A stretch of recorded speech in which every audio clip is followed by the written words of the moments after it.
Part 1. What sort of laws have we now?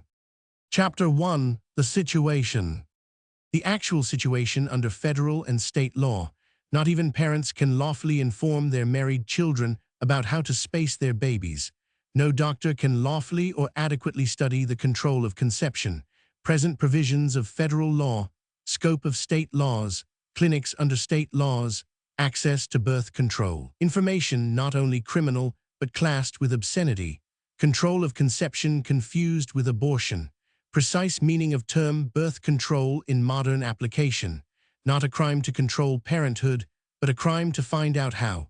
What if that principle were applied to some other scientific knowledge, making automobiles for instance?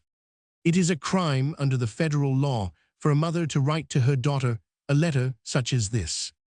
Daughter dear, it wrings my heart to know that you are so terribly worried. I have felt for a long time that something was troubling you. You are absolutely right in your determination to know all there is to be known about how to have your babies when you want them and not otherwise. Now that your own doctor has failed to give you practicable advice, I realize more than ever that I should have raised heaven and earth to see to it that you had adequate information when you were first married. Somehow I blindly hoped that you would never have to go through what I did, that you would be sure to find out what I never properly knew in my married life, and that you would be spared the terror of living in fear that the love which brings you and your husband together should bring your babies so rapidly that you cannot possibly take care of them. I blame myself that I let my inhibitions stand in the way of finding help for you long ago, so that now you could help yourself. But I will do my best to make up. There must be no more worry and uncertainty for you in this crisis. Now that he has lost his job and his health at the same time, you must be sure that no more babies are started for, say, 4 years. I hope and believe that by that time you may be able to have your 4th child in safety. But until then, you and he will need every atom of your vitality to make the little bank balance tide you over to better times. Now here is help. It makes my blood boil that your doctor should have been so helpless when you took your problem to him, but there is no use berating him, for it is probably not wholly his fault that he knows so little on this subject. The laws won't let him study the matter. I am sending you a wonderfully clear, explicit pamphlet which tells the best and simplest methods for regulating conception. It is written by a doctor who has made a business of studying this problem, law or no law, for over 25 years. The methods recommended in it are practically the same as those taught by the best authorities abroad. I'm not stopping to tell you how I got the pamphlet, but I was a criminal according to our state law when I got it, and I am a criminal again according to federal law now that I am mailing it to you. But I am willing to be that kind of a criminal 1,000 times over if only I can at this late date make up for letting you go so long uninformed, and if only I can now put your poor tormented mind at rest. With boundless love. Mother. For writing such a letter and for sending the pamphlet to which it refers, this mother could be sent to jail for 5 years and fined 5,000. That she would not be discovered is probable. It is also likely that if discovered she would not be indicted, but that would be due not to the law but merely to the fact that the authorities are almost wholly negligent in enforcing the law. The federal law makes no exceptions whatever. It is a crime for anyone, even for the best of reasons and in the greatest need, to send or to receive by mail anything that tells where, how or of whom information may be secured as to how conception may be controlled. The number of unarrested criminals of the type of this mother is beyond knowledge or computation, but they are everywhere. Many of them could not tell exactly what the law is. They simply know that the whole subject is under a cloud, that doctors are mostly unsatisfactory when asked for instructions, and that whatever one learns has to be learned secretly. Here is another kind of letter which it would be a crime to mail. A Philadelphia physician writes to an Iowa physician. Dear Doctor, I cannot answer your letter as I ought because of the fool laws, but I will do the best I can. I sympathize most heartily with you in your need for authoritative data on the control of conception. My experience has matched yours precisely in that patients are asking more and more for advice on methods. After some very humiliating and disastrous experiences several years ago, because my patients acted on the half-baked instructions I gave them, those being all I then knew, I determined to study the subject as thoroughly as I could. Fortunately, my trip abroad stood me in good service at the time, for I was able to visit several of the scientists who have made a special study of the subject and whose research covers a period of many years. I got most of my material in England and Germany.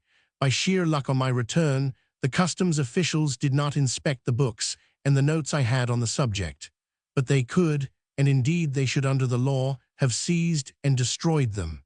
The most comprehensive of the books is by Dr. of London, a biologist of note, who has done some exceptional research work. The book is printed by the well-known medical publishers.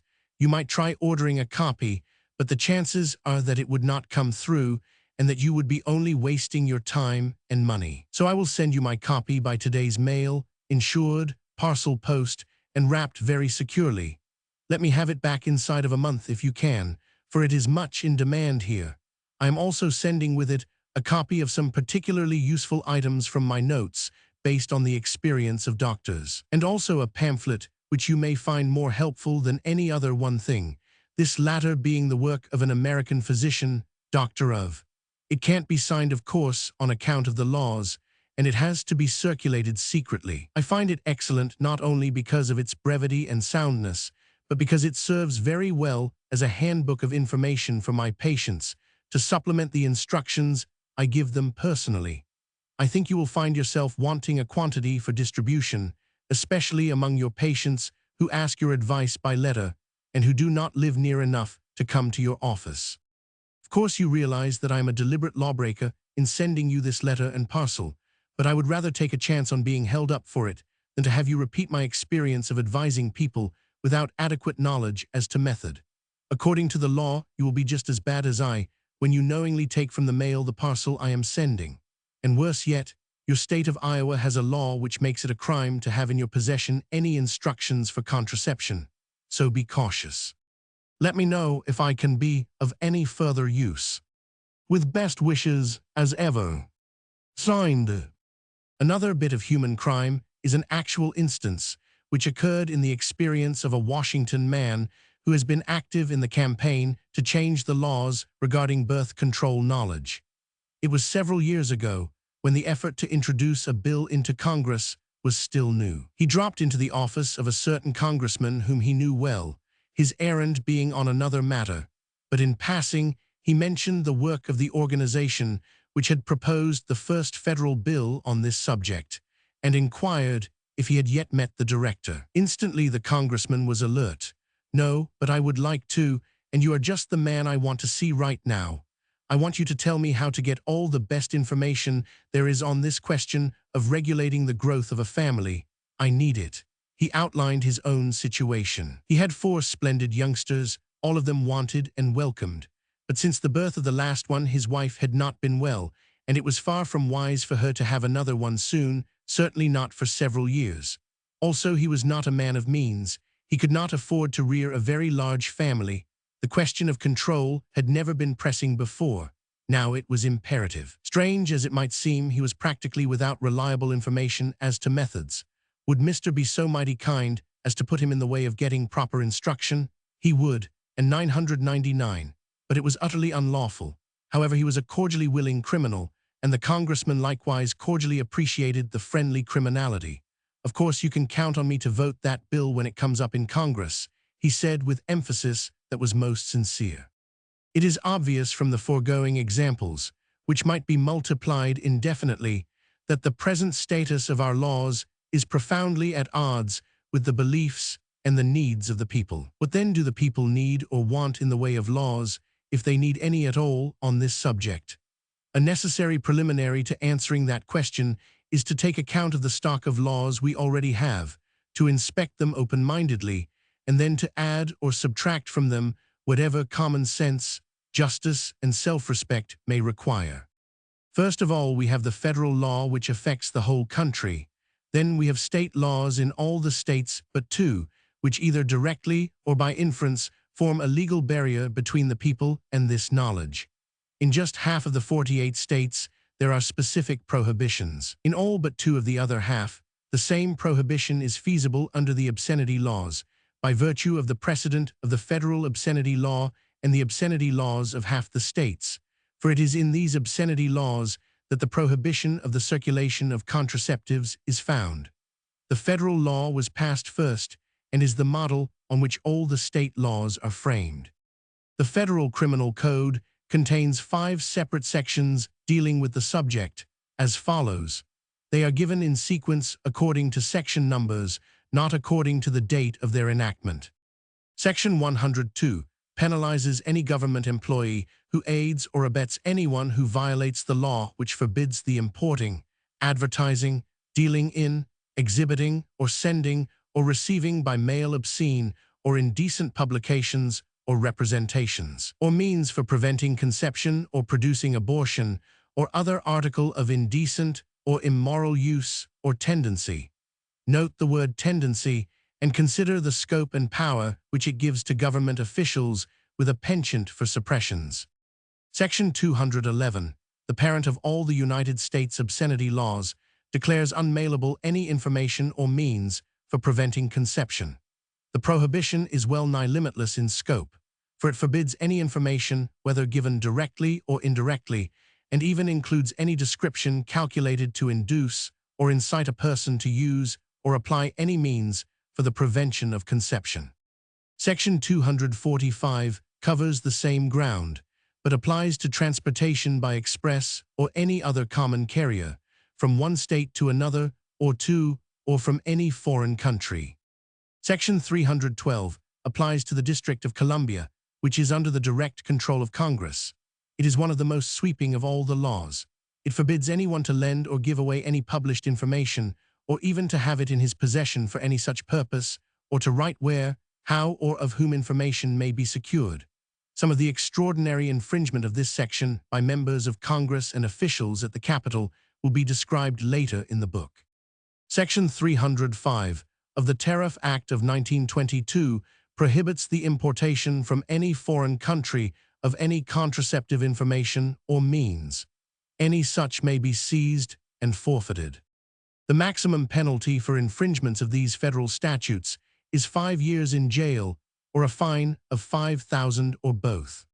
The wording of all these laws is very similar, and like most laws from the viewpoint of the layman, very repetitious and involved. It is hardly worth while to reproduce them here in full, but it is well for the reader to take the trouble to wade through the disagreeable verbiage of one of them, in order to realize the essential factors in the question under discussion. The now notorious Section 211 is the most representative one. It is the unfortunately prolific parent of the mass of legislation which has come to be called the Comstock Laws, because it was Anthony Comstock who saddled them on to the United States, beginning in 1873 with this original Section 211. It reads as follows. Every obscene, lewd, or lascivious, and every filthy book, pamphlet, picture, paper, letter, writing, print, or other publication of an indecent character, and every article or thing designed, adapted, or intended for preventing conception or producing abortion, or for any indecent or immoral use, and every article, instrument, substance, drug, medicine, or thing which is advertised or described in a manner calculated to lead another to use or apply it for preventing conception or producing abortion, or for any indecent or immoral purpose, and every written or printed card, letter, circular, book, pamphlet, advertisement, or notice of any kind giving information directly or indirectly, where or how or of whom, or by what means any of the hereinbefore mentioned matters, articles, or things may be obtained or made, or where or by whom any act or operation of any kind for the procuring or producing of abortion will be done or performed, or how,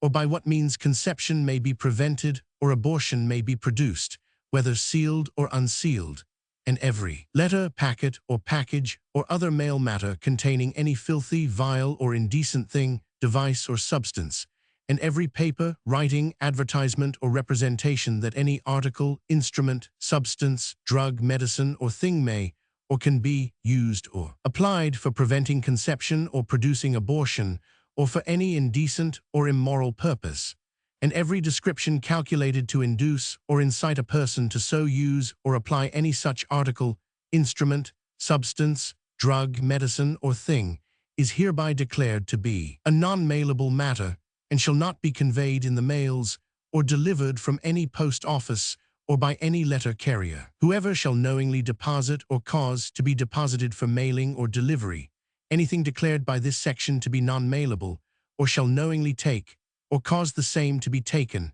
from the mails for the purpose of circulating or disposing thereof, or of aiding in the circulation or disposition thereof, shall be fined not more than $5,000, or imprisoned not more than 5 years, or both. Now as to the state laws. They are very similar in import and phraseology to the parent federal law, Section 211, but they deal with other ways of circulating contraceptive knowledge and means than transportation by mail or express. The 24 states which have specific prohibitions variously forbid publishing, advertising, or giving the information. 14 states prohibit anyone to tell. Fancy trying to enforce such a law. In most of these states, the statute is similar to that in the District of Columbia, which even forbids the telling of anything that will be calculated to lead another to apply any information to the prevention of conception, and also makes it a crime to have in one's possession any instructions to lend or give away. That is, the most ordinary channels for human relationship, private conversation, and the sort of help one friend or relative naturally gives to another, become criminal where this subject is concerned. In several states, private property and personal belongings can be searched by the authorities for contraband instructions. Colorado forbids anyone to bring contraceptive knowledge into the state. The holdup of traffic on the state line, if that law were enforced, would be amazing to contemplate. But Connecticut surely deserves the booby prize, for it has the grotesque distinction of being the one state to penalize the actual utilization of contraceptive information. In other words, the Connecticut law makes it a crime not only to find out how, but actually to control conception. The enforcement of that law fairly staggers the imagination. What could have been in the minds of the legislators who passed it is a question. New York has a unique sort of postscript to its state law, passed in 1881, 8 years after the first law. The main statute section, 1142 of the Penal Code, is of the most sweepingly suppressive variety. The added provision section, 1145, declares that an article or instrument used or applied by physicians lawfully practicing, or by their direction or prescription, for the cure or prevention of disease, is not an article of indecent or immoral nature or use. Just how an article can have an immoral or indecent nature has never been explained. However, this section has within the last few years been judicially interpreted to mean that the giving of contraceptive advice by a physician to a patient who was diseased or seriously threatened with disease is not an act of criminal indecency. And under this interpretation, a clinic has been established in New York City by the American Birth Control League. It is now in its 3rd year of service, and reports that during its first year, it gave contraceptive instructions to 3,000 patients. Similar service is creeping gradually into a few of the New York hospitals, but it is being rendered quietly, indeed almost furtively, so pervasive is the effect of the general legal taboo. As recently as 1930 of the chief hospitals in the city officially stated that no preventive instructions would be given even to seriously diseased women. These prohibitions, in the 24 states where they exist, are a part of the obscenity statutes, just as is the case in the federal statutes. They appear under such headings as obscene literature and indecent articles.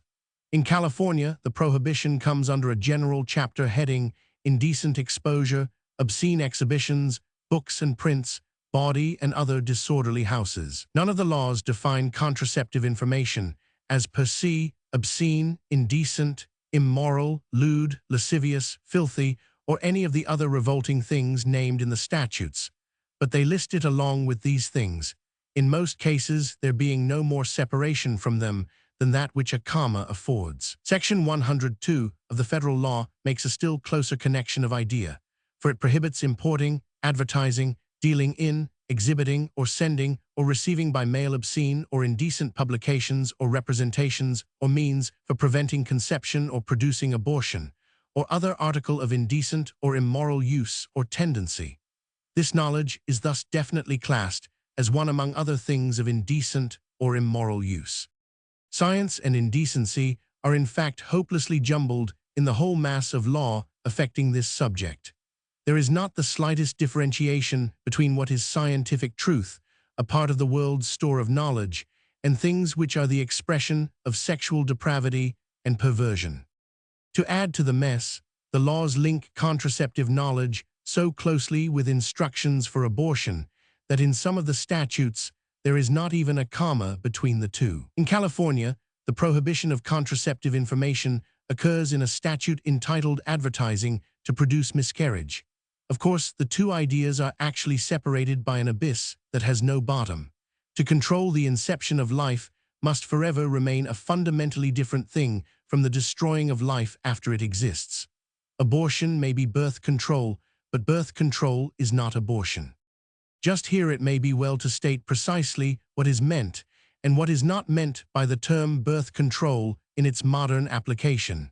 It means the conscious, responsible control of conception. It does not mean interference with life after conception has taken place, but consists solely in the use of intelligence and scientific hygienic knowledge to determine the wise times for conception to occur, and to limit the possibility of conception to those occasions. It seems unfortunate that the term birth control was ever popularized, for the more correct term is conception control. However, birth control has now become an accepted part of the language, and it is less and less misleading as time goes on.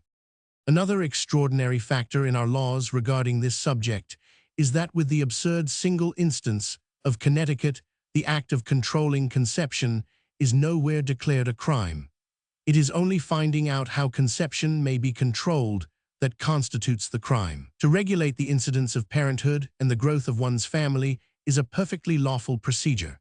Having once secured the knowledge which act is unlawful, one may then lawfully utilize it ad infin.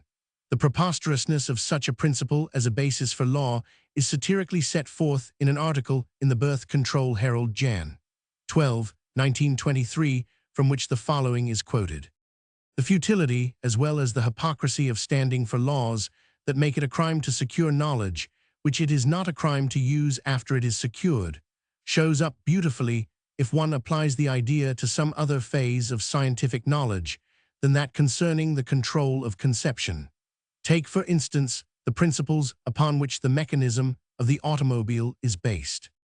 Fancy some obfuscated back number in Congress with a violent personal prejudice against the whole notion of automobiles, and who might love to make eloquent speeches about how man was intended by God to be a horse-drawn creature, that come what might, he himself would go about in his own Victoria behind his own span of noble steeds, and that moreover he would do his utmost to see to it that everyone else should likewise adopt what he considers nature's true plan for transportation, the horse.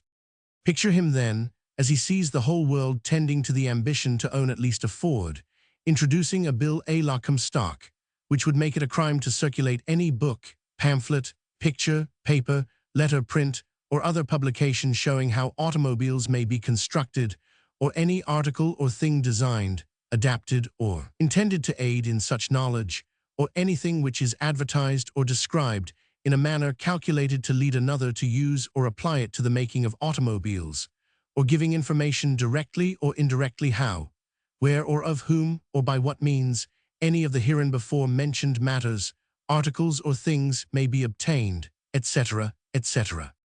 And while he could not help witnessing the daily increase in automobile traffic, and while he might now and then, when unobserved, use a taxi himself when circumstances made it desirable, he certainly would not let that mar his feeling of righteous loyalty to his general conviction that the spread of knowledge as to the making of automobiles ought never to be sanctioned by the laws of our great and glorious nation.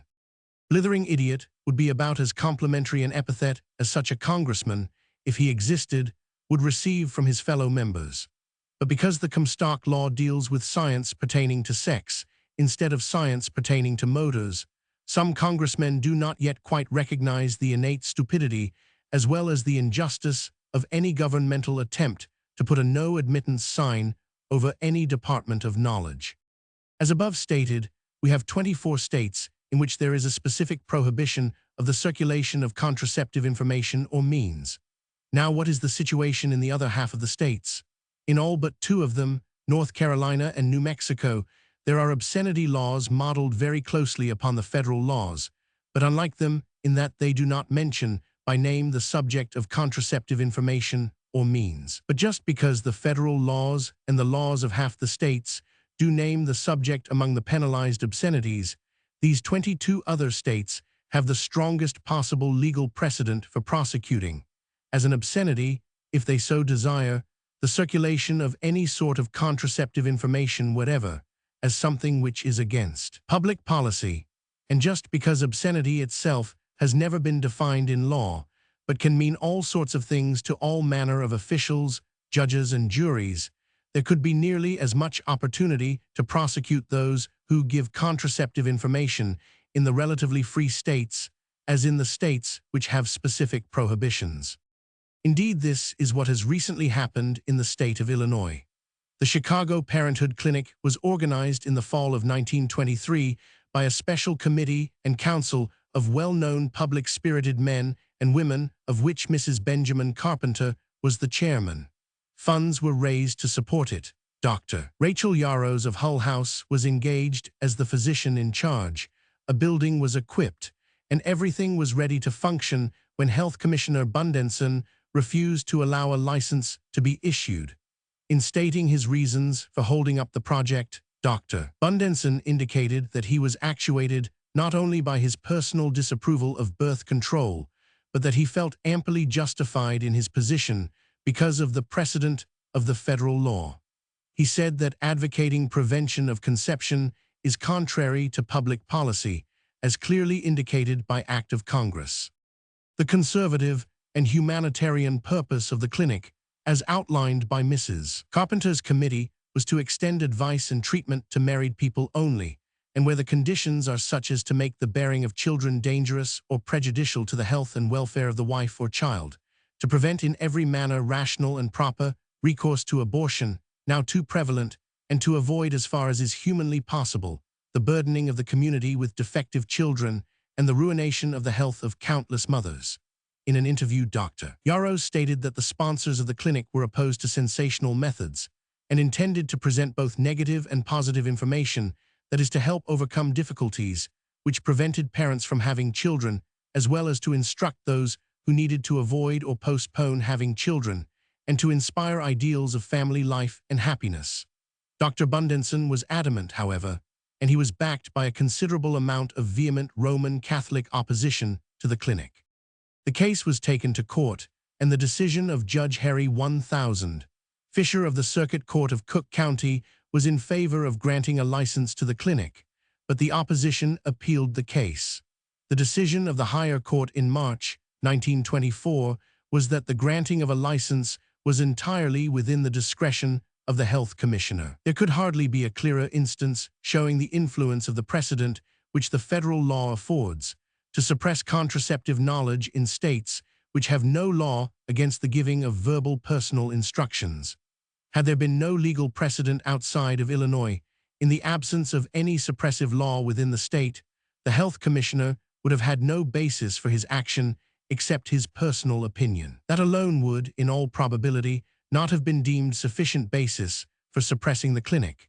However, as it was only because the clinic was to give free service that it required a license, the charging of a small fee enabled the same people to arrange for the same clinical service under the name medical center, and two of these are now operating in Chicago with marked success. Shorn thus of his opportunity to suppress this service through his licensing power, the health commissioner apparently does not consider it worthwhile to institute proceedings against the medical center, as he still might do if he wished to press the federal precedent into use again, especially as the report of the first year's work of the two medical centers has now been published.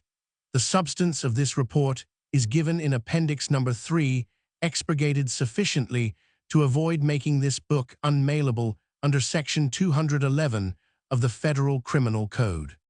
The question has often been asked why publishers do not sell books on scientific contraceptive methods in the 24 states where there are no local laws to forbid it. There is great demand for such books, and the present secret way of circulating the relatively few authoritative ones in existence is most inadequate for the people's need.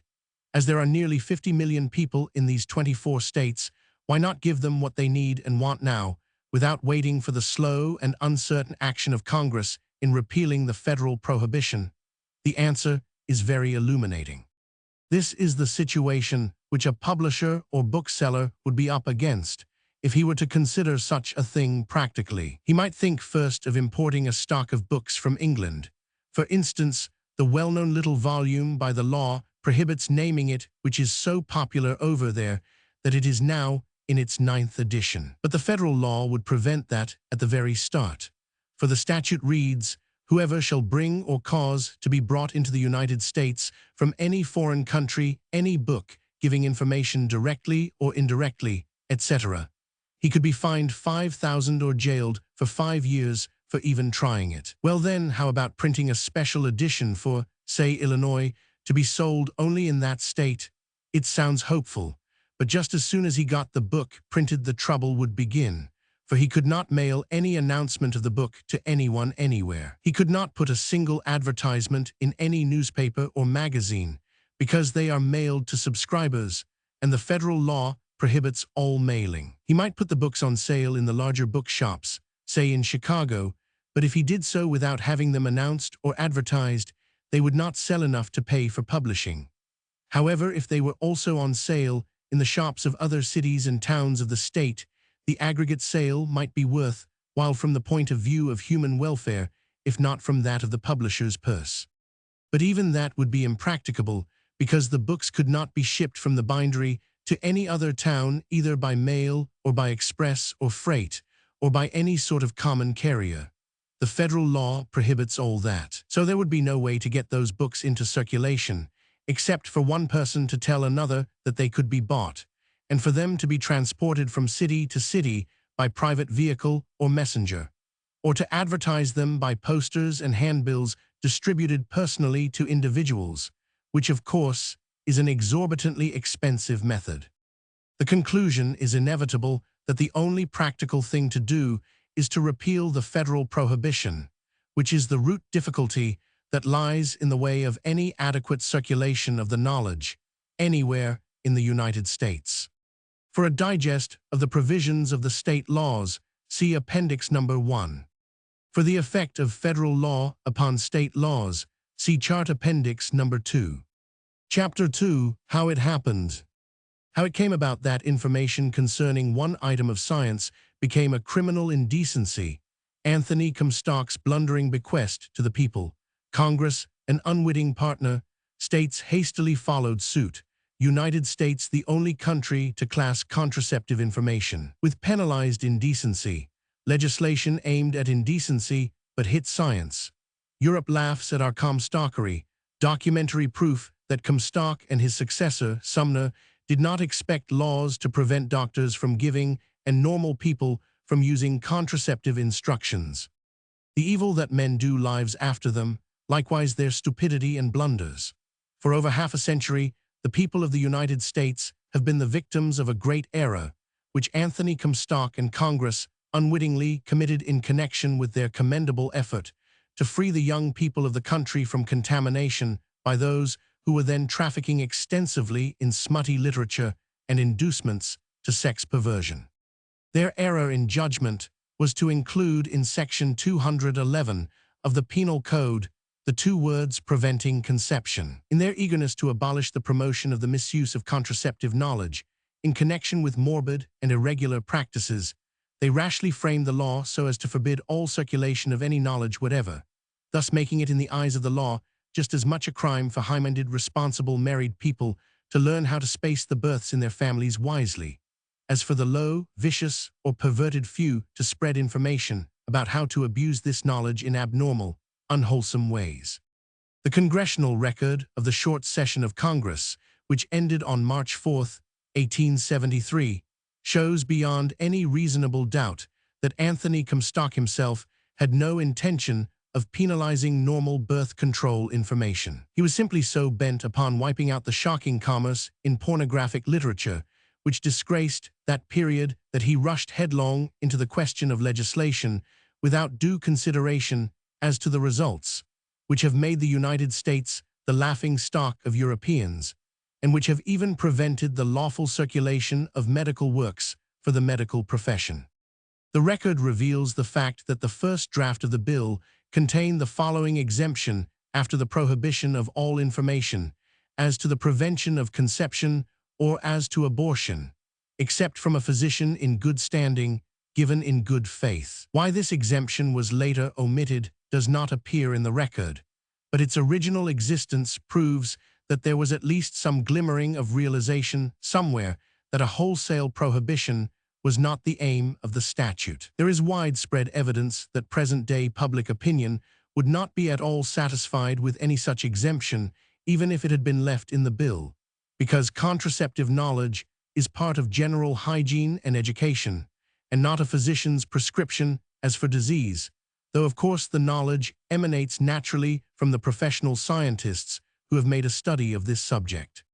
A little sober forethought would not only have spared the country from the unique disgrace of this careless legislation, but it would, to a considerable extent, have spared the country from the need for a birth control movement, an advantage of no mean proportions. Not one of our senators is in Congress now who was in Congress then, not even the most venerable of them, but it would seem that the least which this present Congress can do is to redeem the record of their predecessors with all possible grace and speed. The Comstock Bill was introduced on February 11, 1873, passed by both houses and signed by President Grant before the close of the session on March 4th. The chronology of the history of the bill in both houses is very brief. There was practically no discussion on the subject matter. There were no speeches delivered until after the bill was passed. The measure was granted unanimous consent action in the Senate and was passed under a suspension of rules in the House. There was no roll call on the passage of the bill in either house. It slipped under the wire for the president's signature on the very last day of the session, and Comstock went home happy. The sequence of events was as follows. The bill was sponsored in the Senate by Senator Windom of Winona, Minnesota, and introduced on February 11th. The measure was referred to the Committee on Post Offices and Post Roads and reported out without amendment 2 days later, on February 13th. No public hearings were held. On February 14th, the bill was recommitted to the committee on motion of Senator Buckingham of Connecticut, who thereafter took charge of the bill on the floor. It came promptly back the next day, amended and approved by the Post Office Committee, but neither the bill nor the amendment was discussed. The writer has personally inquired whether there is an official report on the bill in the files of the Post Office Committee, and was told that there is none. Senator Buckingham asked unanimous consent to take up the bill, saying, "I think there will be no objection to it." Senator Thurman of Ohio protested that it was too important to vote on without deliberate investigation and asked that it go over. It did for 2 days. On the 20th, by unanimous consent, the business of the morning hour was extended for 10 minutes to permit discussion of the bill. But the discussion was remarkably unilluminating as to the merits of the bill. Senator Buckingham offered an amendment which omitted the clause providing exemption for contraceptive information on prescription of a duly licensed physician, given in good faith. 2 senators asked Senator Buckingham to explain the difference between the amended version and the previous version. He evaded explaining. Senator Hamlin of Maine urged that the measure be accepted as approved by the committee and not to tinker with it on the floor. Senator Conkling of New York insisted that the bill be printed as amended in order that we may know something at least of what we are voting upon. He said, for one, although I have tried to acquaint myself with it, I have not been able to tell, either from the reading of the apparently illegible manuscript, in some cases by the secretary, or from private information gathered at the moment, and if I were to be questioned now as to what this bill contains, I could not aver anything certain in regard to it. The indignation and disgust that everybody feels in reference to the acts which are here aimed at may possibly lead us to do something which, when we come to see it in print, will not be the thing we would have done if we had understood it and were more deliberate about it. When Senator Conkling thus cautioned the Senate to be careful in the framing of the Comstock Bill, he had what might be called almost feminine intuition. For as history has conclusively proved, the Senate did precisely that thing. It prohibited what it had no intention of prohibiting, the spread of scientific education, of the wise spacing of births in the human family. But the warning was unheeded, and there was no further discussion. The next day, February 21st, the bill was called up and passed. The history of the bill in the House is even more brief. On February 22nd, a message was received from the Senate that the bill had been passed, and the concurrence of the House was requested. On March 1st, Representative Merriam of Locust Grove, New York, moved to suspend the rules and take from the Speaker's table and put upon its passage the Bill S-1572. Mr. Kerr of Indiana moved its reference to the Judiciary Committee, saying, "Its provisions are extremely important, and they ought not to be passed in such hot haste." Mr. Cox of New York inquired if debate was in order. The Speaker ruled that it was not. Mr. Merriam moved to suspend the rules and pass the bill. The necessary two-thirds vote to suspend the rules were polled, and the bill was passed without a roll call. After the passage of the bill, Mr. Merriam obtained leave to print remarks on it in the Congressional Record. Can any candid reader of the record of how this measure was presented to Congress and passed by the members without debate possibly assume that the bill was aimed at the complete suppression of access to scientific knowledge for normal use? If that had been the aim of the bill, surely some of the members would have been more insistent than they were upon discussing the provisions of the bill. It is interesting in this connection to note how John S. Sumner, Comstock's successor, has attempted to refute the criticism that the Comstock Bill was passed in careless haste. In a letter which he wrote to Senator Cummins on January 23, 1923, protesting against the senator's bill to repeal the Comstock blunder, he gives as his first proof that this bill was thoroughly considered by some of the most brilliant members of the Senate at that or any other time, the opening paragraph of Mr. Merriam's leave to print remarks, and states that it was in the House of Representatives on March 1, 1873, that the congressman said them.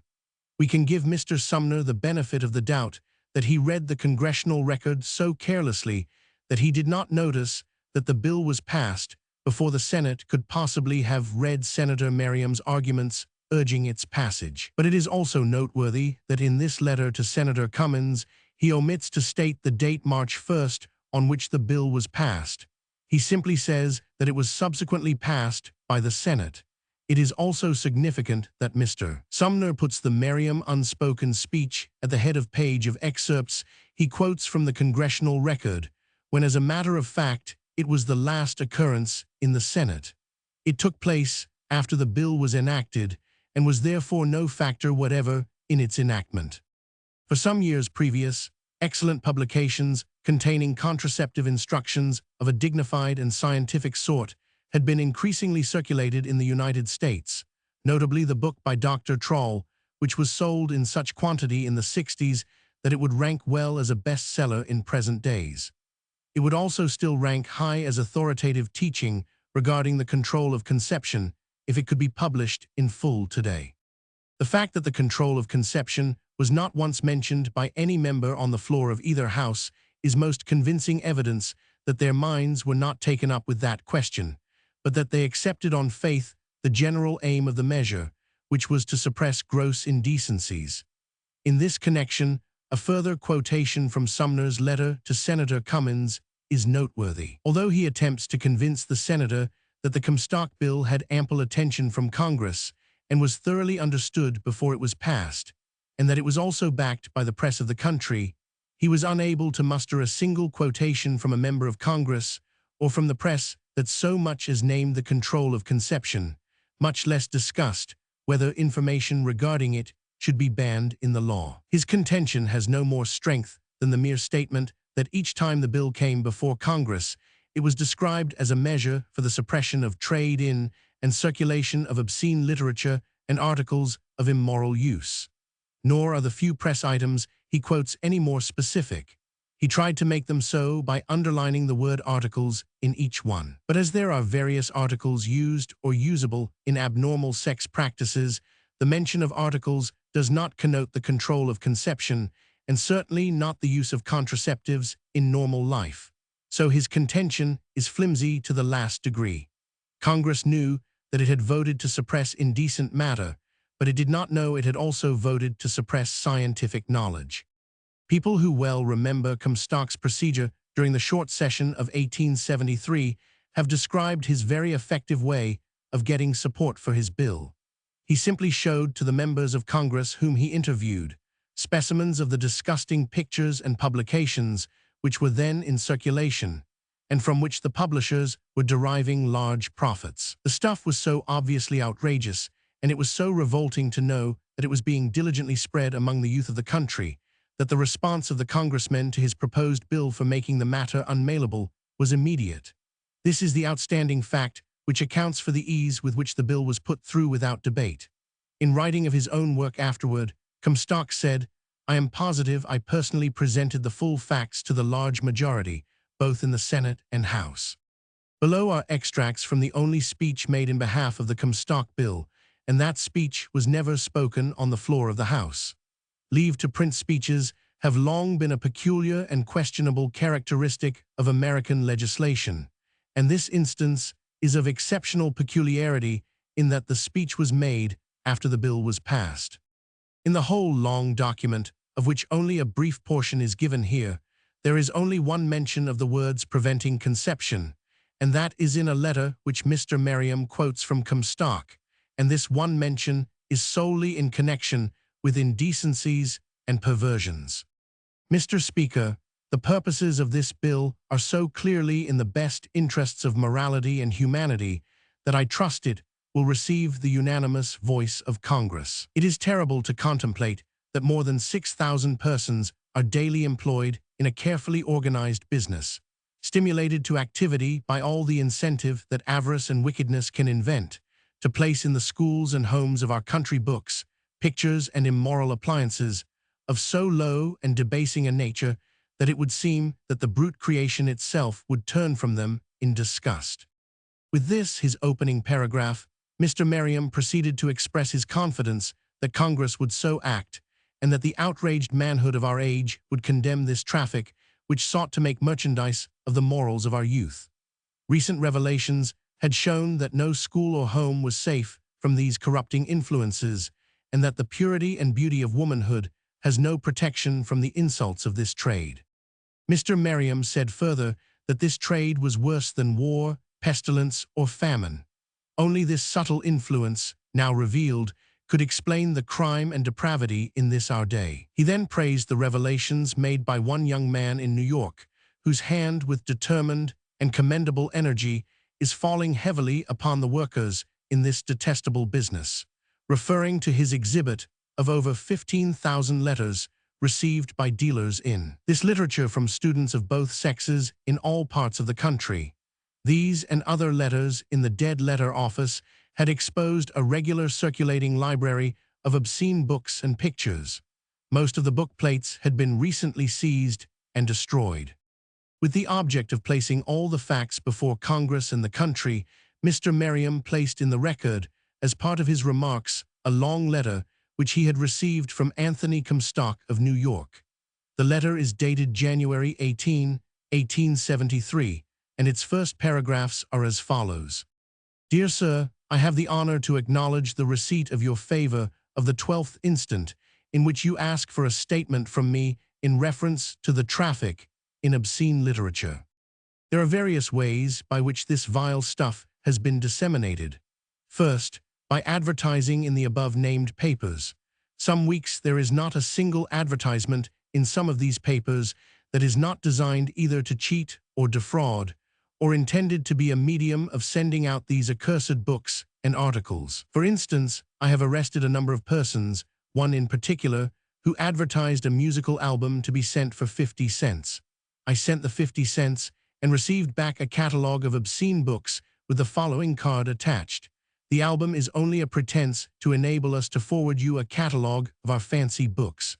Should you order these books, your 50 cents will be credited. It is needless to say I ordered, then arrested him, locked him up in the New Haven jail, and he has been indicted by the grand jury in the United States Court of Connecticut and now is held in bail for trial. In the same way, by advertising beautiful views or pictures of some celebrated place or person, men receive answers from innocent persons for these pictures, and among the pictures sent will be one or more of these obscene pictures and catalogues of these vile books and rubber goods. For be it known that wherever these books go, or catalogue of these books, there you will find, as almost indispensable, a complete list of rubber articles for masturbation or for the professed prevention of conception. The italics are ours.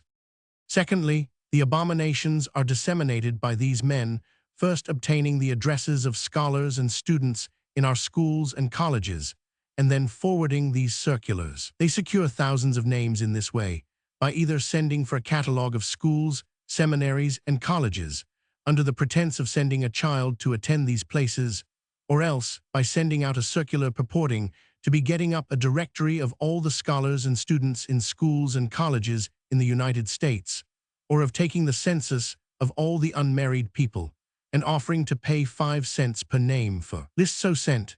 I need not say the money is seldom or never sent, but I do say that these names, together with those that come in reply to advertisements, are sold to other parties, so that when a man desires to engage in the nefarious business, he has only to purchase a list of these names, and then your child, be it a son or daughter, is as liable to have thrust into its hands, all unbeknown to you, one of these devilish catalogues. You will please observe that this business is carried on principally by the agency of the United States mails, and there is no law by which we can interfere with the sending out of these catalogues and circulars through the mail, except they are obscene on their face, and there are scores of men that are supporting themselves and families today by sending out these rubber goods, etc., through the mails that I cannot touch for want of law. There are men in Philadelphia, in Chicago, in Boston, and other places who are doing this business that I could easily detect and convict if the law was only sufficient.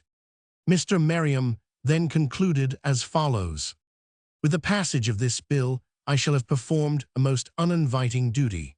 No man, even when compelled by a conscientious conviction of official duty, goes willingly down into the gutters of human depravity to act as scavenger, to root out moral deformities. He fights to advantage who knows his enemy.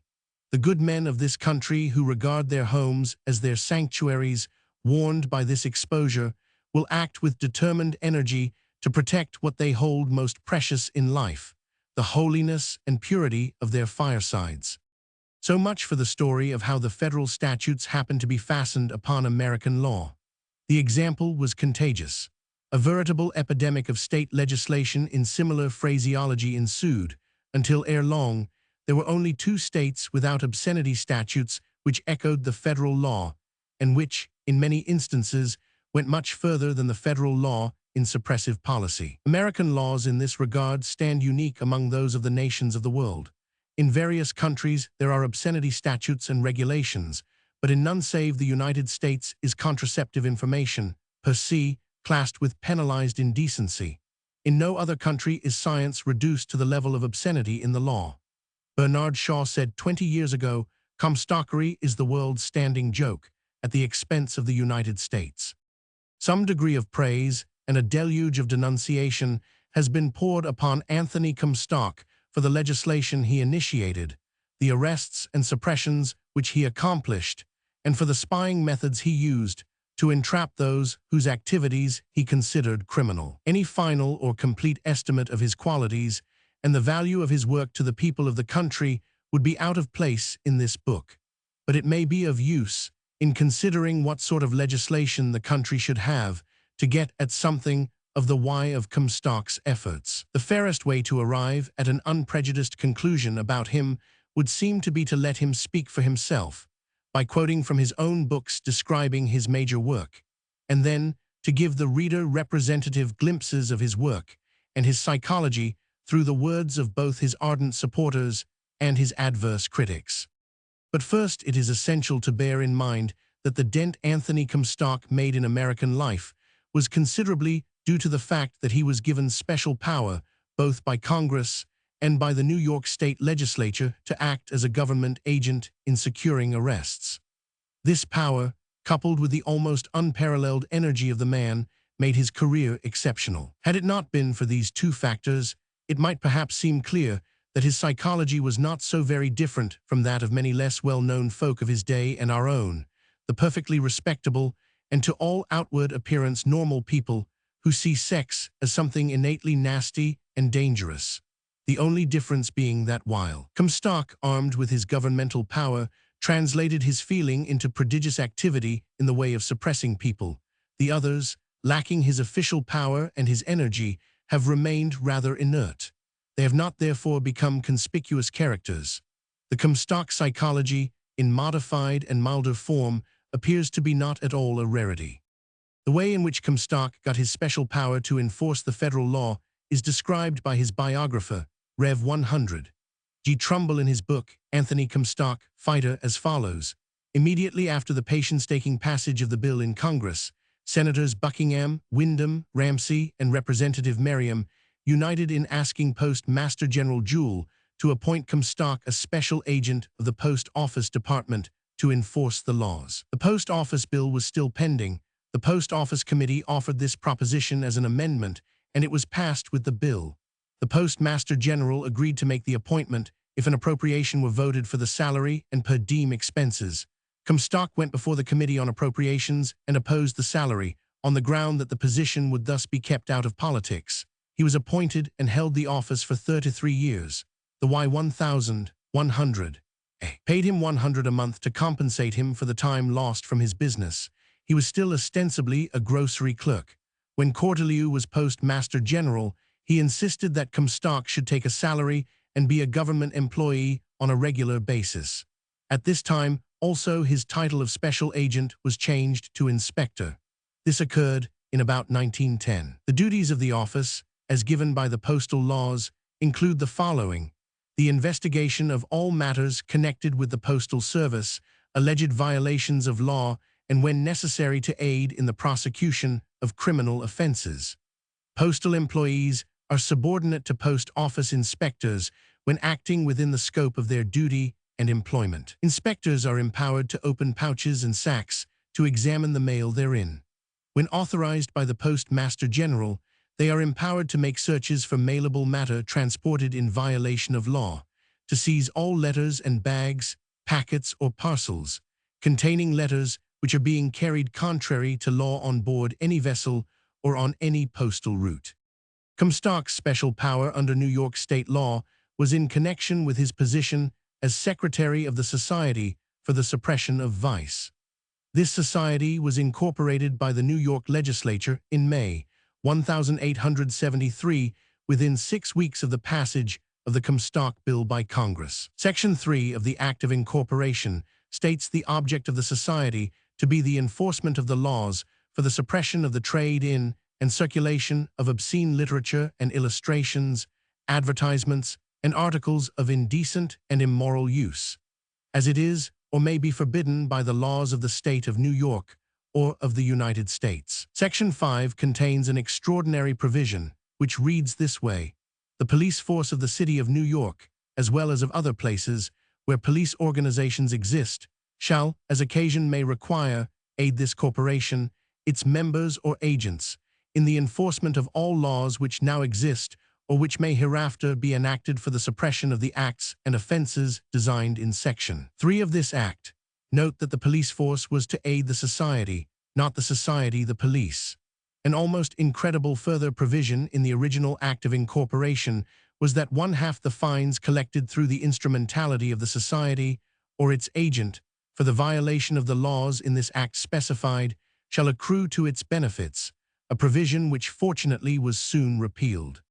This unusual sharing of official responsibility for law enforcement between government officials and private citizens was carried still further by the enactment, 2 years later, of Section 1145 of the New York Criminal Code, which under the general heading of indecency is subtitled, "Who may arrest persons violating provisions of this article and reads thus: any agent of the New York Society for the Suppression of Vice, upon being designated thereto by the sheriff of any county in the state, may within such county make arrests, and bring before any court or magistrate thereof having jurisdiction, offenders found violating the provisions of any law for the suppression of the trade in and circulation of obscene literature and illustrations, advertisements and articles of indecent or immoral use, as it is or may be forbidden by the laws of this state or of the United States.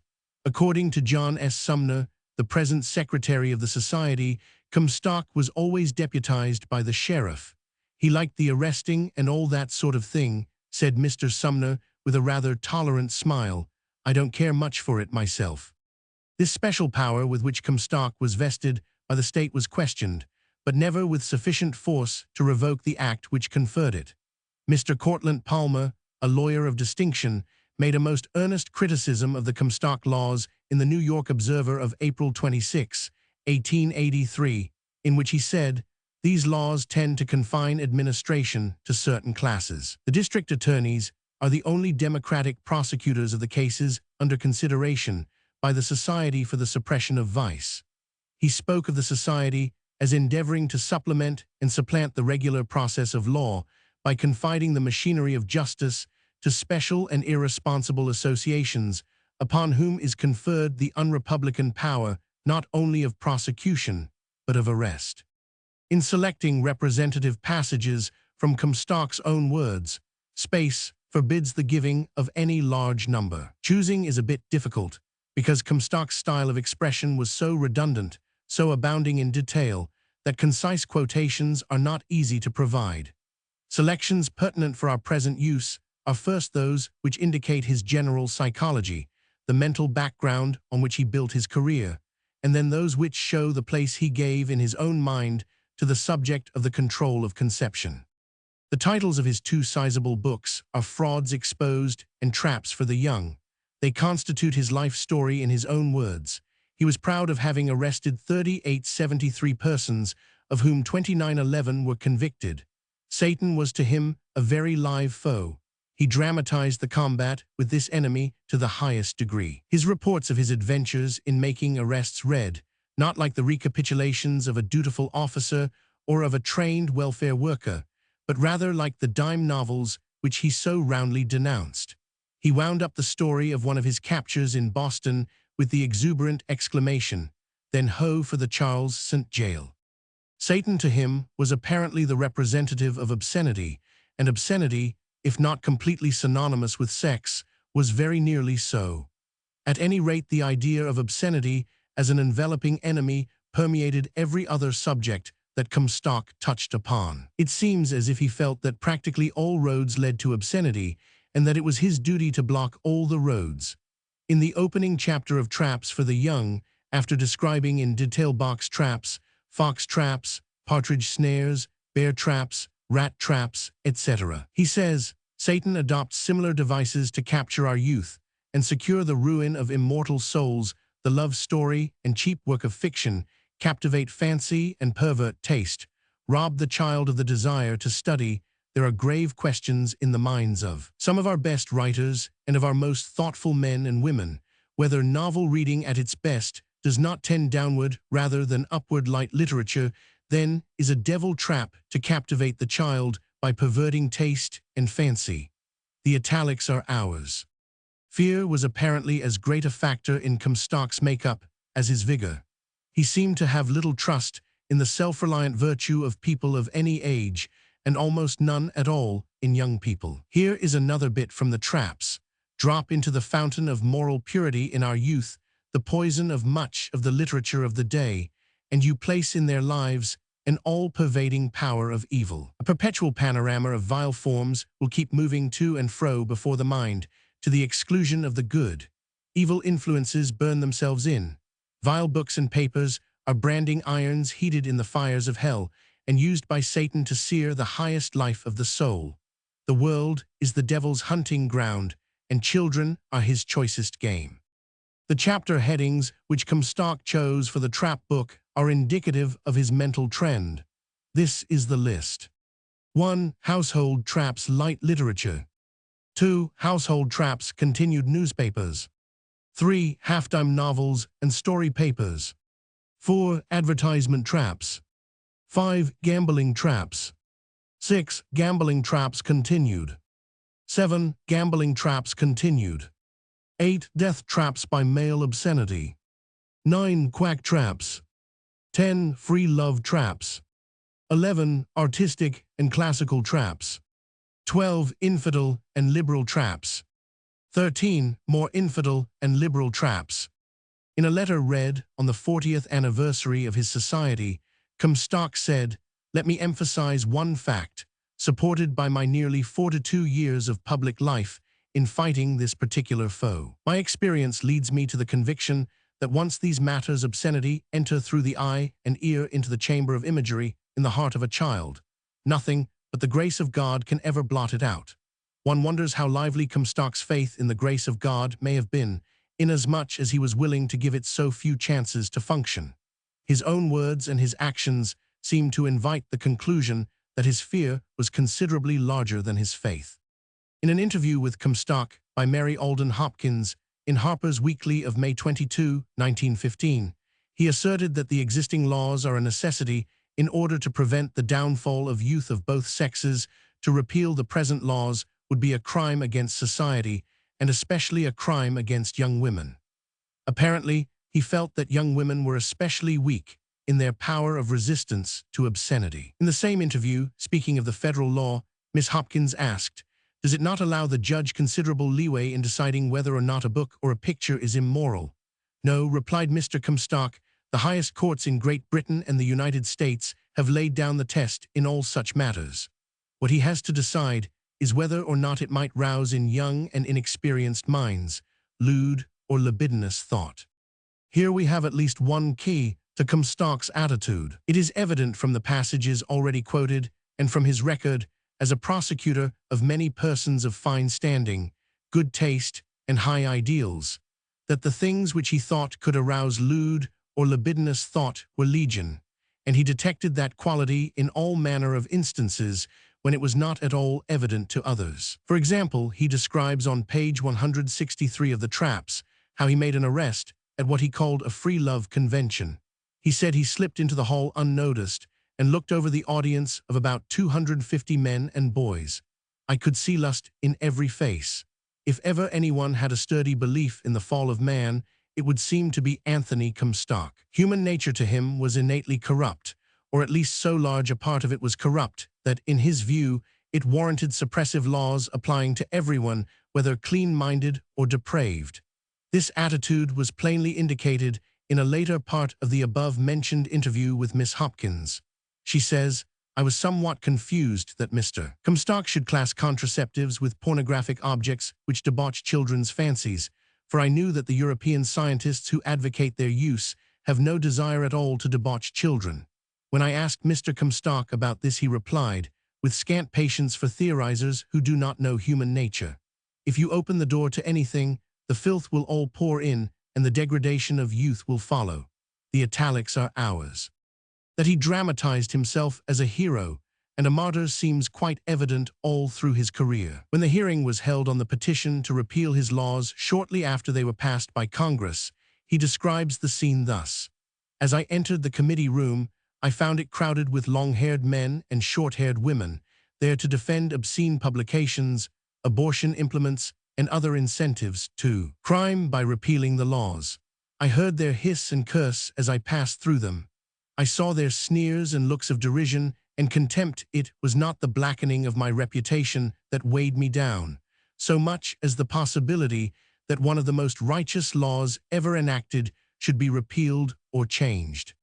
His faculty for reading into things what was in his own mind was never more clearly demonstrated than by his description in Frauds Exposed of the work of the National Liberal League, an organization formed in 1876, one of the chief objects of which was the repeal of the Comstock laws. He devoted a long chapter to it, writing in great detail of how infidelity had wedded obscenity. At the first convention of this league, Comstock says, they espoused the cause of nastiness and considered means to aid and help the vendors of obscene publications. He asks, do infidelity and obscenity occupy the same bed? Are they appropriately wedded? He declared that at this convention they proclaimed the bans between infidelity and obscenity in the following resolution, which he quotes as overwhelming proof of the nastiness of the organization.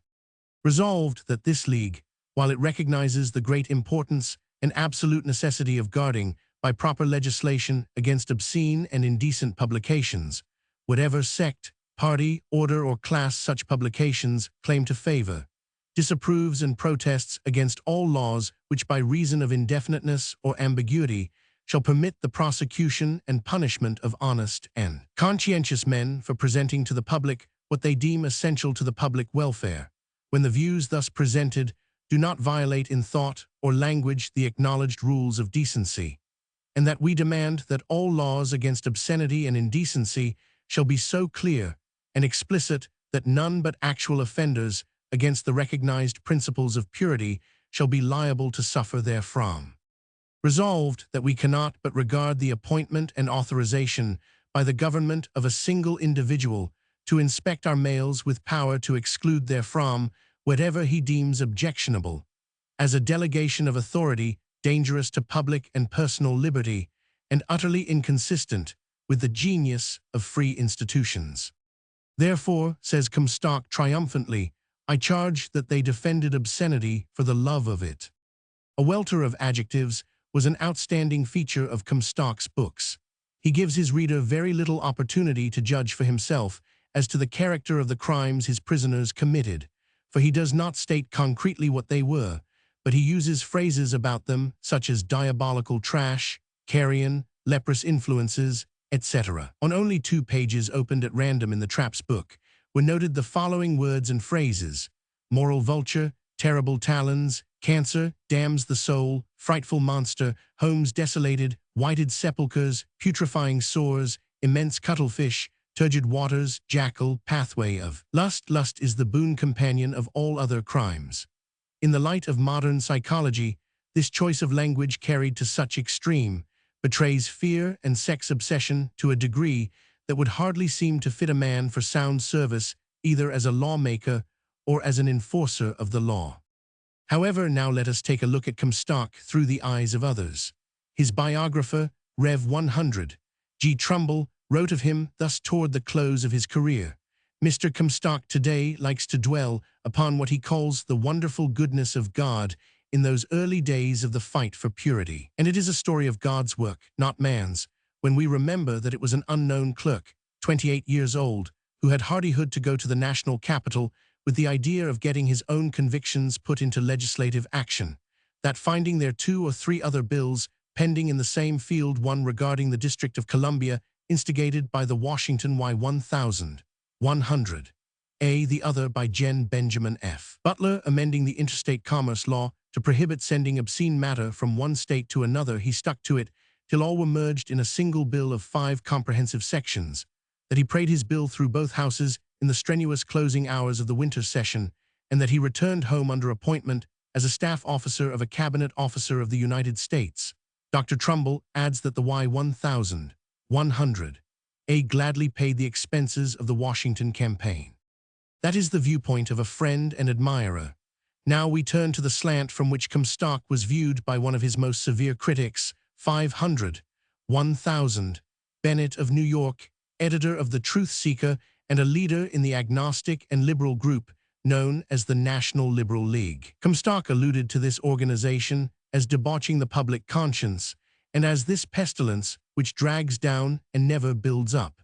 Comstock secured the arrest and conviction of Dennett on an obscenity charge, and Dennett wrote at great length several articles to prove that Comstock's real animus against him was religious intolerance, and that the obscenity charge was a subterfuge. Dennett served a sentence of several months in the Albany jail. In his pamphlet, Anthony Comstock, His Career of Cruelty and Crime, published in 1878, Dennett says, "Far be it from the writer to deny him any of the good he has performed, though the means by which he reaches his ends, and by which he brings the unfortunate to punishment, are not such as good men approve. Among a certain class of vile publishers, he has accomplished a reform that must be placed to his credit, but the system of falsehood, subterfuge, and decoylators that he has employed to entrap his victims and inveigle them into the commission of an offense against the law is utterly to be condemned.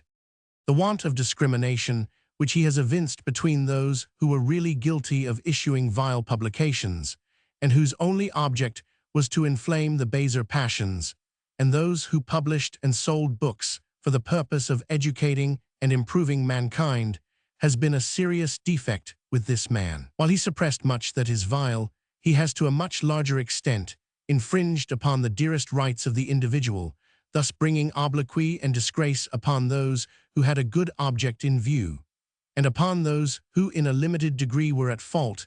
He has been severe and relentless to a criminal extent. He has evinced far too much pleasure in bringing his fellow beings into the deepest sorrow and grief, and under the name of arresting publishers of and dealers in obscene literature, he has caused the arraignment of numerous persons who had not the slightest intention of violating the rules of propriety and morality. Further on in the same pamphlet, Mr. Dennett says, being questioned at a public meeting in Boston, May 30, 1878, where he was endeavoring to organize a branch of the Society for the Suppression of Vice, he was asked the following question by the Rev. Jesse H. Jones, a Congregational minister. Did you, Mr. Comstock, ever use decoy letters and false signatures?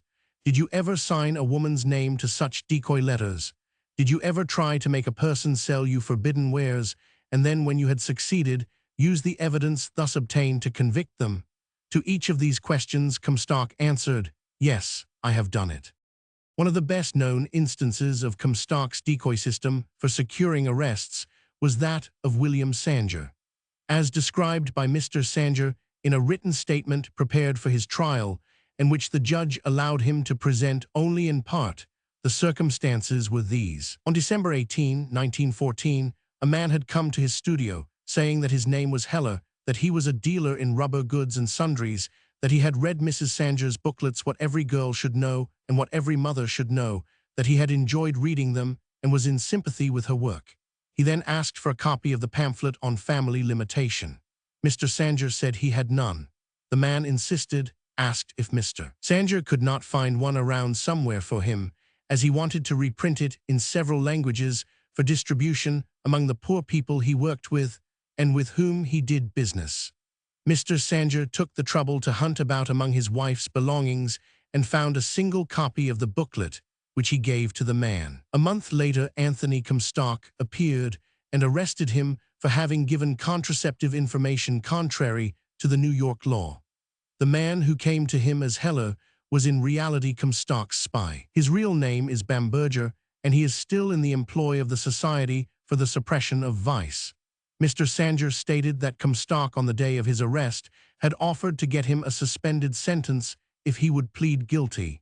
Mr. Sanger declined, and he was sentenced to 30 days in the workhouse, which sentence he served. This leads logically to the next consideration, namely, the place which Comstock gave in his own mind, and thus in the laws he framed, to contraceptive knowledge. And again let him first speak for himself.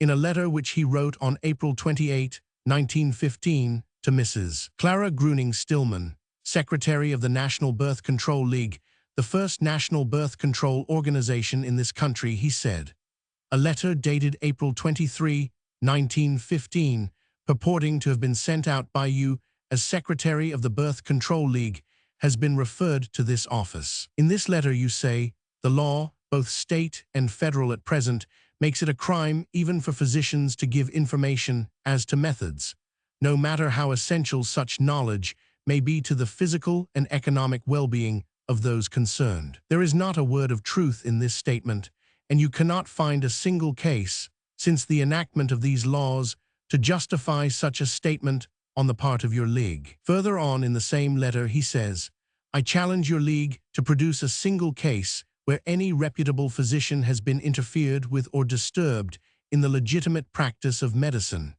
Do not make the mistake, however, of classifying the quack and the advertiser of articles for abortion and to prevent conception with reputable physicians. You cannot safeguard the children on the public streets by turning loose mad dogs, neither can you elevate their morals by making it possible for them to sink themselves to the lowest levels of degradation. By furnishing them with the facilities to do so, I shall be very happy to meet a representative of your league at any time and show the laws in detail and the necessity for their existence precisely as they are. And I can assure you that they will not be changed either by the legislature or by Congress. Again, in the interview with Comstock by Mary Alden Hopkins, from which quotation was made above, he responded to her question, "Do not these laws handicap physicians?" By this reply, they do not. No reputable physician has ever been prosecuted under these laws.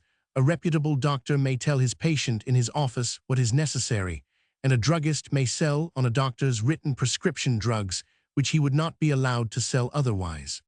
This is a baffling sort of mind to deal with, for either he did not fully realize the meaning of the laws which he himself framed, or else he hopelessly confused the actual wording of the laws with his personal choices as to the people to whom they should apply. For the federal law, as enacted by Congress, and as it stands to this day, contains no exemptions or qualifications whatever as to the giving of contraceptive information.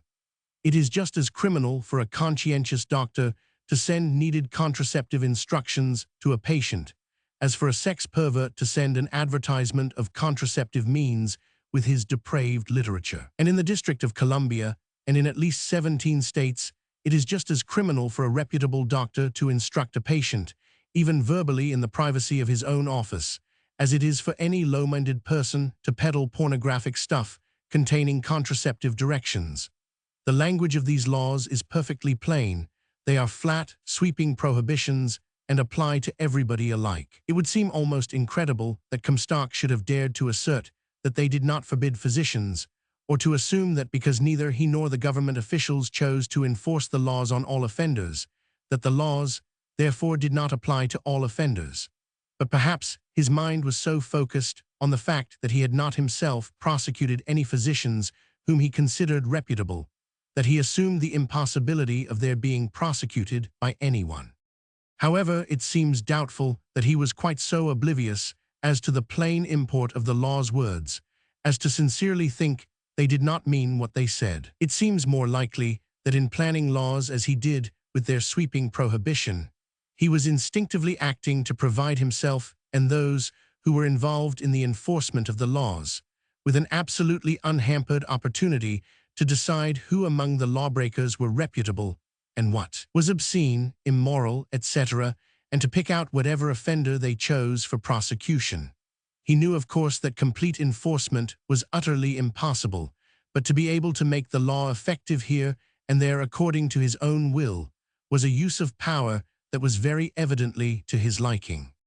Comstock's moral code on this matter would seem then to boil down to about this, if he had presented it, shorn of all his adjectives and settings. Some perverts use contraceptives, therefore the law should not allow anyone at all to secure them or know anything about them. And besides, as most of those who are not perverts can't be really trusted. Anyhow, hearing about or seeing contraceptives would be pretty sure to make them go to the devil, especially young people, so the complete prohibition is after all the safest. However, if you happen to be decent and you can manage to get a doctor to give you some information, I will not have the doctor prosecuted, that is, provided he is my idea of reputable. The question for present-day citizens is as to whether they want to retain laws framed by a man holding such a concept, and which laws accurately reflect that concept, or whether they want to revise the laws to reflect the concepts held by the majority of the fairly normal, wholesome-minded people of this country who have long ago proved their belief in the control of conception by practicing it, that is, as best they can under the handicap of the laws. While Comstock's successor, John S. Sumner, still echoes the Comstock Code, it is a considerably fainter echo than it was a decade ago. Sumner's expression of his views is much less hectic and denunciatory than was Comstock's. He concedes more than Comstock ever did, and a good bit more than he did himself, when he first fell heir to Comstock's mantle. There are many New Yorkers who recall the crowded meeting at the Park Avenue Hotel, when Sumner was one of the speakers in a symposium on birth control, and how he asserted that there was no need for birth control knowledge in the world, because if there got to be too many people, there would always be war, famine, and disease, to counteract overpopulation, and how he was hissed for saying it. Contrast that attitude of mind with what he wrote some 8 years after, in his previously quoted letter of January 23, 1923, to Senator Cummins, in which he said, "There is no disputing the fact that parents should use judgment in bringing children into the world. Questions of health, heredity, environment, and economic situations make this desirable. The ever-increasing number of social and medical organizations and combinations of the two that have to do with the welfare of the people are and will be more and more in position to refer the individual family to the proper authoritative sources of contraceptive information under the present laws, namely to the proper maternity hospital or physician." Of course, Mr. Sumner knows quite well that under the present laws in many of the states, this information could not be lawfully given as he describes, and he also knows that no physician anywhere in the whole country could lawfully send any such instructions to a patient by mail. Later in the same letter is this sentence: "The imparting of information regarding this subject should be confined to reputable physicians after personal investigation of the particular case." Just how the laws could be expected to operate to compel the persons to whom the information is imparted by the physician to keep it a dead secret, Mr. Sumner does not state. These quotations suggest several important points for discussion in connection with propositions for revising the laws, but their usefulness for the moment is to provide documentary evidence that both Comstock and Sumner, the latter more than the former, have not looked upon the present laws as a means of preventing doctors from giving and normal people from using contraceptive information. That they would prevent it if enforced, they could not deny, but that only proves conclusively that the present laws are very ill-framed, even from the viewpoints of Comstock, who initiated them, and of Sumner, who, as yet, does not want them changed. Chapter 3. Is enforcement possible? Relatively few indictments in over 50 years, ulterior motive in many of those, Postmaster General haste leaning toward revision, Postmaster General works gesture of enforcement, clinic reports and medical research data unlawfully published and mailed, misleading criminal advertisements go unpunished, government itself breaks the law, forbidden books found in congressional library, senators and congressmen willing to break law but hesitate to revise it.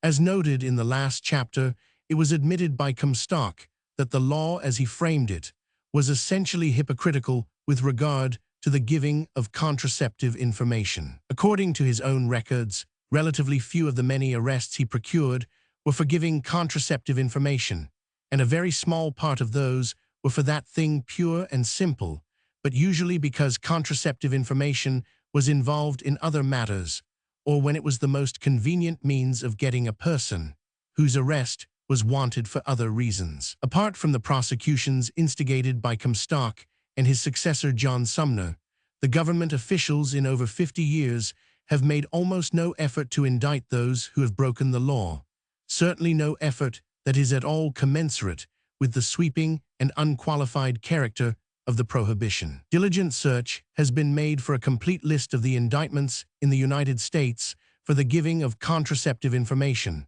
but so far no such list has been found, and to extract those few cases from the multitudinous court records would be almost a life work. But enough search has been made to amply warrant the statement that prosecutions have been few, and that infringements have now mounted into the millions. And, like Comstock, the regular government officials have also been prone to utilize infringements of the contraceptive ban as an excuse for indicting people whose arrest was wanted otherwise.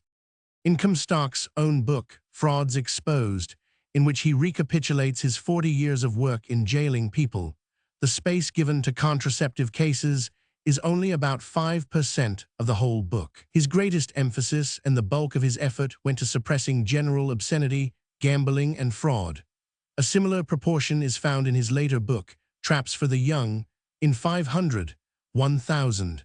Dennett's pamphlet on Anthony Comstock, His Career of Cruelty and Crime, 27 cases of prosecutions initiated by Comstock are chronicled. Of these, only 5 are indictments involving the giving contraceptive information. In Theodore Schroeder's monumental volume, Obscenity and Constitutional Law, which reviews obscenity prosecutions covering several generations.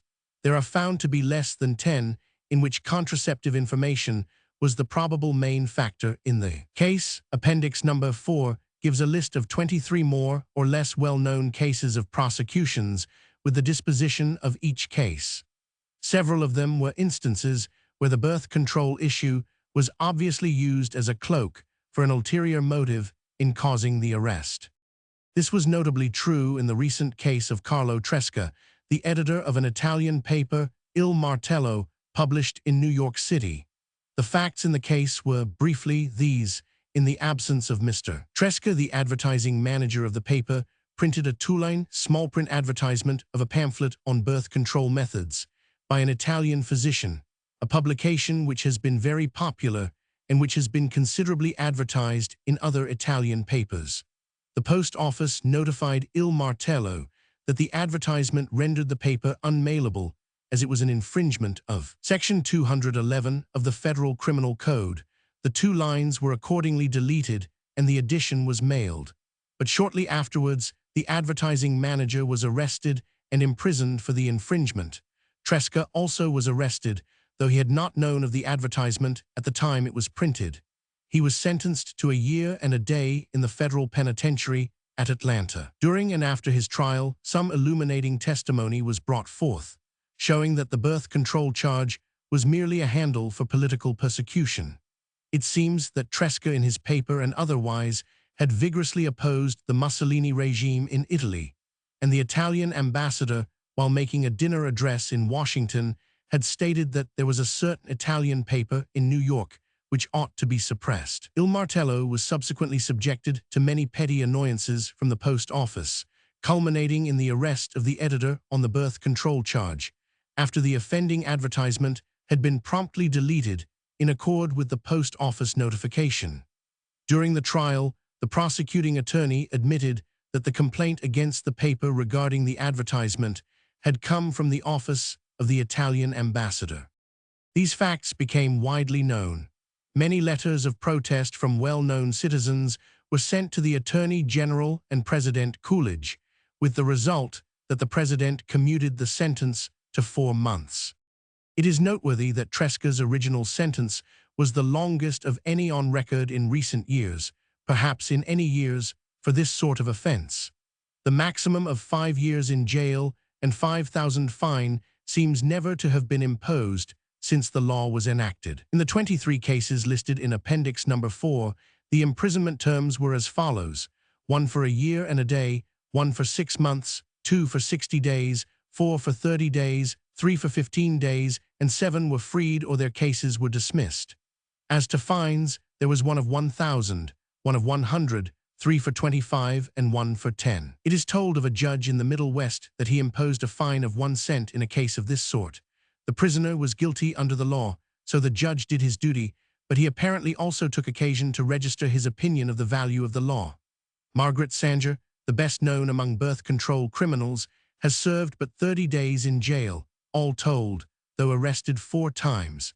Her 9 indictments under the federal law in 1914 were dismissed. She was freed after arrest in Portland, Oregon, as was also the case when she was arrested at the town hall in 1921 in New York, when the police broke up the meeting before anyone had spoken at all. The charge in this instance was not giving contraceptive information, but disorderly conduct and resisting the police. The 1 sentence she served was that imposed for opening her Brownsville clinic for giving contraceptive instruction in New York in 1916. For at least 10 years past, the local police, the post office authorities, and John Sumner, Comstock's successor, have known that Mrs. Sanger was infringing both federal and state law on a more or less wholesale scale, but there has been no prosecution. In a lengthy letter which Sumner wrote to all the members of the U.S. Senate Judiciary Committee on February 18, 1921, and in an almost identical letter which he wrote to Senator Cummins on January 23, 1923, in which he pleaded for the continuance of the present laws without change, he twice mentions the fact that Mrs. Sanger had published a pamphlet entitled, which described various methods and articles for the prevention of conception and their methods and use. Yet he has not had her arraigned, as he would be in loyalty bound to do if his belief in the present laws were thoroughgoing, as he assured Senator Cummins it was. In his letter, Mr. Sumner gives the title of the pamphlet, which makes him also an offender against the federal law, Section 211, which forbids anyone to mail any written or printed card, letter, circular, book, pamphlet, advertisement, or notice of any kind giving information, directly or indirectly, where, how, or of whom, or by what means conception may be prevented. Mr. Sumner in his letter told the senator of whom, and he did so directly. He knew he did not risk arrest for doing it even though his act was a crime. In all probability, neither should we, if we were to print the title of the pamphlet. But as both the author and the publisher of this book are interested in the discussion of sound legislation on this subject, rather than in possibly precipitating one more indictment under this good-for-naught law, we discreetly leave the title blank.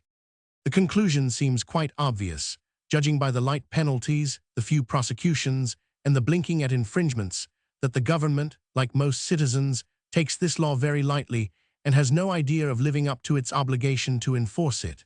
There has been one Postmaster General, however, in recent times, who has made at least a gesture toward enforcement, and another who made at least a gesture toward a common-sense revision of the laws.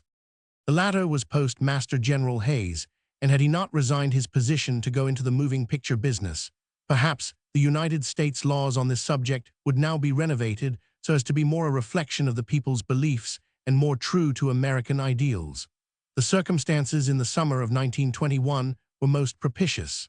Mr. Hayes had made several public statements that he was convinced that the post office should not operate a censorship system. He had put himself on record in unmistakable terms, and his words had been widely published by the newspapers. So, in August of that year, an interview with Mr. Hayes was secured by the director of the Voluntary Parenthood League, and the question laid before him as to whether the time was not more than ripe to remove this particular censorship from the laws which govern the post office. He received the suggestion with marked cordiality, saying that it was very timely, for he had about reached the conclusion that it was his duty to submit to Congress a recommendation for the revision of all the post office laws which had any bearing on censorship. He asked for a resume of all pertinent data on the laws affecting birth control knowledge, and he also asked for specimens of good books and other publications on the subject, such as are used abroad. On being told that it would break the law Section 211 to mail such publications to him, he said, "Oh no, I wouldn't want that done, send them by express." "Can't be done," was the answer, "because Section 245 forbids that also."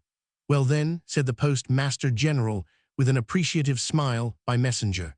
The parcel was forthwith delivered to him by that method. But even that was unlawful, for according to Section 312, it is a crime in the District of Columbia to lend or give away, or to have in one's possession for any such purpose, any book, pamphlet, etc.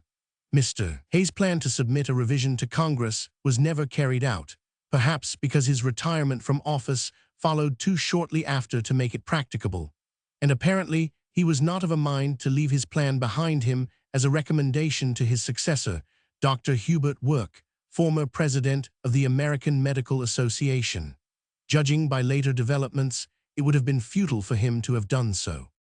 When Dr. Work took office, he lost no time in making his gesture about the enforcement of the obscenity laws. For only a few days after he became Postmaster General, the following official bulletin was conspicuously posted in all the post offices of the country.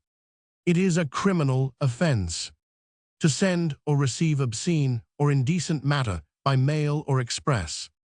The forbidden matter includes anything printed or written, or any indecent pictures, or any directions, drugs, or articles for the prevention of conception, etc. The offense is punishable by a $5,000 fine or 5 years in the penitentiary or both. Ignorance of the law is no excuse." For more detailed information on this subject, read sections 480 and 1078 of the Postal Laws and Regulations, which may be consulted at any post office. The Birth Control Herald of July 1922 commented as follows on this bulletin: "If Dr. Work intends to enforce the laws, it does him credit. But suppose he undertakes to prosecute all infringements, The relatively low birth rate in well-to-do families indicates wholesale breaking of this law. How is he going to enforce it? Will he trail these several million respectable, influential parents till it is discovered how they learned the science of family limitation? There are about 25 million families in the country, and roughly speaking, 10 million of these are the well-to-do above the income tax exemption. Suppose a tenth of these can be convicted of having secured by mail or expressed the contraceptive information on which their own family limitation is based. The authorities would hardly imprison a whole million. It would mean standing room only in the jails. An alternative would be to fine them. 1 million lawbreakers, fined 5,000 each, would provide Uncle Sam with a handy 5 billion in these days, when the national debt stands at about 8 billion. But like the jail idea, this might be a bit impracticable. What alternative is there then? The million malefactors might be acquitted, but that would make the officers of the law look silly. So there it is, a large problem staring at the new Postmaster General. How will he meet it? Dr. Work's bulletin says ignorance of the law is no excuse. Similarly also, difficulty of enforcement is no excuse for him. So long as the law stands, he and the Department of Justice must carry it out, or else be unfaithful and inefficient public servants. Possibly Dr. Work might welcome a practical suggestion, namely, that he promptly request Congress to change this feudal law which has encumbered the statute books since Anthony Comstock got it passed in 1873. Any law that can't be generally enforced should be repealed. How about the families below the income tax exemption? There are over 10 million of these also, and they are the ones against whom this law works successfully.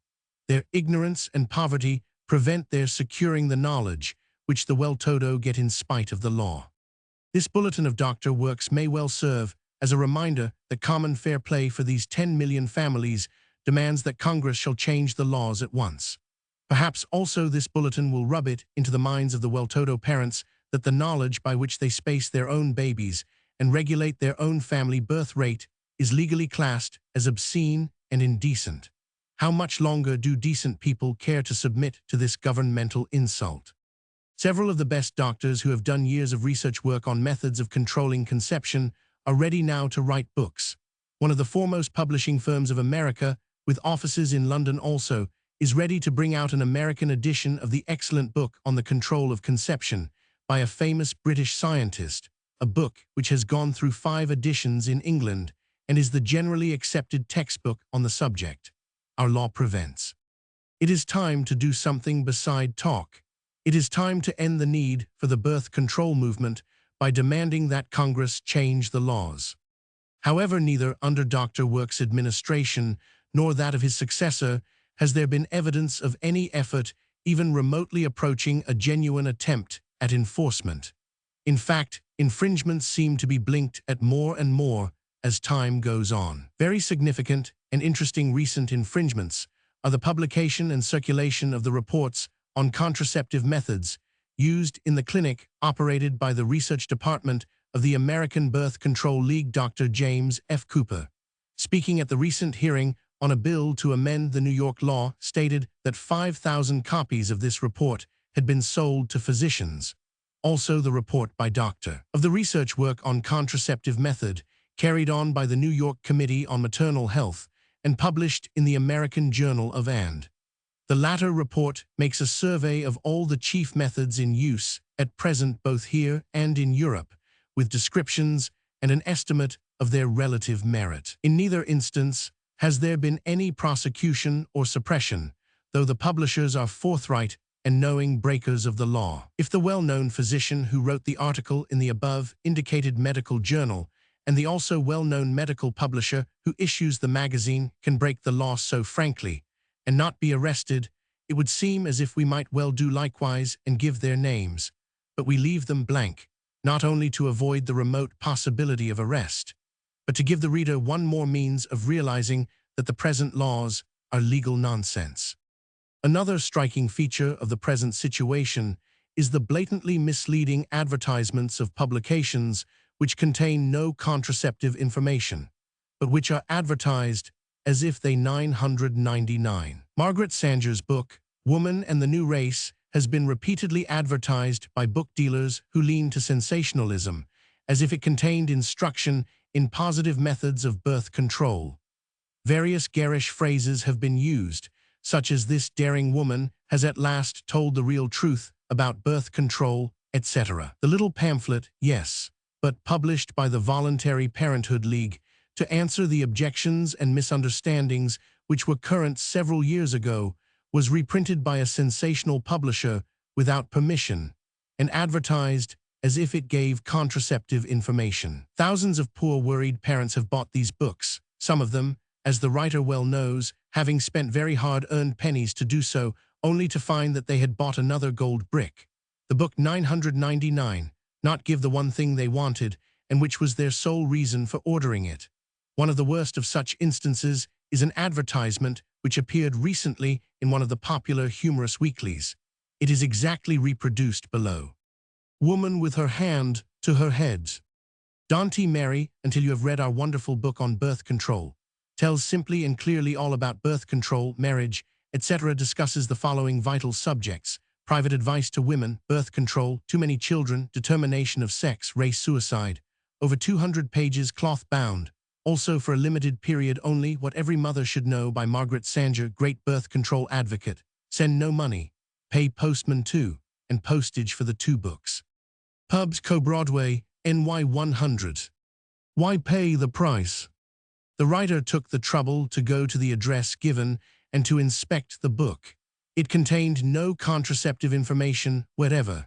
It distinctly did not tell all about birth control. The man in charge of the office, and who had been responsible for the advertisement, admitted its deliberately fraudulent character, and frankly said he used this method to make the book sell better, that personally he did not like sensationalism, but one must make a living somehow. The writer also inquired of the publisher of the paper in which the advertisement appeared, as to how they dared and why they cared to publish this sort of thing.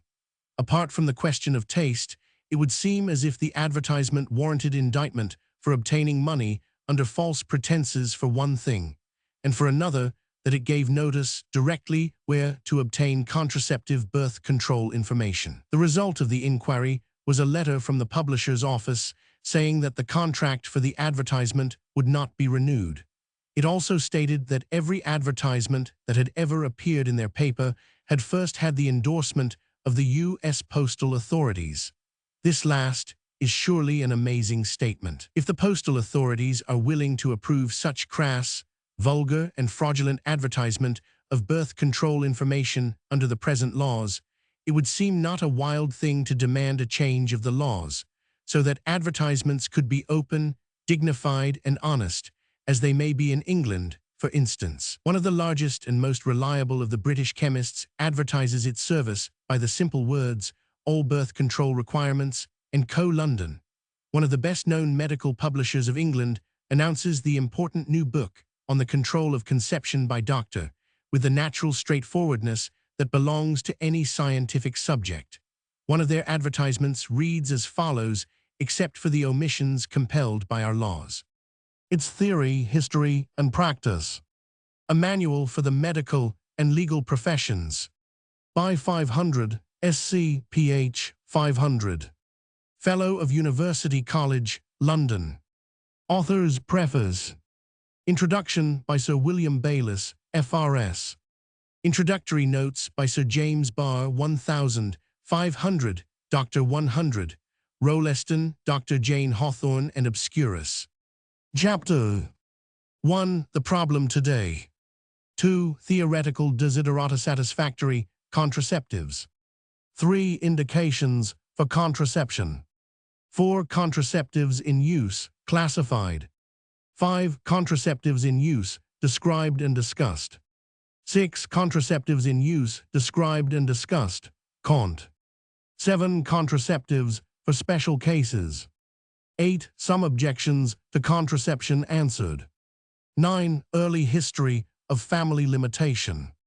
10. Contraception in the 19th century. 11. Contraception in the 20th century. 12. Contraception and the law in England, France, and America. 13. Instruction in medical schools. 14. Birth control clinics. Index. Description of plates. Plates I to 4, Sir William Bayliss says, "It cannot fail to be a real service." Dr. Rolleston says, "I predict a great success for the work, and I wish to record my thanks to the author for her pioneer work in preventive medicine. This book is the first manual on the subject and is packed with both helpful and interesting matter, and much that is new and noteworthy. Order from your bookseller or direct from the publishers. Just so long as our laws remain as they are, just so long will they induce and encourage an atmosphere of hectic, unwholesome excitement about a subject that should be merely a part of the general fund of hygienic knowledge which humanity utilizes for its welfare. And just so long will that unwholesome atmosphere be reflected in vulgar advertisements, which cannot be properly antidoted by dignified, decent advertisements of the proper sources for contraceptive information and means. Our government not only blinks at the numerous infringements of the laws which ban birth control information, but the government itself breaks the law. Government officials themselves are guilty of flagrant violations, but no one puts them in jail. There are some very striking instances. The Library of the Surgeon General in Washington, which is open to the public, has received and is loaning to readers the November issue of the American Journal of, and published by the Company of. It contains a report by Doctor on methods of controlling conception. To mail the magazine from where it was published and to receive and loan it in Washington are criminal acts under the law. The Congressional Library has received from England and has loaned to readers the volume entitled by Doctor, published London. It is the previously mentioned manual for the medical and legal professions and is considered one of the best and most comprehensive works on the subject in the world. To pass the book through the customs, to transport it to Washington, to list it in the library catalog, and to lend it to readers are all criminal acts under the law. This same volume has been borrowed by several members of the Judiciary Committee, again a criminal act. But not a single government employee has been apprehended for these crimes, although the offenses were clean-cut infringements of the law. Dutiful and full enforcement would mean the jailing for a 5-year term of a score or so of the government employees who are involved. A still more significant fact is that members of Congress who have vehemently opposed the Cummins-Vail bill to remove the words preventing conception from the obscenity laws have actually had the presumption to ask the writer of this book, while working for that measure, to get for them copies of some of this forbidden literature. One of them added, "I'll see that you are not prosecuted." An instantaneous refusal brought a rather shamefaced expression to his countenance. He was a member of the Judiciary Committee to which the bill had been referred. It would be interesting to know whether this member, who has flatly said he would vote against the bill, would be willing to confess before the committee that he was quite willing to break the law, but unwilling to change it, and equally unwilling to insist on its enforcement. Enforcement is all too evidently a farce, and will never be anything else so long as the present laws are retained. A legal housecleaning seems the only hope for putting the country on either a self-respecting or a democratic basis, so far as this subject is concerned. An editorial in the Washington Post has said what needs to be said on how to have laws respected. The enforcement of all law is necessary to the existence of the states and the United States. The alternative is anarchy, but all law must be constitutional in accordance with the people's expressed will. The first duty of all citizens and of Congress is to ascertain the will of the people. The second is to enforce and obey it. Part 2. What changes in the law have been proposed? Chapter 1. The two first federal efforts. The Big Repeal Petition of 1876, started by National Liberal League. Comstock's obscenity exhibit wins again. Sanger arrests crystallize growing movement for repeal of law. National Birth Control League, founded March 1915, first organization of the sort in the United States. Repeal bills drafted. Petitions circulated. Noted English sympathizers help. 3 years after Congress enacted the Comstock Bill, thousands of citizens started a petition for its repeal. The number has been variously estimated at from 40,000 to 70,000. Comstock credits it with the latter figure in his book, Frauds Exposed. The petition was initiated and the signatures collected by the National Liberal League. There was much publicity concerning it, and mass meetings were held in various cities.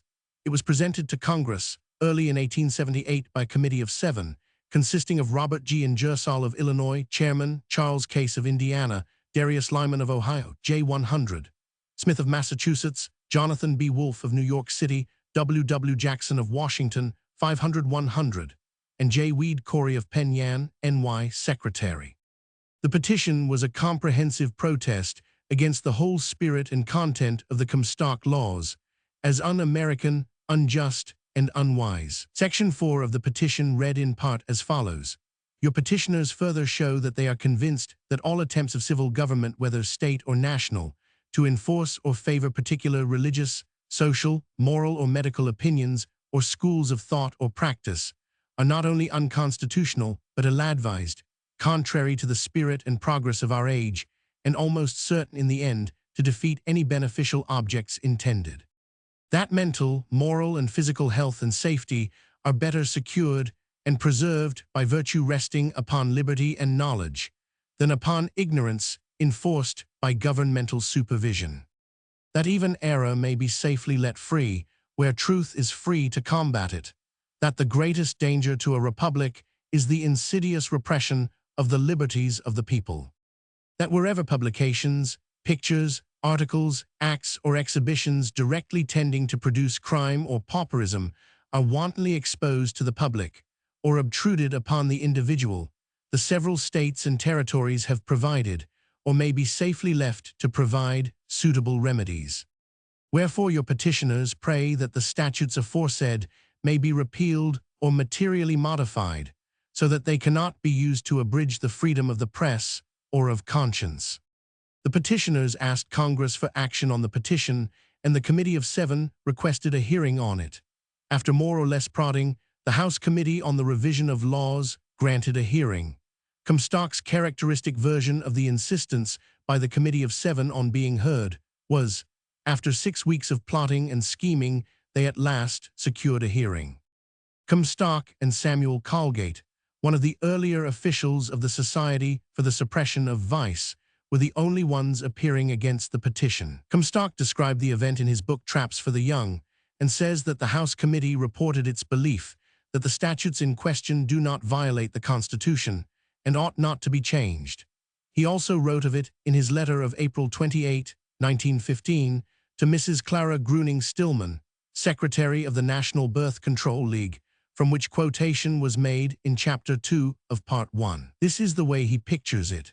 When the National Defense Association in 1876 secured a petition 2,100 feet long, containing 60,000 names, and presented it to Congress, following it up with the most infamous attacks upon the efforts to enforce all that was required in the face of all their opposition, supported as they were at that time by the public press throughout the country, was to lay the facts before the congressional committees and submit to them the circulars which showed to them the system of the business then being carried on, cursing the boys and girls of this country and leading them from the paths of virtue, and both committees reported against any repeal or change whatever. This decision of the committee was made on May 1, 1878. If it was true, as Comstock says, that the press of the country at that time was with the petitioners for the repeal, it is a point worth bearing in mind. Evidently, the actual sight of a collection of smutty circulars describing sex depravity stampeded the Committee on the Revision of Laws in the same way that it had the Committee on Post Offices and Post Roads, when it reported favorably on the Comstock Bill 3 years previously, so that it blotted out of mind every other consideration, except that obscenity must be made unmailable. It prevented any serious thought about the injustice of depriving the normal majority of access to scientific knowledge. All sorts of strange things are done under the impetus of alarm, and fear can upset the judgment of the best of men on occasion. But now that the country has had the benefit for over half a century of the fears which Comstock so successfully planted in the congressional mind, the question is how quickly can there be a restoration of calm judgment and of democratic faith in the people. After the failure of this petition, many years elapsed before any concerted effort was again made to have Congress correct the Comstock blunder. In the meantime, of course, the laws were increasingly broken and increasingly unenforced, so far as the circulation of contraceptive information was concerned. Comstock utilized the laws for his campaign to suppress fraud and general obscenity, and he occasionally included a prosecution against someone for giving contraceptive information. But that offense, per se, and uninvolved with obscenity or liberalism, formed a very small part of his total activity. However, it was two of these latter arrests which touched off the spark that flamed into what has been called in late years the American birth control movement. These were the arrests of Margaret Sanger and of William Sanger, her husband. In September 1914, Mrs. Sanger was indicted on 9 counts under the federal law for mailing her pamphlet on family limitation. Mr. Sanger was arrested the following January by means of Comstock's decoy system for giving away a single copy of the pamphlet, as already described in Part 1 of this book. Previous to Mrs. Sanger's arrest, there were many people who had become tremendously interested in her activity and who were deeply stirred by her righteous indignation that the poor mothers among whom she had worked as a district nurse were without any sort of adequate scientific information on the control of conception, and by her burst of generous impulse when she determined to get the information to the working people on a large scale, no matter what the laws forbade and no matter what hardship it might involve for her. Some of the specially interested people helped Mrs. Sanger with funds for her project and by securing mailing lists and so forth. She compiled such information as she could find, and a very large edition of the pamphlet was sent out. She then went to Europe in order to find out more about contraceptive methods in Holland and in England, and to publish some new revised pamphlets before facing trial under federal indictment. During this period, the conviction was rapidly growing in the minds of many who had been moved by Mrs. Sanger's gallant zeal, that the time had come to remedy the situation fundamentally by organizing a movement to get the laws revised. Mrs. Sanger's arrest added greatly to the strength of this conviction. To tolerate the necessity for a succession of martyrdoms, such as appeared likely to occur as the sequel of Mrs. Sanger's spirit and her notable defiance of the law, seemed folly, if by dint of vigorous concerted effort the laws could be changed so that no one would have to brave martyrdom. This conviction crystallized into action in New York City in March 1915, when a meeting was held at the home of Mrs. Clara Gruning Stillman, at which the National Birth Control League was organized. Mrs. Sanger was then abroad. On her return shortly afterward, she was invited to be a member of the executive committee of the League.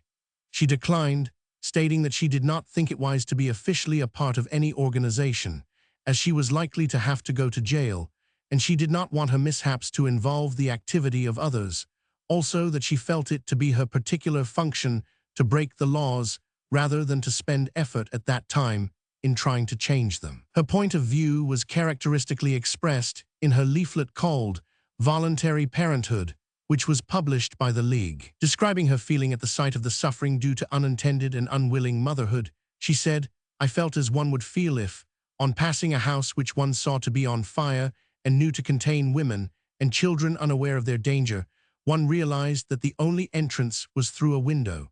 Yet there was a law and penalty for breaking windows. Would any one of you hesitate if by so doing you could save a single life?"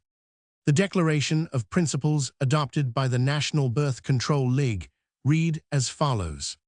The object of the Birth Control League is to help in the formation of a body of public opinion that will result in the repeal of the laws, national, state, or local, which make it a criminal offense, punishable by fine or imprisonment, or both, to print, publish, or impart information regarding the control of human offspring by artificial methods of preventing conception. The Birth Control League holds that such restrictive laws result in widespread evil. While they do not prevent contraceptive knowledge of a more or less vague or positively harmful character being spread among the people, these repressive laws do actually hinder information that is reliable and has been ascertained by the most competent medical and scientific authorities, being disseminated systematically among those very persons who stand in greatest need of it.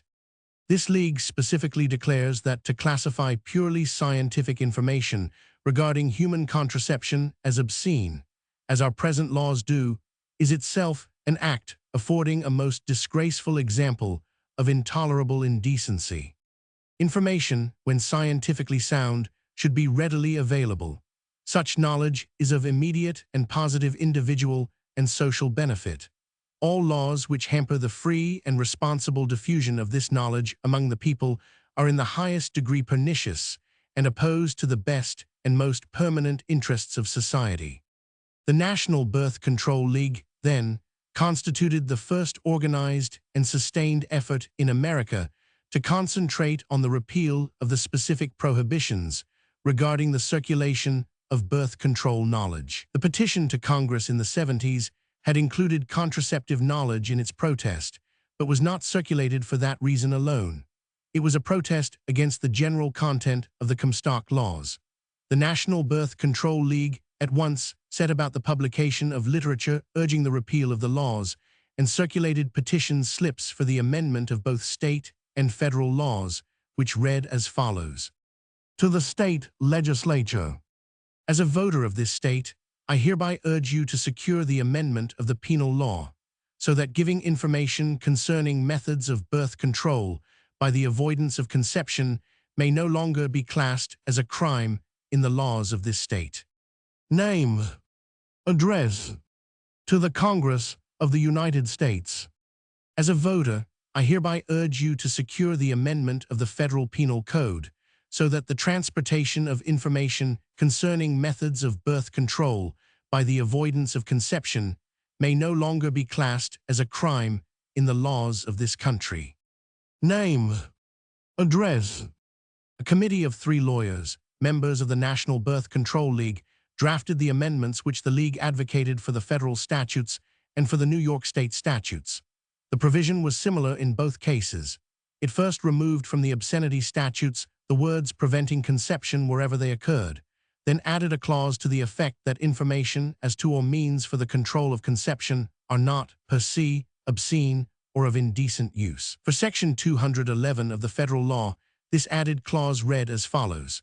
But no book, magazine, pamphlet, paper, letter, writing, or publication is obscene, lewd, or lascivious, or of indecent character, or non-mailable by reason of the fact that it mentions, discusses, or recommends prevention of conception, or gives information concerning methods or means for the prevention of conception, or tells how, where, or in what manner such information or such means can be obtained, and no article, instrument, substance, or drug is non-mailable by reason of the fact that it is designed or adapted for the prevention of conception, or is advertised or otherwise represented to be so designed or adapted. The statutes with the proposed amendments in full are given in Appendix No. 5. It was not only within the United States that interest in amending our laws grew apace. The matter got the attention of a very thoughtful and distinguished portion of the British public also. When Mrs. Sanger was in England, she met Dr. Marie 100. Stopes, subsequently the founder of the first birth control clinic in England, who was deeply indignant at the situation threatening Mrs. Sanger by virtue of the American law. This feeling found expression in a letter which Dr. Stopes wrote and sent to President Wilson, and which was signed by several other well-known English citizens. It reads as follows. September 1915. To the President of the United States. White House, Washington, 500-100, Sir.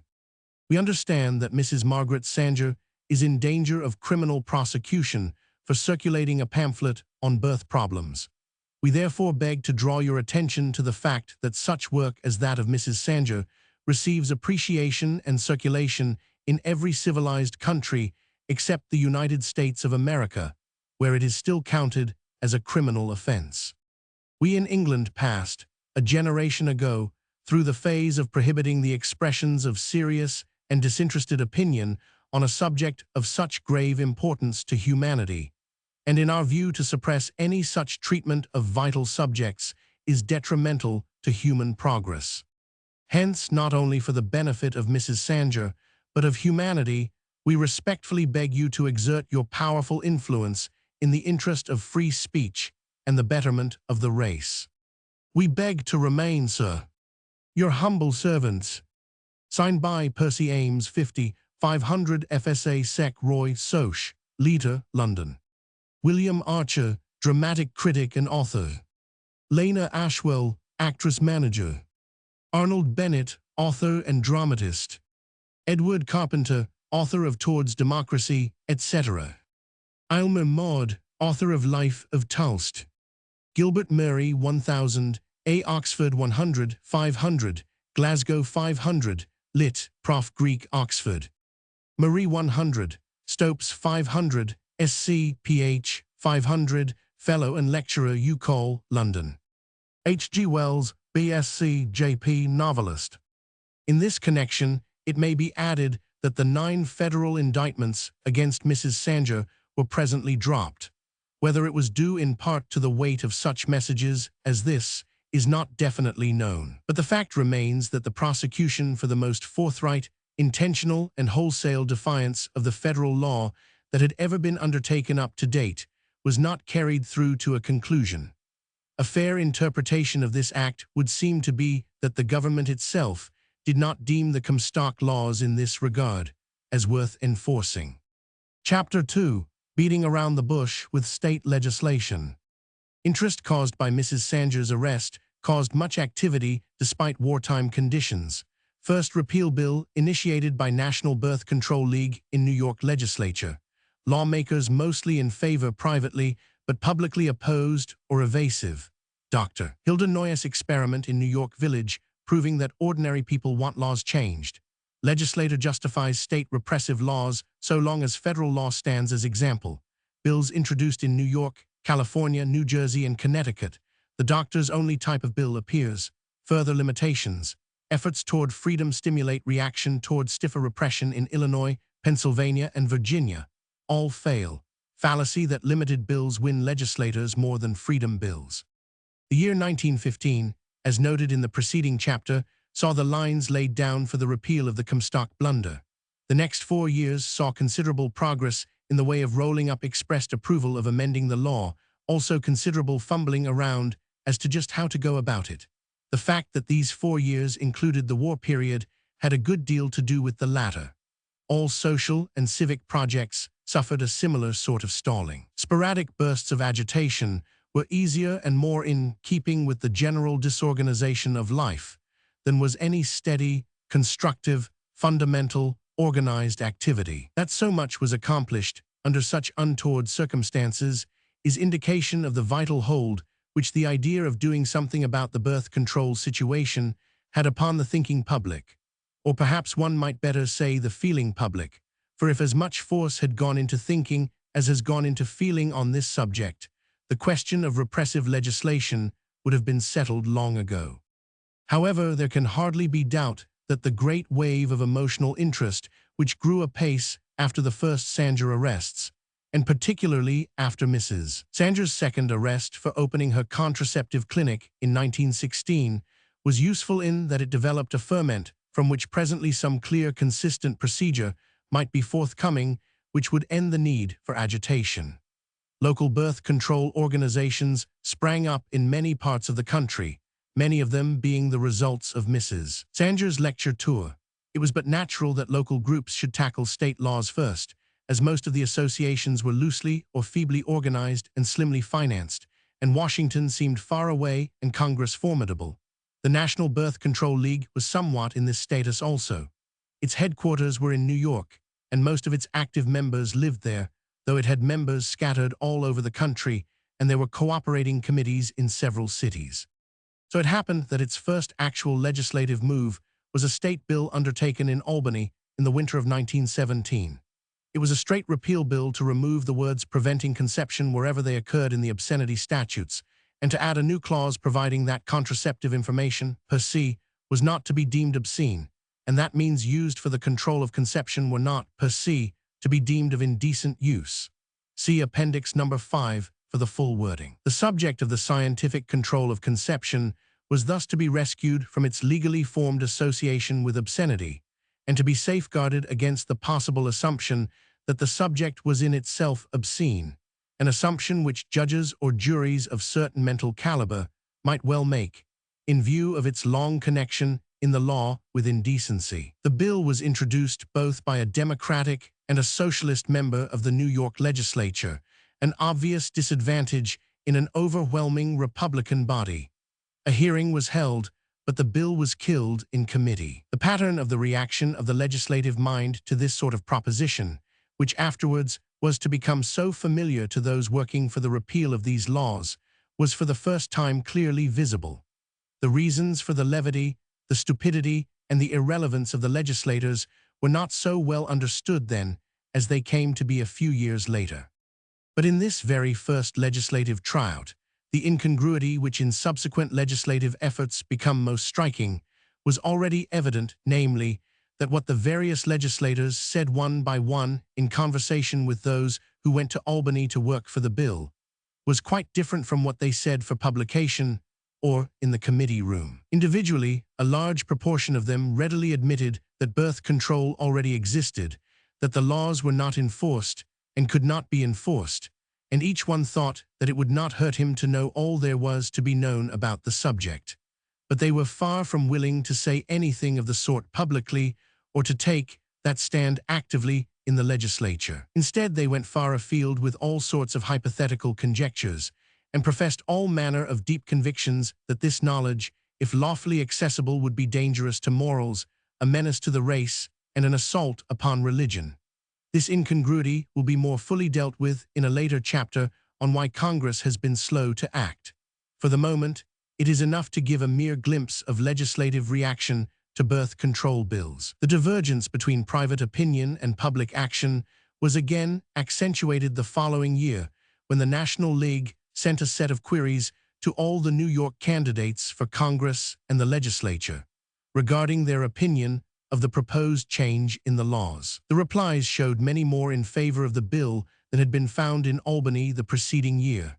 In fact, not a single adverse answer was received, and of those who replied 8% were in favor, 11 asked for more light on the subject, and only 3 sidestepped the question.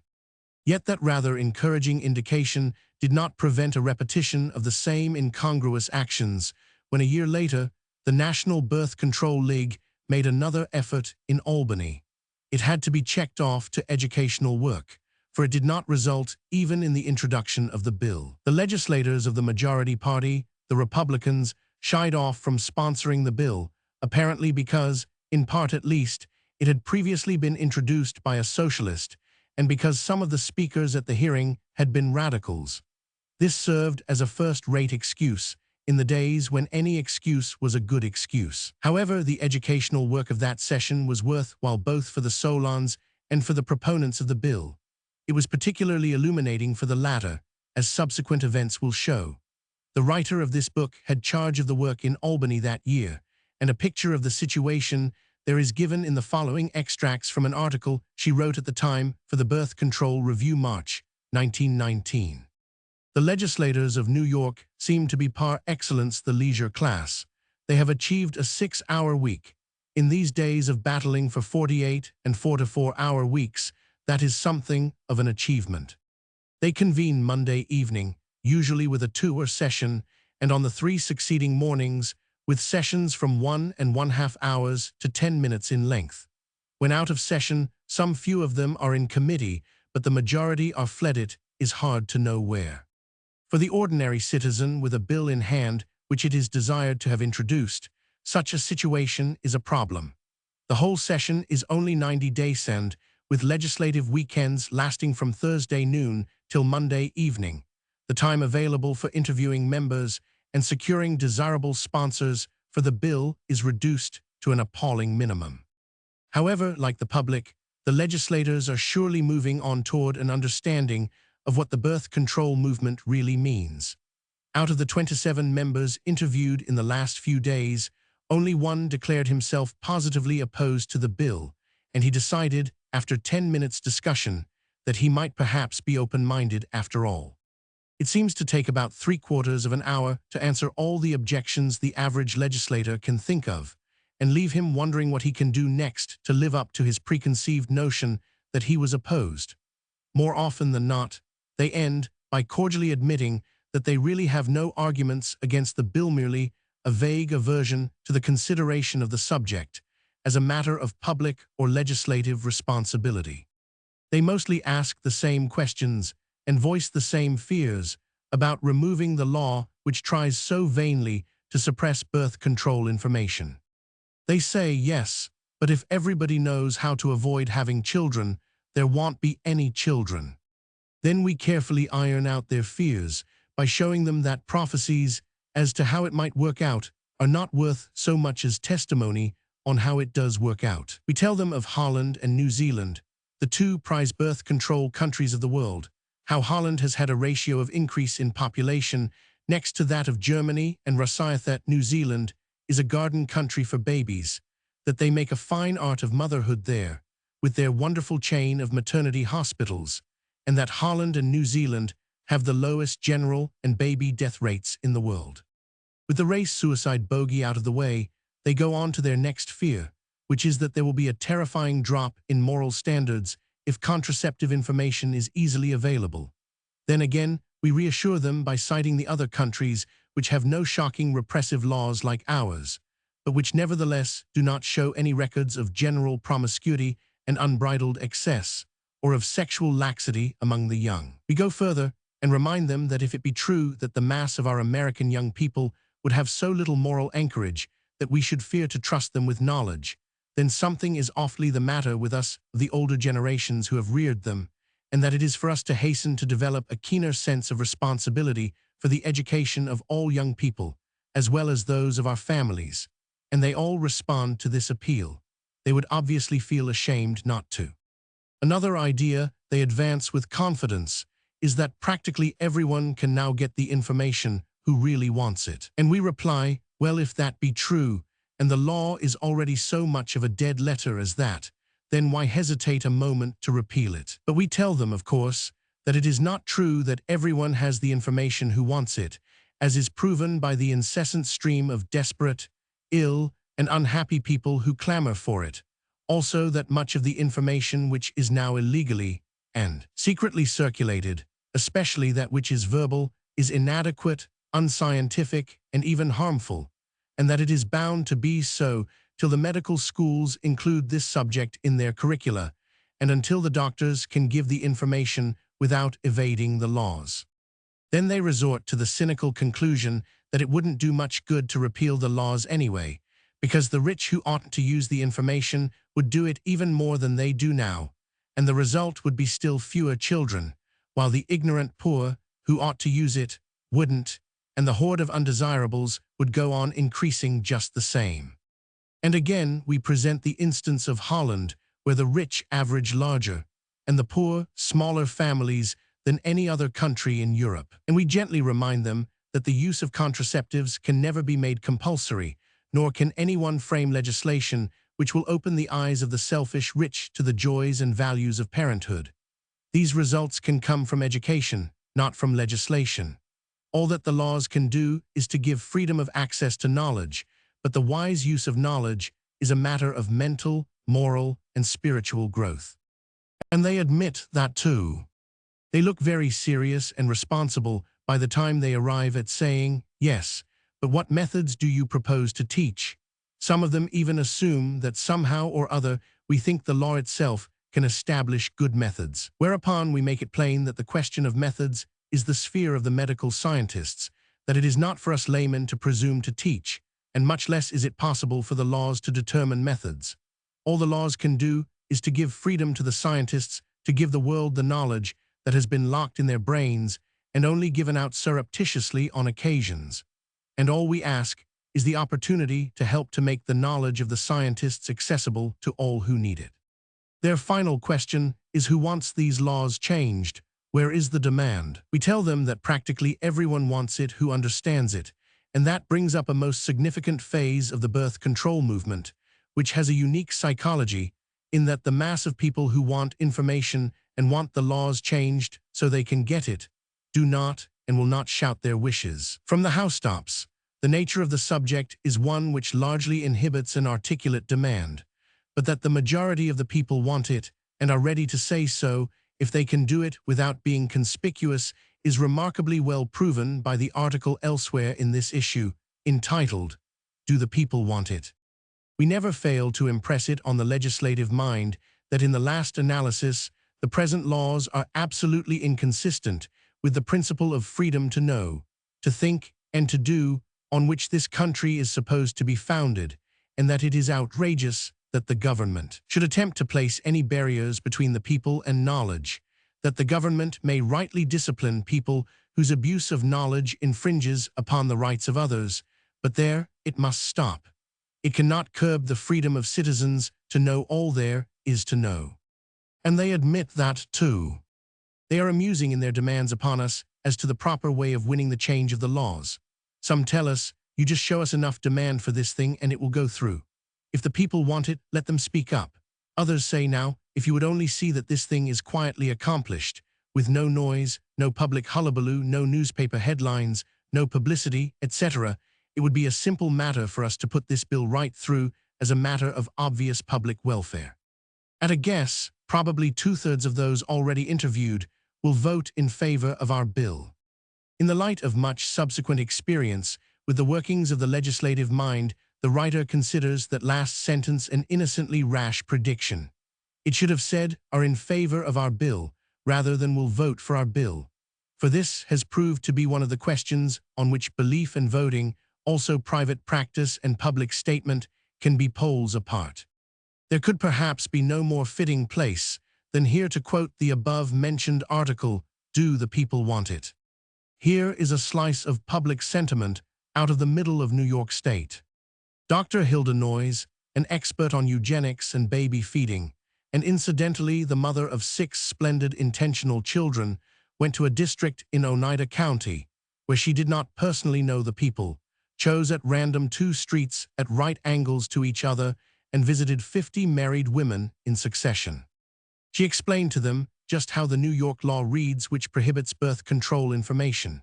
Most of them did not know that it is a part of the obscenity laws and is entitled indecent articles, or that it is utterly sweeping in its provisions, so that even a mother cannot legally inform a daughter on her marriage as to how to have her children come at intelligent intervals. They only knew in general that whatever one knew about this subject must be learned secretly.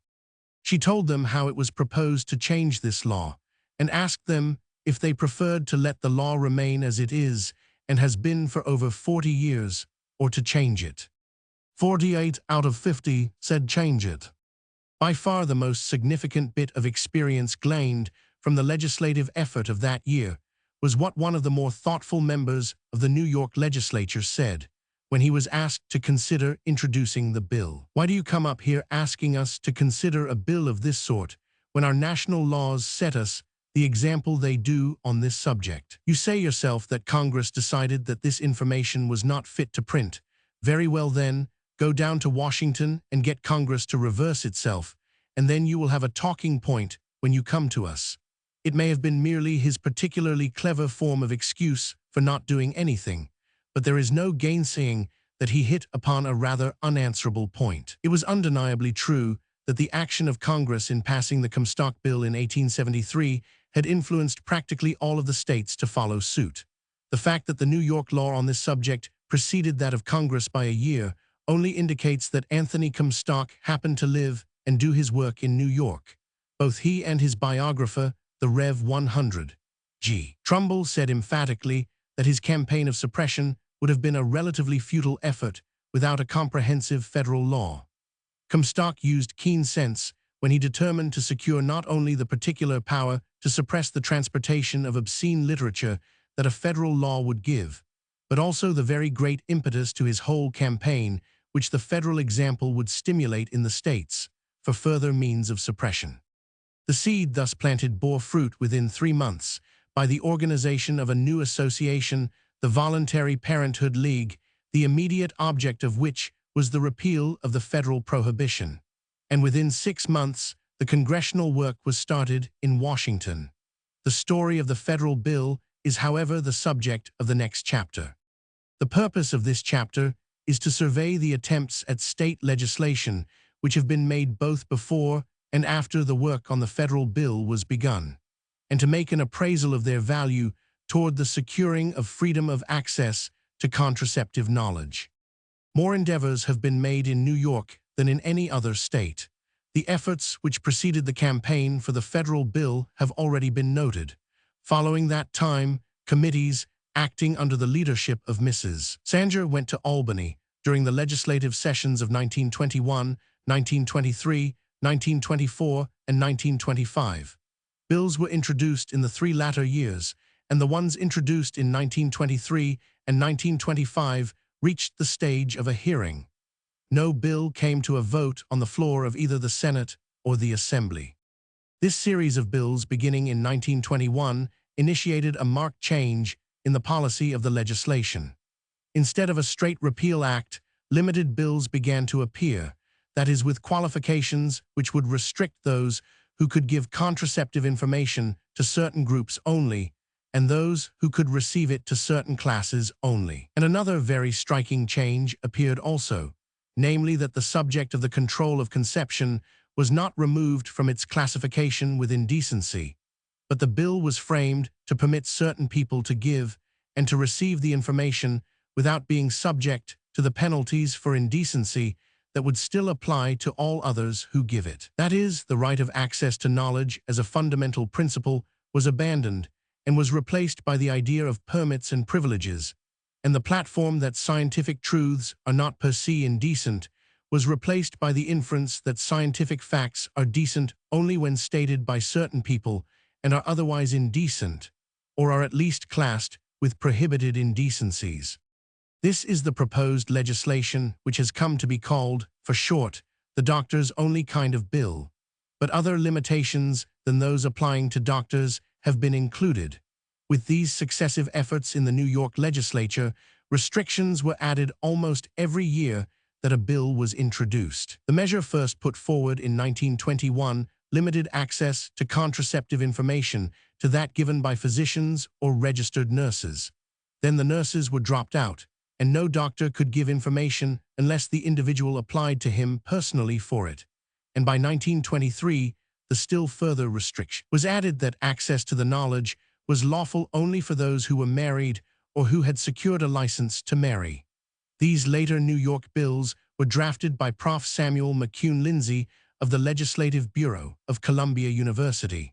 The full wording of the latest draft is given in Appendix Number 6. All of them leave the main body of the obscenity statutes just as it stands, with its blanket prohibition of the giving of contraceptive information by anyone to anyone, in any way whatever. The amendment in each of these bills is an addition to the Release Act of 1881, Section 1145 of the Penal Code, which states that an article prescribed by a physician to cure or prevent disease is not of indecent or immoral nature or use.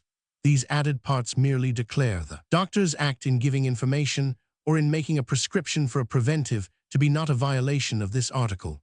In other words, the old law of 1881 whitewashed the thing prescribed by the doctor, and the proposed amendment whitewashes the doctor for prescribing it.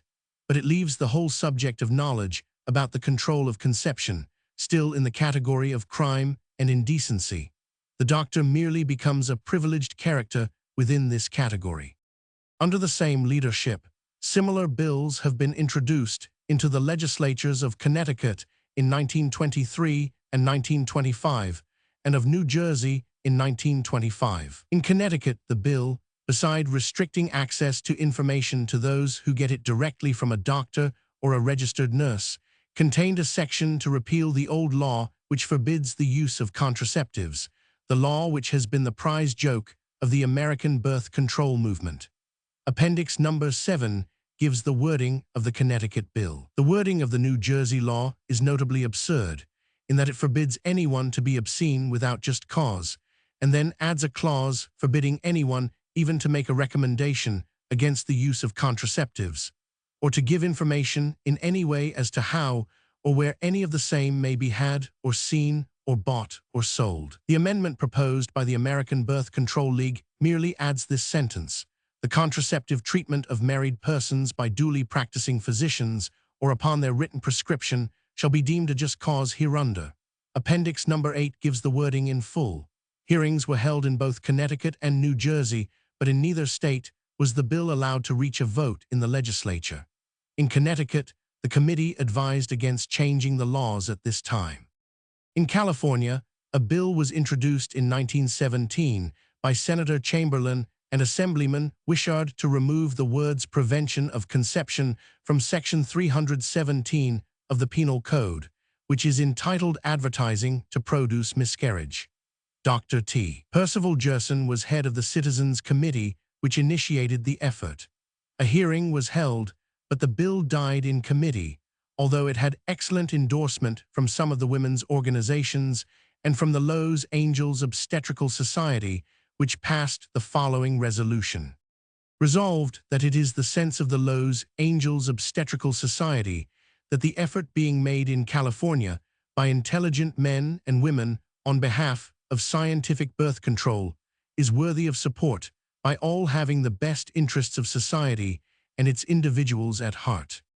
Resolved that the attention of the public be strongly drawn to the fact that this movement for scientific birth control has no relation to the production of abortion or miscarriage, which in fact it aims to eliminate. Resolved that this society composed of physicians and surgeons earnestly engaged in discussing those aspects of medical science, chiefly in the domain of obstetrics, gynecology, and pediatrics, respectfully petition the California legislature to amend by elimination that portion of Section 317 of the Penal Code, reading, or for the prevention of conception. Further be it resolved that this society at this date go on record as unqualifiedly approving such propaganda for birth control by scientific contraceptive measures because of the universal benefits that will accrue. It is noteworthy that this resolution by doctors did not take a doctors-only stand. A loophole in the California law has allowed the establishment of a mother's clinic.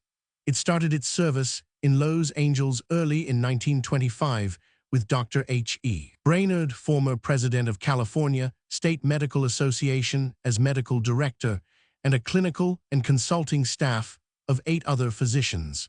The California statute forbids anyone to offer his services in any way to aid in the prevention of conception, but it does not forbid the giving of information if asked.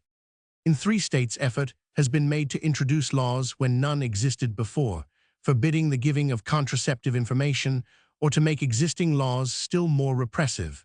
Illinois and Virginia were instances of the former and Pennsylvania of the latter sort.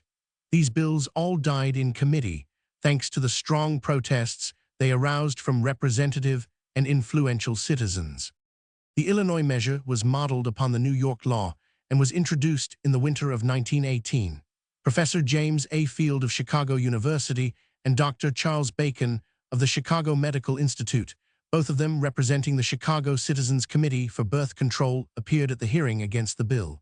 The Illinois Medical Society also sent Dr. 150 Taylor and Dr. Deal to oppose it. Effective lobbying was done before the hearing, and by the time that was held, the interest was so great that the session was carried over into the evening. In conversation with members of the legislature individually, it was evident that they had no idea that the passage of the measure would mean that it would be unlawful for anyone, even themselves, to get the simplest and most commonly used sorts of preventive, such as are sold at all drugstores. Professor Field and the physicians enlightened them on this and many other points, with the result that the bill was not reported out. It is significant that the way a measure of this sort is presented to a legislator makes such a difference in his opinion of its merit. A proposition to make obscenity less prevalent wins sympathy at once, and if there is no mention made of the fact that it also will forbid the securing of scientific hygienic information for utilization in normal private life, the obscenity point carries the legislator along to approve of the bill. But when he sees the real facts about such legislation, he thinks twice and thinks sanely. It seems like a sound guess that Congress would likewise have thought sanely if Comstock and those who rushed his bill through had given the members a chance to know the actual scope of the bill and think twice.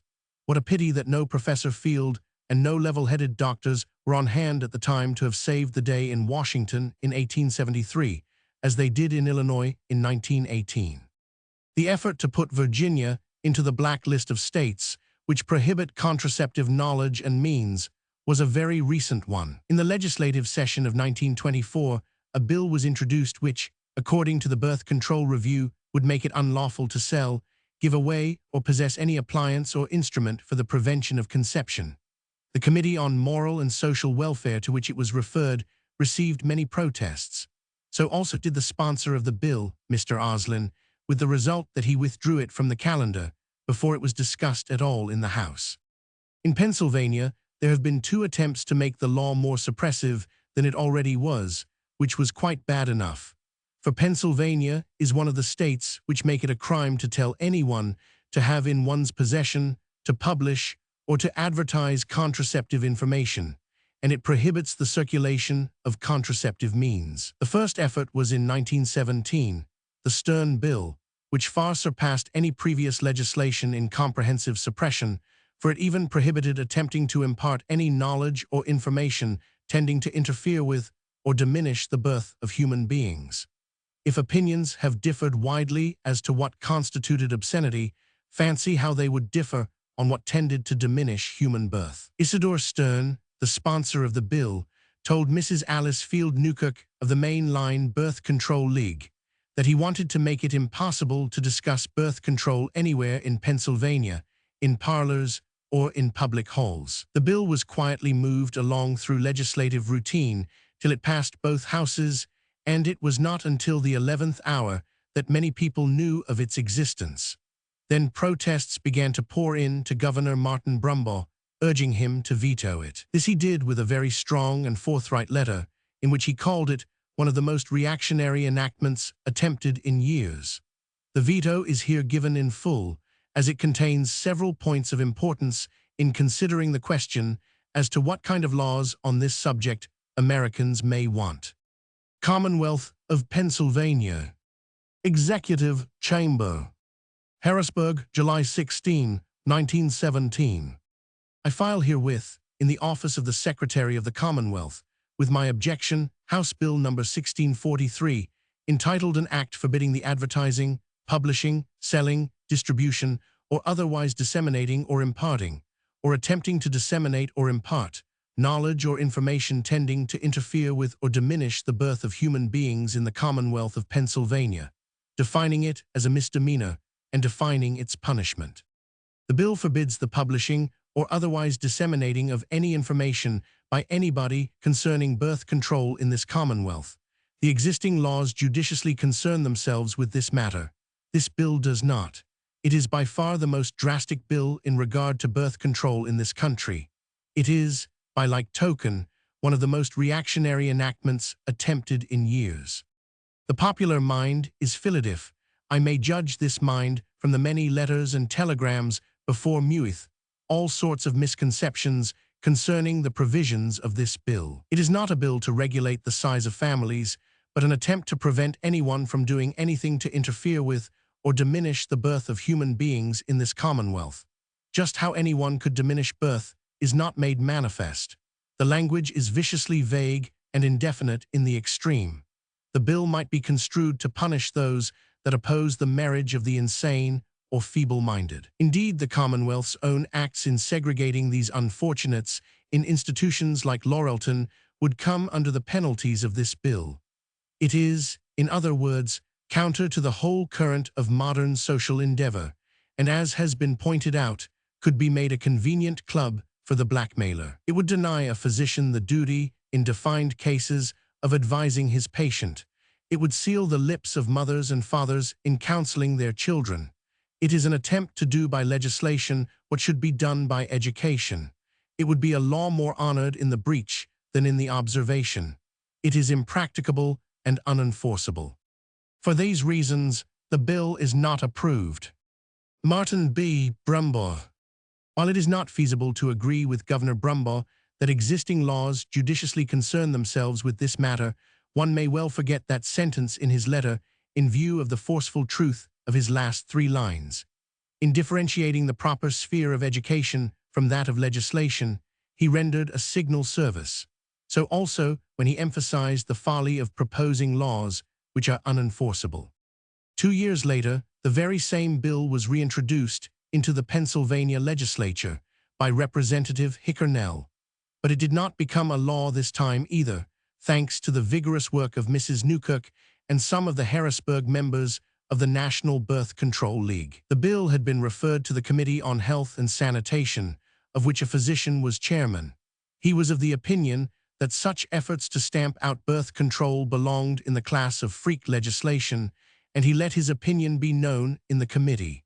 The bill was never reported out. Just as limited or doctors-only bills were proposed after the first freedom bills were introduced in the states, so also were they proposed for federal legislation after the trail was first blazed to Congress by a federal freedom bill. The special import of the doctors-only idea in federal legislation will be discussed in the next chapter in connection with the story of the federal bill, through fundamentally the same considerations apply both to state and to federal law. At this point, it may be clarifying to take a look at certain happenings when the doctors-only bills were being urged upon the state legislators, and when the public was being urged to support them.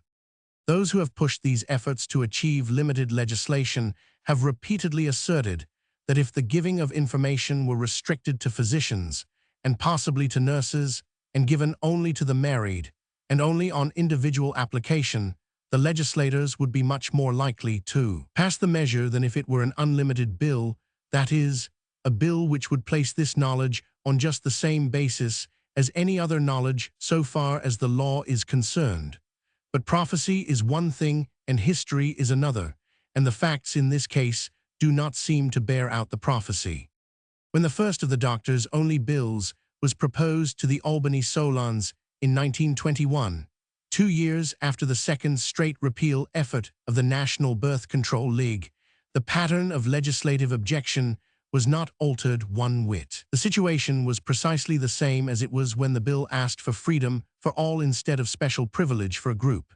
Then, and at every subsequent effort in any state, the newspapers have reported the same old set of remarks made by the few articulate objectors, that it meant race suicide, that it was the same thing as abortion, that it would induce immorality, and that it was against religion. As late as the hearing of 1925, the legislators were still offering the objections of race suicide, and that it would increase immorality. But in the later years, the race suicide bogey has become rather less prominent, perhaps because Holland and New Zealand were so often quoted that the legislators were obliged to concede that birth control and large increase in the population were compatible and often coincident. In every single instance, there has been the same vulgar levity on the part of a few legislators, the same noisy objections from another small portion of them, and the same favorable or tolerant opinions on the part of the majority, but privately expressed rather than publicly, and the same hesitation to let their votes in committee or in the legislatures reflect either the facts in their own private lives or their real opinion. What is chiefly in the mind of the legislators is not the terms of the bill at all, but the thought, what will it do to me and my career if I have anything to do with such an embarrassing subject as this? These reactions are admitted as true and are so reported even by those who have been working for the limited legislation. For instance, in the Birth Control Review of May 1921, the legislative committee formed by the Margaret Sanger Group to push a measure or amendment affecting the present birth control laws in the state of New York reported their effort to secure a sponsor for the doctors-only bill drafted by Professor Lindsay. The report reads in part as follows: the chairman of the Health Committee seemed the most logical and best informed man to approach, and he was also a member of the medical profession. He stated his absolute opposition to the repeal or amendment of the birth control laws and his determination to fight any such measure. So the doctor's only concession was quite wasted on him. The report continues. Several of the important men of the Assembly assured us of their approval of this class of legislation, but did not care to introduce the amendment. The doctor's only bait did not tempt them either, but hope was rewarded, the report says, for. On a second visit to Albany, W.F. Clayton of Brooklyn expressed his approval and belief in the great benefit of such measure. He would sponsor the amendment, he said, after 3 weeks' delay and 2 more visits to Albany. A letter was received from him saying, "I very much regret, but after consulting with some of the leaders of the Assembly, I have been strongly advised not to offer your bill. I am told it would do me an injury that I could not overcome for some time. Now, while I am more or less in favor of your bill, and if you can get someone else to favor it, and they are able to get the bill out of committee, I am strongly inclined to think that I would be one to vote for it, providing it had a ghost of a show. I regret that I have had this bill so long, but I sincerely hope my keeping the bill this length of time will not in any way prevent you from finding someone to introduce it. So the doctor's only idea was no help here. The report proceeds. Our next effort was to get sufficient and important backing from the medical profession of the state to influence Dr. Smith of the Assembly to sponsor the amendment. We did get the Health Board of the Academy of Medicine of New York City to endorse it. The Academy later denied having endorsed this particular bill. Doctors of national reputation wrote urging Dr. Smith to introduce it. Thousands of slips were signed urging the measure. The amendment in the form of petitions was signed by doctors, judges, economists, editors, Department of Health officials, nurses, settlement workers, prominent philanthropists, clubs and club women, and many hundreds of voters in the state of New York. All these data were presented as a background to the lawmakers. Dr. Smith refused on the ground of levity from his associates. It seems to take more than a doctor's only inducement to offset the psychology which envelopes any proposition to legislate on birth control. The report concludes as follows. Mrs. Sanger and the committee approached Mr. Jesse of New York, a very able and prominent member of the Assembly and also conversant with the righteous and urgent need of such legislation. He considered the question and finally decided that he could not sponsor the amendment. This decision was given after he had consulted party leaders in New York. Personally, many of these lawmakers believe the measure of great benefit, but the party whip cuts too deeply for courageous action. The session drew to a close without the introduction of the amendment.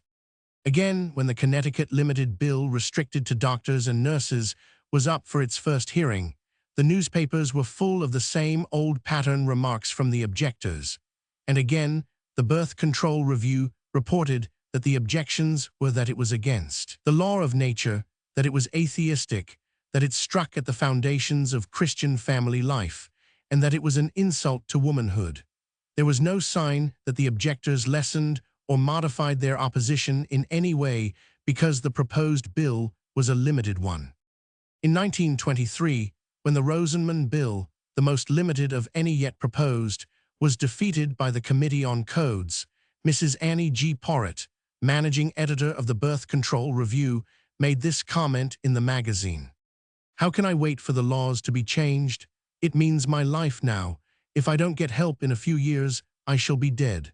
This is the cry that comes to Mrs. Sanger from all parts of the United States. But this cry had no effect on the Codes Committee of Albany, when in executive session they killed the Rosenman Bill only a few minutes after they had heard the most convincing arguments for its passage. If the action of our legislators were swayed by reason, there could have been hope for a better outcome. But it is not reason, but politics, to which the assemblymen were giving heed. The alleged persuasive character of the doctor's only bill over the Freedom Bill was still undemonstrated, even with a Marid-Personsonly clause thrown in for good measure in the way of limitations. The men were still afraid to stand for that or any other bill on the subject. Politics was still afraid, and the cause of the fear seemed clearly not to be that the bill provided this, that, or the other in regard to birth control information, but that the bill brought up the question of birth control at all. That is the persistent sticking point with the man in politics, nothing else. He feels embarrassed by the whole subject. He feels that it may possibly queer him or be used against him by his opponents in some way. And if he reaches the point where he admits the reasonableness of amending the laws to make them reflect the actual practice of the people, and decides that he might as well sponsor a bill for that purpose, then his more wary political associates, his party leaders, step in with restraining advice, not because they have any really profound convictions on the question or because they have any sincere opposition, but just because, as a very frank member of Congress explained it, we have plenty of troubles of our own. Why should we add to the complications by queering ourselves with birth control? And just here lies the crux of the whole legislation problem. However, even if all propositions for the amendment of state laws were straight freedom bills, and even if the state legislators began to lose their fears enough to act, there is one outstanding reason why it is folly to try to correct the conditions in the United States by a series of state bills. There are too many states, and even under fairly favorable conditions, it would take too long, not to mention the effort and money needed to make 24 separate legislatures go through all the motions involved. Laws do not amend themselves. Many people have to work and work hard to get it accomplished. From the viewpoint of efficiency alone, state legislation is wasteful so long as the federal law remains unchanged. State legislation at best would be a slow enough process, but with the precedent of the federal law still extant, it would be bound to be slower still. From the viewpoint of human suffering and ignorance, state legislation without federal action also is hard-hearted and unintelligent.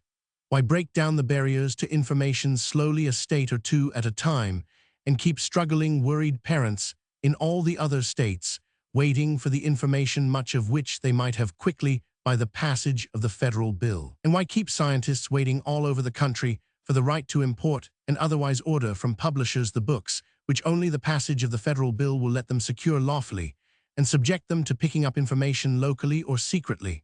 From the point of view of public morals, legislating a state at a time, even with straight repeal bills, is dabbing at a national blemish instead of wiping it out.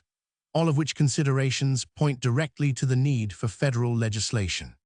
Chapter 3. Going to the point with a federal bill.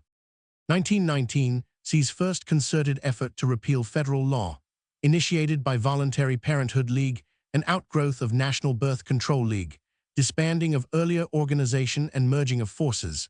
Opposition from birth control advocates on doctors-only basis arises later. The long hunt for sponsor. Cummins-Kissel Bill introduced in January 1923, reintroduced in next Congress as Cummins-Vail Bill. Survey of 6-year struggle in Congress. Significant characteristics of congressional reaction. Fear and embarrassment inhibit even those in favor of measure. Suggestions for keeping repeal dark.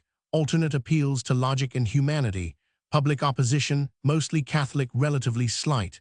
Sponsor in Senate received 20 letters for bill to everyone against. The chief answer to the query what changes in the laws have been proposed is that, in the summer of 1919, a major move toward redeeming the whole United States from the Comstock blunder of 1873 was made by taking the question to Congress and demanding a repeal of the words preventing conception from the 5 federal obscenity statutes wherever they occur. This move was the culmination of 4 years of agitational, educational, experimental, and more or less handicapped work, first by the National Birth Control League and then by the Voluntary Parenthood League, which was started in the spring of 1919, with the primary aim of accomplishing this federal action. As described in the previous chapter, the experience for 2 years with efforts at state legislation was sufficient to demonstrate clearly that the one time-saving, fundamental act was the revision of the federal laws on which all state laws were modeled, and which was originally, and has ever since, been the legal source of the disrepute in which the subject of birth control has been held. The initiation of this move to take the matter directly to Congress was a direct outgrowth of the preliminary work done by the National Birth Control League in circulating thousands of petition slips, and much literature showing the need for amending the laws. The Voluntary Parenthood League was in fact formed by members of the National League, and they differed from the executive committee of that organization only in that they felt the time to act had come, instead of being in the distant future. They argued that Washington was only 2 hours further away from the headquarters than Albany, and that convincing Congress was only a slightly bigger task, numerically speaking, than convincing the New York legislature, and that precisely the same motions had to be gone through in either case, but that the great difference was that for approximately the same effort, success in the one case would mean altering the laws of only one state, and success in the other case would mean altering the law which affects the whole nation.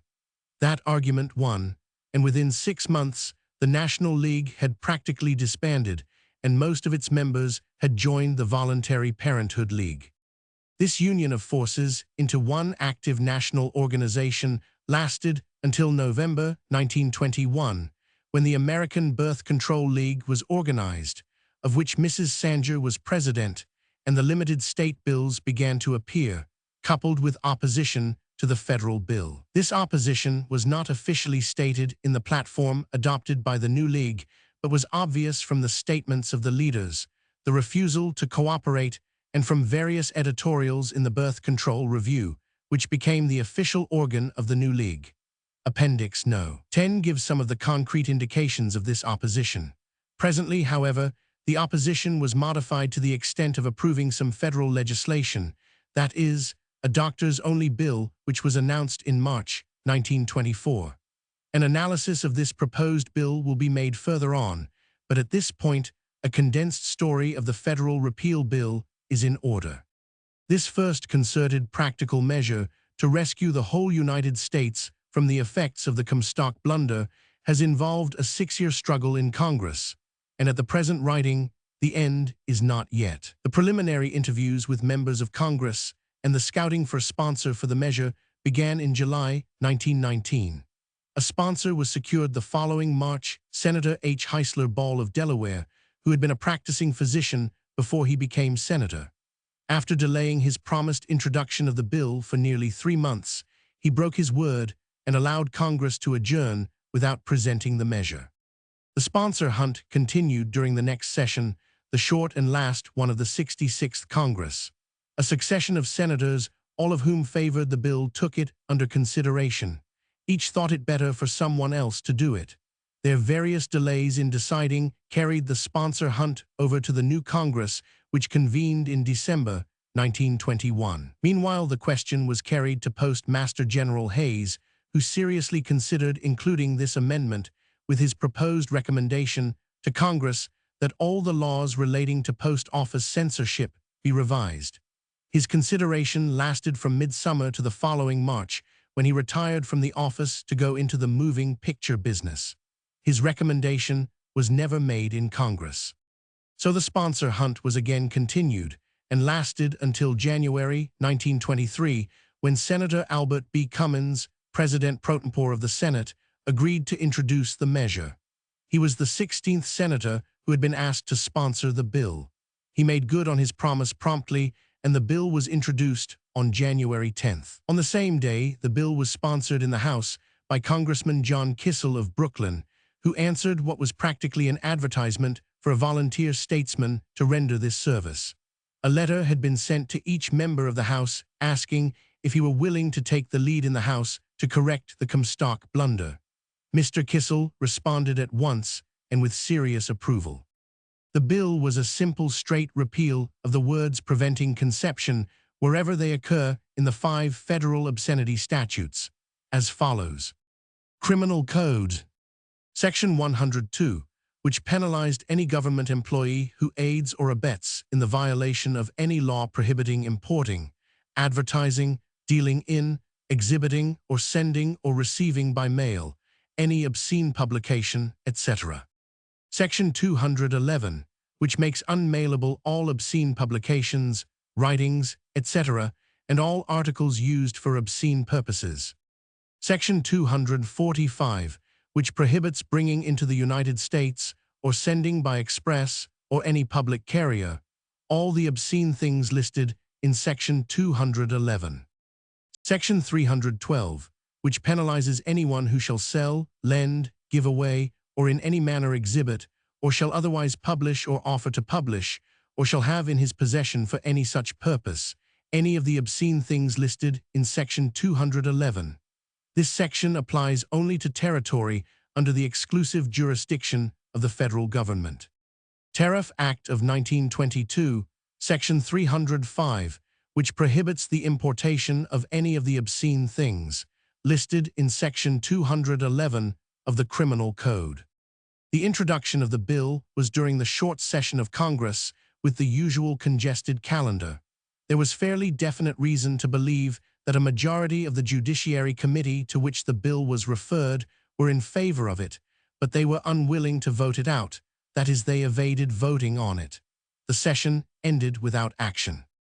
The bill was reintroduced by Senator Cummins in the next Congress on January 24, 1925, and on the following day it was introduced in the House by Congressman William N. Vail of Colorado.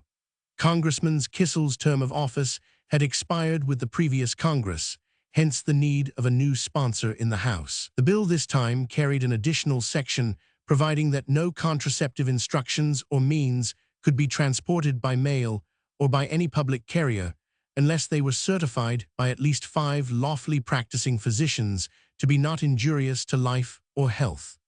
The full wording of the entire bill is given in Appendix Number 11. 2 hearings on the bill were held on April 8 and May 9, 1924, before joint meetings of the Senate and House Judiciary Committees. As in the previous year, there was probable majority in both committees in favor of the bill, but as before there was great hesitation to act. The few opponents were not aggressive enough to want to have the measure reported out adversely. They merely wanted it pigeonholed in committee. And those who favored the bill, or who took a tolerant attitude about it, were not sufficiently energetic to do anything except to acquiesce in the pigeonholing of the bill. Some progress was made, however, during the next session, the last one of the 68th Congress, for on January 20th, the Senate Subcommittee of 3 decided to report the bill to the full committee without recommendation. Senator Norris was, and always has been, unqualifiedly in favor. Senator Overman has always heard the arguments for the bill with sympathy and seems to have no objection to it, other than a lingering fear that access to knowledge may encourage immorality. He did not wish to hold back action on the bill and therefore stood for reporting it without prejudice. Senator Spencer, when first interviewed regarding the bill, expressed his general approval of its aim. Later, he brought up various points about which he had reservations. He decided, however, that they should not prevent him from joining with the other 2 members in a report that would make procedure possible. But no report was made by the full committee before Congress adjourned on March 4, 1925. The bill died, as do all pending bills which are not enacted when the last session of a given Congress adjourns. So much for a bare outline of the 6 years of effort in Congress. This book is not the place for a full story of work, with its many interesting ramifications. For the benefit of those who are interested in the actual chronology of the events in this unique struggle, Appendix Number 12 gives a tabloid story of the successive happenings. But it will perhaps be a useful contribution to the basis for an answer to the question as to what sort of laws the people really want, to give the reader some extracts from the mass of recorded material about this congressional campaign, to turn the searchlight upon certain significant bits of it, with a view to utilizing the experience of the past as a guide for the demands made upon Congress in the immediate future. The aim of the writer is to put the reader in a position to determine whether the trouble is with the bill, or with the way the congressional mind reacts to the bill, and what factors there may be that have aggravated the situation so as to produce such an absurd incongruity as that a body of men who have themselves achieved family limitation and who represent constituents who likewise have to a great degree achieved family limitation should fuss around for 6 years over the simple act of removing a statute that does not represent American life as is. The facts submitted in this survey of some of the high spots of the campaign in Congress are for the most part gleaned from the writer's personal experience in Washington in direct conversation with the members of Congress, where otherwise it will be so stated. Being director of the work for the entire 6 years gave an opportunity for first-hand observation of the vital factors in the situation, and especially of those that were behind the scenes. The outstanding characteristic notable throughout the whole period has been a general acknowledgement of the reasonableness of the bill, coupled with fear to act. This fear has been occasionally admitted frankly, but has mostly been covered over with all sorts of rationalizing. And it has been almost as evident among the men in Congress who were for the bill as among those who have opposed it, or those who have stayed on the fence. Thoroughgoing opposition to the bill has from the very beginning been almost nil, that is, in the sense that a man believed in the prohibition of contraceptive knowledge enough to want it applied to himself. No such member of Congress has yet been discovered, though there have been a few found who have said they thought the law as it stands is eminently suitable for application to other people.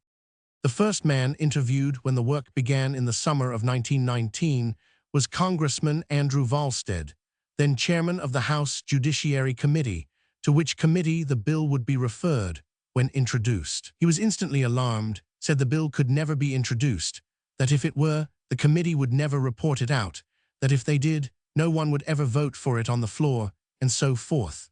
He added, however, that he would arrange to give the bill a hearing if it should be introduced.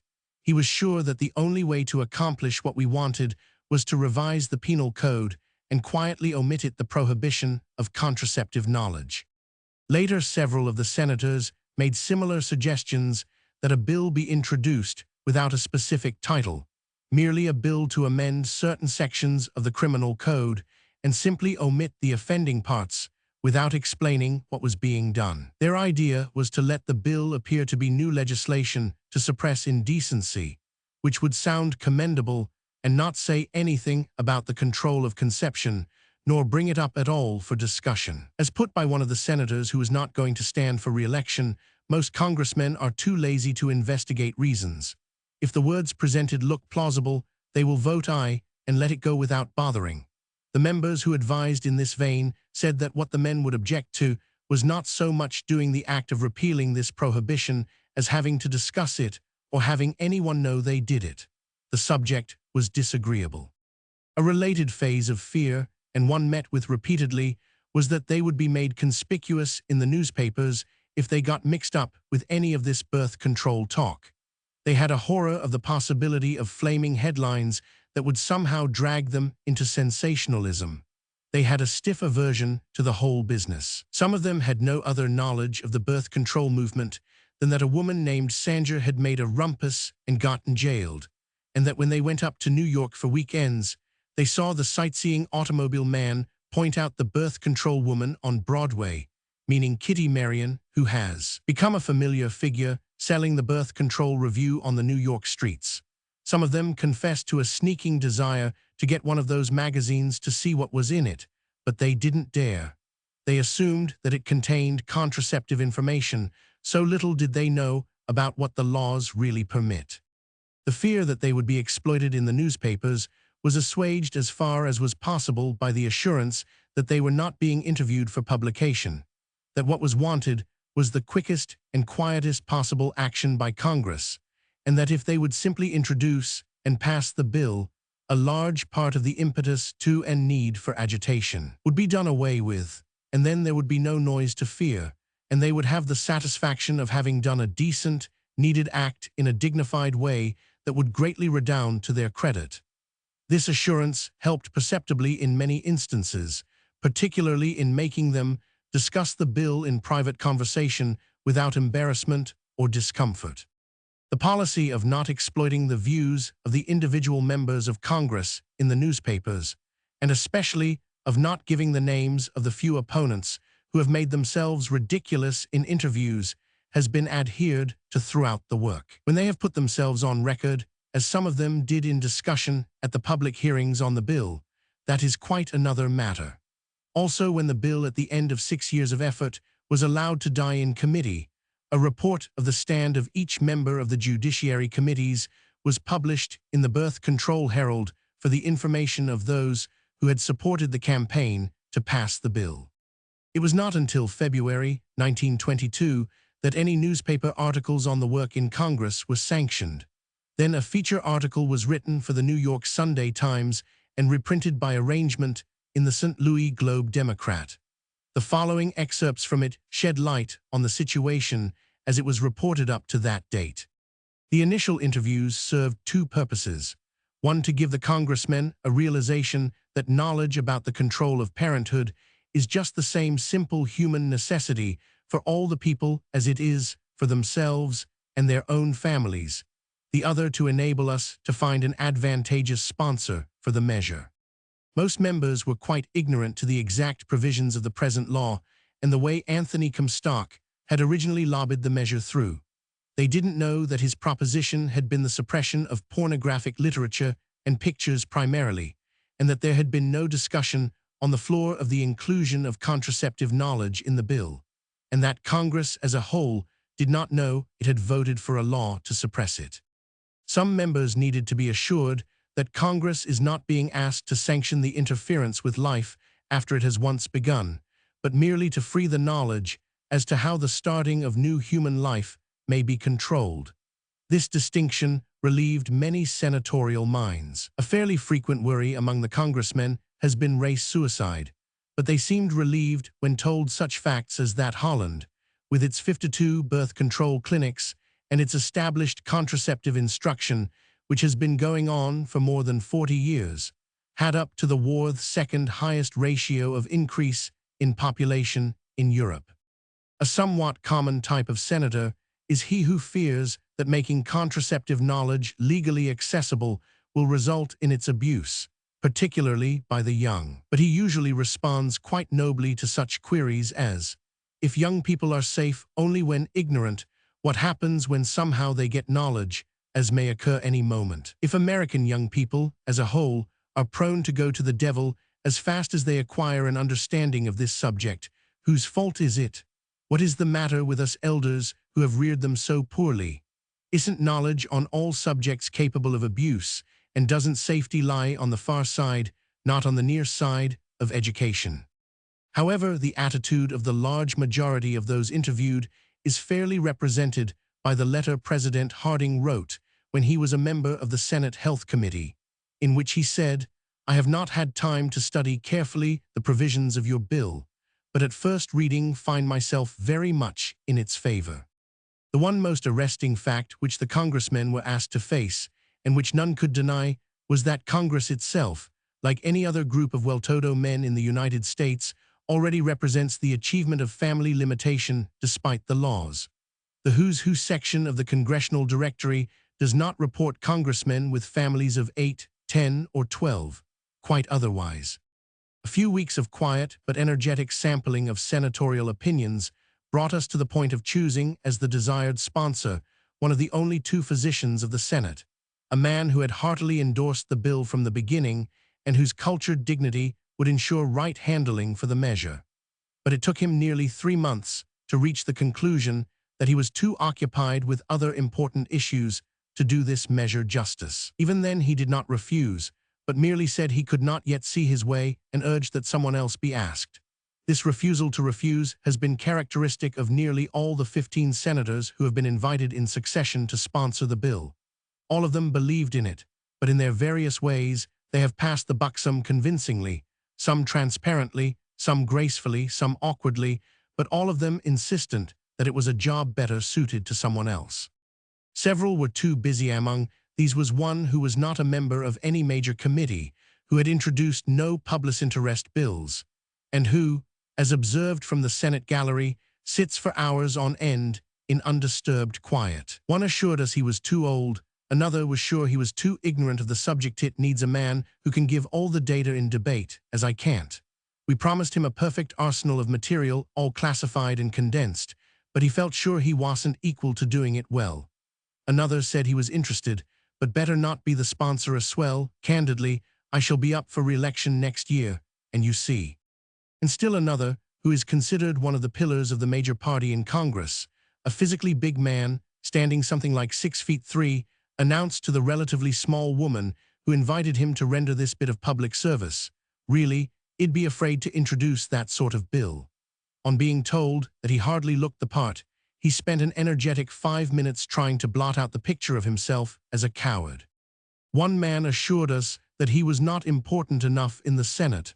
"I don't count," he said. When the task was put up to one of the leading men, his answer was, "What you need for sponsor of a bill of this sort is a man who isn't active, someone who has nothing to lose, someone whose bill wouldn't be specially noticed." Other similar advice was to get a lame duck to do it in the short session, that is, some man who is going out of politics anyway.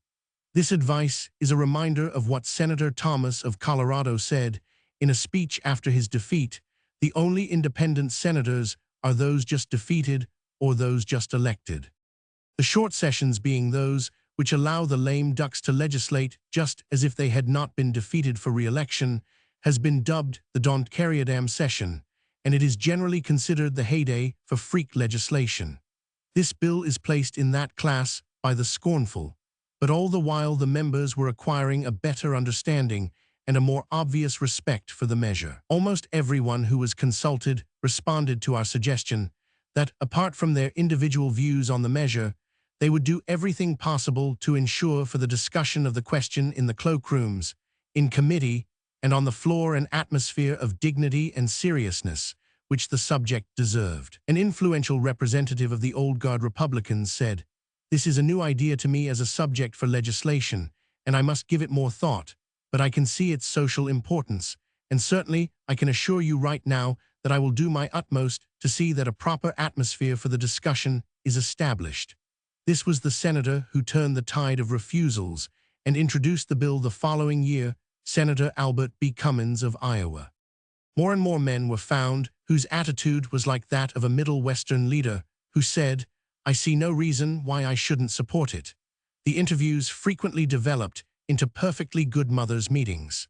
Even the busy men often settled down in the big leather chairs of the marble room and grew domestically reminiscent. One told how he himself had been an unwanted baby, a fourth child born when the family lived in one room, and how several of them died, and he became the main support. And so, he said, "You see, there may sometimes be a place for the unwanted ones after all." Indeed, yes, because brave humans will always struggle to adjust and triumph, but would you, because of that, deliberately perpetuate the ignorance which keeps on producing unwanted babies? And he answered unhesitatingly, "No, certainly not." The men with rural constituents have been specially interested in the need of the country people for good, reliable books on the control of parenthood. The mothers and fathers who live miles from a railroad and who find the only doctor in the nearest village unable or unwilling to give them useful instruction as to how to space their babies are very real characters to them, and it doesn't take much argument to make them see what our federal measure will do for these people, and how simple it will make it for them to order by mail, from bookstores in the big cities, practical books by the world's best authorities. The few instances of hot antagonism became more and more exceptional. Our prize enemy even became friendly enough to suggest easy ways of bringing the measure to vote. But in our first interview, he had blurted out remarks such as these, gleaned from our notebook: "You ought to be ashamed, an intelligent American woman like you. You ought to stay at home and take care of your children." Shades of the early suffrage days. He refused to be diverted from personal abuse by statistics from the Children's Bureau about the high baby death rate where wages are low and families too large. His answer was that statistics lied and he wouldn't read them. He scoffed at the idea that children needed a fair chance for education. "This education business is overdone. What children need is work." He countered all facts and all logic with "I decline to argue." On being invited to read a booklet giving the main reasons for our measure, he replied, "I will not. I don't need to," and he wound up with the stentorian advice, "Young woman, you better go home and pray for a clean heart." But within a day or so, he sent the following note: "My dear, perhaps I was a little hasty with you when you called this morning. You took me somewhat by surprise. If you should happen over this way again and could catch me when I am not very busy, I should be glad to talk over matters with you more fully and get your viewpoint more clearly. Yours very truly." And lo, the next time he was gentle and receptive. He chuckled over the query as to whether the farmers in his state sowed wheat as thick as the soil would hold it, and whether they planted potatoes 4 inches apart or over 2 feet apart, and if babies didn't need space just like crops. He answered, that's so, and presently he was advising us to get the Health Committee to commend the bill to the Judiciary Committee, which would undoubtedly act on the advice. Our next most spontaneous and unique antagonist was one of the leading orators of the Senate, who delivered this little speech on the mere sight of our card, bearing the name Voluntary Parenthood League. All these leagues and welfare organizations, no matter how fair they look on the outside or how well they speak or write, are all Bolsheviks at heart, and what they really want is to overthrow the government of the United States. The mild suggestion that it might be rash to generalize brought a smile and the remark, "Why, yes, that's fair," and he pocketed the offered literature and promised to investigate. Speaking of Bolshevism, here is another item from the interview notebook. 1000 W500. Can the country expect level-headed citizenship from the man whose maximum wage isn't over 20 a week, and whose family has increased annually for several years, whose wife is sick, and whose babies are hungry and ailing? Congressman 10, no, certainly not. Those men get desperate. They are ready to take up with any wild ideas. It was just this point of view, plus the unemployment situation, which led one of the foremost conservatives of the Senate to consider for 3 weeks the sponsoring of our bill. He became convinced that when father is out of a job, it is no time for mother to have a baby, and while he felt concerned that the rich don't have more children, he thought that was no excuse for victimizing the poor by laws which try to keep them ignorant as to family regulation. However, he begged off from shouldering the bill, saying he couldn't undertake it for so long that in fairness to us, we should ask someone else to introduce it. He was the 14th senator asked, and by that time, the always sympathetic chairman of the Health Committee said we reminded him of Diogenes, except that instead of hunting for an honest man, we were merely hunting for a courageous man.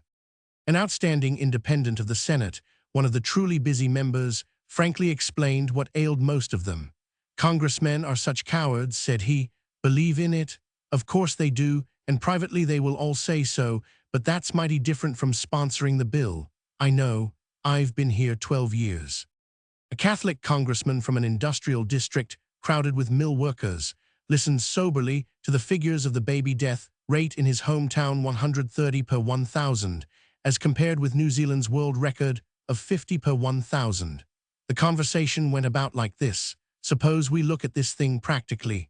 Do any mills in your district raise a man's wages every time he has a new baby? No. Do you see any legislation ahead that will put wages on that basis? I do not. Don't most mill workers reach their maximum wages at about the age of 30? I should say so. Is it fair, then, for the government to deprive these fathers of the knowledge by which they can keep their families somewhere near in proportion to their wages? He looked pained and said, "It is surely a serious question. I want to think it over."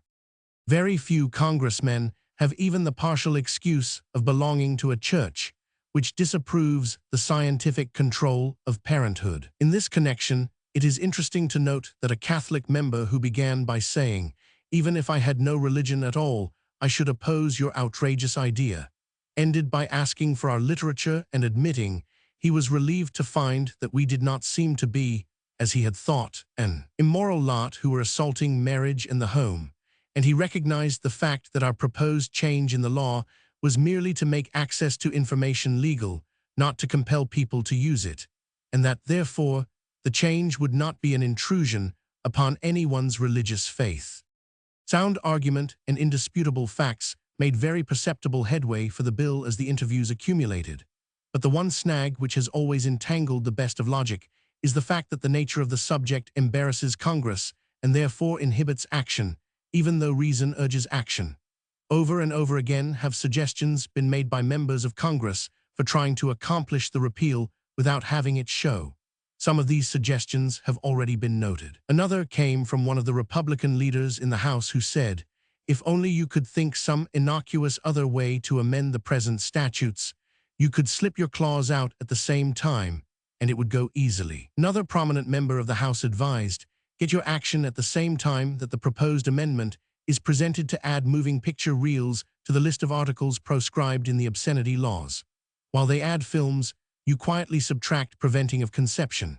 A very well-known senator thought it might be slipped through as an amendment to the proposed bill to extend post-office censorship to racetrack betting news if that measure should reach the floor. It died in committee.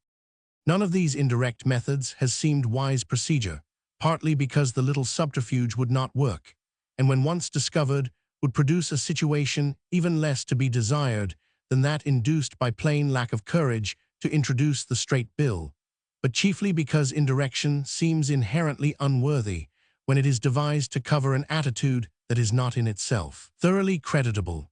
Very great effort has been made to divert the members of Congress who are suffering from this undue embarrassment by urging them to give impersonal consideration to the justice and wholesomeness of the bill, and by emphasis on the fact that the bill does not deal with a new and untried idea, but only reflects a condition in American life that has long been an actuality. For instance, in 1920, it was pointed out to every member of the Judiciary Committee that if the bill dealt with anything which was advanced or ahead of the times or out of harmony with the lives of the average person, it would not have happened that one of the largest of the women's magazines, with a circulation of over 2 million copies and an advertising rate of 6,000 per page, would have published a feature article entitled "Has a Mother the Right to Decide How Many Children She Will Have?" Nor would that magazine have spent thousands and thousands of dollars as it did to advertise this special article in the newspapers of many large cities, using full and half pages for the advertisements. For the editor of a popular magazine is always canny enough not to give his readers anything which is very far in advance of widespread public opinion. They were told also that this same magazine followed that article with an editorial asking the opinions of the readers on the laws relating to birth control. A digest of the replies was made, and the proportion of those who were in any way opposed to the change of the laws was only 16 out of 1,000 who unqualifiedly wanted them changed. To help the members of Congress to displace their own sense of discomfort in merely considering this disagreeable subject, with a sense of the actual suffering of others whose ignorance made them the victims of the present laws, the Voluntary Parenthood League followed Comstock's own method in Congress for the correction of his blunder, that is, by submitting sample instances showing the need for the legislation proposed. The exhibit of 1873 was smut. The exhibit of 1923 was pitiful suffering. The following petition was sent to every member of both houses of Congress and was inserted in the Congressional Record of February 8, 1923, by Representative John Kissel, the sponsor of the bill in the House. To the members of the Senate and House of Representatives. Gentlemen, just 50 years ago this month, Anthony Comstock showed to your predecessors specimens of the revolting, smutty literature, which was then being circulated by conscienceless publishers among the young people of this country. The bill he proposed for the suppression of this traffic got almost instant support, as the abuse was flagrant and the proposed remedy a natural one. But by an obvious blunder, the bill was drawn to include all knowledge of contraception, when the aim of the bill was only the suppression of this knowledge in connection with sex perversions, a blunder which has meant injustice, hardship, and insult to millions of parents ever since. Now Congress is asked to correct that blunder, and just as Comstock showed your predecessors samples of the disgraceful traffic of the 70s, so we present to you herewith samples of the letters which the League constantly receives in great quantity from suffering parents whose lives are being made miserable by the error that was unwittingly made 50 years ago. Just as Congress responded to the need presented to them in 1873, we ask you to respond to the need now presented to you in 1923, and to correct the blunder with as much speed as that in which it was originally made. Yours very truly, Voluntary Parenthood League. The original wording and spelling is given in these letters. Dear friends, you have no idea how bad I need your help. I am 38 years old and am the mother of 6 living children and 1 dead, have been married twice. I have had a good many miscarriages, and in the last 6 years I have had 4 children, and when your letter came, I was in bed from a mishap. Now I am a poor woman, live out on a farm 7 miles from no one, and if Annie you could just visit my home, you would not hold back the information. Please do be kind, and tell me just some little thing that would help me out. I will promise not to tell no one about it. I have not been able to leave this house for 2 years now, and see hardly no one. If Annie I could talk to you in person. We had only 2 milk cows, and one of them broke a calf and died, so we have all the children to feed on the one cow and that cow's calf. I know there is no one that needs any more help in this world than we do to save the children we have without more coming. Please write and tell me how much money you want, as if I can help myself, I must do so at once. I will go hungry for the money to pay you if Annie you will help me. I would love to send too, but am not able to do so, but I want to read and have others read your leaflets. I do believe that I need the help that I want of you as bad as any one on earth, but I am a poor woman, and I guess it ha'n't for the poor to have any help on this earth. I believe it must be stopped, and I want to join you. It's the most needed help on earth. Please send me all the papers you can spare, and I will let my friends know about you by giving your papers to them to read. Do please write and tell me what you want for a little truth and help. I will promise never to give you away so that the law will ever get a hold of you through no fault of mine. Goodbye for this time. Dear friends, I was just reading a book called The Sex Searchlights and Sane Sex Ethics, and in this book, 1. Found your address, and seeing that you will give people information on the topic you have in this book about helping people to keep from becoming mothers. If they increase too rapidly, my case isn't this. I have a little boy and the doctors tell me not to have any more or I will not be here any longer. I asked them how I was going to prevent this. All they said was find out. My baby was taken with instruments and I was between life and death. Hoping you will send me information on this topic at once. Yours truly. My dear friends, will you please tell me some simple remedy to prevent conception? I am the mother of 6 children and soon to become the mother of another. It is sapping my life and breaking down my health. If you cannot give the information, please tell me where I can get the information. Yours truly. My dear Mrs. Dennett, all of the literature received by me from the 5p50 strikes an answering chord in my heart. I had so hoped that the federal bill would be passed early enough for me to get and pass on the much-needed information to the rural mothers who are being broken down by childbearing and hard work. As a graduate midwife delivering 8 or 10 babies a year, in the course of my public health work, I realize more than most nurses the pressing need of contraceptive information. I came to this work June 1st, 1918, and am leaving March 1st of this year because the doctor has told me I ought not to finish out this year if I am to keep my own health. In these 4 years, I have delivered 6 mothers of 2 children apiece and 1 mother of 4, twins the 1st June, 1918 and 1 Oct. 1919, the 4th Feb. 1921. This woman is 23 years old and the mother of 6 children. Naturally, she is already breaking down and the children can't get proper care. It is pitiful. There are 3 other women who have borne children so rapidly that they are on the verge of physical or nervous breakdown. If I send them to their family doctors, they are given a tonic and told that they will come around all right. They do, in about 9 months with another baby. If you can devise any way to help us, please do so, and believe me, your grateful friend. 5p50, wrecked your pamphlets, thank you ever so much. So sorry you couldn't give me the information I wanted so bad. For God's sake, can't you help me somehow? Am married 3 years, I have a baby 2 years old, another 5 months old, and I am pregnant again. Can you imagine anything more awful? If I could only devote the next 5 or 6 years of my life to the raising of my darlings, I am sure God would reward anyone who would tell me.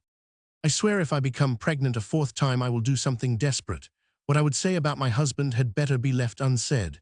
Please, please, can't you give me the information I crave? Just 1 little line.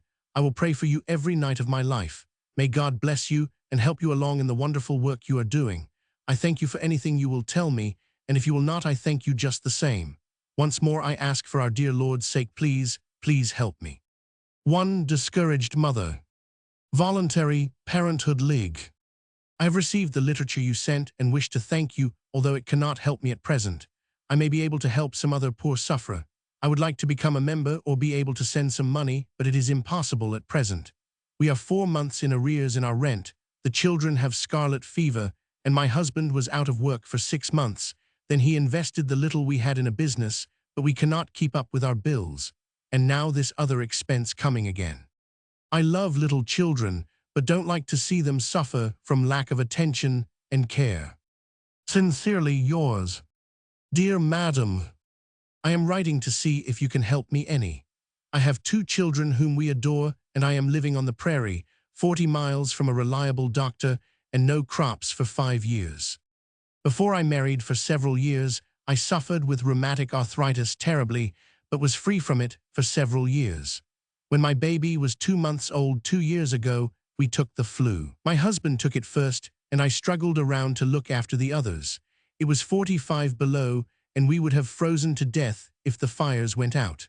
I was so weak, was only able to put on a handful at a time and dare not take off my shoes or undress at all.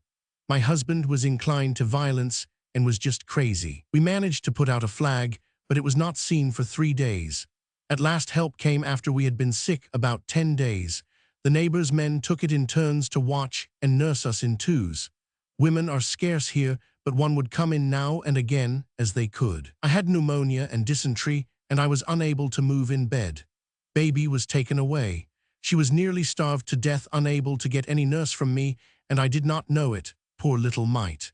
We were able to get a nurse when we were getting better, but our kind friends said they had never seen anyone so sick and live. I had been up a couple of weeks when I was taken with rheumatic fever. Every scrap of my hair came off, and I've had rheumatism ever since, and I have been unable to do the washing or clean the floors. My husband has had to do it all, and he is about run of his legs with his own work. My right arm is crooked at the elbow, my right hand all drawn out of shape, and both wrists stiff. Oh, if you could only help me. I am terrified of the idea of having another baby when I can so ill look after those we have, besides giving them a share of my ailment. With my very best wishes for the noble fight you are making. Yours sincerely, my dear Mrs. Dennett. After a long time that I have been looking for someone to help me, I finally found a friend of mine whom gave me your address, and hoping you will be of great help to me.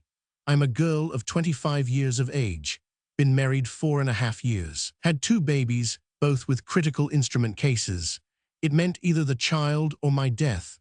So therefore I was never able to see either one alive, for they were dead before I had opened my eyes, and confined to bed for 4 weeks after. Am not in good health yet. If my last dear one was living, it would be 1 year old the last of this month.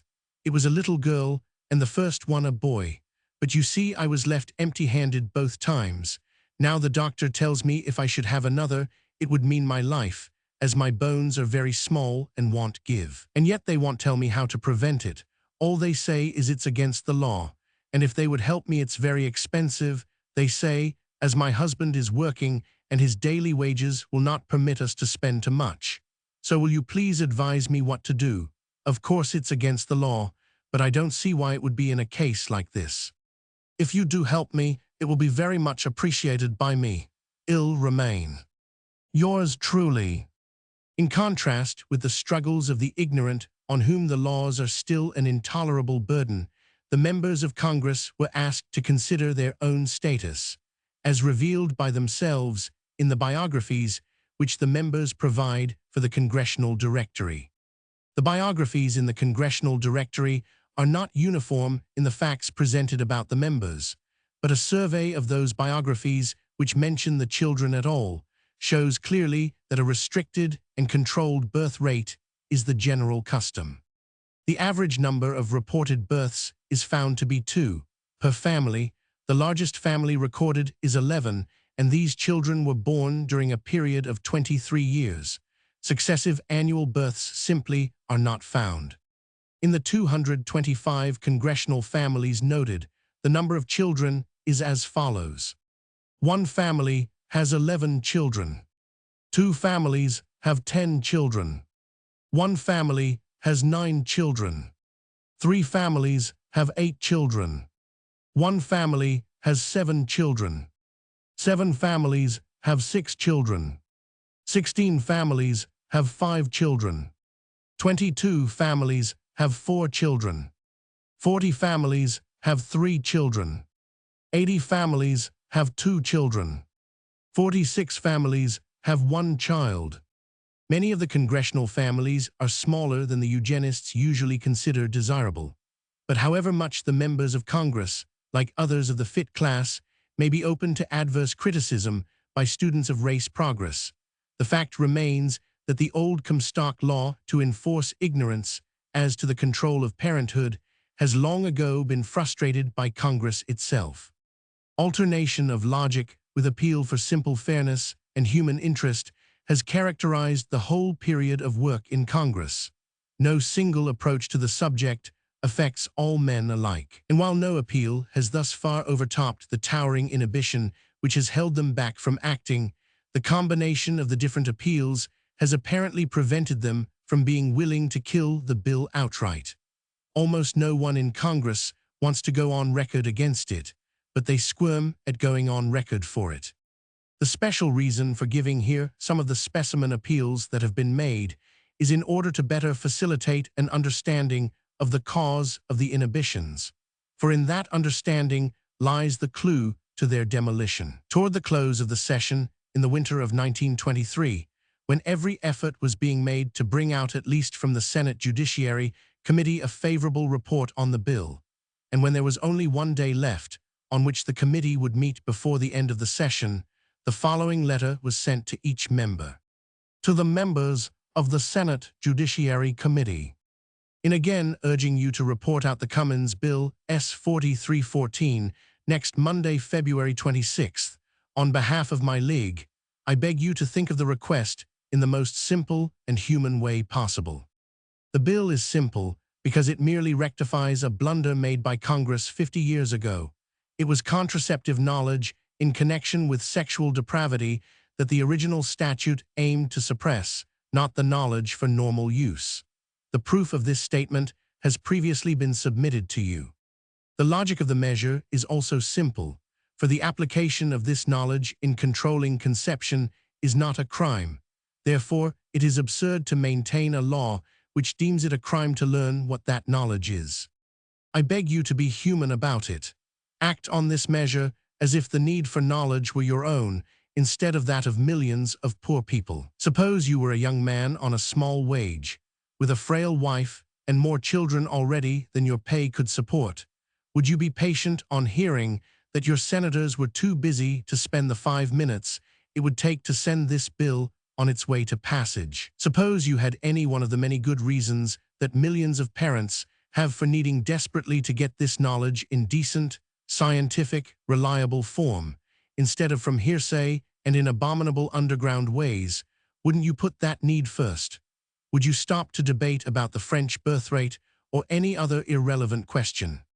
Without speaking personally of individual senators, it is entirely justifiable to assume what senators really think about this question, for the average birth rate in their families and their children's families has proven it long ago. Can you then be any longer callous to the needs of millions of your poorer fellow citizens who, unlike you, are struggling with poverty and the whole train of worries induced by poverty? And most of all, can you not break through the fear, which has held many of you back from acting promptly? Fear not of public opinion, but of each other, the flippant, facetious comment that comes easily to the lips of many men, even good and fine men, in their instinctive effort to cover the embarrassment they feel because this question touches upon sex. Many members have admitted that they were inhibited by this fear. But can you not forget it through sympathy for the suffering of others? Isn't it more precious to you to be just and generous to your fellow citizens than to further indulge this fear, which in the last analysis could never be a source of real pride to you as a servant of the public? Gratitude and respect await your favorable action. Yours very truly, Director of the 5, P50. What followed is reported in the Birth Control Herald, March 8, 1923. As soon as possible after the committee adjourned on the 26th, we found Senator Cummins and said, "Well, please tell us the worst." He threw up his hands and replied, "I simply could not get it brought up." When they were discussing the constitutional amendment, which was the subject of the meeting, I gave notice that as soon as that was settled, I should bring up the birth control bill, and by the time the amendment was disposed of, they had simply faded away, leaving you like Casabianca on the burning deck alone. Yes. We asked what members were present, and he told us frankly. So we know who faded away, and we know who did not attend at all.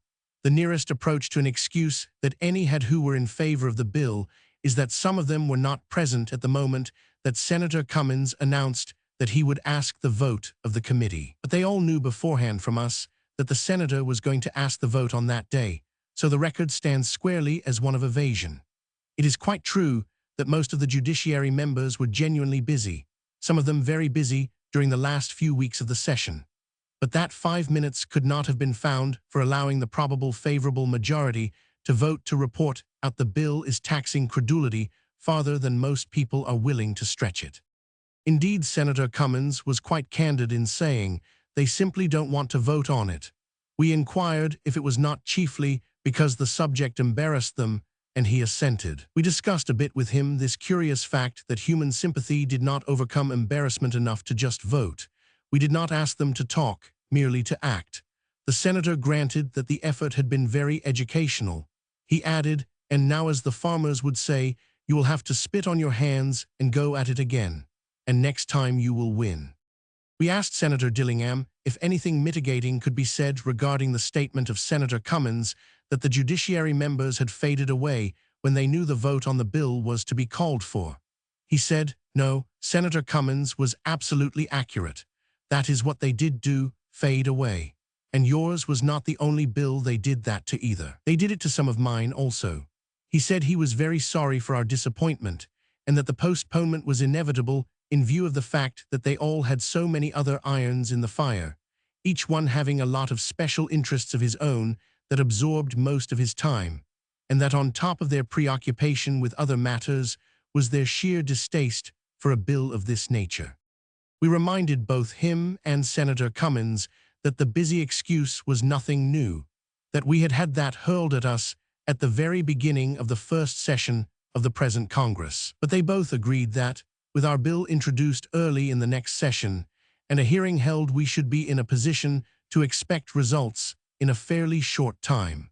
That many members of Congress anticipate the efficacy of our persistence is indicated by a chance remark about another bill that was going hard. Better get the birth control people to push it. While the inhibition which has prevented action on this bill is still powerful in Congress, the maintenance of it has become increasingly awkward for the members, because the demand from citizens for the passage of the bill have been so very much greater than the demands for the retention of the present law. 2 weeks after the first introduction of the bill, in 1923, Congressman Kissel, its sponsor in the House, was asked, "How about letters in opposition?" Pointing to the pile of letters he had received, he answered, "Not a single one yet."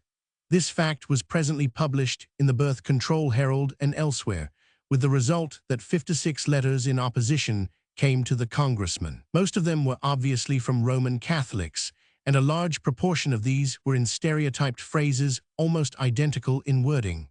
Some half-dozen of them were alike word for word, all written in the same writing, but signed with different signatures and without addresses.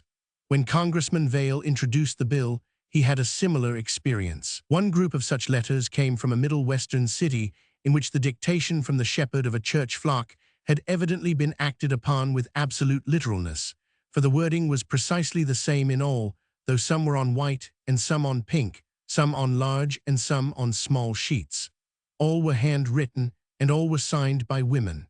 The formula for these letters was the following: "Dear Sir, believing that the purpose of the Cummins-Vail bill is directly antagonistic to all Christian principles inasmuch as it would legalize practices which are a perversion of the divine object of marriage and a direct insult to motherhood of America, I therefore urge you to do all in your power to defeat this bill. Respectfully yours." The Birth Control Herald published the above letter with the following editorial comment: "What is the matter with the Catholics? Can't they think or speak for themselves, or can't they be trusted to do so? Must they be dictated to, even to the respectfully yours? And what is the matter with the oracle who did the dictating? He seems to have issued his directions without knowing what the provisions of the Cummins-Vail bill are. There is nothing in the bill or back of it which is directly antagonistic to all Christian principle. Quite the contrary, inasmuch as the bill merely aims to enable people to find out what is true about the control of conception. And was it not the initiator of Christianity who said, 'Ye shall know the truth, and the truth shall make you free'? The bill takes no stand whatever on the application of this knowledge. It leaves that entirely to the conscience and judgment of the citizen. Catholics will be free to do as they are taught. Others will be free to do as they think best." Again, the Catholic oracle is in error about the bill when he says it would legalize practices that are a perversion of the divine object of marriage. He obviously means the control of conception. But the control of conception is entirely legal now in the United States, everywhere, except in the state of Connecticut. The passage of the Cummins Vale Bill will not affect its legal status a particle. The only thing that is now illegal the country over is the circulation of information as to how conception may be controlled. That is, the act of controlling parenthood is no crime, but finding out how is a felony. The bill a direct insult to the motherhood of America. How so? Are mothers insulted by having an opportunity to gain knowledge, and conversely, are they honored by being kept in compulsory ignorance?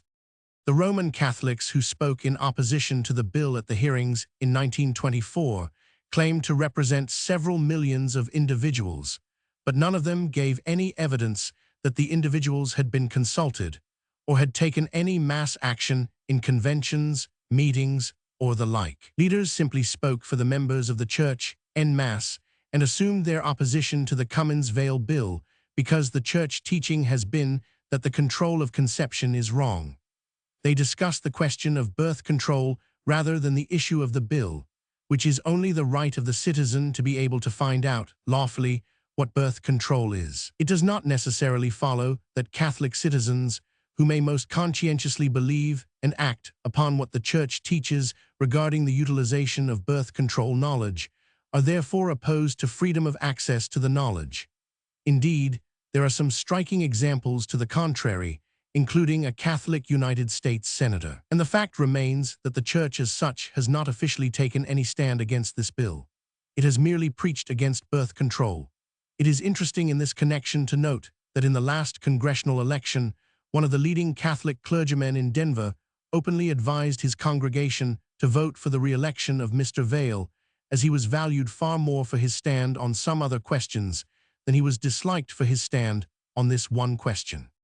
During the month which followed Senator Cummins' first introduction of the bill, he received but one protest against the measure, and that was from Anthony Comstock's successor, John S. Sumner.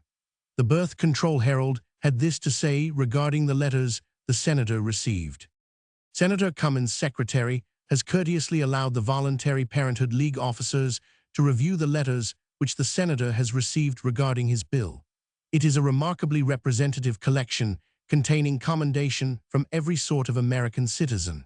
The letters range from intellectual sociological appreciation to stark human appeal.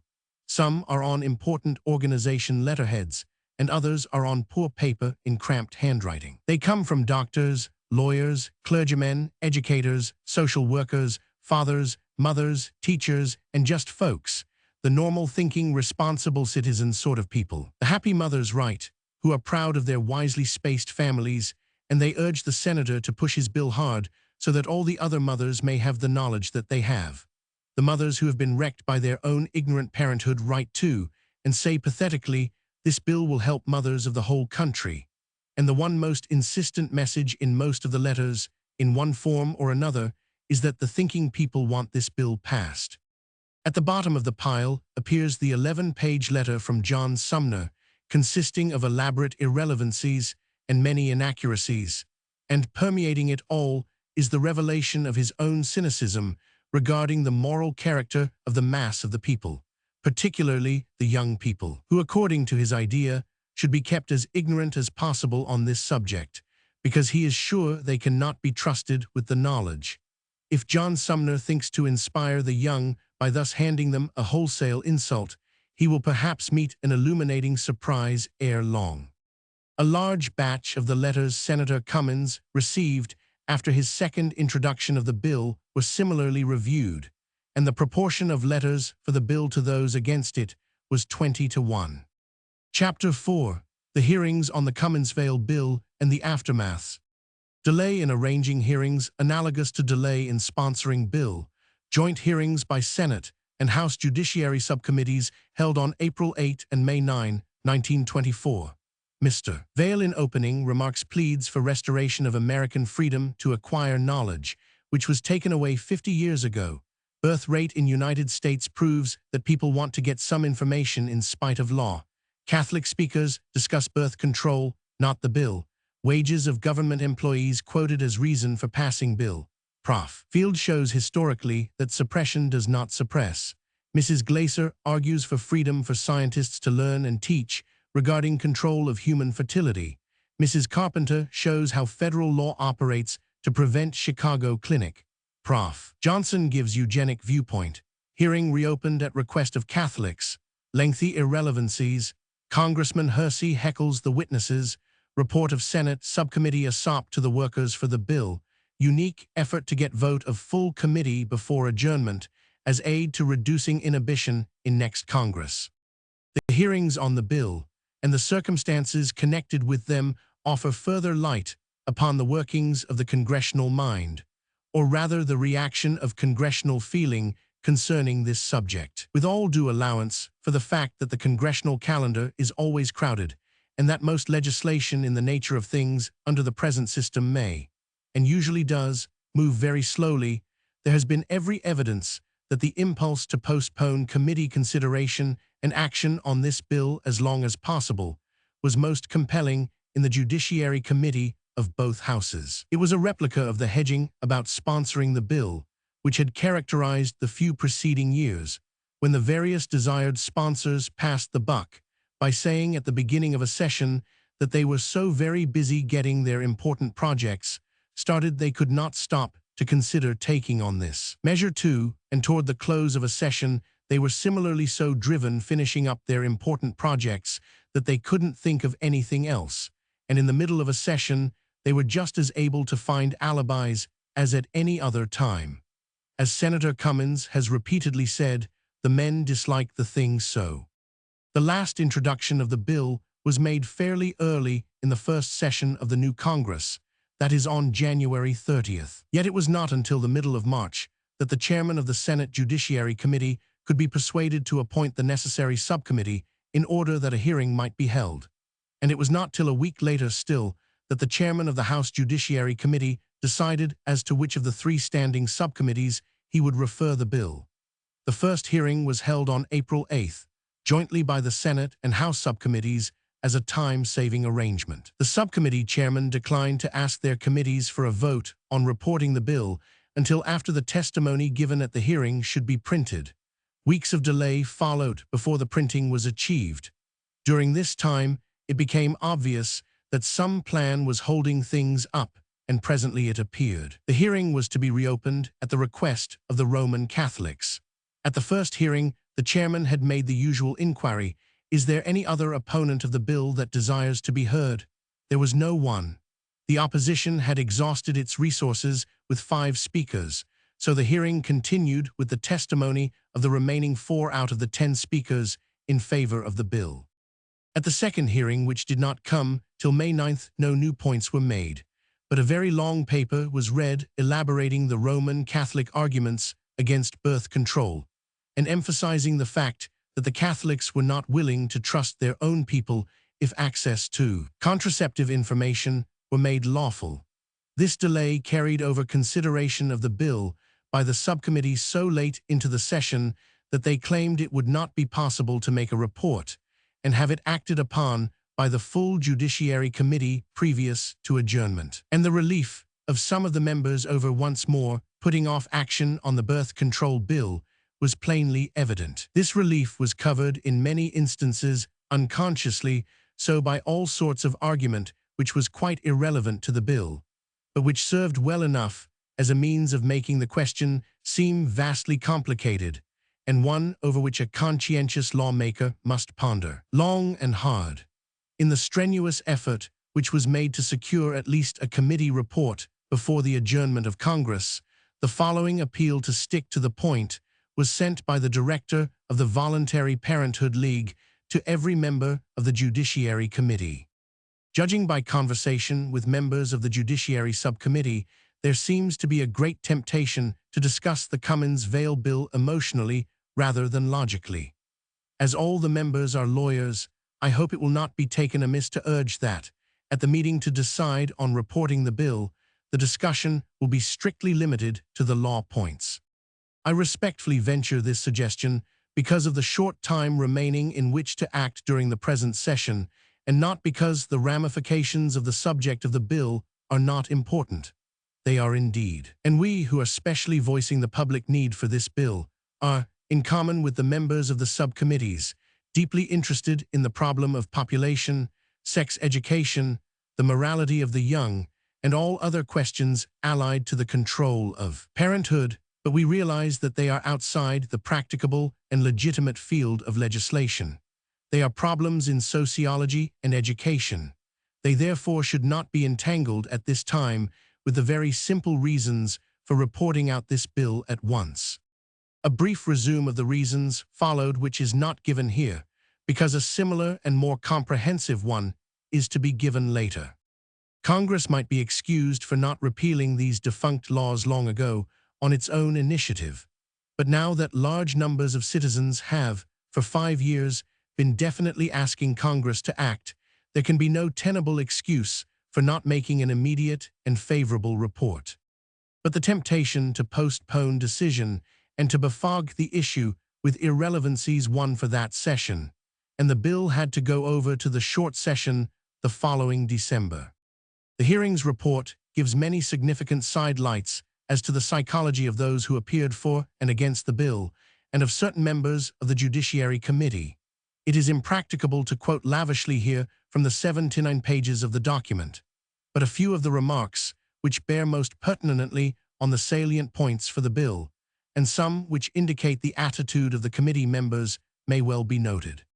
The members of the Senate subcommittee were Senators Spencer of Missouri, Norris of Nebraska, and Overman of North Carolina, and the members of the House subcommittee were Congressmen Yates of Illinois, Hersey of Maine, Perlman of New York, Larson of Minnesota, Thomas of Kentucky, Major of Missouri, and O'Sullivan of Connecticut.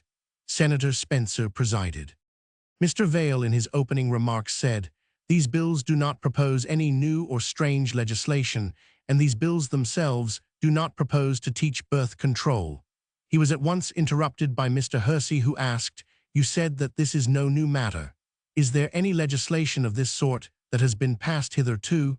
To which Mr. Vail replied, "The legislation on this matter consists of our statutes classifying contraceptives as obscene of themselves. We are the only country in the world having this legislation. We did not have it prior to 1873. The bill, therefore, proposes no new or affirmative doctrine.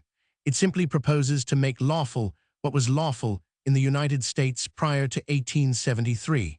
It does not propose to do this by any new or affirmative legislation, but by simply striking those provisions from 5 sections of our penal code.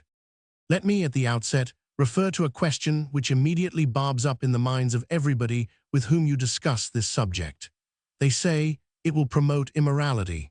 Let me ask the committee, in all fairness, if the morality of this country is strikingly superior now to what it was before 1873. You cannot pick up a daily paper, you cannot go into a church, you cannot hear a subject of public morals discussed to any great length by any speaker, but what you will be advised that we are at a lower stage of morals than we were 50 years ago.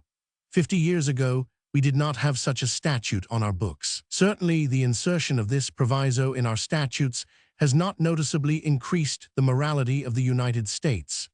It is common knowledge that methods of contraception are used by the educated, the well-to-do classes of the community. Would anybody say that these classes are conspicuously less moral than those who cannot obtain this information and have no knowledge of it?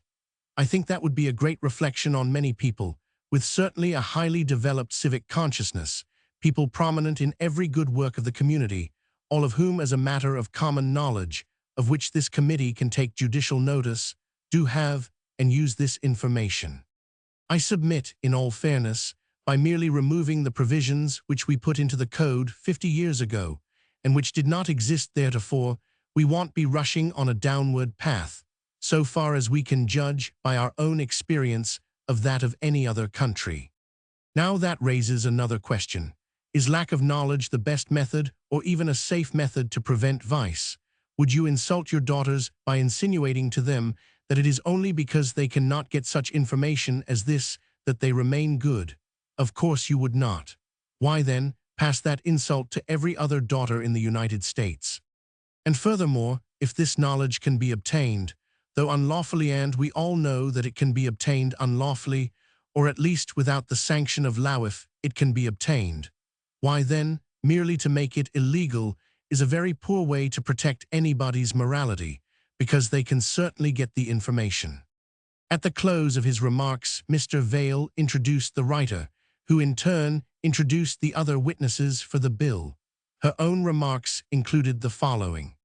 If agreeable to the gentlemen of the committee, we will divide the testimony that we will present to you under two different categories.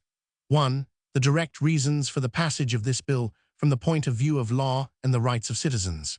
The other bits of testimony that we are ready to present to you if you desire, and if agreeable to you, are certain evidences that the utilization of this knowledge in this country and throughout the world has tended toward racial and individual welfare. This is not logically and directly speaking necessarily an argument for the passage of this bill, but it is distinctly reassuring, I should say, to Congress when it stands for this measure, to know that the action is in harmony with what has been generally considered by all impartial observers as something which makes for race progress and race betterment.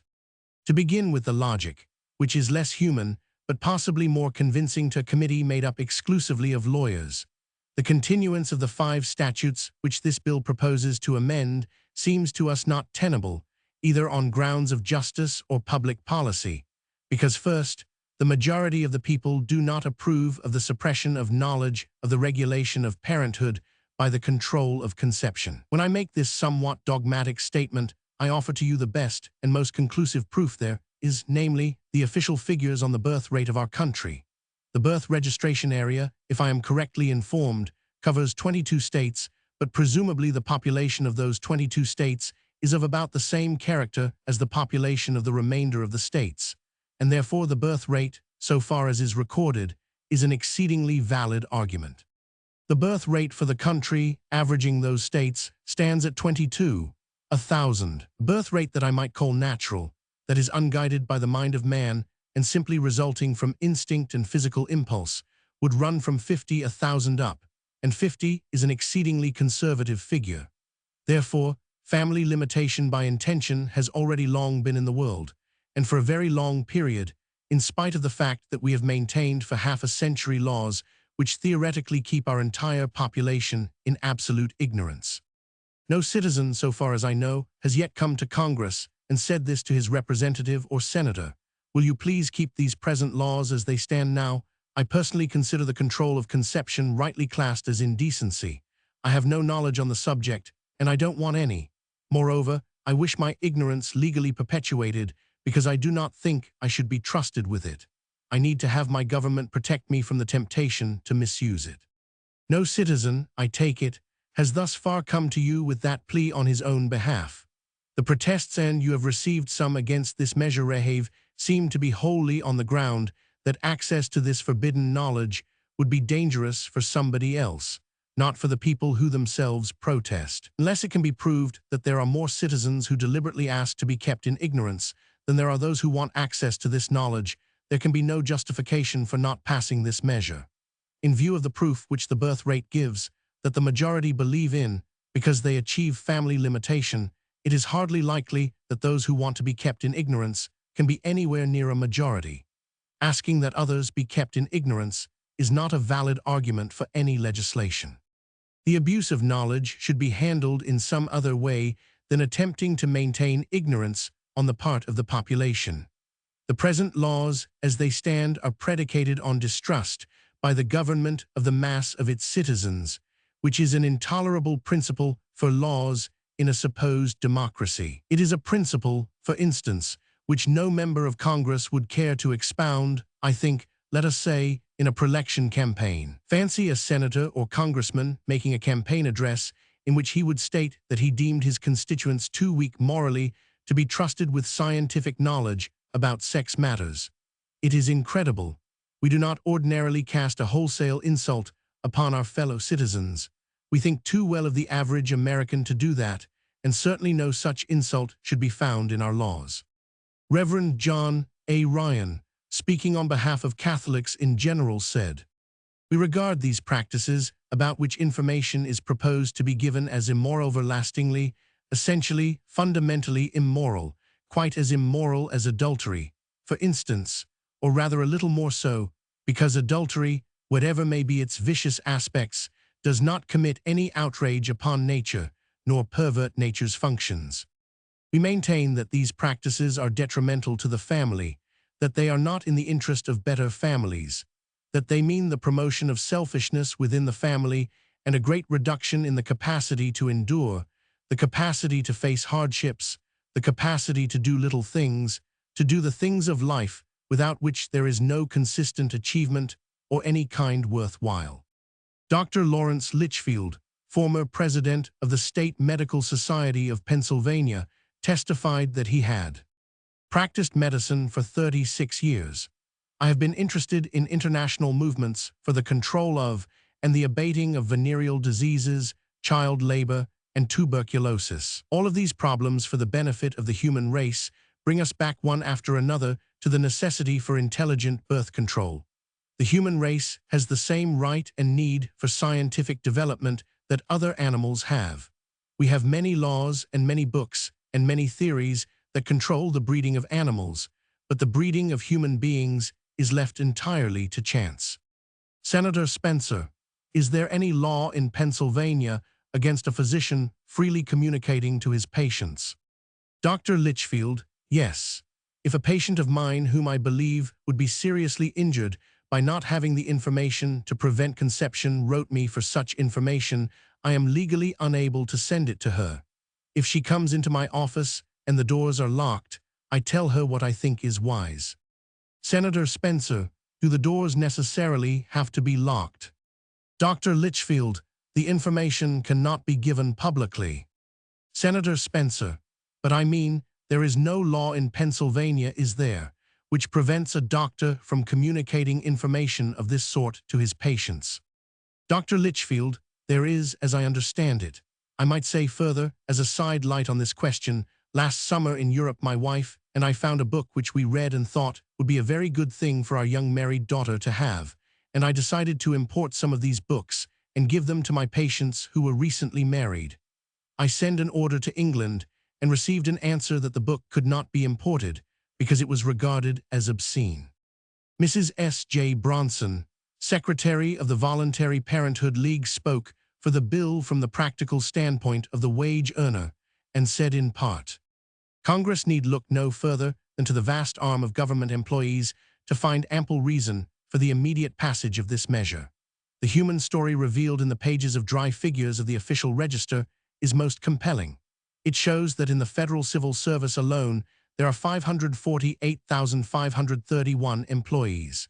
The addition of state and municipal employees would carry the figure into the millions for the whole country. There seems to be no official statement of what the average government salary is, but the director of the Voluntary Parenthood League has made an illuminating estimate by taking 100 names in alphabetical sequence from the directory in the official register. It does not include members of Congress, the Army or Navy, or post office employees. These 100 employees includes clerks, guards, charwomen, draftsmen, attendants, teachers, firemen, laborers, machinists, accountants, customs inspectors, watchmen, foremen, supervisors, a harness maker, a seamstress, and a judge. The average salary proves to be $16.05. There were only 5 who get over $3,000, and there were 18 getting below $1,000. It is a fair guess that any other 100 names taken from the book at random would tell about the same story.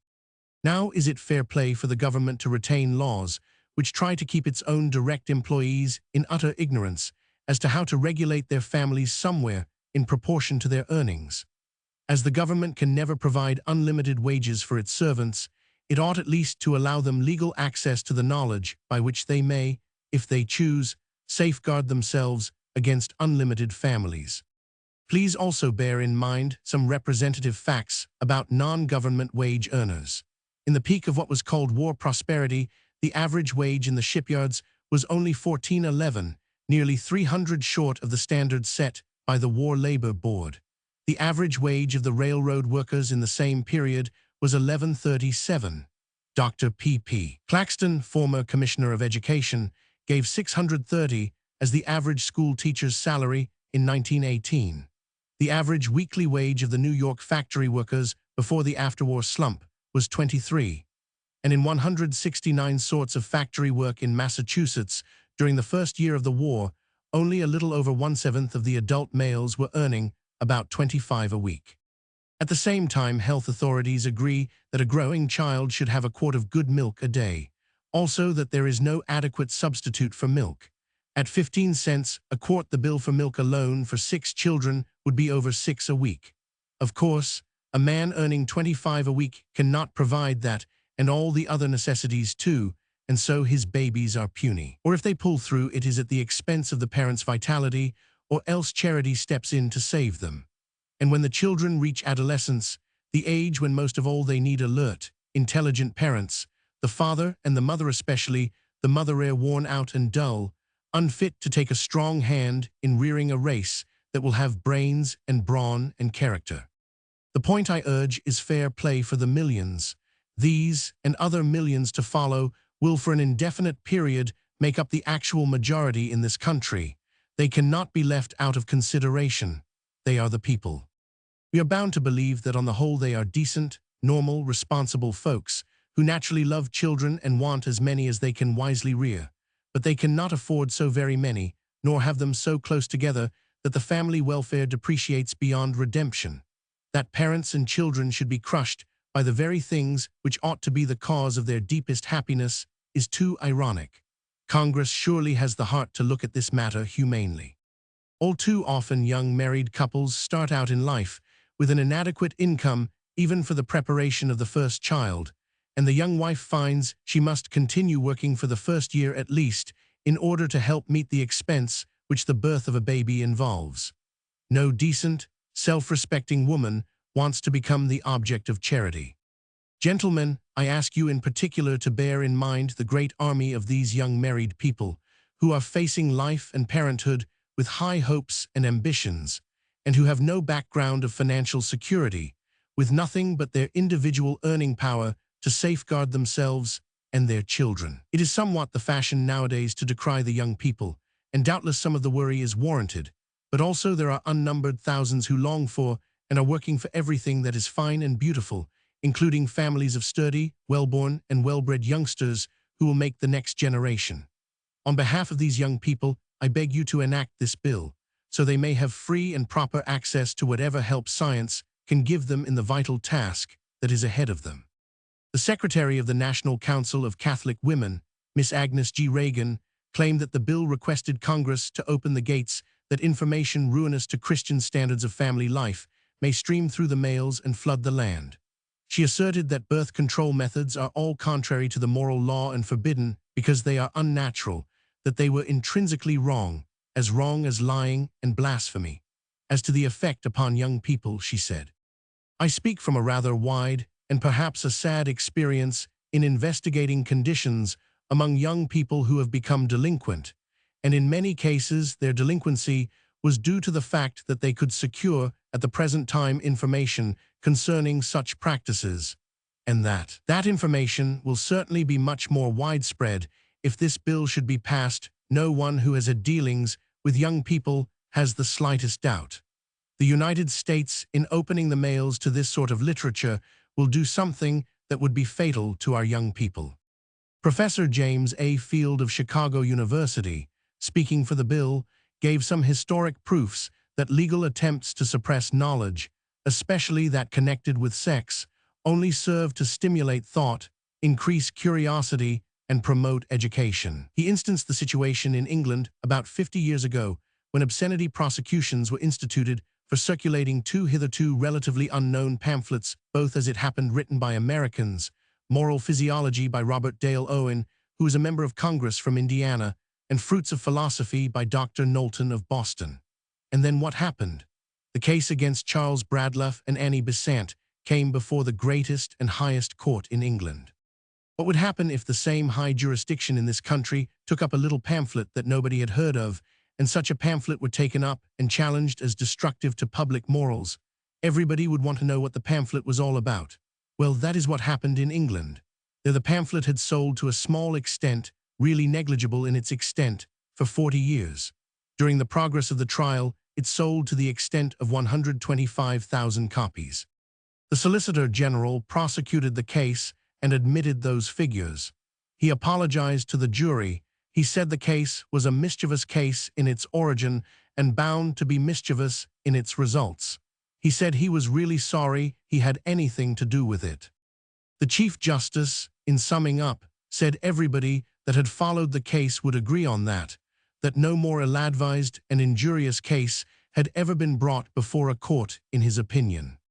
A competent observer remarked that prosecution had put the agitation forward by 25 years, and in fact, so far as a great many people were concerned, it created the situation as an agitation. A great many people would never have known of it except for this, and do not know that except as having this origin. How about this country? There have been isolated cases, but so far bringing it to the attention of the people generally in the last 10 years or so, that is due to what happened in New York within a decade. A nurse was working among the poor in New York, and she was shocked to find that the mouths of physicians were stopped from giving advice to women about avoiding the sort of misery into which they had fallen. She found herself against the law. She started to publish what she thought were messages of health for women, but she found that was an infringement of the federal postal laws, and her publications were suppressed. She then withdrew to England, which had passed this state of prosecution. She came back to this country with new enthusiasm, and before the storm was over, she started a clinic. That was against the law of New York. Her sister was imprisoned in that connection, and they had a hunger strike, and all this appeared on the front page of the papers for 14 days or some such time, and the thing flared over the country. And out of that has come definite organization, definite propaganda, which I think quite frankly and calmly we should not have at all in this country if it had not been there was legal opposition against which people felt moved to organize. Now, what has this law, 50 years of it, and of the state laws that have copied it, what have they accomplished in this country? They have not stood in the way of birth control, which is widely spreading and a very widely approved practice. They have not stood in the way of the sale of instruments of birth control. I think it is fair to say that anybody that is aware of what is going on knows that traffic flourishes for whoever chooses to take advantage of it, in spite of the laws. But the law makes it relatively more difficult for people who are without reputation or character to get the sort of information and medical advice, and sort of chance to think about these things for themselves, which the other people have.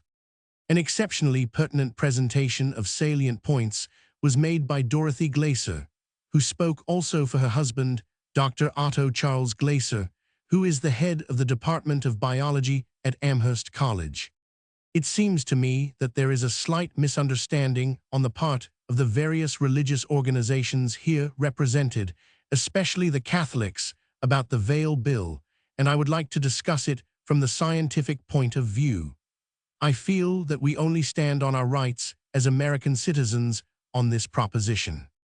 We do not object to the teachings of the Catholic faith on this subject for their own people, but we do feel that it is up to their own priests to advise them, instruct them, and keep them in order. They have no right to ask federal aid to help the priests in matters of church discipline. I would make the same reply to any other sect. Suppose, gentlemen, that the Christian Scientists came to you and said that they could not keep their people from using doctors. Would you then pass legislation to do away with medical knowledge at the request of these Christian Scientists? We have no objection to their taking any attitude on this matter, but we do object to their method of forcing it on others. We wish to be free to create scientific values without their interference. This is very difficult in the field of birth control, because under the present law, the scientist is not free to work in this particular field. In every other than the human species, there is freedom. The United States Bureau of Fisheries have a corps of scientists who work across the road from us in the department's laboratories at Woods Hole. They carry on experiments at government expense with huge tanks of eggs and sperm. They limit the birth of the fish until such time as the temperature, season, and other environmental conditions are right, so that the young fish may have a square deal. But then America wants the best possible fish. The Bureau of Animal Husbandry is carrying on work in fertility, and I have a letter from Dr. Cole, the chief of this department, endorsing the Veil Bill. Now, however, if someone is very much interested in problems of fertilization in his own species and wants to work in this field, to create new material for the use of the medical profession, what happens? He goes to his laboratory, and suppose he makes a discovery. If he then tells anybody, if he publishes what he has discovered or whispers it through the keyhole, He is in the position of Galileo, about 400 years ago. He is likely to go to jail for giving his scientific knowledge to the world. In fact, the law tells him that it is obscene. He can, however, publish it in any other country in the world except the United States. Of course, we cannot agree with the point that has been made this morning, that it is an interference with nature, nor grant that that is a logical argument. For scientific discovery and all medicine is an interference with nature, as are electric lights and plumbing. In fact, it is when we do not know how to interfere with her that many of our worst calamities befall us. The flu came so suddenly that science could not help, and few of us enjoyed letting nature run her course. In the case of yellow fever, the government scientists stepped forward and through birth control of the mosquito, a rank interference with nature, removed one of the greatest menaces to the South. Again, I would like to emphasize the right of every American to all the scientific information that we can give him, and to insist that no group have the right to keep it from him. The scientist has not found that ignorance is bliss. Is it then unreasonable for him to ask why his government, which stands for free education and the public school system, should write into a law in this instance a faith in man's ignorance about himself? I plead, then, for the removal of this law which would restrict man's knowledge about himself. Have we not faith enough in the people to let them have such information as we possess, or are some fields of science to be kept for the favored few? Of course, the point of restriction of experimentation, had it come up in other relations, would have been a serious thing for all of us. As an example, the man who discovered insulin, the only known control for diabetes, could never have made this discovery had he been prevented by law from having free access to the material and work done by others before him. There is much valuable material being published in European laboratories. If, however, any scientist or physician brings this material into our country for use in our laboratories that we may advance our knowledge in this field, he is likely to go to jail by reason of the fact that the law tells us it is obscene literature. It can only be done on the bootlegging basis. We have at present students at Amherst going into all professional fields, many to medical schools, but they may not be given any information in relation to this subject, even though they may ultimately want to use it for the control of venereal disease among their patients. They, like the rest of us, must just find out what they can as best they may. One other point I should like to touch on in regard to the scientific point of view. We hear a great deal about interference with nature and the right of the child to be born.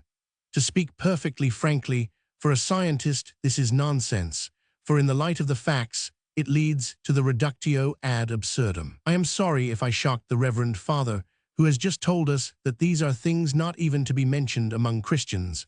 The scientist must face all facts, sex included. The recent studies of bubonic plague in China have been unsavory and have been made at great personal risk. But someone must have the courage to face all of life, not selected sections of it. It has been found that every human female has 3,600 eggs, and every male liberates 2,500,000 sperm at a time. Now, if the right of the child to be born means anything at all, it must mean, then, the right of the egg to be fertilized, for it does not become a child until it does. Which then, gentlemen, is the sacred egg?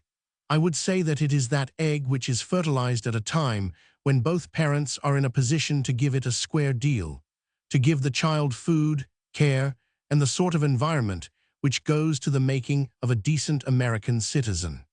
I say again, we have no antagonism to the churches. The scientist would simply like to be left free to investigate his material and to put it at the disposal of all the American people without church interference. We simply want the American people trusted with the best information that we can give them about this matter, that all, not some, may have the right to use it or not, as they see fit. Mrs. Benjamin Carpenter showed how the precedent of the federal law had been utilized by the courts to suppress the Parenthood Clinic in Chicago, even though Illinois has no state law prohibiting the giving of verbal information, as elsewhere described in this book. Her closing words were, "I ask you, gentlemen, is it not a shameful thing that when women are anxious to have children, and ask only for information as to how to space their children so that they can recover from one pregnancy before they are plunged into another one, or when they feel that they have had all the children they can possibly bring up as good citizens, and it is the women who bear the children they want information, and it is refused them. In this 20th century, is it not shameful that any scientific information should be classed as obscene? The point of view of the eugenicist was vigorously upheld by Prof. Roswell Johnson of Pittsburgh University, formerly investigator in experimental evolution for Carnegie Institute and teacher of biology in the University of Wisconsin and Harvard University. I wish to call your attention to the very great importance of this legislation for the future American racial composition. In my opinion, only the immigration law and the projects for international comedy can compare with this bill insofar as they affect the future of this American stock. There are two kinds of children: welcome children and unwelcome children. This bill will reduce to an important extent the number of unwelcome children.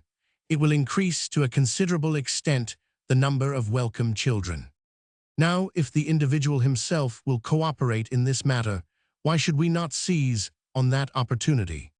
We talk in the eugenics movement of coercive legislation, of sterilization, of segregation, and of the regulation of the marriage laws.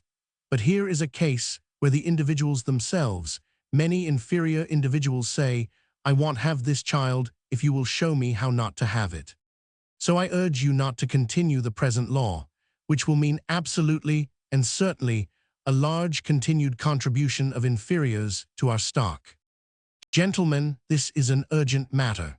If you let this go over for 2 years into the next Congress, you are bringing on a very large number of inferior births that can be avoided. You know the number that are concerned in the immigration bill, now pending 367,000 a year. 367,000 a year is no more than you are dealing with here. Now, do you deliberately want to add to the American people 367,000 individuals, we will say roughly, who will be, on the average, inferior? Mr. Hersey, how do you prevent that? How does this bill prevent that? Mr. Johnson, this bill will make it possible for individuals who have difficulty in getting access to efficient birth control literature to get it. At present, 80% of the married women are trying one way or the other to achieve birth control. The less informed women are blundering along with inadequate methods that they employ for lack of better, but which they cannot rely on. Therefore, by throwing open the distribution of literature, putting this on a scientific basis, like any other science, anybody can go and get material from authoritative sources and thus make it possible for the individual of limited opportunities to get that reliable information. Mr. Hersey, do you not think that that information, if admitted, would be found by the bad stock and good stock just the same? Mr. Johnson, yes. Mr. Hersey, and are you not getting the proportion of good stock really lower by this method instead of increasing it? Mr. Johnson, no, I do not admit that. Take Wellesley graduates, for instance. Their birth rate is already very low.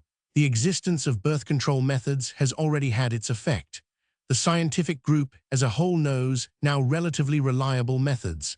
What we plead for is their improvement and equalization of methods throughout the population. The American stock is getting worse today, in my opinion, and that is a very serious thing. But in view of the great disparity in birth rates which we have relatively between the superior and inferior stock. Mr. Hersey interposing, I want to know the practical side. You claim this bill will increase the population in the matter of superior stock and decrease it in the matter of inferior stock. Now, how can you accomplish this by this bill? Mr. Johnson, it is accomplished in this way.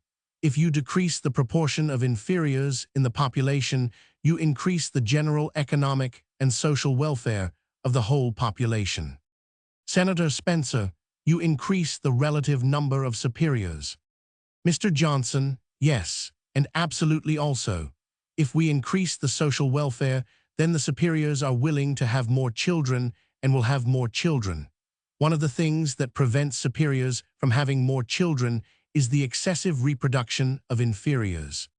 The appraisal of the merit of any proposed legislation is often facilitated by an inspection of the objections offered to it, and by consideration of the circumstances under which the objections are made. But to reproduce here the whole 15 pages of closely printed words that constituted the testimony of the chief opposition speaker, for whom the hearing on the Cummins Vale bill was reopened a month later, would be quite as much of an imposition on the reader as it was upon the committee who had to listen to it, and upon the government which had to print it. It is estimated that it costs 50 cents a word to print the congressional record.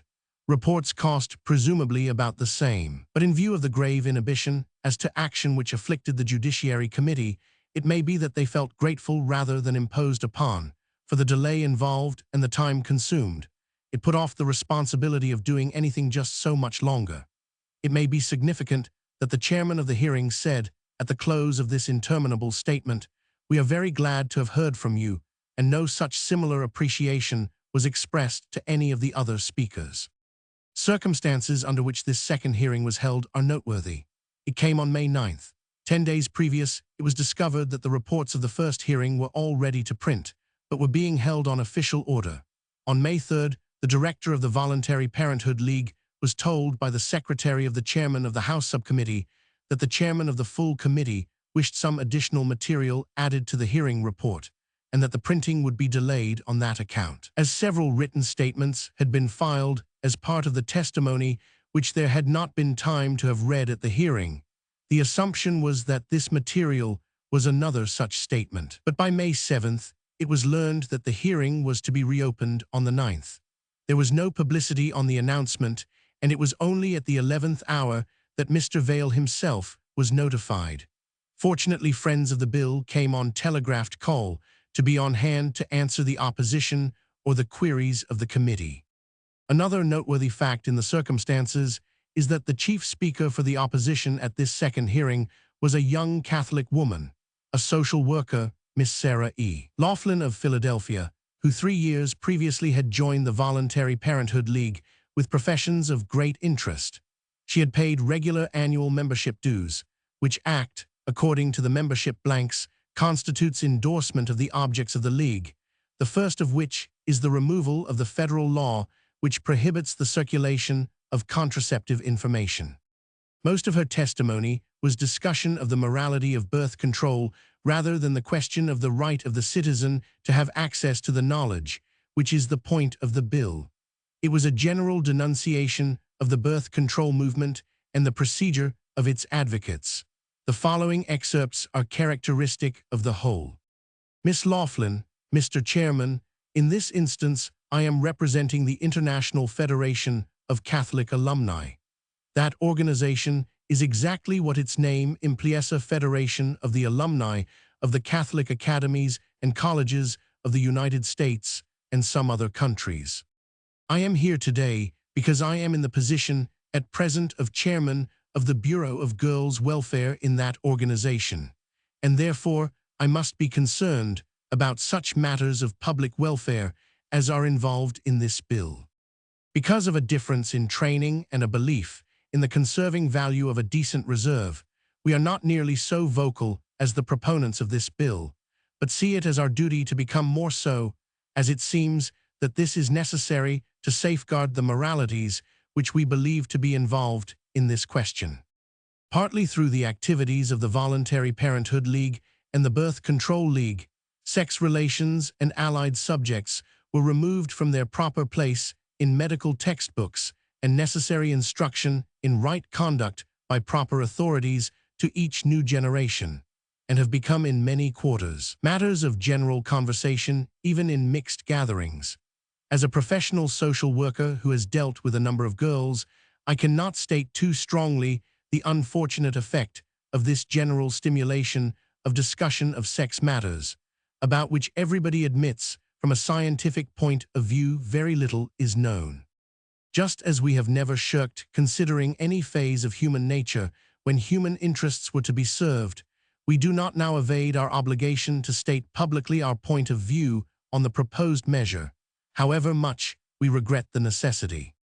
You are asked to redeem the United States from the odium of being the only country to penalize birth control as indecency.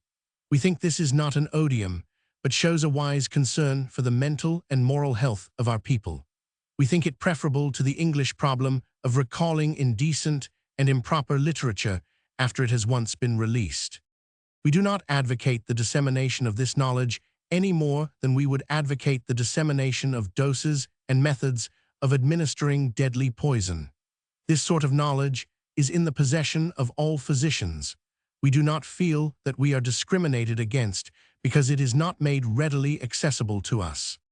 You are told that doctors advocate the passage of this bill because they are not told about the control of conception in a medical school, and their patients keep asking them for this instruction. You are told frequently, too, that doctors are giving this instruction, yet you are told that they do not have it. You are told that millions of self-respecting parents resent the legal insult by which the information as to control of conception is made unmailable. We ask you to give your attention to the millions who are grateful for this provision, because they are convinced of the grave danger which would attend its removal. If we were concerned only for our own welfare, we would not raise our voices now in opposition, but by refusing to discuss the measure, lend our passive assistance to its enactment. We belong to an organization which has stood the test of time better than any other organization the world has seen. Mr. Yates, meaning Miss Laughlin, meaning the Catholic Church. We could assume, therefore, if we could be guilty of such callous indifference to the effect on our fellow citizens, that this was a providential measure intended to enable us to inherit the earth. Following this line of reasoning, we could conserve our efforts and devote our time to keeping our people as free as possible from this pernicious propaganda and reap the material rewards. Such a procedure would be contrary to the spiritual and ethical principles we have accepted and abhorrent to any body of Christian people. I cannot, as the organization proposing this measure presumes to do, speak for millions, but I can speak from personal knowledge of hundreds of mothers in whose homes I visit year after year in the course of work with their children. They do not want this information for their own use, and they do not want it circulated to be used as an insidious snare for their children when they have reached maturity. Compare this last statement about not speaking on behalf of millions with the seventh item from Miss Laughlin's testimony quoted above, in which she asks the committee to consider the millions who are, she asserts, grateful for this provision in the present law, which denies them access to knowledge. Compare also her statement of her individual experience with hundreds of mothers who do not want this information with the experience of both the New York and the Chicago clinics, in which the proportions of Catholic women who request contraceptive instructions is sizable. The New York clinic reports the percentage as 32 and the Chicago clinic as 30. However, any divergence of testimony that there may be as to whether Catholics want or will utilize contraceptive information is rather beside the point so far as Congress and the bill are concerned. The issue is not as to whether individuals or groups want this knowledge, but as to whether anyone who does want it shall have his right to get it recognized by law. The chairman of the hearing allowed a rebuttal to the Catholic testimony by the director of the Voluntary Parenthood League to be filed as part of the hearing report. It reads as follows. The question in the bill is not the control of conception, but the right of the citizen to have access to scientific knowledge. The utilization of that knowledge is left entirely to the individual. Most of the testimony presented by the Catholic speakers is irrelevant. They argued the question of birth control, which is not per se before Congress. If the Catholics could persuade someone to introduce a bill which would make the control of conception a crime, the arguments against birth control would be genuine, but without such a bill, they are not. It would seem doubtful as to whether leaders in the Catholic Church would wish, on second thought, to put themselves on record as opposed to the principles of freedom as to belief and action in private life.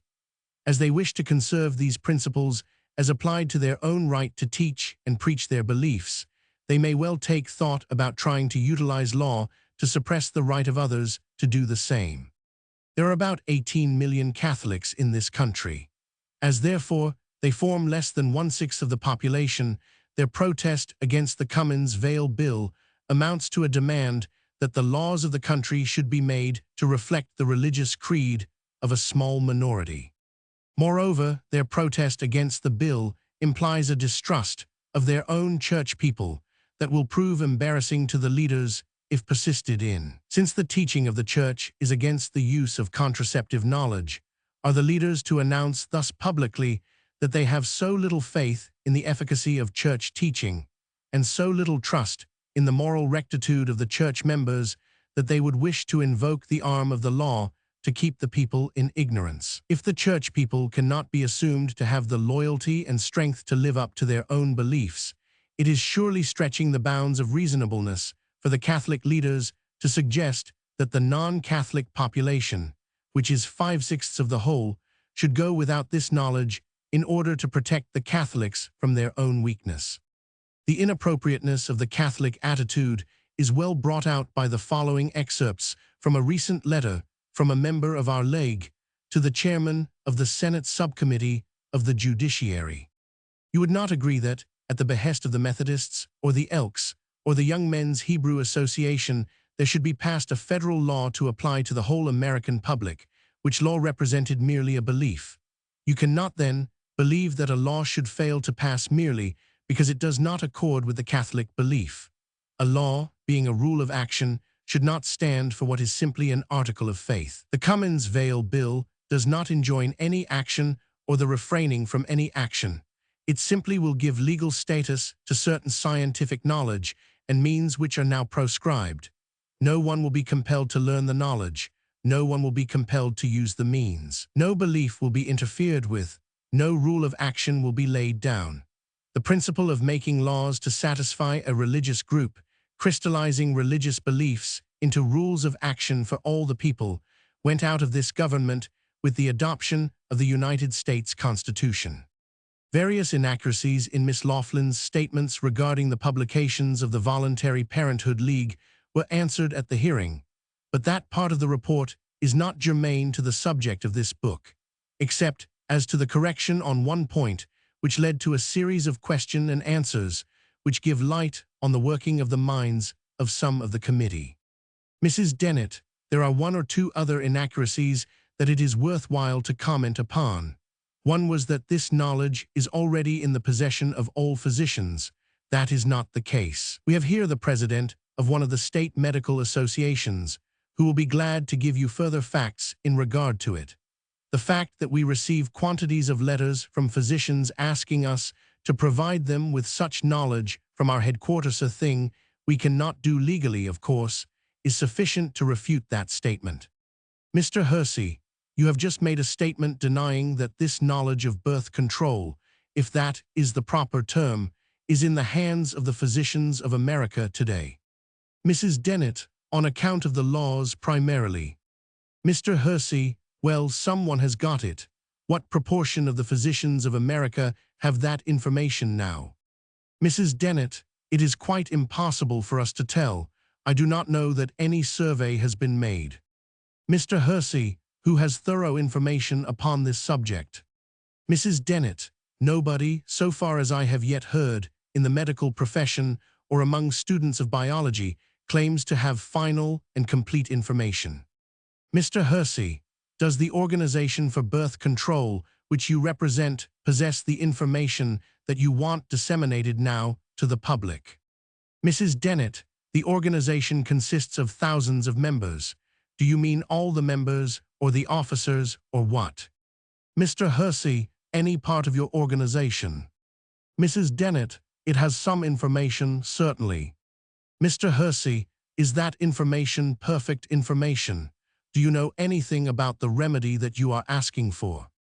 Mrs. Dennett, it is not claimed to be absolutely perfect. No.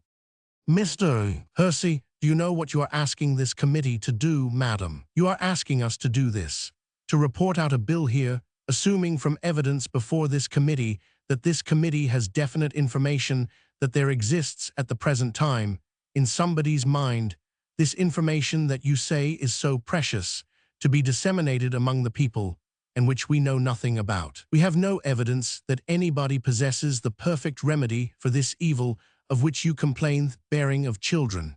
You do not claim to have it yourself, and your organization does not claim to have that perfect information. You cannot point us to a doctor who has it, and to whom we could go for the information. You ask us to say that there is such a thing that the people can have if we pass this bill. You can see the spectacle that we would make of ourselves in the House if members should get up and ask this committee, "Do you know anything about this matter that you are asking us to adopt? Whether it is a remedy for this evil of childbirth, or whether it is simply some quack that wants to sell something and wants us to remove the bar, which is the United States law, against sending this knowledge through the mail or disseminating it among the people. You want us to allow that information to be made public through someone who claims to have it, and you have not even an endorsement of the American Medical Association that there is such a thing as a perfect remedy for the evil of which you complain. Mrs. Dennett, it would be, from our point of view, the height of absurdity to expect busy committees in Congress to be themselves authorities on questions of science, and for us to demand the passage of a law that will allow scientists to perfect their own knowledge, which now they cannot perfect because of the law. Mr. Hersey interposing, why not perfect their knowledge? Mrs. Dennett, because the law prevents. Mr. Hersey, no, it does not. Somebody has this knowledge, perfected or not perfected. Is it perfected or not now? Mrs. Dennett, it cannot be perfected until scientists are legally free to study it. Mr. Hersey, you must have your remedy before you can send it through the mail. You are asking us to send through the mail something that is not perfected. Mrs. Dennett, research work cannot be carried on legally on this subject so long as the laws stay the way they are. That is the point. Mr. Hersey, then you claim that the research work has not commenced yet on this matter. Mrs. Dennett, I do not. It has gone on sub rosa, illegally, and on a bootlegging basis. That is a most undesirable basis for scientific research work. There are no exemptions for the medical profession to these federal laws none whatever, and I should be glad to submit to the committee the statement in writing from the solicitor for the Post Office Department that there are no exemptions for individuals or groups of any sort. The medical profession, therefore, is most seriously handicapped. Mr. Hersey, well, why does not the American Medical Association, at its annual meetings, recommend that Congress pass a bill like this to relieve them of that difficulty? Why do they not go on record? Why is it necessary for your organization of women to come in here without knowledge of what you are asking for? Mr. Vail, may I make a statement, Mr. Chairman? Mr. Hersey, yes, I should be glad to have you. Mr. Vail, my understanding is that there is reliable information at present, not claimed to be very great, but reliable as far as medical science can get reliability at the present day, which we want to be able to send through the mails. Mr. Hersey, where is it? Mr. Vail, Mrs. Dennett can tell you, I think. Mr. Hersey, I wish she would. Mrs. Dennett, there are admirable publications upon the subject abroad. They cannot be legally brought into this country. There are some publications in this country being illegally circulated by well-known medical authorities without the names attached. Their names cannot be attached until the law allows. Otherwise, they are criminal, indictable under the present laws. Mr. Hersey, do you think there is some man of high medical standing in America today who has this information? Mrs. Dennett, there are a great many. Mr. Hersey, is it possible for you to find one of those medical men of high standing in the profession to come before this committee and say that his experience has shown that this remedy that he has, even if secret, is all right? Mrs. Dennett, we have one here today, and I will gladly yield to him, Dr. Litchfield of Pennsylvania. Mr. Hersey, we will be glad to hear from him. This legislation asked for is to make available to the people something that will prevent conception. Dr. Litchfield, there is not any one thing asked for. We ask for the freedom of the mail to give suitable information to suitable cases of methods that are applicable and desirable. Mr. Vail, if the chair will excuse a suggestion, I understand that it is against the law in the District of Columbia, following and going a little further than the federal statute, to give, even verbally, information concerning birth control methods. Mr. Hersey, I'm not asking for the information itself. I am asking this doctor, who is presented here as a witness, as an expert, if he knows. Dr. Litchfield interposing. I know several methods of contraception that are reliable, harmless, and desirable in suitable cases. Mr. Hersey, and you claim that you are about the only man in your profession who has that knowledge. Dr. Litchfield, not at all. There are millions that have. I studied in Europe, as a large majority of the profession do. Mr. Hersey, then your idea is that most physicians in practice know what you know. Is that it? Dr. Litchfield, no, I would not say that. Mr. Hersey, the best physicians would know it, would they not? Dr. Litchfield, those who have studied abroad and who have been interested in this phase of preventive medicine know it. Mr. Hersey, is there anything in the law that you understand prevents you from talking with a brother physician and giving him your knowledge? Dr. Litchfield, certainly there is. In some states you are forbidden to give contraceptive knowledge to anyone, either verbally or through the mail. Mr. Hersey, your remedy is effective, is it? Dr. Litchfield, certainly, yes. Mr. Hersey, are you the only one in Pittsburgh that knows about it? Dr. Litchfield, I do not know about that. Mr. Hersey, where did you get this information? Dr. Litchfield, I got it in Europe. Mr. Hersey, how many kinds of information have you? Dr. Litchfield, I suppose there are a dozen different remedies. Perhaps there are 4, 5, or 6 that are approved by those of experience. Most of the methods would be covered by 2 or 3. Mr. Hersey, have you tested your method? Dr. Litchfield, I said I have, yes, sir. Mr. Hersey, have you found them all right? Dr. Litchfield, I found them harmless and desirable. I will not say that they are all right. Nothing is perfect in medical science yet. We are progressing, and we want to progress still further, not only for doctors, but biologists and scientists. Mr. Hersey, if this legislation is passed removing this ban, would you publish your information? Dr. Litchfield, it would not be necessary for me to publish it. Others directly interested in that work would publish the information. Mr. Hersey, do you not think there would be more money in it for you? Dr. Litchfield, if I were looking for money, I would not be here today. Mr. Hersey, who is going to publish the information? Dr. Litchfield, the physicians have been writing books on this subject, devoting themselves to these particular branches of medicine, and will publish the books as soon as the ban is removed. Mr. Hersey, are you a member of the American Medical Association? Dr. Litchfield, I am. Mr. Hersey, why have you not succeeded in getting them to adopt this? Dr. Litchfield, the Medical Society has been very busy, but they will do this eventually. The president of the American Medical Association told me so.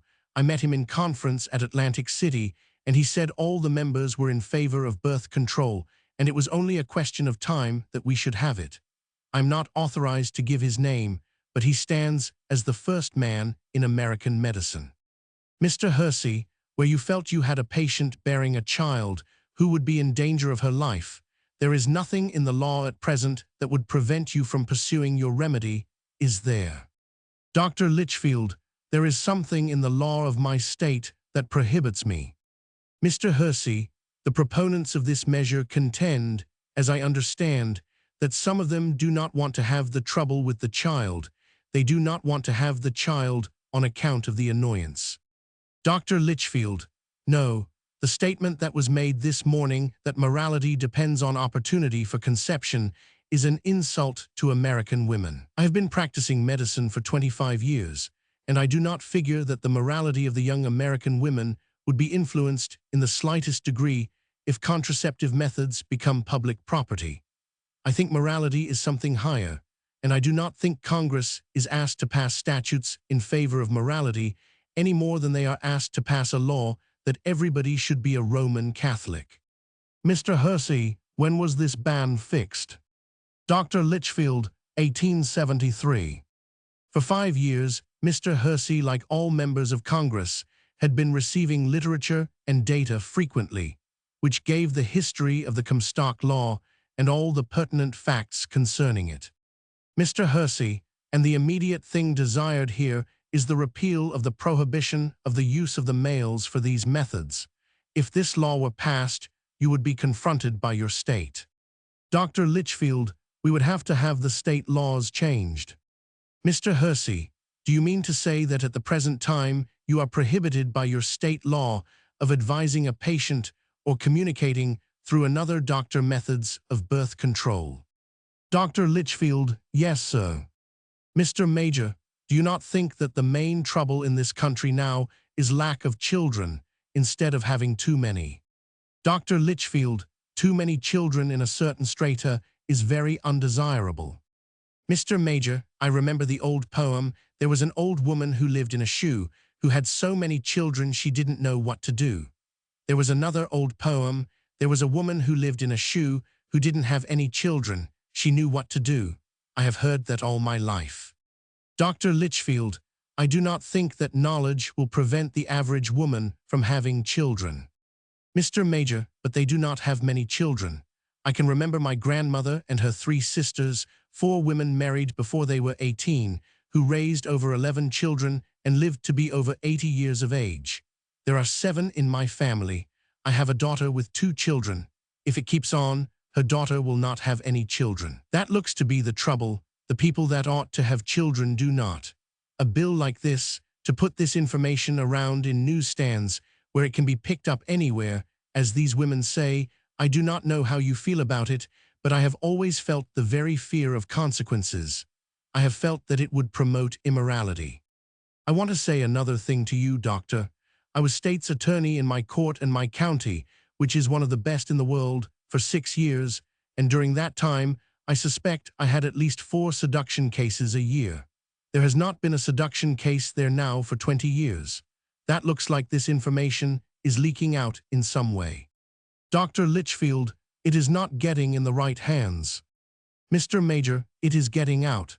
I do not think human nature is changing, but those cases are only heard of when there is pregnancy in a seduction case, and there has not been a seduction case there for 20 years. When you go into different courts, you do not hear of it, and it used to be of frequent occurrence, and the only explanation in my mind is that these people are securing from some source the knowledge to prevent conception, and the effect of it is that the people that ought to be having families, and I mean like the lady that spoke this morning me idea about the best people in this country is that they should not bring up 1 or 2 spindly children that do not know how to take care of themselves. They do not have families anymore where the girls hand down one dress to another. That is passed in this country. The English in the above is unedited. It is reprinted exactly as it appears in the government report of the hearing. Dr. Litchfield, I agree, but for every case of seduction, there are over 100 cases of worthy, industrious, virtuous, loving mothers who are having their children too close together. And if they had the knowledge to space their children and conserve their own health, it would be better than to raise such terribly big families and themselves be broken down in middle life by too frequent pregnancy. We are not working for the profligate who becomes easily seduced and becomes pregnant. They are an inconsiderable number compared with the worthy people that should have the protection that science can give them. The enormous number of women who die before middle life on account of too frequent pregnancy, whose health is broken down, so that they leave a large family of motherless children, could be done away with. Mr. Yates, does that frequently occur? Dr. Litchfield, yes. Mr. Yates, I have a daughter who had 4 babies, and she is fatter and prettier now after having the 4. Dr. Litchfield, she did not have 1 each year. Mr. Yates, no. Now the question I have had in mind that has been troubling me, would it not happen if we removed the prohibition of the use of the male? In other words, if the males were thrown open, would it not happen that every cheap publication in the country could advertise to send 50 cents, and they would get this information? Would not that be an evil, to have these things upon the newsstands, in depots, and places like that? Dr. Litchfield, I do not think so. Mr. Yates, I am referring to the masses. That is what I am talking about. Dr. Litchfield, I feel that legitimate sources of information will be the recognized source. I do not think that it will be a thing peddled on the newsstands. Mr. Hersey, what will hinder it? Dr. Litchfield, if it is peddled on the newsstand, it will not do as much harm by reaching the immoral as good will be done by the worthy, well-meaning, industrious citizens. The people deserve health and protection, and the knowledge of science will give them that protection. I got a book in England that I wanted to send my daughter, and I was forbidden to bring it into the country because of the males. They would not allow it. Mr. Hersey, could not you instruct your daughter without the book? Dr. Litchfield, no, sir. My daughter is a citizen of Holland.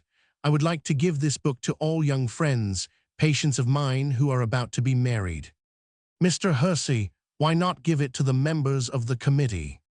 Dr. Litchfield, the Custom House will not let it come in.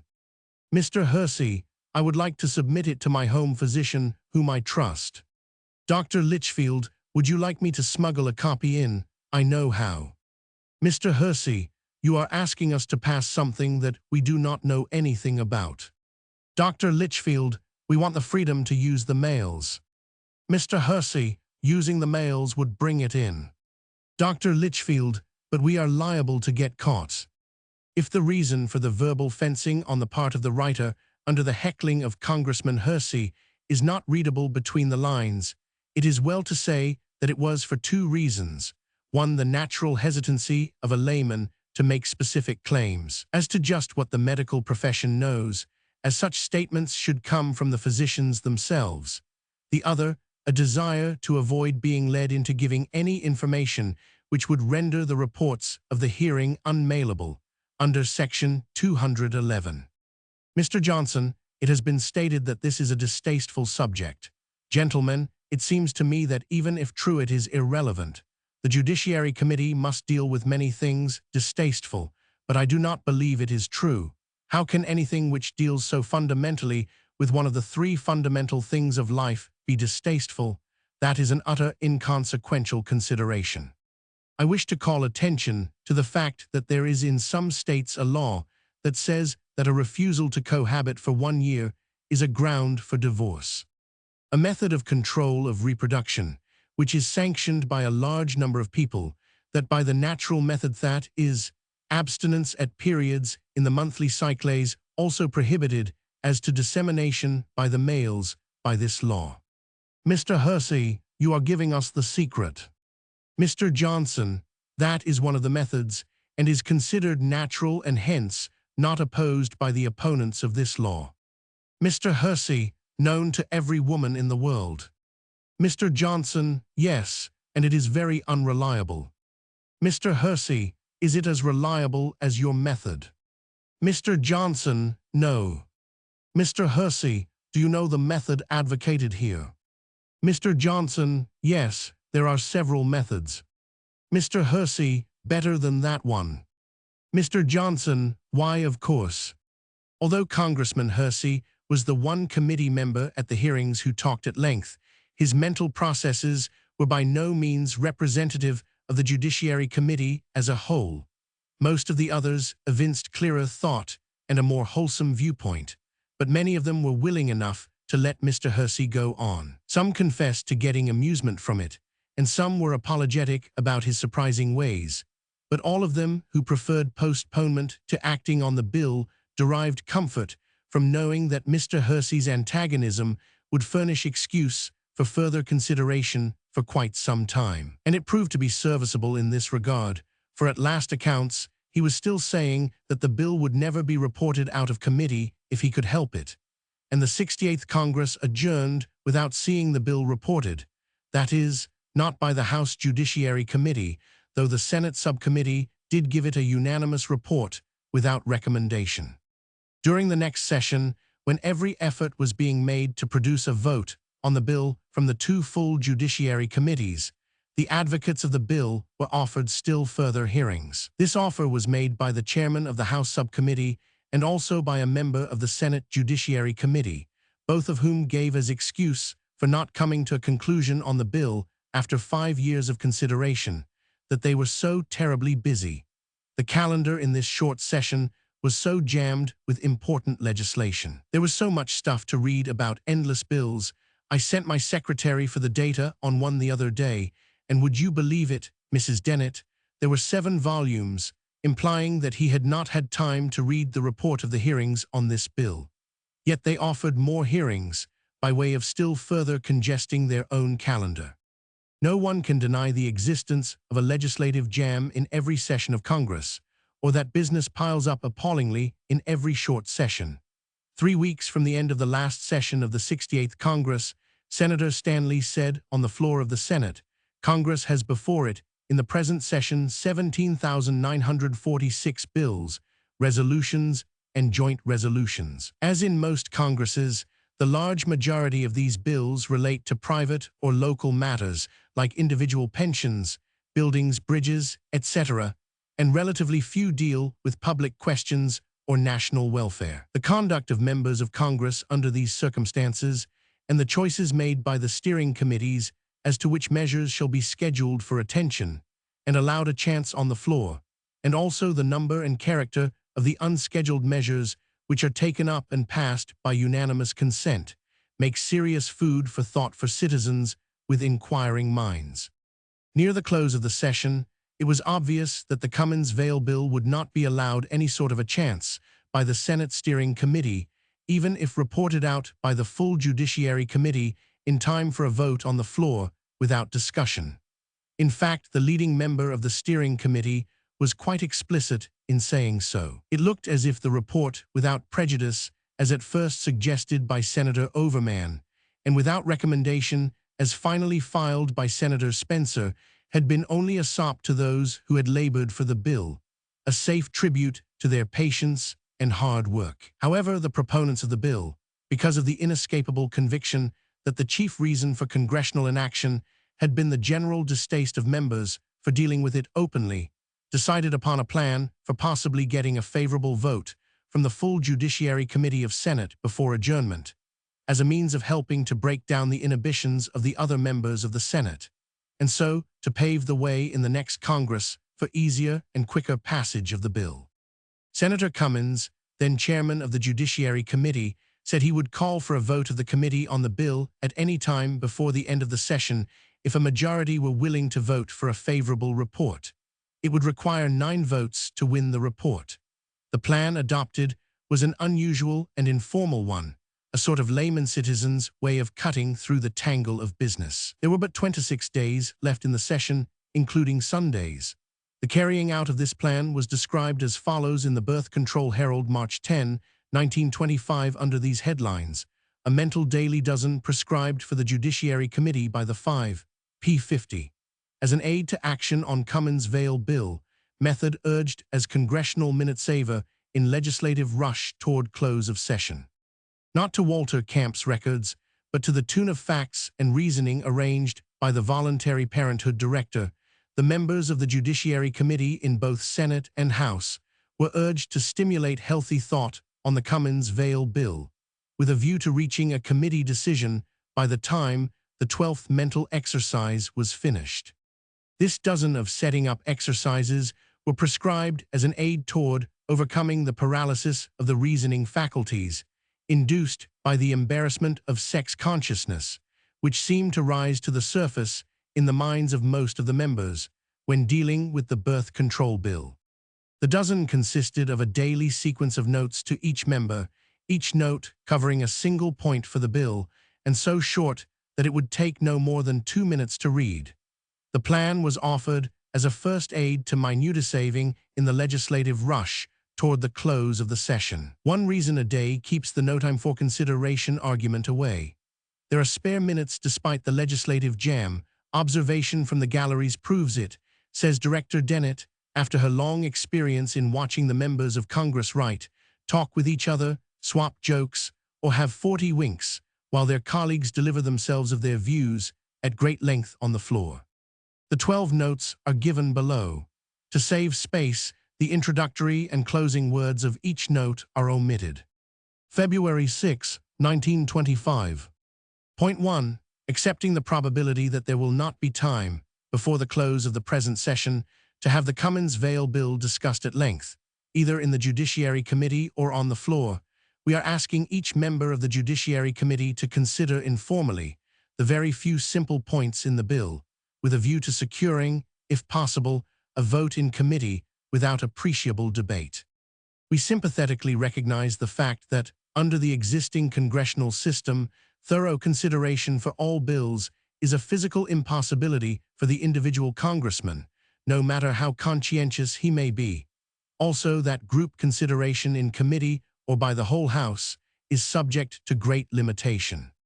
For these very reasons, we ask that, as practicable procedure, a decision on this bill be arrived at by the above suggested method of informal discussion, with us and with other committee members, one by one, as leisure moments during House sessions permit. Just as we sympathize with you in your impossible legislative obligations, we assume your sympathy with us, a group of representative citizens who, after nearly 6 years of effort, are rightly asking action from the only body that can give it. So we ask your tolerant and cooperative reception of the memoranda of single points, which will be presented to you in sequence during the next 10 days. The first one is given herewith, namely, the marked article in the enclosed paper, showing that the main principle involved in the Cummins-Vail bill has been previously well argued by 2 distinguished members of the Senate Judiciary Committee. The enclosure was a copy of the Birth Control Herald of January 20, giving excerpts from the arguments of Sen. Bora and Sen. Stanley on suppressing information about betting. See Appendix Number 13. February 7, 1925. Point 2. Constitutionally guaranteed, old-fashioned American liberty is the issue in the bill. Birth control is not. The latter is properly a question for individual decision in private life. The bill simply removes the legal barrier to knowledge as to what birth control may be. In other words, it is a question of freedom of speech and of the press.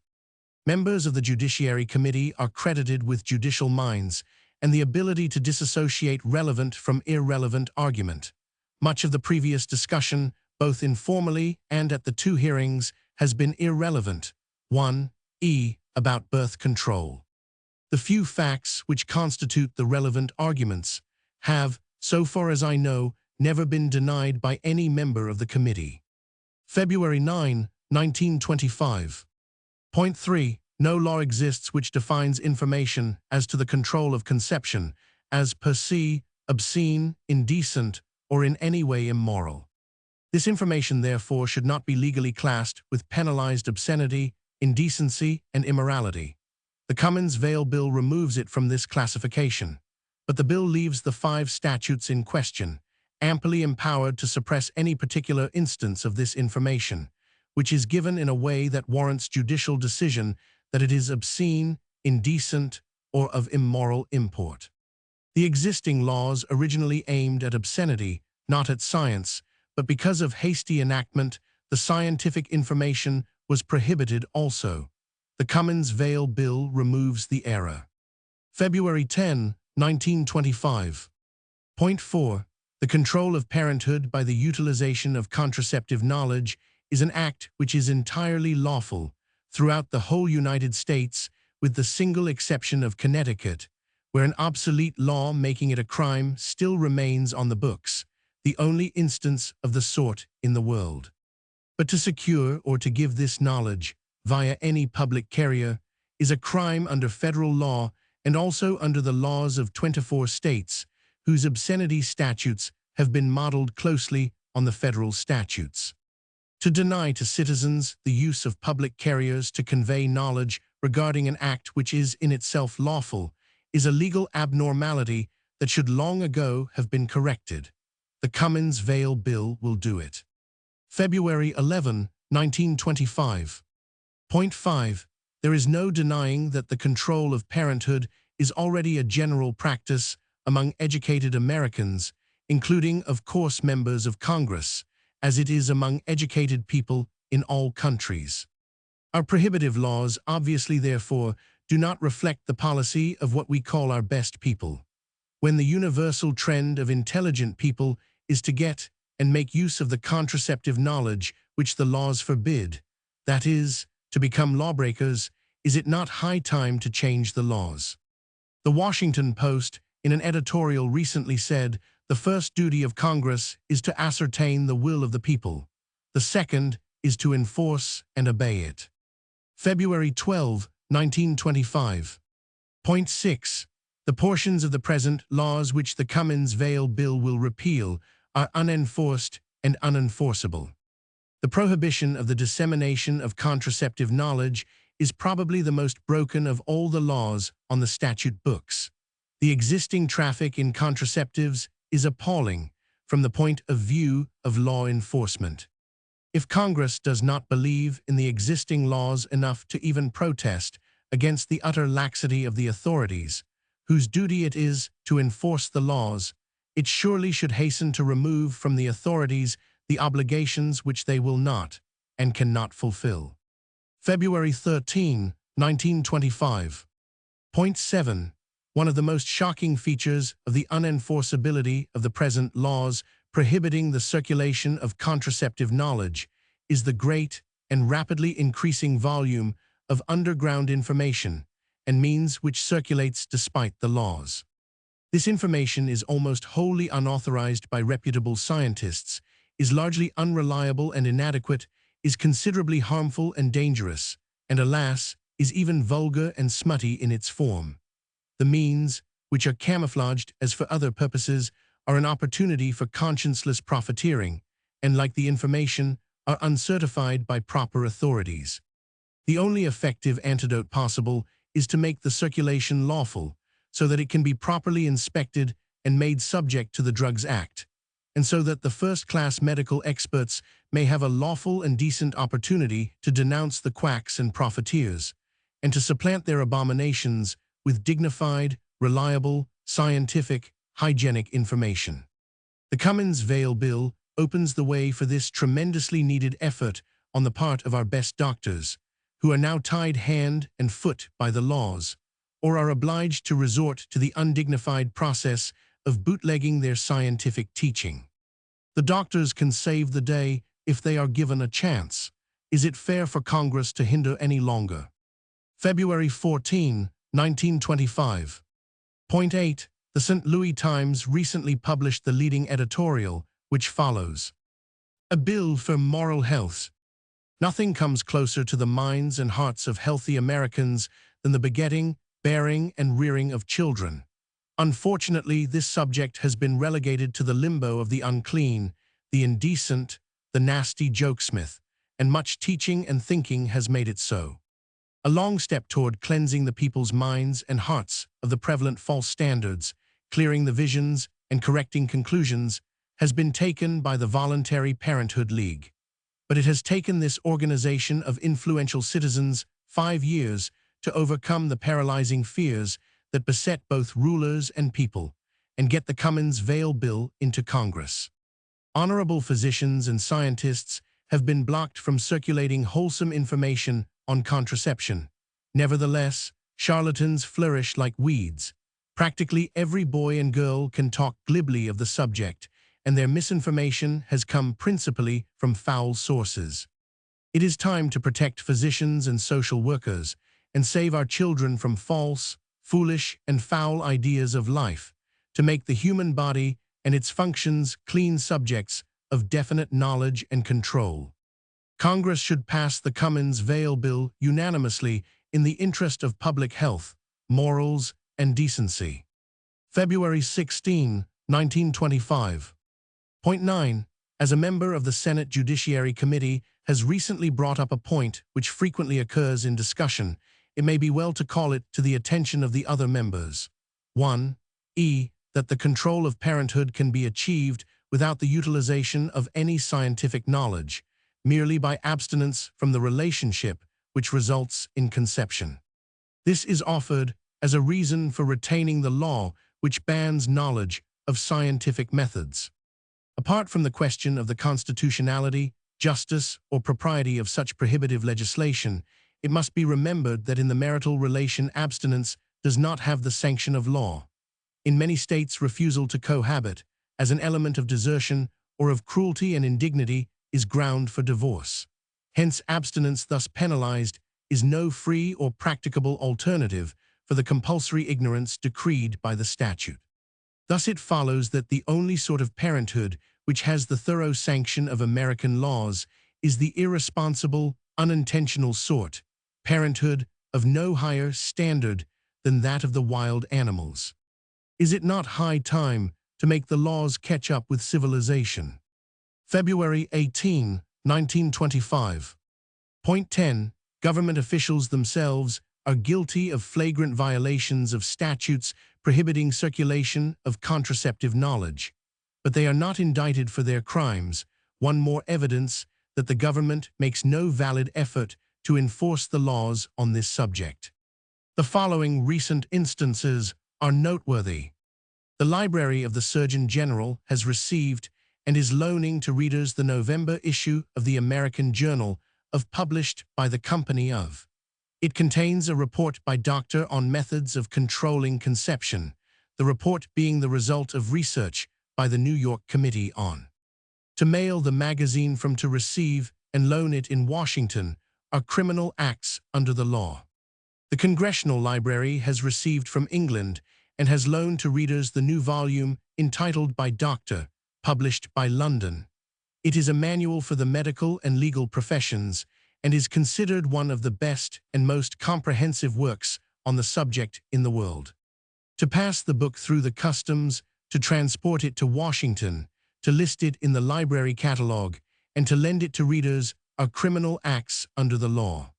The same volume has been borrowed by several members of the Judiciary Committee, again a criminal act. In considering these instances of official crime, it is well to note the recent utilization of the laws on this subject to secure the imprisonment of Carlo Tresca, who published in his Italian paper in New York a 2-line advertisement of a book on birth control. He was notified by the post office that his paper was thereby made unmailable. The 2 lines were deleted and the edition was mailed, but he was subsequently convicted for the offense. President Coolidge yesterday commuted the sentence after reviewing evidence showing that Tresca had first been arrested on another charge instigated by those who objected to his political views, but who, unable to jail him for those, resorted then to the charge of violation of the laws prohibiting circulation of birth control knowledge. Do not such facts point conclusively to the obligation of Congress to repeal these laws which are not and cannot be justly enforced? To accomplish this repeal is the object of the Cummins-Vail Bill. Note, the names of the publishers and authors in the above letter cannot be printed without infringing the federal law. February 19, 1925. Point 11. Fear to trust the people, especially young people, with access to contraceptive knowledge is practically the only objection now offered to this bill by members of Congress. Can it possibly be a sound objection in view of the following points? A. This country is founded upon faith in the people. Does Congress wish to maintain laws which repudiate that faith? B. Can any member of Congress who expects, and rightly, that the people should have faith in him to the extent of electing him, turn around and distrust them? Surely every member of Congress would trust himself with any known or yet to be discovered facts as to the control of conception. Surely also he would not consider himself unique in such trustworthiness. The American people cannot be divided into sheep and goats in this matter, with the assumption that the majority are goats. 100. One member of the committee recently gave it as his opinion that the large majority of young women in this country refrain from illicit sexual relations only from fear of pregnancy. On being asked if he would be willing to state this opinion publicly to his constituents, he answered, "No, I do not think it would be wise to do so." Does not the fact that alarm is felt almost exclusively in regard to young women, and does not include young men, indicate that the concern may be merely for conventions instead of for character? 500. Even if the assumption were tenable that most young women are straight through fear only, the indictment would fall primarily on the parents, clergy and teachers who would have to stand convicted of failure as sources of education, example, and inspiration. Can any member of Congress seriously hold an utter distrust of the educational and moral facts in our civilization? As an opportunity for clean faith in the people, this bill is unexcelled. Can you be counted on to be one who will meet it squarely? February 20, 1925. Point 12. It has been repeatedly stated by many members of Congress that the main reason why action on the bill has been delayed is because of distaste for legislating on any subject that brings sex considerations to mind. Granted the existence of a certain embarrassment, does the Judiciary Committee wish any longer to stand before the public as a body which will permit embarrassment to displace reason and responsibility to the people? Members have told us that dread of being conspicuous in this matter has inhibited them. Such feeling is somewhat natural and may have been more or less excusable as a reason for not acting when this legislation was first proposed in 1919. But now, in view of all the data submitted, the long delay, and the fact that no substantial arguments against the bill have been advanced by anyone, is it not time to cast aside feeling and let common sense win? Eventually, why not now?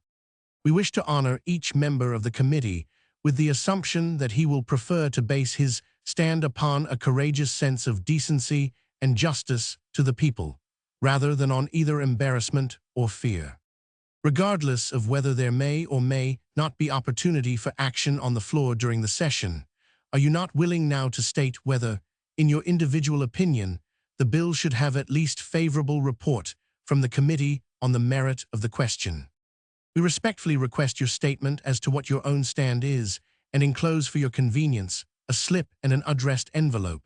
If our 12 points for the bill, which have been submitted in single notes since February 6th, are not now at hand, and you wish duplicates of any or all of them for review, we will gladly supply them on your request. The series will be made public, together with a report on the stand of the members of the committee. The enclosure. I stand for a favorable report on the Cummins Vale Bill, S2290H.R. 6542. I am opposed to a favorable report on the Cummins Vale Bill, S2290H.R. 6542. I am not ready to state my stand on the Cummins Vale Bill, S2290H.R. 6542. Kindly mark which line represents your opinion. Signed, Member of Judiciary Committee. The 9 necessary votes in the Senate Judiciary Committee could not be marshaled before the close of the session. One of the chief reasons was that word had gone the rounds, emanating apparently from the small group which controls the Senate program, that this bill was not to be included among those scheduled for attention at this session, so the judiciary members felt little concern about deciding their own position on the legislation. Above everything was the sheer distaste which most of the members feel for dealing with this bill officially. It touches upon sex, which induces embarrassment, which creates inhibition, which resulted in leaving the bill on the table where it was placed after the report without recommendation by the Judiciary Subcommittee of 3, before whom the 2 hearings were held last spring. In the House Judiciary Committee, the situation was about the same. The chairman of the subcommittee, before which the hearings had been held, stated that he was sure that not a single member of his committee wanted to vote on the bill. He did not undertake to say whether they approved or disapproved the bill, but merely that they did not want to vote on it. He said he was not ready to express his own opinion on this measure, that he had not yet made up his mind and was too busy to do so, but he offered to arrange another hearing if it were desired. He was entirely agreeable to anything except action, but as to that he said, I don't see the use of trying to make reluctant men act. Chapter 5. Why Congress has been so slow. No one answer covers all reasons. Quiet request to Congress for repeal might have succeeded 20 years ago, before sensational lawbreaking created prejudice. Laws defied without first attempting their repeal. Speeches and writings of early agitation not calculated to induce congressional initiative. Struggle announced in advance as likely to be long and bitter fight. Shortage of funds for publicity on behalf of bill, the second reason for slowness of Congress. Third, and most dominant reason found to be general embarrassment over subject. Distaste, inhibition, and fear, in varying degrees almost universal among congressmen. Striking instances. Fears covered careers, colleagues, families, and constituents. Fear on behalf of young girls greatest of all, political opposition to birth control legislation misinterpreted by radicals, abortive attempt in Harding, presidential campaign to use his tentative interest in this bill against him, club women afflicted with inhibitions similar to those of members of Congress. It is leaders, not members, who hold back endorsement by large organizations. Organized labor women endorse repeal ahead of club women. No one comprehensive answer can be given to the question as to why congressmen have not yet acted on the removal of the chief of a set of laws, which all of them know will inevitably be removed, and which all of them admit are not enforced now and never could be, and which they themselves, like most of the educated and privileged folk everywhere, have proceeded to break with impunity. However, the answer is not a complicated one. Part of the answer probably is that Congress was not quietly asked to do this thing many years ago, say 15 or 20, before the birth control movement had become a defiantly agitational matter, abounding in spectacular lawbreaking, denunciatory meetings, jail sentences, hunger strikes, and general hullabaloo of the sort toward which most men in politics feel a stiff aversion, if not actual antagonism. The birth control movement, as most of the congressmen of the present generation have witnessed it, did not begin with any request for a change in the laws, but burst into flame about 10 years ago with a sensational campaign to induce defiance of the laws on a large scale. It cannot be wondered at, since no one went to Washington then and concretely asked that a bill be introduced to change the laws, that congressmen did not step forward on their own initiative and offer to do it. Their minds did not work that way. Instead, they merely looked upon all the noise, so far as they thought about it at all, as something with which they wanted to having nothing to do. It seems a fair guess that if in 1905 or thereabouts, when the effort of the 70s to repeal the entire Comstock obscenity statutes was well in the past, some group of solid citizens, lawyers, doctors, ministers, and the like, had gone to Washington and laid before Congress the fact that Comstock had obviously blundered when he included contraceptive information in the obscenity law, and that it was a very simple matter to correct the blunder. It might have been done forthwith, without any particular self-consciousness or any struggle. But of course, such a guess is incapable of proof, since no one tried the experiment at that time. And when it was tried in 1919, the later developments in the birth control movement had already stimulated and aggravated the aversion and inhibition on the part of the members of Congress, which has ever since been the most serious barrier to progress. In looking back at some of the writings and utterances which appeared a decade ago, it is perhaps not surprising that many members of Congress looked askance when in 1919 they were asked to tackle the birth control question. For instance, The Woman Rebel, the paper which Margaret Sanger published and edited in 1914 in New York as her first message to the public, contained the following editorial announcements. The aim of this paper will be to stimulate working women to think for themselves and to build up a conscious fighting character. It will also be the aim of the woman rebel to advocate the prevention of conception and to impart such knowledge in the columns of this paper. As is well known, a law exists forbidding the imparting of information on this subject, the penalty being several years' imprisonment. Is it not time to defy this law, and what fitter place could be found than in the pages of The Woman Rebel? These items were in the opening issue of the paper and were unaccompanied by any request to Congress or the New York legislature to change the laws, or any appeal to the public to try to have them changed. The launching of this message was also linked with other matters, which were far from an inducement to average legislators to volunteer to remedy the laws relating to birth control. For example, in that same first issue of the paper was this by the editor: "A woman's duty, to look the whole world in the face with a got-to-hell look in the eyes, to have an ideal, to speak and act in defiance of convention." Also this, the rebel women claim: "The right to be lazy, the right to be an unmarried mother, the right to destroy, the right to create, the right to love, the right to live." And this by a contributor, J. Edward Morgan. "My songer prose poem. I dwelt apart in a world of song, but did not sing. Biding my time, I listened to all songs that I might sing when my soul should find its song. One note clear, pure, lucid. Telling all, answering all, unanswerable. The song of songs. My song. The song of the balm. This issue also published the 1 preamble, which in those days had more power to alarm than it has had since. The July number contained a defense of assassination by Herbert A. Thorpe. Also this editorial. The rich man places his wife on a pedestal and serves her with docility in order that she may be admired and he be envied. He has raised her to the rank of queen. This deified woman is one of the new idols at whose feet plundering plutocracy lays the shining gold wrung from the sweat and blood of the toiling, long-suffering masses.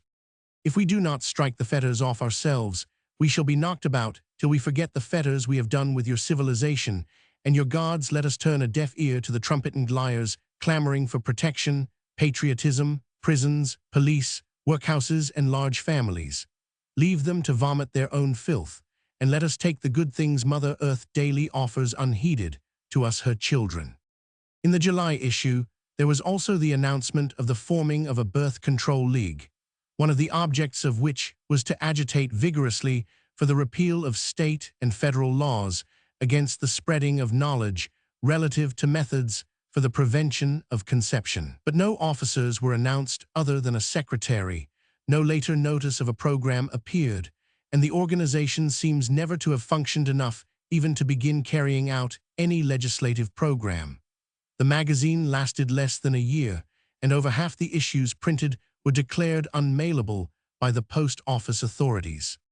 The strident tone which had characterized this publication was somewhat modified by 1917, when Mrs. Sanger started the Birth Control Review and became its editor, but her chief message was still to break the laws rather than to get them changed. For instance, in the opening number of the new magazine, 2 signed editorials contained these statements. No law is too sacred to break. Throughout all the ages, the beacon lights of human progress have been lit by the lawbreaker. The law today is absolute and inexorable. The race has progressed, but the law has remained stationary, a senseless stumbling block in the pathway of humanity, a self-perpetuating institution, dead to the vital needs of the people. Against the state, against the church, against the silence of the medical profession, against the whole machinery of dead institutions of the past, the woman of today arises. She no longer pleads, she no longer implores, she no longer petitions. She is here to assert herself, to take back those rights which were formerly hers and hers alone. If she must break the law to establish her right to voluntary motherhood, then the law shall be broken. Shall the millions of women in this state bow their heads to the yoke of slavery imposed by this law? Shall we sit quietly with folded hands and wait for our gentlemen lawmakers to consider our right to voluntary motherhood? Shall we not instead violate so brutal a law and thereby teach our lawmakers that, if they wish women to obey their man-made laws, they must make such laws as women can respect? Assailing and defying the laws without taking steps to change them naturally induced a more dramatic situation than any quiet businesslike expedition to Washington or Albany could have brought about. And as it is drama which attracts newspaper publicity, it was inevitable that the birth control movement should have developed an atmosphere of violence. And it was inevitable, too, that congressmen, without having any accurate or consecutive knowledge of the events in this drama, should sense the atmosphere of it and stiffen accordingly, and should retain an impression which was very difficult to antidote later, when they were asked to use their common sense about repealing the law. Common sense does not readily overleap prejudice. Another factor in the atmosphere of the movement which was developed at this same time, and which also seeped into Congress, and with quite as much damaging reaction, was the cultivation of the idea that the struggle was bound to be a very long and bitter one. In launching the Birth Control Review, Mrs. Sanger addressed this broadside to the men and women of the United States. Birth control is the most vital issue before the country today.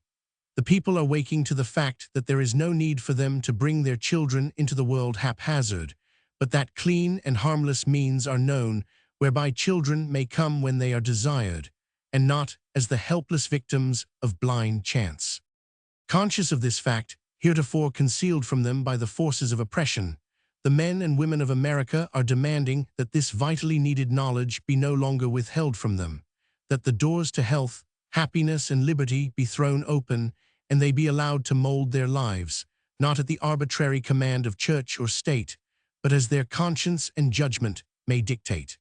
But those to whose advantage it is that the people breed abundantly, well entrenched in our social and political order, are not going to surrender easily to the popular will. Already they are organizing their resistance and preparing their mighty engines of repression to stop the march of progress while it is yet time. The spirit of the Inquisition is abroad in the land. Its gaunt hand may even now be seen reaching out over bench and bar, making pawns of clergy and medical profession alike. The struggle will be bitter. It may be long. All methods known to tyranny will be used to force the people back into the darkness from which they are striving to emerge. The time has come when those who would cast off the bondage of involuntary parenthood must have a voice, one that shall speak their protest and enforce their demands. Too long have they been silent on this most vital of all questions in human existence. The time has come for an organ devoted to the fight for birth control in America. If you welcome this review, if you believe that it will aid you in your fight, make it yours. Raise your voice, strong, clear, fearless, unconditionally to the protection of womanhood, uncompromisingly opposed to those who, to serve selfish ends, would keep her in ignorance and exploit her finest instincts. The italics are ours. Work of the birth control movement was here laid down in terms of fight. Bitterness and tyranny were predicted. The picture of a long struggle was outlined. These were the days when Mrs. Sanger at her many meetings was saying, "I have dedicated my life to this fight." The newspaper headlines were quick to reflect the tone of this kind of thought. It unconsciously became more or less the habit of mind of the thousands who read the newspapers, particularly of those whose reading was limited mostly to headlines. And it was not at all unnatural that it also became the viewpoint of many of those who were active in the movement. For sad but true, the world not only loves a lover, but loves a fight. The instinct to dramatize life is so compelling and so universal that it often leads to the overstating and even misstating of a situation, and to action that produces excitement and complication, which tends to postpone rather than facilitate a solution. The leaders of movements as well as playwrights are sometimes not immune to the temptation to make a 4-act play out of a 1-act plot. To appeal for preparations for a long fight against the tyranny of the man-made laws, before the lawmakers had been so much as asked specifically to change, the laws would seem to be not only the cart before the horse, but a fairly sure way of prejudicing the case in advance in the minds of the lawmakers. And this tendency was strengthened by the fact that so much was read into the retention of these old Comstock laws that was not really there. Granted that the attitude of legislators on this subject has warranted severe criticism, ever since 1919, when it was first put squarely up to Congress to do the thing that was fundamentally needed. It was simply seeing things in 1917 before any legislative effort had been made at all, except the feeblest sort of a beginning in New York legislature to describe the retention of the Comstock laws as evidence of the forces of oppression which were organizing their resistance and preparing their mighty engines of repression to stop the march of progress, and to predict that all the methods known to tyranny will be used to force the people back into the darkness from which they are striving to emerge. The actual average legislator, when talked with face to face, proved to be the farthest removed from Mrs. Sanger's vision of the spirit of the Inquisition, whose gaunt hand may even now be seen reaching out over bench and bar, making pawns of clergy and medical profession alike. Instead, he was merely repelled by the racket of the birth control movement, prejudiced because it had been linked with revolutionary radicalism in general, and embarrassed by the fact that the subject touched upon sex. Moreover, he was found to be ridiculously ignorant as to just what the Comstock laws provided anyhow. It never occurred to him to demand their enforcement, and he was quite willing to infringe them himself if his personal need required it. He did not in any way match up to the picture of an oppressive force. He was just a man immersed in politics, who had never been directly asked to repeal the Comstock laws and had never dreamed of doing it by himself without being asked, and who, when asked, hastily shot off all the rationalizing he could think up to protect himself from having to take any responsibility about a disagreeable subject. That was about all there was to it. He would make a very poor showing in the role of an aggressor. In fact, many of them have shown rather absurd indications of wanting to run. They were not in the least interested in the enforcement of the law. They just wanted to let it alone, not because they approved it, but merely because they found it uncomfortable to do anything about it in any way. A demonstration of lawbreaking has unquestioned effectiveness as advertising for an idea, but its efficacy would seem more wisely utilized as a protest against a refusal to change the law than as a publicity appeal before any request for the change had been made. It seems regrettable that the experiment was not at least tried of asking for the change of the laws first, and saving up the lawbreaking demonstration until either the legislators had refused or had delayed beyond reason to act. However, it was not arranged that way in 1916, and one may only guess at what might have happened if it had been. Perhaps the illegal clinic and the jail sentences might all have been avoided, and legal freedom for contraceptive knowledge through all the natural channels for its circulation might by today have become a matter of course. Who knows? However, circumstances being as they were, there was no choice but to adjust as might be to them, and antidote, as rapidly and thoroughly as possible, the prejudices which had been established. The writer's first experience in trying to do this was in Albany, when one of the evasive legislators had suggested conferring with a leading official in the state health department. The latter was not averse to the idea of a revision of the Comstock law. In fact, he admitted all the arguments. But he was adamant when it came to recommending the legislature to act, for he could not make himself disassociate the reasons for the repeal from his violent prejudice against the wild words and actions of the birth control advocates. The things he knew about Mrs. Sanger far exceeded anything the facts warranted. He had not stopped to find out the truth, but had a settled conviction that could not be budged, until at the very end of an hour's earnest talk, when he managed to admit that the proposition to revise the laws should be considered on its own merit, regardless of anything else. Similarly, in Washington, when various members of Congress cited the wild radicals who had agitated about this thing, they had to be laboriously diverted to the consideration of the fact that there was nothing wild at all about the control of parenthood, that the most conservative classes were those who had achieved it first and most, and that Congress was being asked only to correct Comstock's blunder of banning science along with indecency, so that the law would reflect the belief and practice of the educated normal men and women of the country. It was far slower and harder work than it would otherwise have been, just because of the fighting psychology which had been established in the birth control movement. All of which leads to the second part of the answer to the question as to why Congress has been so slow to act, and that is that the group working for the Cummins-Kissel and Cummins-Vail bills did not have adequate funds for the constructive publicity work necessary to offset the prejudices and dissipate the inhibitions of the members of Congress. But the third and last part of the answer is by far the dominant part, and that is, as had doubtless been evident through all the previous pages of this book, that the subject is embarrassing. It brings sex considerations and sex consciousness to the surface, and this creates varying degrees of fear and inhibition. It would have done that to a certain degree, no doubt, even if the proposition had come to Congress before the birth control movement flared into a sensational affair 10 years ago. But with the background of the modern movement as it has been, the tendency has been greatly augmented, so that the fear of being conspicuous in the matter has been the outstanding obstacle. The inhibition has been very powerful in many instances. But there is much reason for concluding that the 6 years of effort directly with the members of Congress, together with the greatly increased articulateness of the public, has worn the inhibitions so thin and lessened the fears so much that they should evaporate in the very near future, and let the latent common sense of the majority of the members have an unimpeded chance to function.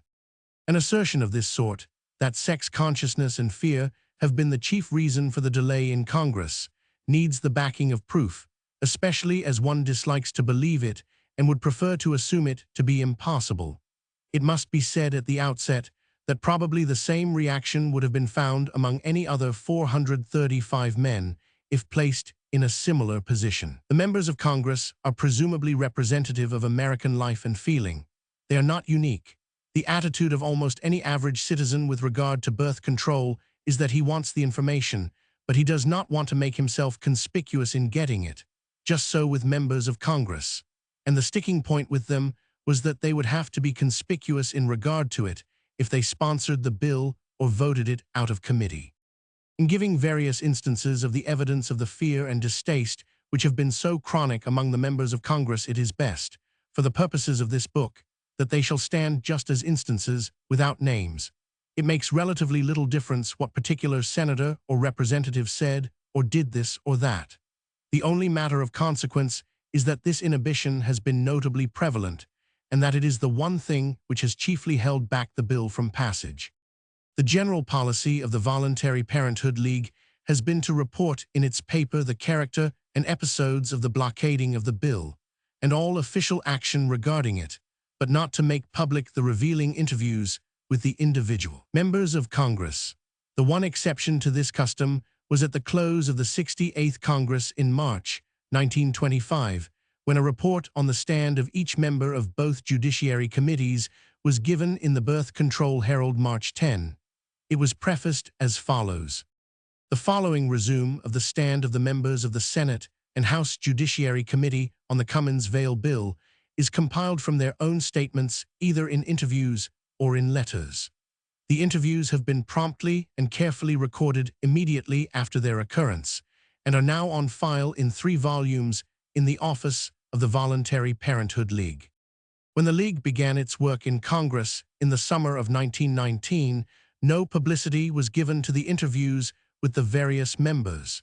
It seemed a wise policy at that time for many reasons. But now that nearly 6 full years have elapsed, and Congress still chooses to delay action on the bill, and is willing to be a party to the maintenance of laws which misrepresent the established practice and policy of the people, it seems only fair to those who have given their support to the bill to present to them the record of the committee members up to date, so that responsibility, praise, and blame may be the more accurately allocated.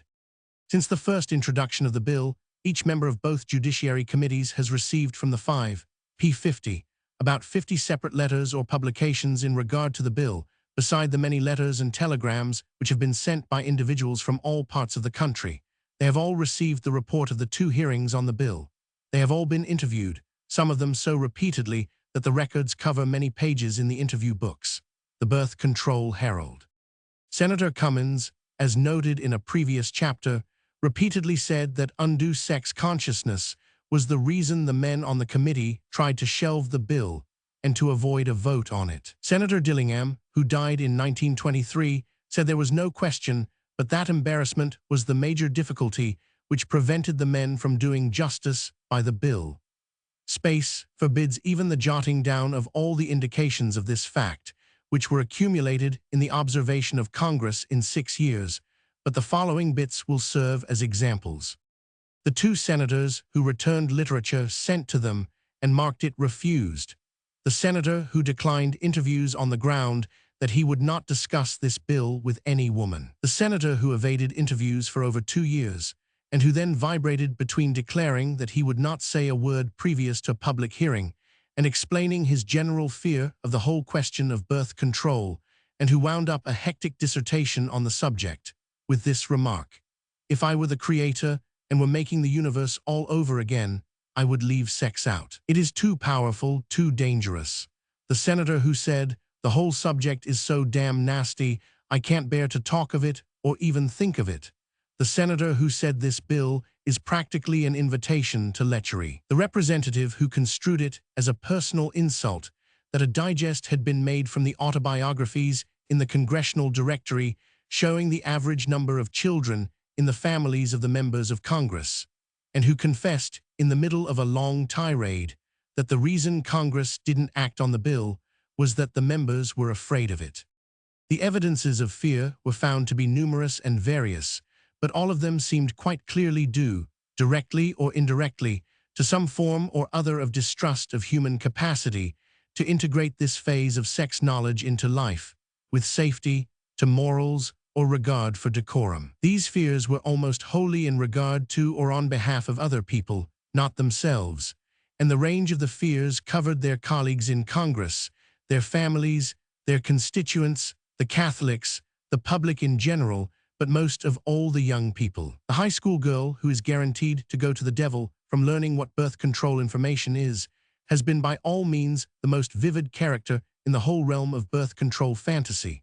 Judging by the extent of the expression of alarm felt on her behalf, it would seem as if she constituted about 7/8 of the entire population.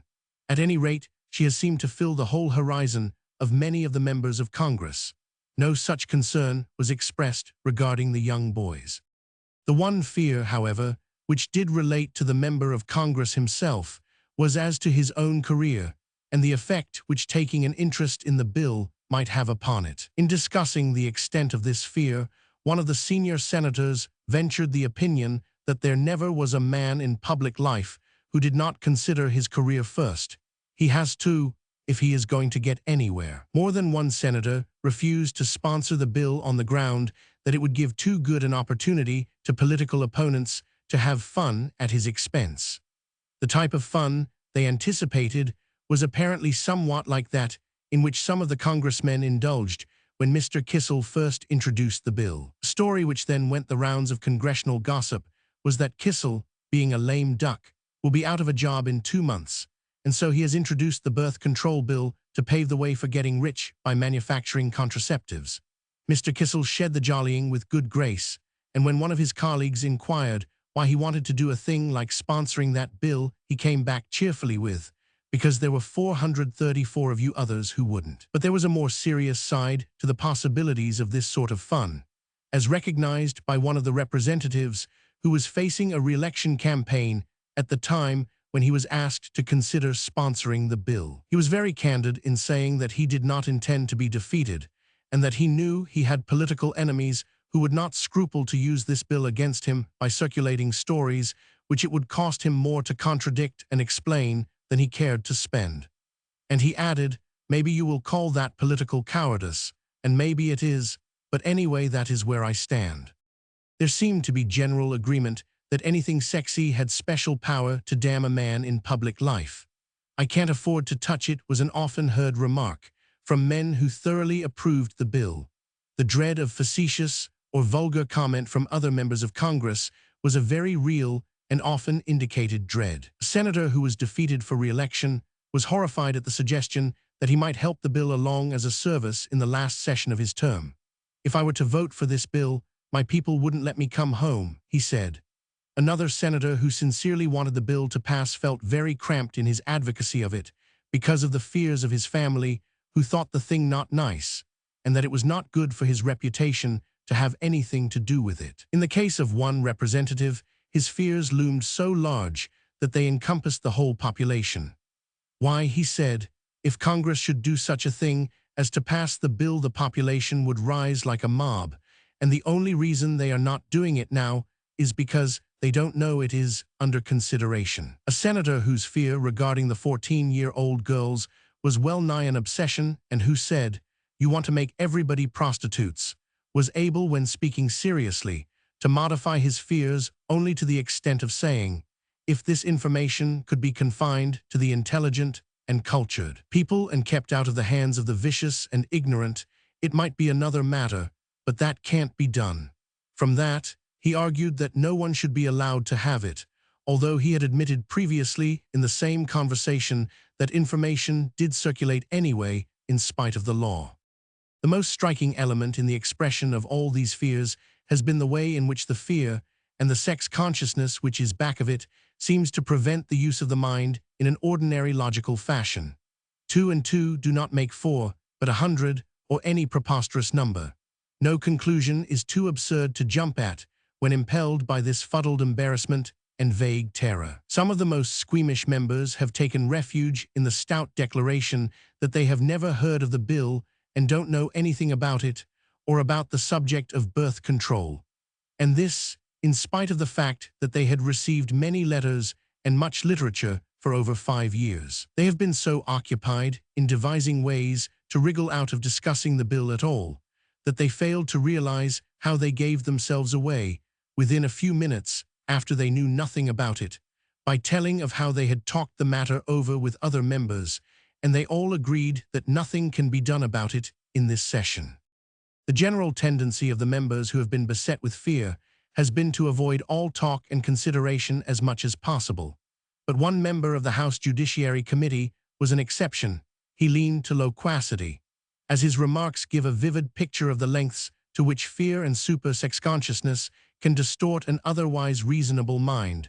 The substance of one of the recorded interviews with him is given here. Mr. X of. I hear you are going to make a speech against the bill, Mr. 10.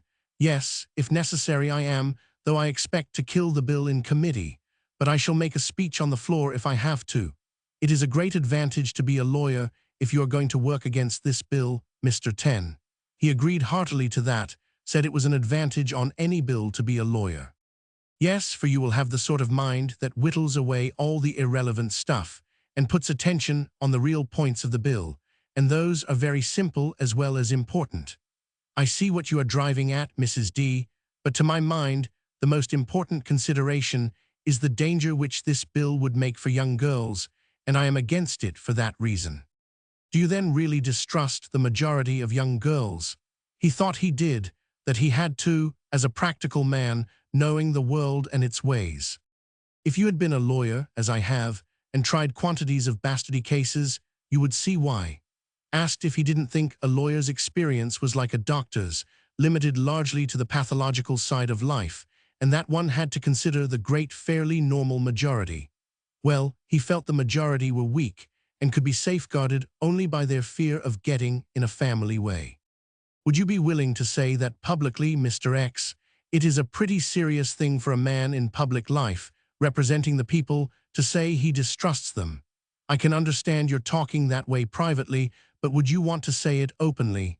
Yes, I would, for I believe it. Suppose there were a public meeting in your district, Mr. X, and you stood before an audience of your own constituents, and told them that you believed that most of the young folks were better off ignorant than with knowledge on this subject, because they couldn't withstand the temptation to misuse it, and so the laws that tried to keep them from knowing were good laws. Then suppose someone else were standing beside you, saying just the reverse, another congressman who might say, "My dear young friends, I believe in you. I know you are human, with all the impulses that sway live people, and I know that some people are swayed when they ought not to be, but I believe the majority have the strength of mind and character to go right, even if they do know how to go wrong and cover it up. And so, I am against all laws that try to keep knowledge away from you." Which man do you think would get the response of the audience? Oh, of course it would be the one who said he believed in them, that's natural.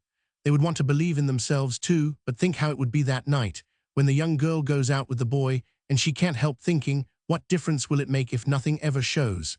And then she will forget all about character, and will let herself go, whereas if she was afraid of the practical results, she wouldn't. Yes, there are thousands of girls that are held back just that way. Then I asked if he didn't know that there was such a lot of contraceptive knowledge in circulation and, most of it, bad too, that the number of girls that could be protected by their ignorance was diminishing every hour, and that there was absolutely no effort at enforcement of the laws. He said people argued that way about enforcing the prohibition laws, but he thought it ought to be enforced, and could be. He insisted he was just being practical, that's all. I insisted that I was the more practical, as I had faith in knowledge and strength which were dynamic, and not in just fences which are dead. Well, you certainly are a pretty talker, Mrs. D, and I may be wrong. Of course, if you can convince me, I don't think I can convince you, but I think you can convince yourself if you make a business of turning your face toward the light instead of to the darkness. Well, anyhow, you think what would happen in all these government boarding houses over here, pointing out the window to the wartime buildings which still house hundreds of women clerks. A lot of them are confirmed old maids too, but I wouldn't trust what would happen to them if they all knew they could do what they pleased, and no one would be the wiser. The above instance is given not because it represents the state of mind of the average member of Congress, for it does not, It is an extreme case, but it does give in exaggerated fashion an indication of what is the background of feeling and thought among a very large number of members, though in a much milder and more dilute form. This particular congressman may prove to be pugnacious to the last, but the majority show strong evidence that their fears and inhibitions can be melted away by the sunlight of wholesome public opinion, frankly expressed.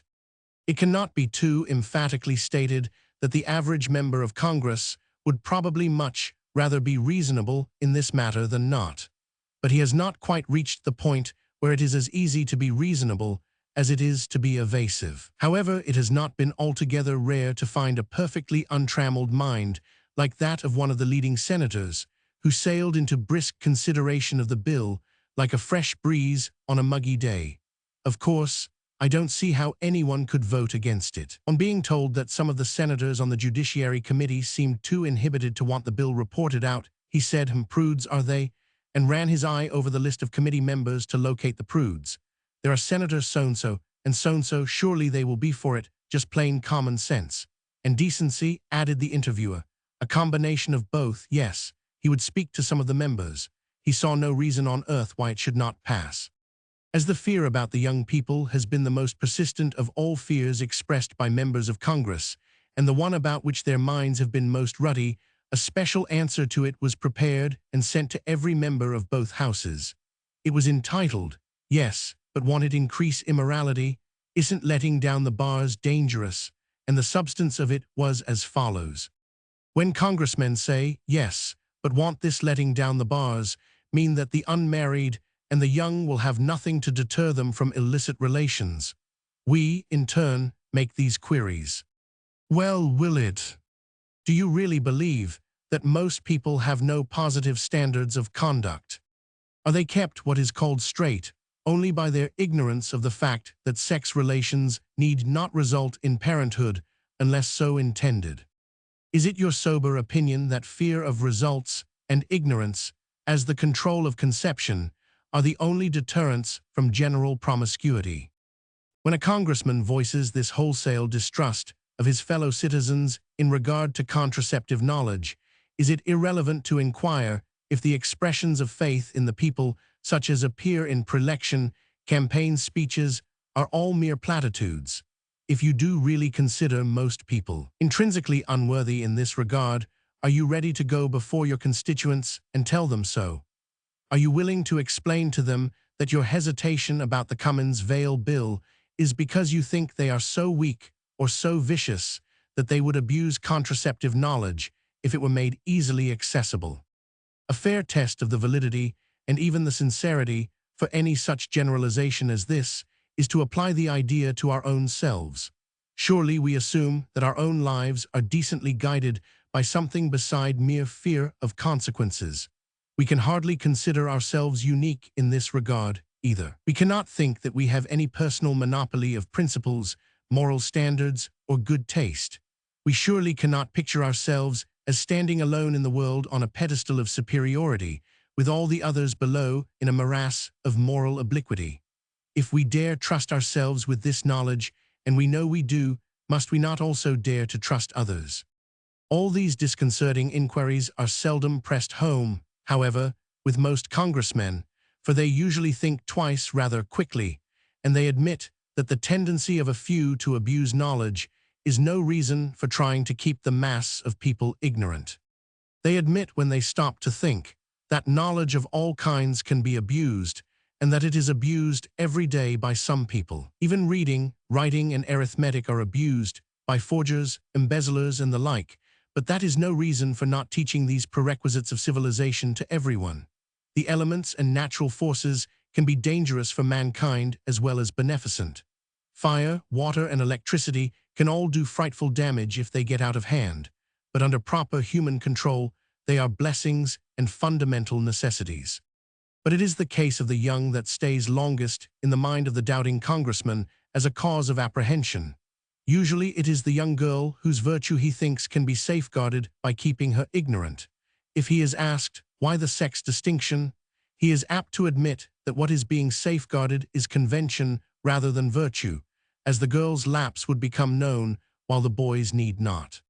However, he is almost certain to end by admitting that it is a poor kind of saint that does not know how to sin, that ignorance is not synonymous with character, that it is an insult to young people in general to assume that they cannot be trusted with knowledge, that if he would not so insult his own children, he should not be ready to insult other people's children, that such protection as ignorance may provide is ephemeral, for knowledge may reach the young person any day, that it is primarily the fault of the older generation if children have been so poorly reared that they naturally go wrong instead of right, that finally, it is better that those who insist on promiscuity should not further add to the situation by bringing innocent babies into the world. It is becoming more and more evident that those people, young or older, who are strongly impelled to irregular relations are the sort who most readily find ways to secure the forbidden information, and it is folly to try to deprive the millions of wholesome, needy, and responsible parents who should have this knowledge in a vain effort to keep the irresponsible uninformed. Indeed, with birth control knowledge, the undesirable elements in the population will tend to die out faster than they otherwise would, by virtue of the fact that they will not be reproducing their kind. In the last analysis, might it not be better for the race, if birth control knowledge could be given to only one class of people, that it should be made available first of all to the generally promiscuous? They make very poor parents, and the sooner they die out the better. It can hardly be doubted that the people who bring up this immorality bogey as an excuse for holding back contraceptive knowledge from the public are unconsciously trying to divert their minds from their own sense of discomfort and uncertainty regarding matters pertaining to sex. They are advancing what the modern psychologist calls good reasons, but not real reason. They are rationalizing. They can quite well fool themselves, too, into believing that they are animated by a disinterested concern for social welfare. But presently, if they are willing to think the thing through, they may see that what they are really doing is trying to avoid or postpone the responsibility which faces all normal adults, to meet the fundamental problems of life squarely, and to help educate the human race into a triumphant and thorough solution of them. The hope of the world lies on the far side, not the near side of knowledge. A few years ago, there was much heated assertion current among radicals about how church and state, and especially how big business wanted to suppress the knowledge of birth control. How the church, meaning mostly the Roman Catholic Church, wanted more souls born, at no matter what cost, so they could be counted in the fold. How the militarists wanted more cannon fodder, how the interests wanted more wage slaves to exploit, and how the government wanted more millions of citizens to build up and fight for a state that would be dominant in the world, and how politics, the servant of all these tyrannies, was the force which would hold birth control progress back in any attempted effort at legislation. But politics, as represented by the men in Congress, whose views have been sampled in the last 6 years, does not act at all in accord with the pattern laid out for it by the radical. Politics, that is, political organization, reacts just about as the individual men do. It squirms at the idea of any constructive service regarding the release of birth control information from legal ban, and the only use it has for the subject at all is a means of damning a political opponent, or rather to threaten to use it thus, in the event that other ammunition fails. If the hypothesis of the radicals had been sound, there would surely have been some evidence of it among the 435 men who constitute Congress. Some interest would have been shown in having the present suppressive laws enforced, but as a matter of fact, not a vestige of any such interest has been found, and there has been a general admission that the laws do not and cannot work. Occasional, feeble, and ignorant remarks about race suicide are the nearest approach to an interest in making the laws effective that has been discernible in Congress. An extreme example of this false assumption as to why politics has thus far balked at helping to repeal the suppressive laws is found in an editorial signed by Margaret Sanger in the Birth Control Review of May 1921. It was written after the first short effort to induce the New York legislature to pass a doctors-only bill, and was apropos of the facts that one assemblyman who had promised to introduce the bill had backed out, after consulting with some of the leaders of the assembly who strongly advised him not to do it. as it would do him an injury that he could not overcome for some time, that another assemblyman, who was a physician, had refused on the ground of levity from his associates, and that a third had decided against doing it after consulting with party leaders in New York.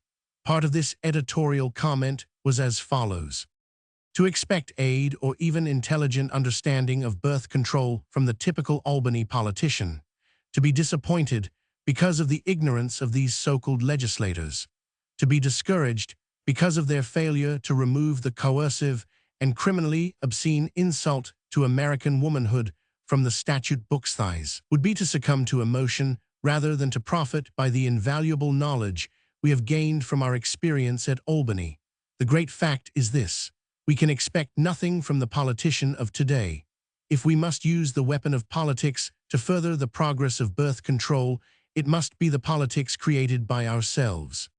When the first birth control clinic in America was declared a public nuisance by the courts, we were advised by well-meaning friends that the legal way, the political way, the legislative way, was the only safe and sane method of propaganda. This has now been put to the test, and we discover that the successful politician is not only mentally unable to understand the aim of birth control, but moreover he himself is the very product of those sinister forces we are aiming to eradicate from human society. Your successful politician is the demagogue who knows the best tricks to catch the greatest number of votes. He is the hypnotist of great, docile, submissive, sheep-like majorities. He is interested in number, not intelligence. Therefore, to expect such masters, who by hook or crook ride roughshod into public office or slide into seats of the state legislature, to understand or support a program which aims at the creation of self-reliant, self-governing, independent men and women, would be to neglect one of the most important factors among the resources of our opponents. But we did expect something more among men elected to public office than the embarrassed giggle of the adolescent, the cynical indecency of the gangster, in the consideration of a serious sexual and social problem. Perhaps, moreover, we failed to take into consideration the vast power wielded today by the politician in control and administration of the public charities, hospitals, and correctional institutions for the support and maintenance of the victims of compulsory motherhood. Our politicians today profit from human misery. They have an interest, direct or indirect, in the production through uncontrolled fecundity of the unfit, the underfed, the feeble-minded, and the incurably diseased. Their interest financially is in the increase of our institution populations, with their insistent demands for appropriations from the city and state. Most eugenists dub the victims of our legal and social barbarism the unfit. The victims are not the unfit, but these blind leaders of the blind politician, the profiteer, the war-making patriot, the criminal moralist, who is urging men and women to increase and multiply.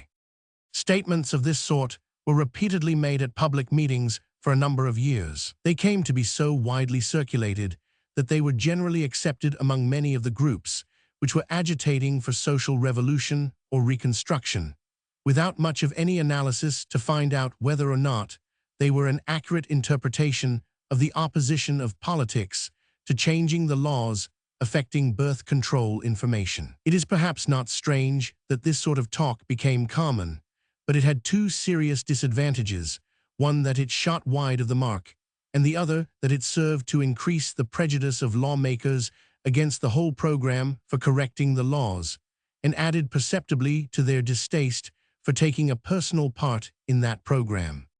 Every bit of direct experience with legislators augments the conclusion that the chief reason the individual legislator hangs back is because he is afraid it will queer him to stand for any action, and the reason that political leaders advise the legislators to let the subject alone is precisely the same. The subject is embarrassing, that's all. As one of them advised another, whatever you do, don't get mixed up in any sex stuff. No man in politics can afford that. A striking proof of the foregoing point was an occurrence in the presidential campaign in 1920.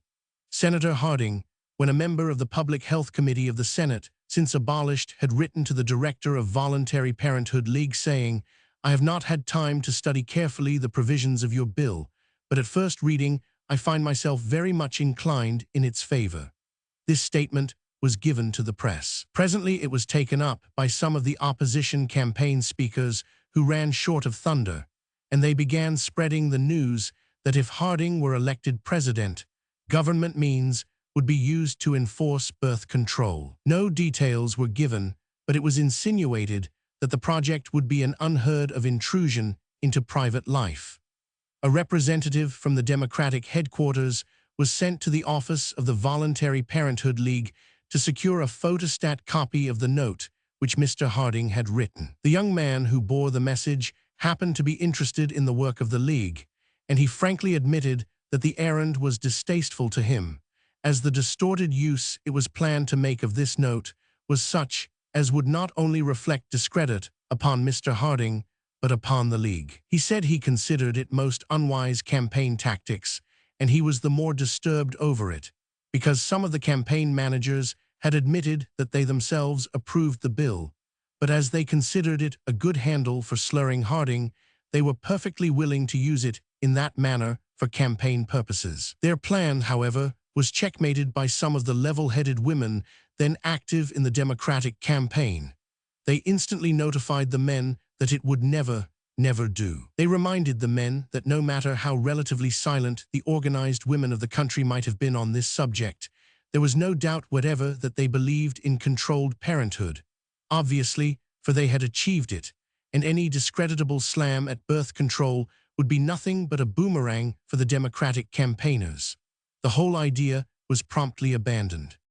It has been frequently said, inside of Congress and out, that if the club women had endorsed the Cummins-Vail bill, it would have been passed by the last Congress. There is clearly no way to prove it, but there are certain facts to be stated which throw some light on the subject. In the first place, the club women have not been completely silent. In the next place, it is just as obvious that the club women believe in the control of parenthood as that congressmen do, and that they have not and will not observe the laws which forbid access to the information. The birth rate in both groups is prima facie evidence, which no candid person would deny, as it is out of the question to assume that the educated and more or less privileged class to which both groups belong are made up of people who are for the most part either ascetic or sterile. The only possible inference is that control of the growth of the family has been achieved by the utilization of contraceptive knowledge. Congressmen are just as able to take note of this situation as any other observers, but when they talk of waiting for the club women to voice their opinions officially in a body, they are merely exercising their ingenuity in thinking up one more form of excuse for not acting. And the women, to the extent that have been backward about acknowledging what their lives prove, seem to be motivated by exactly the same sort of embarrassments and inhibitions as afflict the members of Congress. And similarly also, their inhibitions are wearing thinner all the time, and there is good reason to believe that ere long the organized women who belong to the more or less privileged class will follow the lead of the organized labor women, who, in June 1922, passed the following resolution at the annual convention of the National Women's Trade Union League. Whereas the effect of certain laws of the United States, both state and federal, is to withhold contraceptive information from the women of the working classes, while it is in most cases readily available to the well-to-do. And whereas it is important that in this, as in other matters, the best scientific information should be available to the people's need, regardless of their economic standing, therefore be it resolved that we, the National Women's Trade Union League, in convention assembled, go on record as opposed to all laws, state and federal, which in effect establish censorship over knowledge which, if open to one, should be open to all who care to secure it. However, in fairness to the rank and file of the club women, it must be stated that 2 years earlier, in June 1920, they gave every evidence of being willing and even glad to pass a resolution of protest against the barriers to contraceptive knowledge, and it was only the timidity of the leaders which prevented their having full opportunity to do so. This circumstance occurred at the biennial convention of the General Federation of Women's Clubs at Des Moines, and was reported as follows in the Birth Control Herald. At the Des Moines Convention in 1920, at the close of Mrs. Dennett's address to the Health Conference on Children by Chance or by Choice, the delegates began a rapid fire of questions. Mrs. Dennett asked if she might put just one question to the delegates, namely, as to how many of them wanted the prohibitive laws of this country regarding contraceptive knowledge to remain as they are now without change. Not a hand was raised, whereupon Mrs. Dennett said that is interesting in view of the fact that your resolutions committee has declined to report out a resolution on that question. Instantly, a delegate asked the chairman, Mrs. Elmer Blair, to have the resolution read. The delegates listened hard. A second slow reading was asked for. Then, without pause, someone moved the adoption of the resolution, and it was carried unanimously with a rising vote of thanks to the speaker. Over 500 delegates were present, constituting about a third of the whole convention. The wording of the resolution was as follows. Whereas one of the primary necessities for family, and therefore for public health, is an intelligently determined interval between pregnancies, to be secured by regulating the inception of life, and not by interfering with life after it starts, and whereas the lack of knowledge as to how to secure such an interval frequently results in serious disaster for mothers and babies, and indirectly for the entire family and community. Be it resolved that this Conference on Public Health urges the speedy removal of all barriers due to legal restrictions, tradition, prejudice, or ignorance, which now prevents parents from access to such scientific knowledge on this subject as is possessed by the medical profession. Of course, it was evident that any resolution which was carried unanimously by a third of the delegates would carry by at least a good majority if submitted to all the delegates.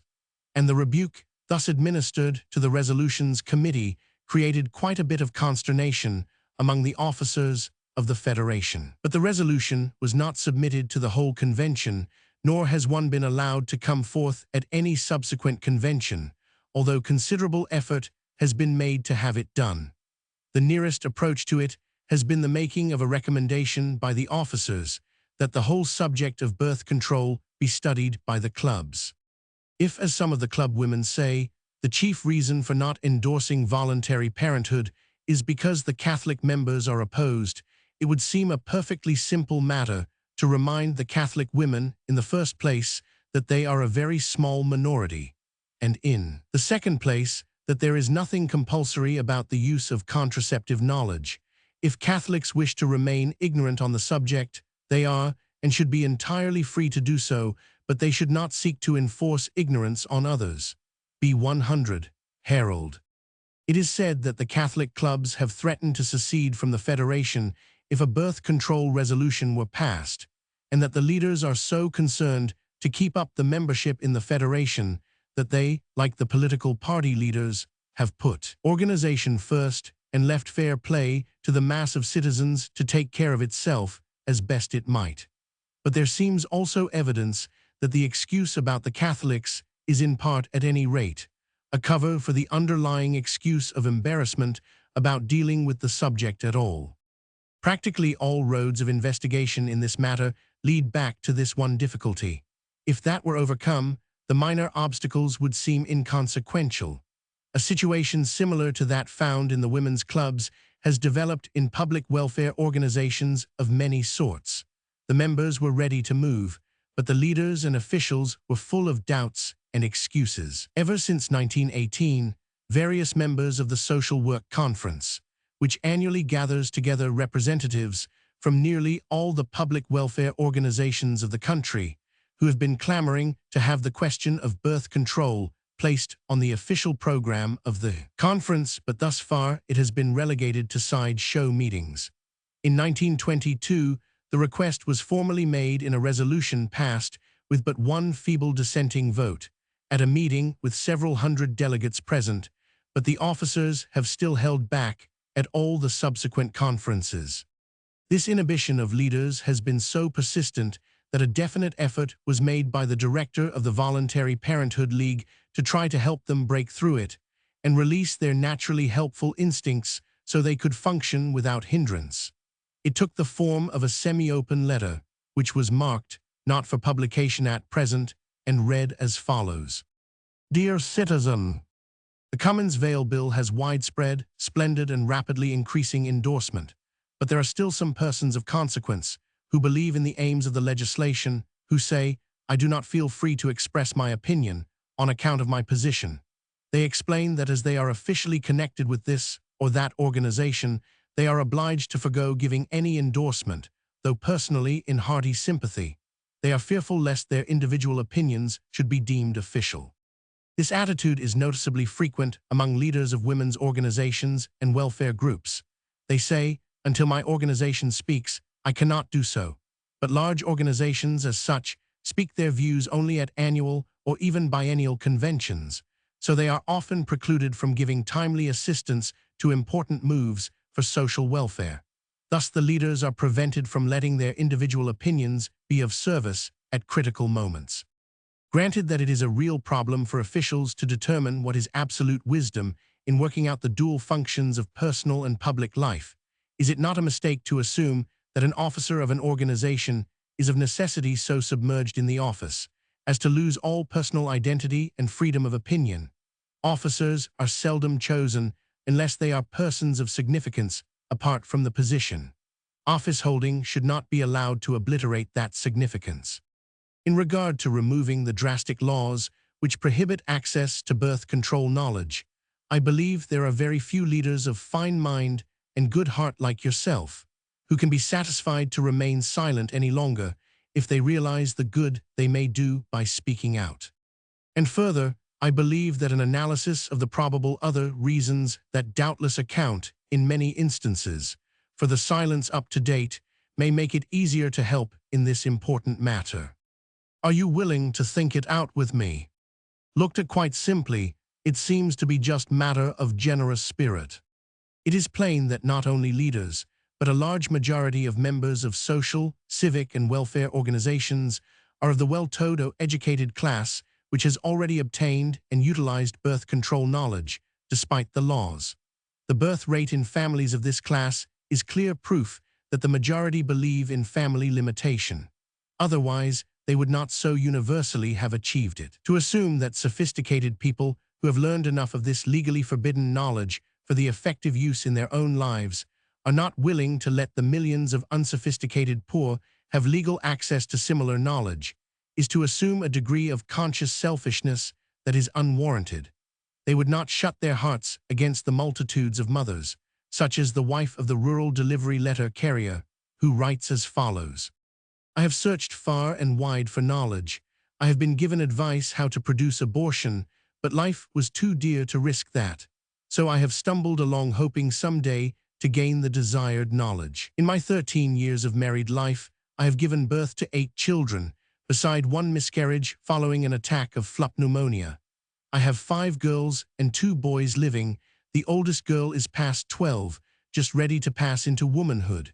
It makes me shudder to think of the possibility of her going through what I have. I have tried to find out from doctors some preventive measure, but a sneer is my answer.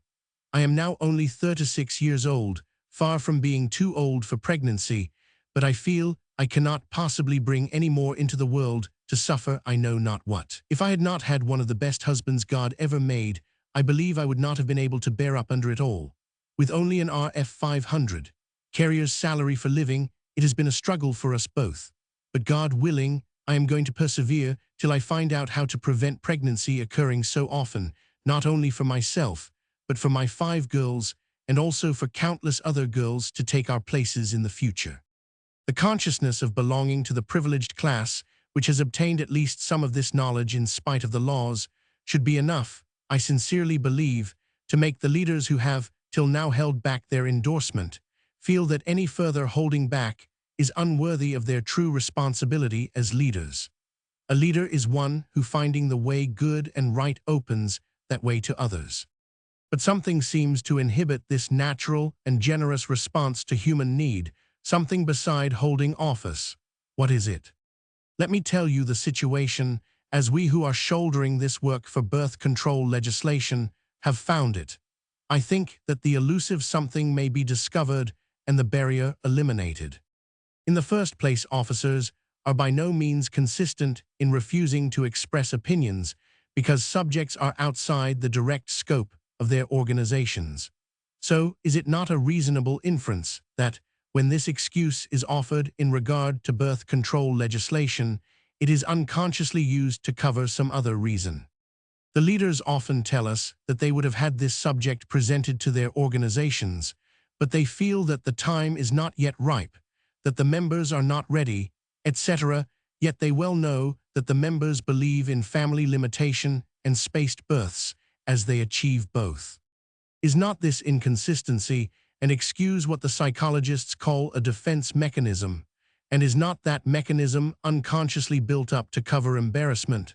Sex taboo is still far-reaching in spite of modern education. So it is not uncommon to find people who have long ago accepted and acted upon the principle of controlled parenthood in their own lives, but who shrink from the possibility of having that acceptance made publicly noticeable. They even dread a discussion of the dire need of contraceptive knowledge among the ignorant, lest it be too compelling. In other words, sex consciousness overwhelms conscience, which otherwise would be sensitive to human need and responsive to public welfare. If this seems to you a precipitate inference, just run over the following resume of our experience in various organizations. It has been repeatedly proved at conventions that the members were ready to adopt endorsing resolutions, if only the leaders would permit their being discussed and voted upon. The story of the ways in which organization opinion has been actually suppressed by leaders is a significant phase of social history in this country. At one great convention, when the large and representative resolutions committee had decided to recommend a resolution, the officers, by dint of prolonged effort into the small hours of the night, coerced the committee into reversing its decision.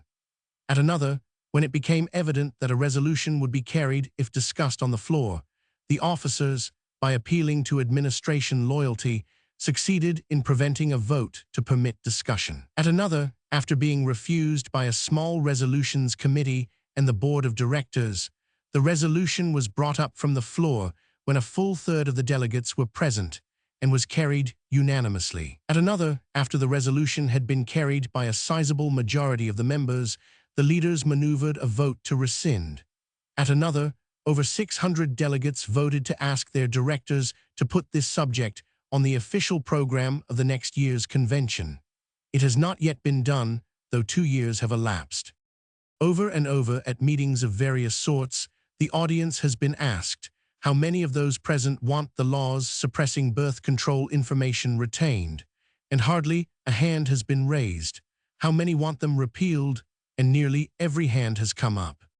Ironically enough, on several occasions, the very leaders who have prevented any convention endorsements of legislation to free birth control knowledge, or even the recognition of the principle of controlled parenthood, have not hesitated to come to the director of the Voluntary Parenthood League with this sort of request. Do you mind telling me what are the most up-to-date contraceptives and what doctors give the best scientific instructions on methods? They hasten to add that personally they are in full sympathy with our movement, and usually they want the information for a daughter or a friend or someone near and dear whom they wish to have the best knowledge. The above is a sad story, and the only reason for telling it is to understand what it implies. In the light of modern psychology, it is understandable why groups, 1. Audiences and delegates are ready to vote for a resolution, while leaders are loath to initiate or permit action. Whenever any question induces the sort of embarrassment that emanates from sex consciousness, it is inevitably easier to act as one of a group than to act by oneself. Yet leaders, just because they are such, have exceptional opportunity to let their opinions be of service to humanity, and is not the obligation of mature minds to see to it that, so far as possible, such inhibitions are not allowed to interfere with being just and generous to one's fellows. The congressmen who are now being asked to pass the Cummins-Vail bill are tempted to move all too slowly, because they have precisely these same inhibitions that have afflicted the leaders of organizations. The one thing that will most easily inspire congressmen to move quickly in this matter is to be relieved in their own minds by assurance from just such leaders as you that they will be doing wisely and well to vote for this bill. By shedding your own inhibitions for the sake of others, you will distinctly help congressmen to shed theirs. The tests to which some of the leaders have been put, especially among the women's organizations, have brought forth some ludicrous moments. For instance, the National League of Women Voters has circulated a pledge for conscientious citizens, written by its president, Mrs. Maud Woodpark, which included this item: to obey the law even when I am not in sympathy with all its provisions. This pledge, if applied to the laws prohibiting access to contraceptive knowledge, looks comic indeed, for the National League of Women Voters is made up of women who very obviously have not the remotest intention of abiding by those laws. They belong for the most part to the same general class as that which formed the basis of the report issued by the Bureau of Social Hygiene, of which Dr. Catherine Bement Davis is the executive secretary. This report gave answers to a questionnaire sent to 1,000 married women, mostly college graduates, in which 74 said they used contraceptive methods. When a national conference on law enforcement was called in Washington in 1924, in which representatives of all the leading women's organizations took part, inquiry was made of the program committee as to whether there would be discussion of the enforcement of the law, which is more broken than any other in the United States, not excepting the prohibition law, namely, the law forbidding access to contraceptive knowledge. The inquiry produced consternation. The enforcement of that law was not so much as mentioned on the program. The laxity of officials and the indifference and criminality of citizens regarding other laws came in for due attention. But not this one, horrors, no. It reminds one of the little girl who had been brought up in luxury and who had never experienced any method of transportation except her little perambulator and the family limousine. She was making her first trip with her father in a street car, a very crowded one, and she piped up, "Father, there are too many people in this car." "Yes, my dear, shall we get out?" "Oh no, father, not us." So the conscientious women wanted thoroughgoing discussion of law enforcement, but not that one. Perish the thought. Chapter 6. A Doctors-Only Federal Bill. Doctors-Only Federal Bill followed Straight Repeal Bill, just as limited bills in states followed Straight Repeal Bills. Advocated on Margaret Sanger's initiative. Provides medical monopoly of extreme type. Arguments in its behalf analyzed and answered. Proponents of Doctors-Only Bill do not live up to own demands for limiting contraceptive instruction to personal service by doctors. Birth control periodical carries thinly veiled advertisements. For contraceptives, improved type of Doctors-Only Bill drafted by George Worthington. Not so many loopholes and inconsistencies as in first bill proposed, but still a special privilege bill and still leaves subject classed with obscenity. Worthless as means of curbing abuse of contraceptive knowledge. Clause permitting reprints from medical and scientific journals practically breaks down all restrictions, makes pretense at limitation a farce. 4 years after the first petition slips were circulated asking for the repeal of the Comstock laws, which banned contraceptive knowledge, the first Doctors-Only Bill was proposed. 3 years after the first state repeal bill was actually introduced, the first state Doctors-Only Bill was introduced. A somewhat similar sequence occurred as to federal legislation. The first petitions to Congress for straight repeal were circulated in 1915, and the federal Doctors-Only proposition first appeared in 1924. The first bill for straight federal repeal was actually introduced in 1923, and by the time these words are read, a federal Doctors-Only Bill may be before Congress. At the present writing, it is announced as a definite plan. The limited legislation has in all these instances been initiated by Margaret Sanger. It is a wide reach from her position of 10 years ago, when breaking, not correcting, the laws was urged, to her position of today when limited, permissive legislation is being recommended to state legislatures, to Congress, and to the public. The former policy was one of vehement scorn of the indecent laws, and the object was to get contraceptive information directly to the people in the quickest way possible by published information and clinical service, regardless of the law. A striking contrast to the propositions of the last 2 years for laws to keep the subject of contraception still classed with obscenity, and to let no one have it except those who personally apply to physicians, and to let no one give it except physicians. To account for Mrs. Sanger's extraordinary swing of the pendulum from revolutionary defiance of all law to advocacy of special privilege class legislation is not germane to the aim of this book. So far as the public is concerned, the explanation, whatever it may be, does not matter. But what does matter is that there is destined to be widespread appeal for this type of legislation, because the organization which is back of it has more funds for publicity than have ever been had before by any groups in this country working for birth control progress. And the time is at hand for American citizens to put on their spectacles and look thoughtfully at the basically different types of legislation which they are urged to support, and to decide what they want with their eyes wide open. The main points for the straight repeal type of legislation have been given in the previous chapters on the Cummins-Vail bill, which has been before Congress for over 2 years. The points for the proposed doctors-only type will be given as far as possible by excerpts from the written or published words of the proponents, together with some comparisons which may be of aid to the reader in making a sort of mental parallel column for convenience in surveying the differences between the two types. The first formulation of a federal doctors-only bill was announced in the Birth Control Review of March 1924 as the official stand of the President Margaret Sanger and the Board of Directors of the American Birth Control League. The bill was drawn up for the League by Mr. Robert E. Goldsby with the aid of Dr. J. P. Chamberlain of the Columbia Law School. Its provisions cover communications from doctors to each other and to their patients, and also the transport of birth control material from manufacturer to dealer, and from wholesaler to retailer and to physicians. It adds to Section 211 of the Criminal Code the following amendment. Any article, instrument, substance, drug, or thing designed, adapted or intended for preventing conception, or any written or printed information or advice concerning the prevention of conception is not non-mailable under this section when mailed by a duly licensed physician, to another person known to him to be a duly licensed physician, or b. to one of his bona fide patients in the course of his professional practice.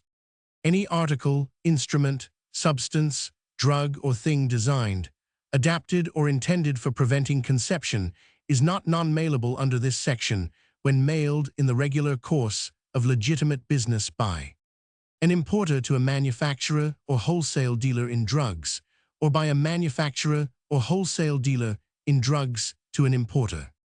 A manufacturer to a wholesale dealer in drugs, or by such wholesale dealer to a manufacturer. A wholesale dealer in drugs to another such wholesale dealer, or a retail dealer in drugs, or by such retail dealer to such wholesale dealer. A retail dealer in drugs to a duly licensed physician or to another person upon the written prescription of a duly licensed physician, or by such physician or person to such retail dealer. The proposed bill contains similar provisions for the amendment of Section 245. This bill would thus amend but 2 of the 5 federal statutes which prohibit the circulation of contraceptive information or means. The Cummins-Vail bill amends all 5 as shown on page 97. It leaves the control of conception still classed with obscenity, but makes the information or means mailable under certain limitations, or as the bill puts it, makes them not non-mailable. The Cummins-Vail bill entirely removes the subject, per se, from all legal connections with obscenity. The article in the Birth Control Review announcing the bill makes no mention of the fact that the proposed new bill leaves the subject still classed with indecency. Great emphasis is laid upon the advantages of making the doctors free to give the information, but nothing is said about the fact that while the bill would permit the doctor to dispense the obscene information without penalty, the person who received it could not send that same information to anyone else without being criminally indecent. This is frankly a doctors-only bill of a most extreme sort, as it would not only render illegal for circulation all contraceptive information or means, except such as were obtained personally from a physician or on his direct prescription, but would create a complete medical monopoly of the dispensing of the information, would give doctors an economic privilege denied to anyone else, would treat this one phase of science as no other is treated, that is, make it inaccessible to the public, except as doled out via doctor's prescription as if the need for the knowledge were a disease. It is the greatest possible contrast to the Cummins-Vail bill, which requires medical certification of methods, but creates no medical monopoly to teach or sell, and which frees this item of science so it can take its place in the world of science, like any other phase of hygiene. The editor of the Birth Control Review sets forth the reasons for preferring fences to freedom as follows. The American Birth Control League, from its inception, has set itself against the indiscriminate dissemination of so-called birth control information.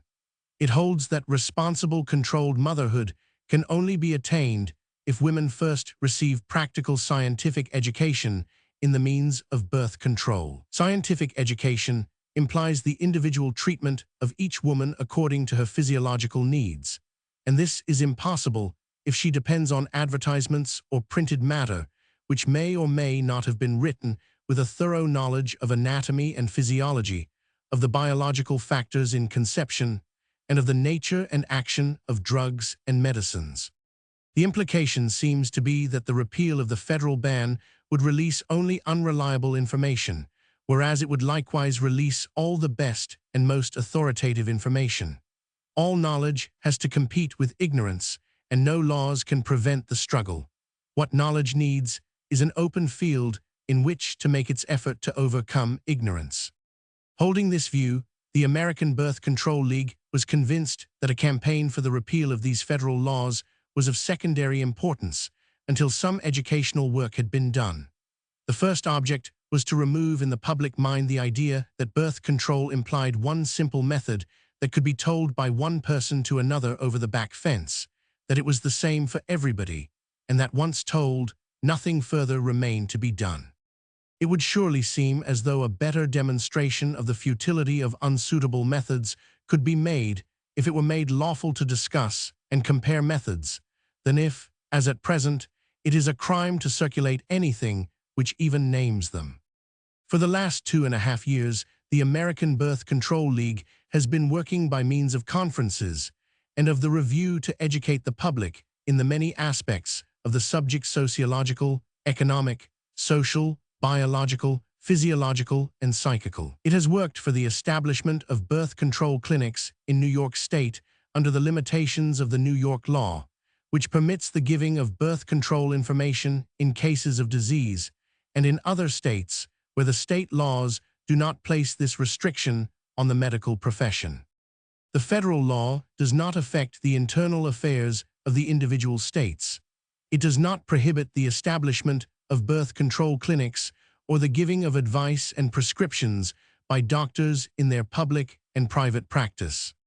But the federal law does most emphatically affect the internal affairs of the individual states by making a precedent for classing contraceptive information with obscenity. This precedent directly affects 24 states, as shown in Chapter 1 of Part 1. The Chicago Health Commissioner held up the license of the Parenthood Clinic on this very precedent, as previously described. The object of the League is that all over the United States there may be established clinics at which, under skilled medical supervision, birth control advice and instruction will be given to all women needing this care, and that the medical profession may be freed from the restrictions now placed upon it by state enactments, so that doctors may give birth control information both in their private and their public practice. The federal laws do not directly affect this state legislation, and if all federal restrictions on the use of the mails and on common carriers and express companies were removed, the medical profession would still, in all the states, having anti-birth control laws on their statute books, be legally prevented from giving oral birth control advice and prescriptions to their patients. This statement fails to include the fact that the repeal of the federal ban would be the greatest possible incentive to the 24 states having specific prohibitions to follow suit and repeal their own repressive laws, and that without the repeal of the federal law, the physicians in all states would be prevented from lawfully getting the books and other publications and data on which they must base their oral advice and their prescriptions. The result would be that while women were debarred from real scientific knowledge of the subject, they might through the mails receive information entirely unsuited to their needs. It is an unwarranted assumption that instruction given personally would be guaranteed to be scientific, while that which came by mail in a book or a pamphlet might not be. The exact reverse might be the case in many instances. In any event, the repeal of the federal law would not in the least prevent anyone from securing personal instruction from any physician who was willing or able to give it. From certain points of view, it has seemed to the president and directors of the American Birth Control League that little good and even possible harm might accrue at the present stage of development from an amendment of the federal laws, eliminating all restrictions on the carriage of birth control information and materials, especially if this was done before sufficient data had been gathered to justify such action, and before campaigns of education had been carried on widely throughout the states, and especially before the establishment of at least a few model birth control clinics, which would serve not only as object lessons on the method of treating birth control, but also for the collection of data necessary for the use of the medical profession. Why progress slowly under hard and unlawful conditions, instead of progressing rapidly as would be possible under freedom from legal restriction? The latter part of the foregoing quotation is a reminder of the famous official decision to build a new schoolhouse, and to use the materials in the old one for building the new one, and to occupy the old one until the new one was finished. The removal of the federal restrictions would almost certainly be followed by a flood of widespread advertising, of hastily written and probably misleading books and pamphlets purporting to give birth control information, and of supposed preventives which might or might not prevent, and which certainly could not meet the needs of the numerous women who require personal physical examinations and personal prescriptions to suit their individual idiosyncrasies.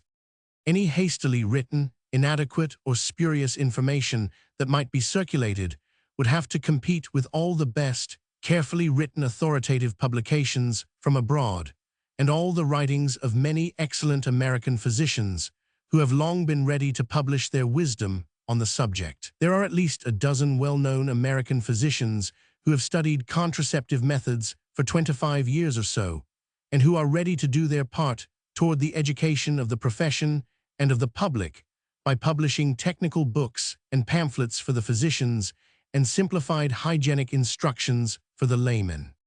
The enactment of the Cummins-Vail Bill would not prevent anyone from securing direct advice from a physician, such as individual needs may require, but there would be every advantage in being able to supplement the instruction of a local physician by reading good books or pamphlets on the subject by some of the world's best authorities, and vice versa.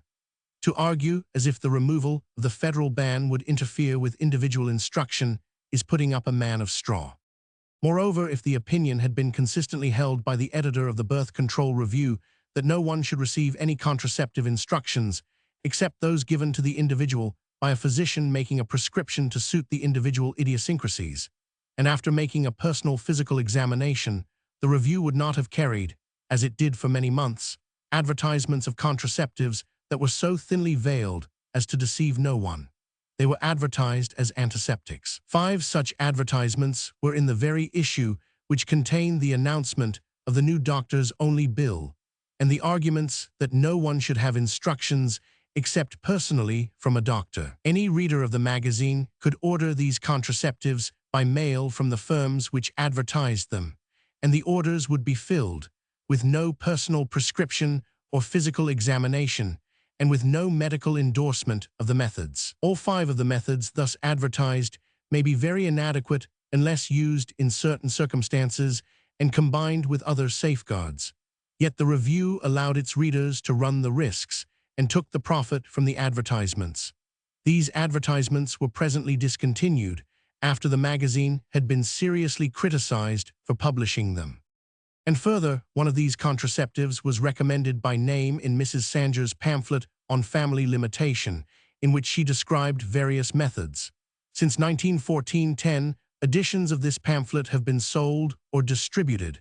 Many thousands of them have been sent through the mail. Mrs. Sanger herself stated at her Carnegie Hall meeting on her return from the Orient that she had arranged to have an edition of this pamphlet printed in China. The Birth Control Review reported the publication of it in England also, and protested most vigorously because it had been suppressed under the British obscenity law. In all this widespread circulation of contraceptive advertisement and instruction, there was not even the endorsement of any physician quoted, say nothing of personal prescription. If the theory that there should be no information allowed, except via doctor's prescription for the individual, has been so little adhered to by the very people who advance it, is it not futile to try at the 11th hour to embody that theory in legislation? If the very people who advocate doctors-only information are not willing to live up to it, who else could be expected to do so? How could anyone expect such legislation to be enforced? To begin the work for birth control by campaigning for unrestricted use of the males would seem more like sinking birth control to a hopelessly commercial and empirical level than establishing it on a firm scientific basis, with the prospect of ever-increasing developments and improvements until the ideal contraceptives are obtained. As the government does not attempt to regulate by law what shall and what shall not circulate about other scientific subjects, there is no tenable reason why it should undertake to guide or protect this one part of science. Other scientific truths are not reduced to a hopelessly commercial and empirical level by being free from governmental barriers. A fair field and no favor is all that science needs. Now the League has reached a point where some amendment of the federal law may aid rather than hinder its work. It has not worked to have restrictions on the males and express companies swept away, but it does desire to free the medical profession for the new duties that it is anxious to see the doctors undertake, by making it possible for them to communicate freely with each other concerning facts and data of birth control, and also by enabling them to secure the material necessary for their prescriptions. Are laws made to aid the work of any particular organization, or are they for the benefit of the whole people? To meet this new situation, which is developing out of the establishment of clinics in various states, it has secured the drawing up of a bill which, while not opening the males to the commercial exploitation of birth control, would free the hands of the medical profession and enable the clinical data to be passed from one group of doctors to another. It would facilitate the establishment and working of birth control clinics, and it would aid the doctors in assuming the new duty of giving birth control advice and prescriptions. What does the medical profession really want? An opportunity for professional exploitation of birth control knowledge, or simply medical and scientific freedom? It would leave the law as it now stands with regard to promiscuous dissemination of birth control advice and the advertising of supposed means of contraception. The use of the word promiscuous and the word indiscriminate in the first paragraph of this article, as above quoted, seems to connote some other attitude than merely the desire that each person who needs it should have individual medical advice. These two terms have been frequently used by those who oppose or who are fearful about freedom of access to contraceptive knowledge. The use of such words seems markedly inappropriate in discussing contraceptive knowledge from the point of view of health. Contraceptive methods are a part of hygiene, and the public should have access to knowledge about them just as to any other phases of hygiene. Instructions as to certain methods of brushing the teeth or as to certain diets to produce certain effects could just as rightly be termed promiscuous and indiscriminate, but no one would dream of using such language in that connection. But to return to the text of this proposed bill, under its provisions, no publishing of contraceptive knowledge or data would be practicable. A doctor would not personally undertake the expense of printing books and pamphlets if he could send them only to other physicians or to his patients, nor would publishers, medical or otherwise, issue books on the subject, because, being neither doctors nor dealers in drugs, they could not ship their books to customers, not even if the customers were physicians. A ridiculous situation in which the publishers couldn't and the physicians wouldn't publish the data, without which the medical profession as a whole cannot adequately study contraceptive science. Physicians would be deprived not only of what American publishers are ready to print when the laws will permit, but they could not import the excellent books which are published abroad. Sec. 102 of the Criminal Code and Sec. 305 of the Tariff Act prohibit all importations, and these sections are not amended by the proposed bill. On detailed analysis, the absurdity grows. The doctor could mail instructions a prescription or a contraceptive to his patient, but patients could not recommend the doctor in a letter to anyone else, for that would be an obscenity. No magazines, not even medical journals, could name the doctors who are good authorities on this subject, for that too would be obscene. No scientists or health authorities or welfare workers could write even privately to people in dire need, listing the physicians who have made a specialty of studying methods. No hospital or clinics could mail announcements of their contraceptive service, for it would all be obscene. The general public would have no way of ascertaining who the experts were except by the very limited way of verbal inquiry. The bill would permit importers, manufacturers, and dealers in drugs to transport contraceptives, though the importer could not import them. But the final beneficiary of this traffic would be the physician. The whole commerce would have no other lawful outlet than via the doctor's prescriptions. If the dealers should fill retail orders for anyone who is not a doctor or who does not present a doctor's direct prescription, they would be criminals under the obscenity laws. Obviously, the dealers would not keep their business within any such prescribed lines.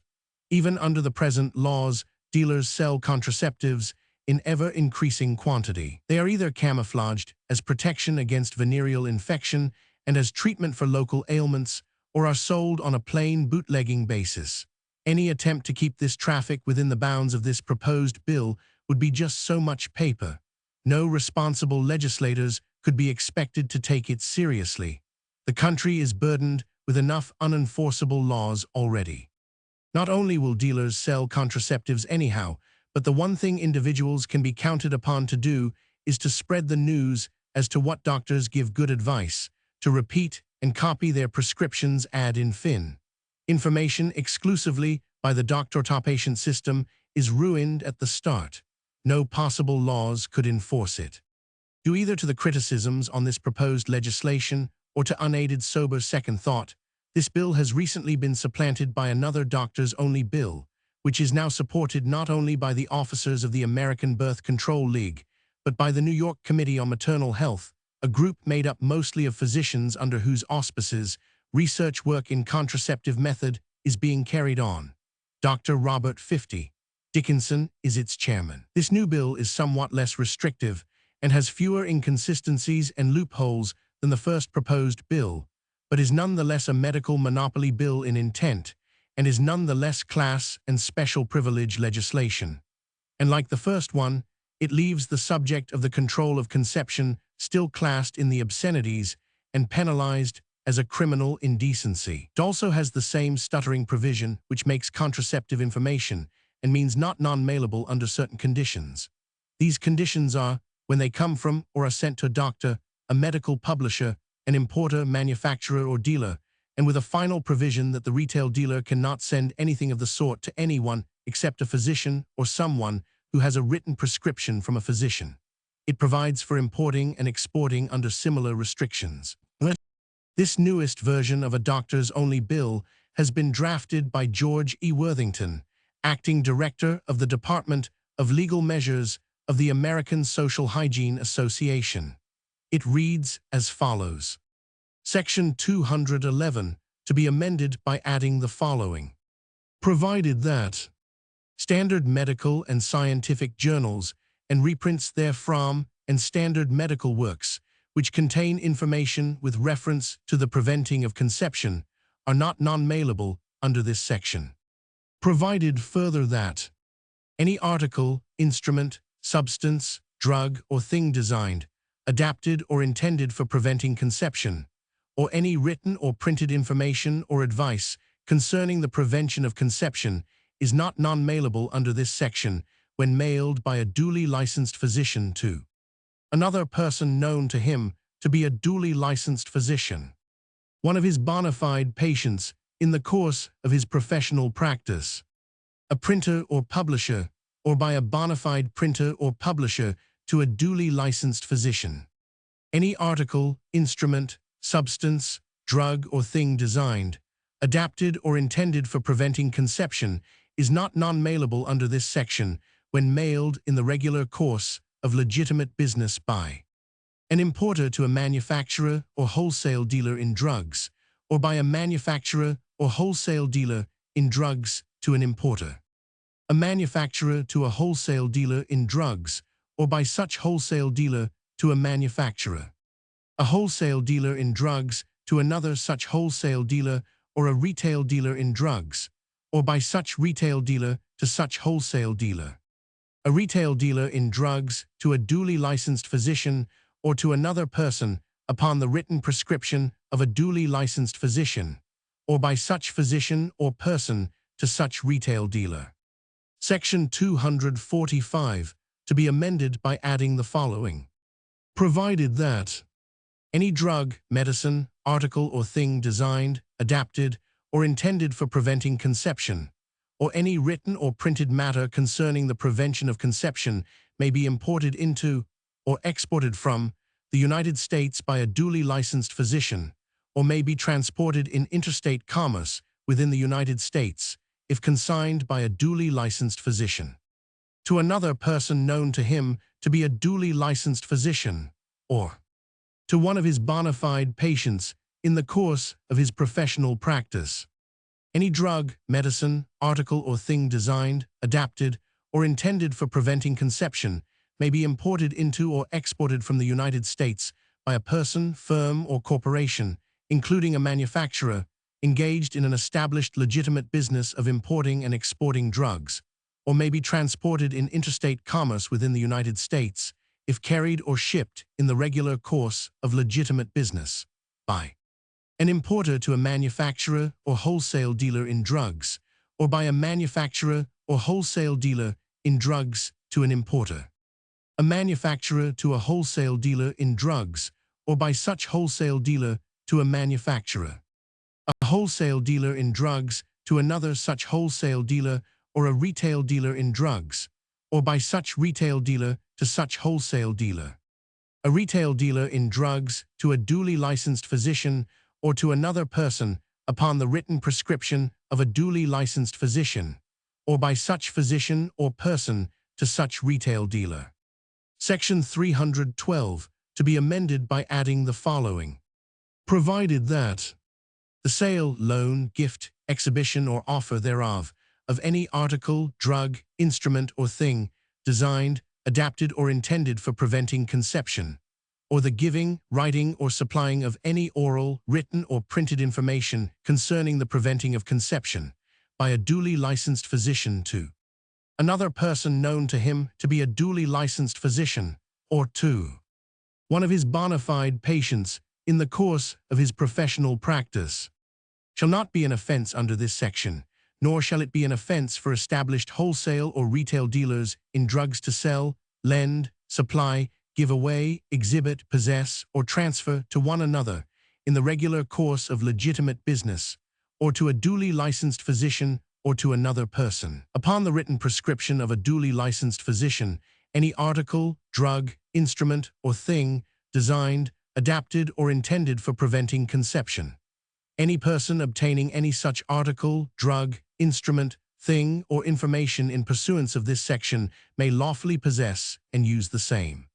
The vital difference between this bill and the previous one lies in the permission granted to medical publishers, and in the fact that reprints from standard medical and scientific journals are to be made not non-mailable, although they contain matter which is classed as obscenity in the law, to which this bill would add amendments. This bill is technically much better drawn than the previous one, but while it has filled some of the gaps in the other one, such as the provisions regarding publishing and importing, and has ironed out some of the absurdities, it still contains phrases like bona fide patient and bona fide printer or publisher and standard medical works, no one of which is defined by law. The enforcement of such a bill, if enacted into law, would therefore be built upon shifting sands, which would be just about as hopeless to deal with as have been the multitudinous interpretations of obscenity by censors, judges, and juries for generations. What is a bona fide printer,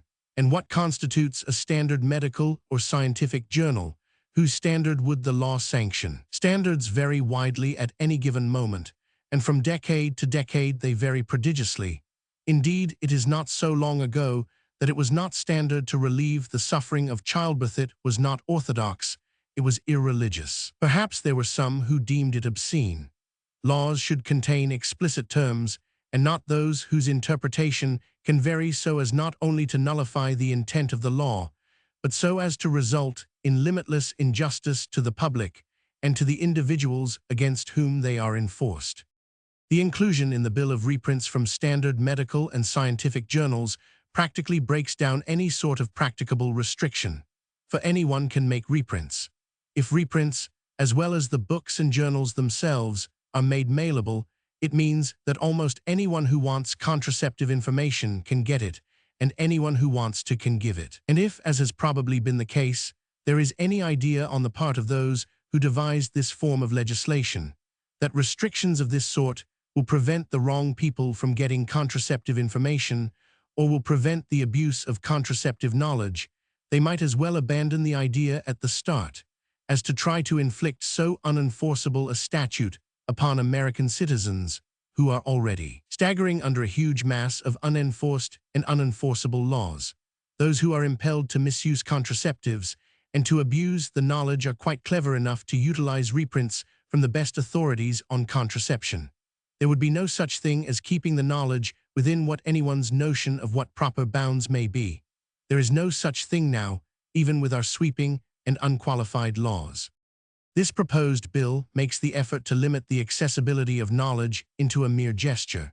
True, it might fool many people who do not stop to think or to analyze the bill, and it may even deceive those who propose it. But can it fool all the people? And can it fool Congress? That is the question for the American public to decide. As such a statute could not possibly keep the information within the bounds of the medical profession and those to whom the doctors specially imparted it, and as information under such a statute would circulate about as much as if a straight repeal of the ban were made, why bother with a circuitous, undignified, impracticable law, when a simple, straightforward repeal is possible, one which involves no preposterous complications as to interpretation or enforcement, and one which puts the subject of the control of conception, so far as the law is concerned, on a clean and self-respecting basis. Part 3. What sort of laws do the people really want?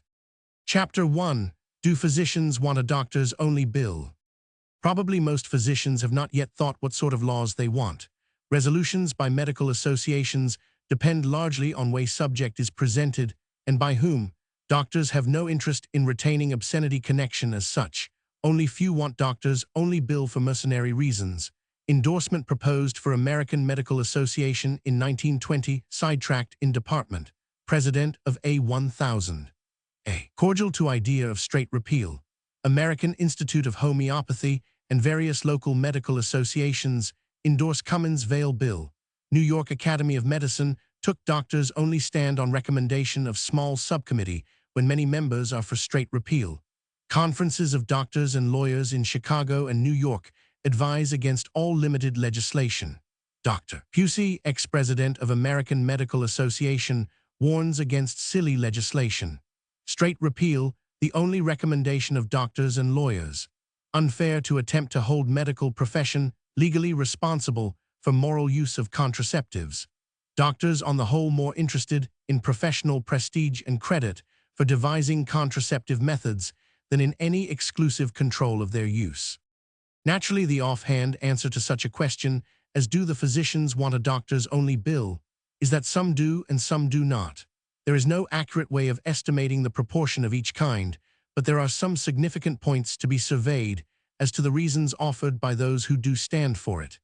And it is even more significant that probably the large majority of physicians have not yet thought whether they do or do not. When asked individually, they are apt to say, as did a former president of the California State Medical Association, when he was asked for advice in the framing of a federal bill, "Oh, I'm a physician, not a lawmaker.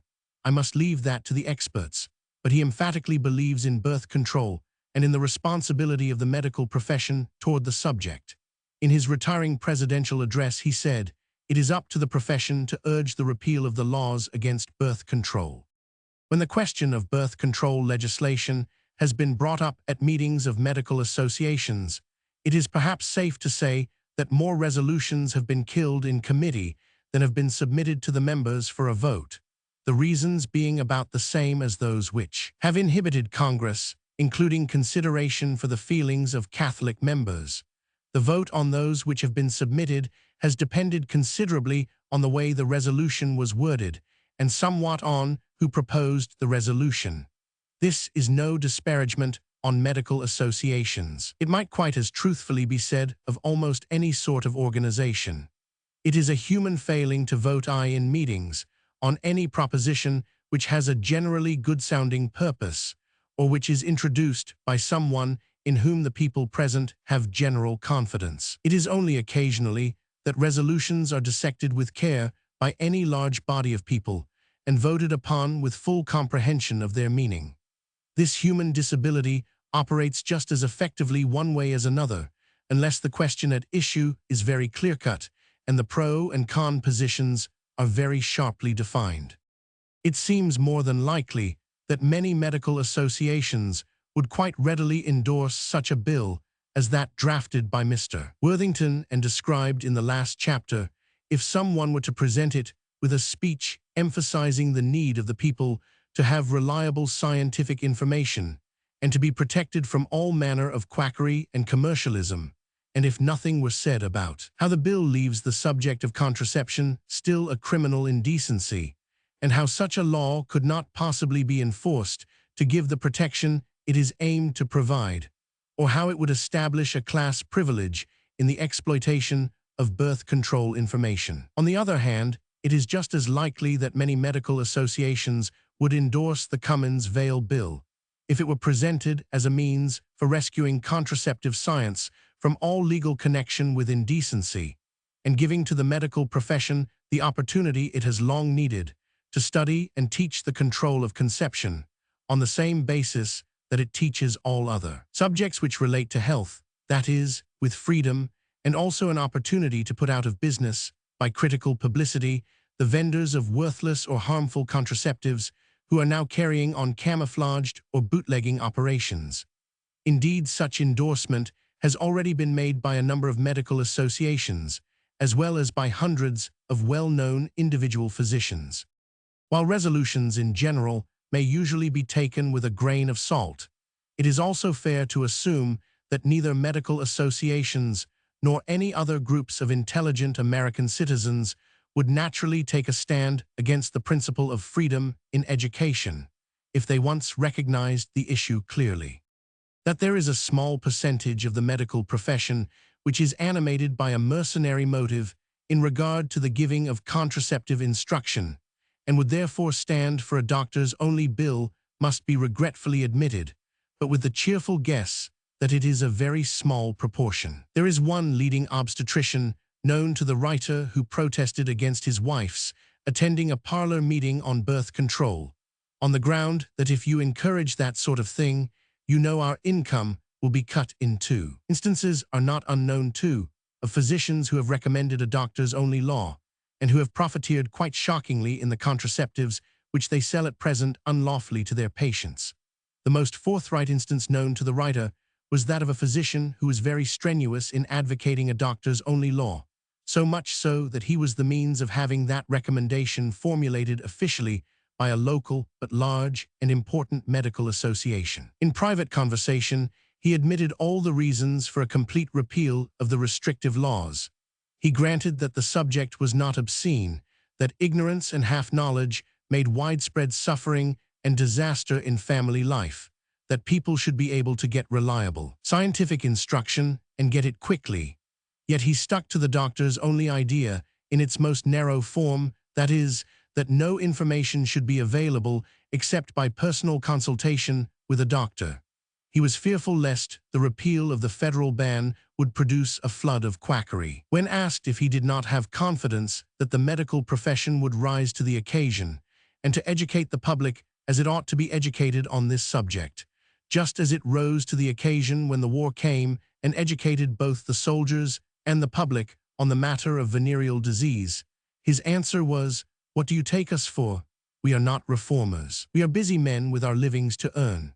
He was unwilling for the public to have a chance for quick education on this subject by means of authoritative books and pamphlets, but insisted upon their having it exclusively dependent upon the slow process of being informed one at a time by a visit to a doctor's office. The first consideration was that nothing should lessen the doctor's opportunity for earning his living.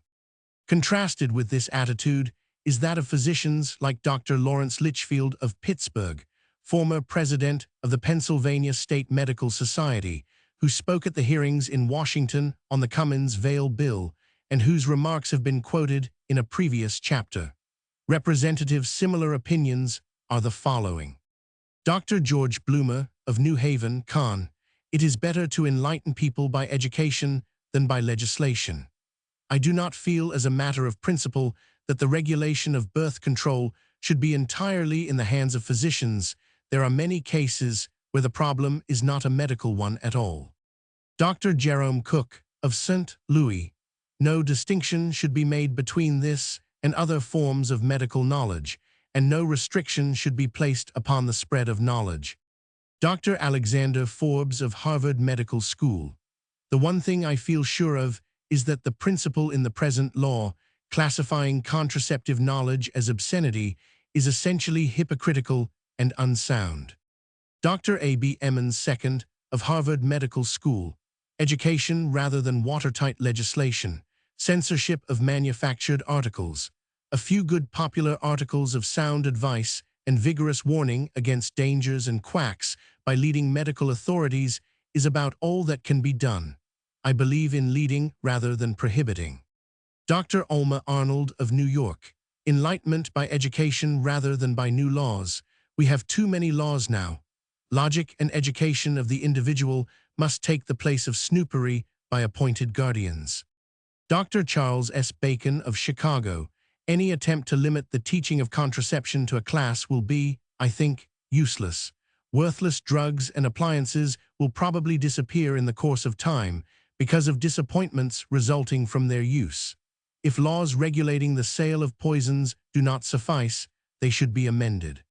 Dr. J. E. Wallen, Director of Clinic for Subnormal and Delinquent Children, Miami University, Ohio. I am unalterably opposed to any sort of monopoly limited to any particular type of practitioner who would be in a position to extort unreasonable fees. Dr. B. S. Oppenheimer of MT, Sinai Hospital, New York. No restrictive laws would work, and the education of the public by the medical profession is the only way to get bad methods suppressed and good ones adopted. It is noteworthy that those who stand for the doctor's only idea in legislation are on the whole remarkably unable or unwilling to state their case in any way that is analogous to that of those who stand for the principle of freedom of access to knowledge. Their reasons are hypothetical rather than specific, and seem to be based upon expediency rather than upon principle. For instance, a doctor's-only physician was invited to present that side of the argument at an open meeting of the Voluntary Parenthood League, and the points made were these: that a doctor's-only law would better safeguard the public, though no proofs of the assertion were offered; that it would be more easily passed by Congress, though that also was an unsubstantiated assertion, and experience with doctors-only bills in state legislatures certainly does not back it up, and that it would receive general endorsement from the medical profession, which again was a supposition that has not been borne out by facts. The final point made by this doctor's-only proponent was the advice to get a limited measure through Congress first, and then to make a later separate campaign to remove the subject from the obscenity statutes. It was promptly suggested that anyone who is willing to propose 2 long, hard campaigns on this project instead of one should be made chairman of a committee to finance them. Another of the doctors-only physicians has explained that he takes that stand for diplomatic purposes only, that he is really a firm believer in the ideal of clearing this subject from connection with obscenity, but because it sounds so safe to say, keep it in the hands of the doctors, he believes it better to work for that sort of law, that it would reassure the public more, and that the chief thing to do is to get permission to circulate medical publications, explaining how that had a nice professional sound, which would prevent alarm, but that of course it would amount to about the same thing as an open law, only the worried folks wouldn't know it. The chairman of the New York Committee on Maternal Health, Dr. Robert 50. Dickinson, although he has given his written personal endorsement of the principle of a clean repeal on which the Cummins-Vail bill is based, has of late decided to accept as a working basis the doctor's only bill drawn by Mr. Worthington, and is endeavoring to get it endorsed by national medical organizations, on the supposition that this is as far as they would be willing to go. It is noteworthy in this connection that the national medical organizations have not yet been given a chance by their officers to turn down the endorsement of a freedom bill. It would seem that the presentation of a limited bill might better follow than precede action on a freedom bill, as being a fairer treatment of the members of the organizations. If endorsement of the freedom bill were squarely refused after full and open discussion of its provisions, the proposal to endorse limited legislation might logically follow. That the reverse action seems to be the policy of some of the leaders is a reminder of the way the officers in the women's clubs and some of the welfare organizations have held back the submission of any resolution to the members. In 1920, an effort was made to have a straight repeal resolution presented to the next convention of the American Medical Association. Dr. Frederick R. Green, Secretary of the Council on Health and Public Instruction, at that time wrote to a physician member of the Voluntary Parenthood League. What is needed, I think, is not any positive legislation authorizing physicians to teach the public proper scientific facts on this subject, but rather the repeal of the needless legislation that has been enacted.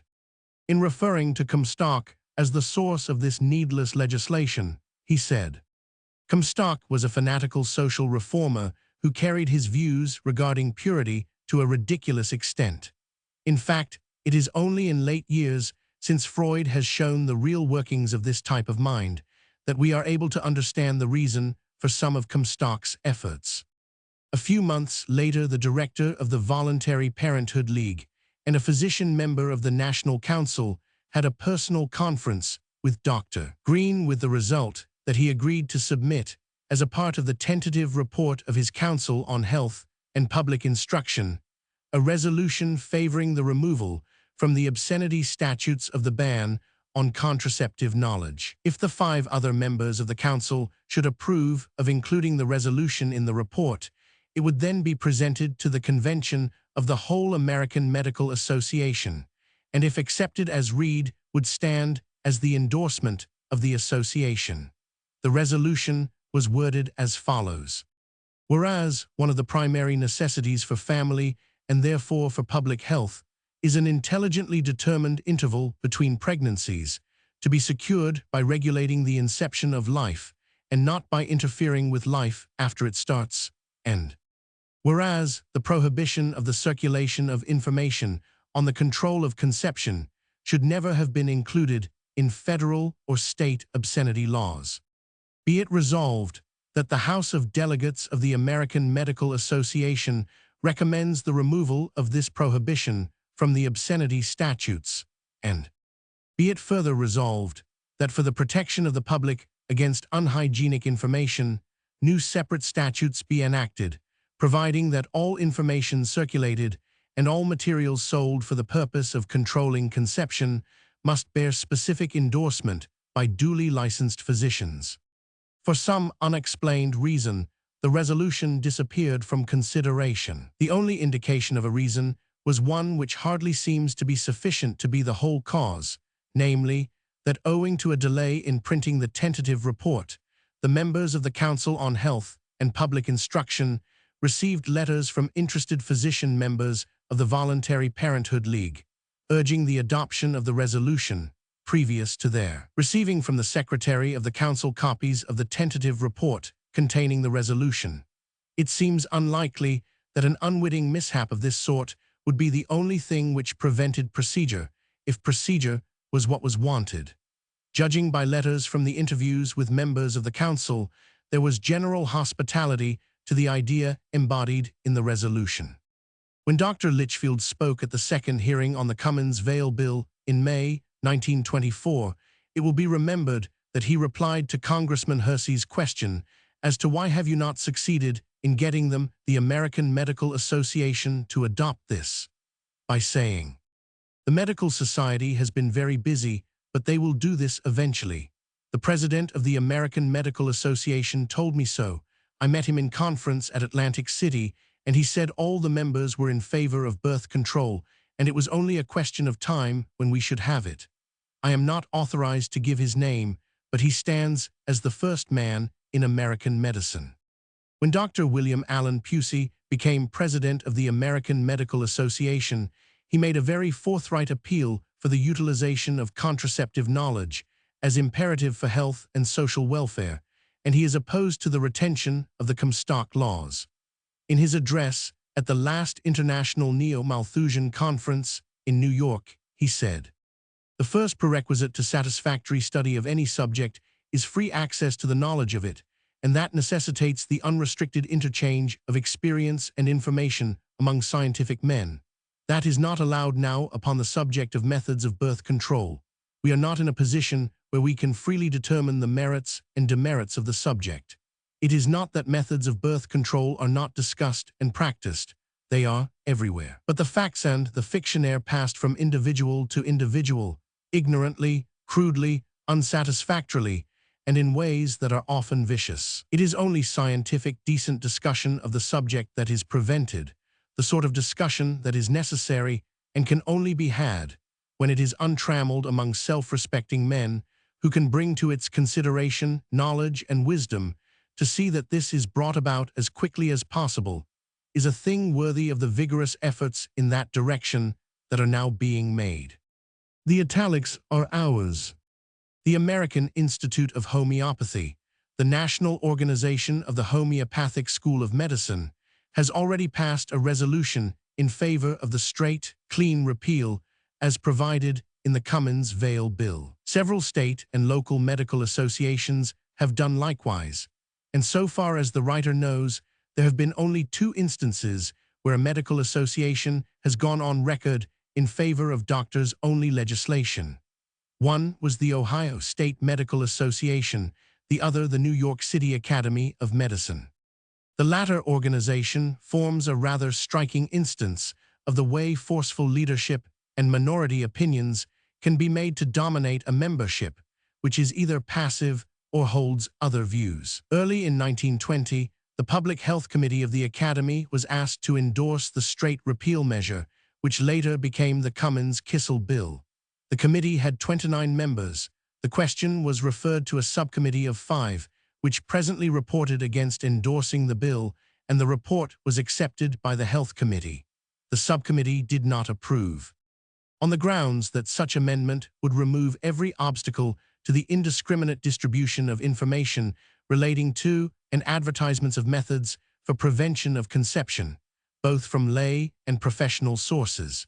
But we are in favor of amending the existing law in such a way that it would contain the principle that nothing in the obscenity law shall apply to duly licensed physicians, licensed dispensaries, and to the public health authorities in connection with the discharge of their respective duties in protecting the health of patients and of the community.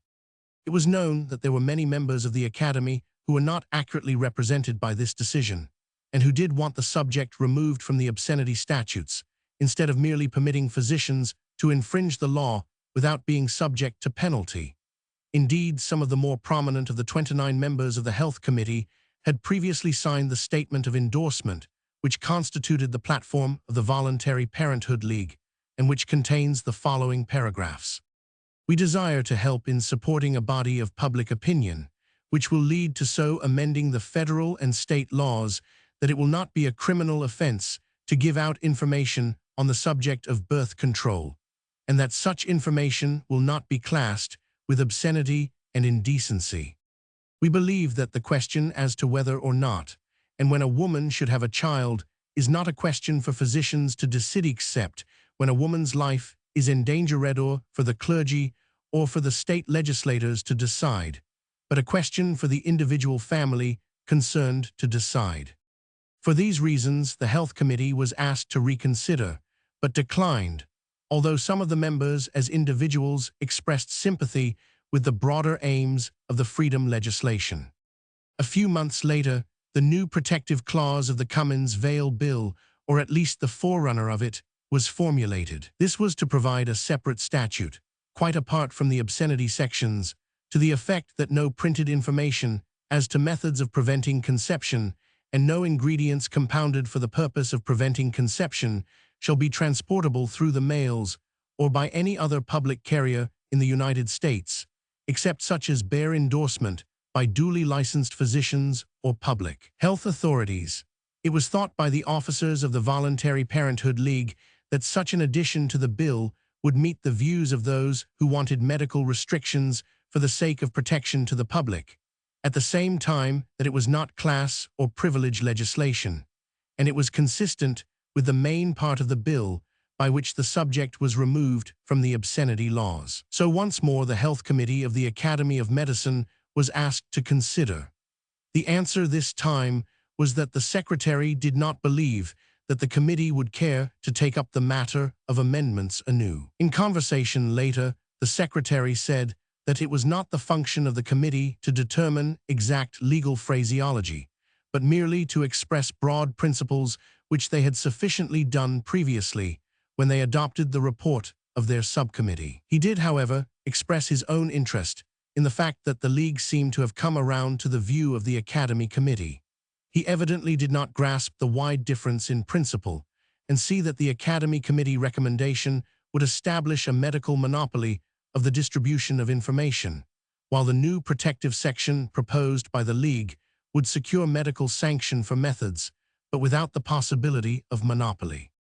In 1921, when the first doctors-only bill was introduced into the New York legislature, as a result of Mrs. Sanger's effort, the newspapers and the Birth Control Review announced that the Health Committee of the Academy had endorsed the bill, but it was subsequently denied in the press. The originals stand against freedom and for privilege, and for retaining the obscenity classification seems to be the status quo officially, but many of the members are also members of the Voluntary Parenthood League and are hearty endorsers of the Freedom Bill. And what is more significant still is that many of the members of the Academy do not know what stand their own organization has taken on this legislation, and would be at a loss to define the difference between the Freedom Bill and the doctors' only sort of bill. Such inattention to organization policy is by no means peculiar to this one medical society. It seems to be a very general characteristic of all sorts of organizations, including even those for birth control.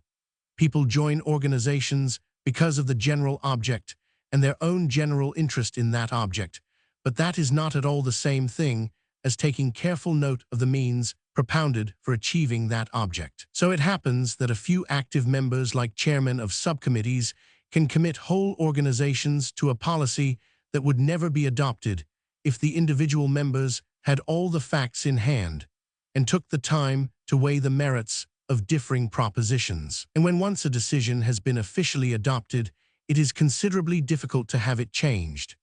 Esprit de corps is often called in to back up a decision that has been adopted by the whole body without investigation upon the recommendation of a very small minority, with the result that the latent wisdom of the membership at large does not function on the question at all.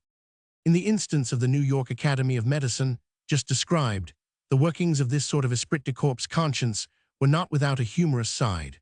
The several members of the Health Committee who had previously signed an endorsement of the aim to remove the ban on birth control information from the obscenity laws found themselves committed, by the adoption of the subcommittee report, to the policy of leaving the subject in the obscenity laws. Moreover, the endorsement they had signed had explicitly averred that the question as to whether or not, or when a woman should have a child, is not for physicians to decide. Yet by the acceptance of the subcommittee report, they were committed to the idea of leaving the giving of contraceptive information to the discretion of physicians and health authorities. Loyalty to their organization superseded loyalty to their own judgment, and they proceeded to request the Voluntary Parenthood League not to quote them as endorsers. Some of them were careful to explain in private that they had not altered their views at all, but that it was not best for them to be quoted as having them or as having had them. Their request was acceded to. Their names were omitted from subsequent lists of endorsers, but obviously they could not be withdrawn from lists circulated previously. All this occurred 5 years ago. Since that time, a marked change has seemed evident in the medical profession as a whole. A much more keen feeling of responsibility for sound legislation has developed, especially within the last year. In the late autumn of 1924, some leading doctors and lawyers had conferences on the subject and analyzed with care all the proposed sorts of legislation which had been devised to protect the public from harmful contraceptives and to render access to sound scientific information lawful and equitable. These conferences were called to determine whether wording of the protective section of the Cummins-Vail bill could be improved. One of them was held in Chicago and one in New York. Dr. Pusey was present at the former.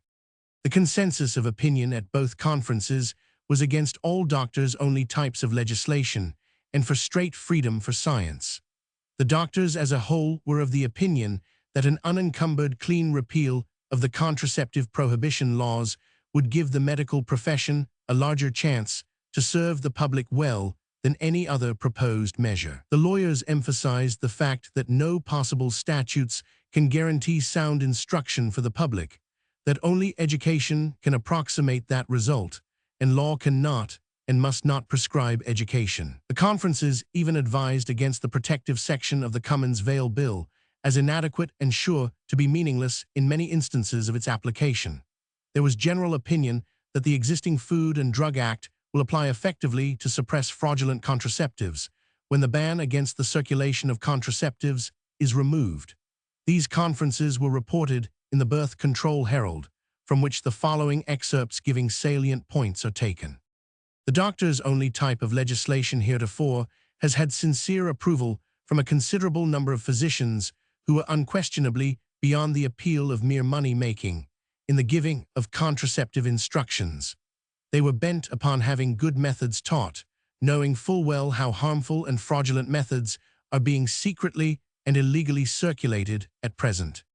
But now, while there is far more medical interest and conscience than ever before regarding the need for authentic instruction, there is also a very widespread conclusion that the so-called doctors-only type of legislation would be not only futile as a means of accomplishing what the best doctors most want, but that it would actually stand in the way of their giving to the public the service they would like to render. The doctors have buckled down to considering the question of legislation as never before, and in cooperation with some of the best lawyers, the conclusion has been reached that the simple clean repeal of the words preventing conception is the best and biggest thing to be done, and that the Cummins-Vail bill should consist of just that and nothing more. The physicians present at the Chicago conference were Dr. William Allen Pusey, president of the American Medical Association, Dr. Herman Adler, Dr. Charles Bacon, Dr. Raphael Yarros, Dr. John Faville, president of the Mississippi branch of the American Birth Control League, and Dr. Clara Davis, head of the pediatric division of the Mt. Sinai Hospital in Cleveland. Discussion was informal, but to the point. The boiled-down sense of the meeting was in favor of the straight repeal to remove the subject from the obscenity statutes, leaving the protection of the public to education by the medical profession and the Food and Drug Act.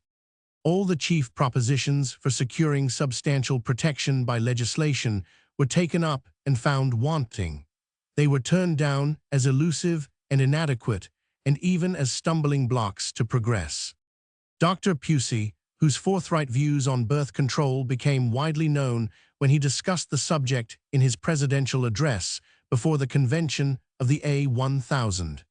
Last June, greatly aided clear thinking on the question of legislation. He said the main point in the Cummins-Vail bill was the chief thing to accomplish, that is, the removal of the subject from the obscenity laws.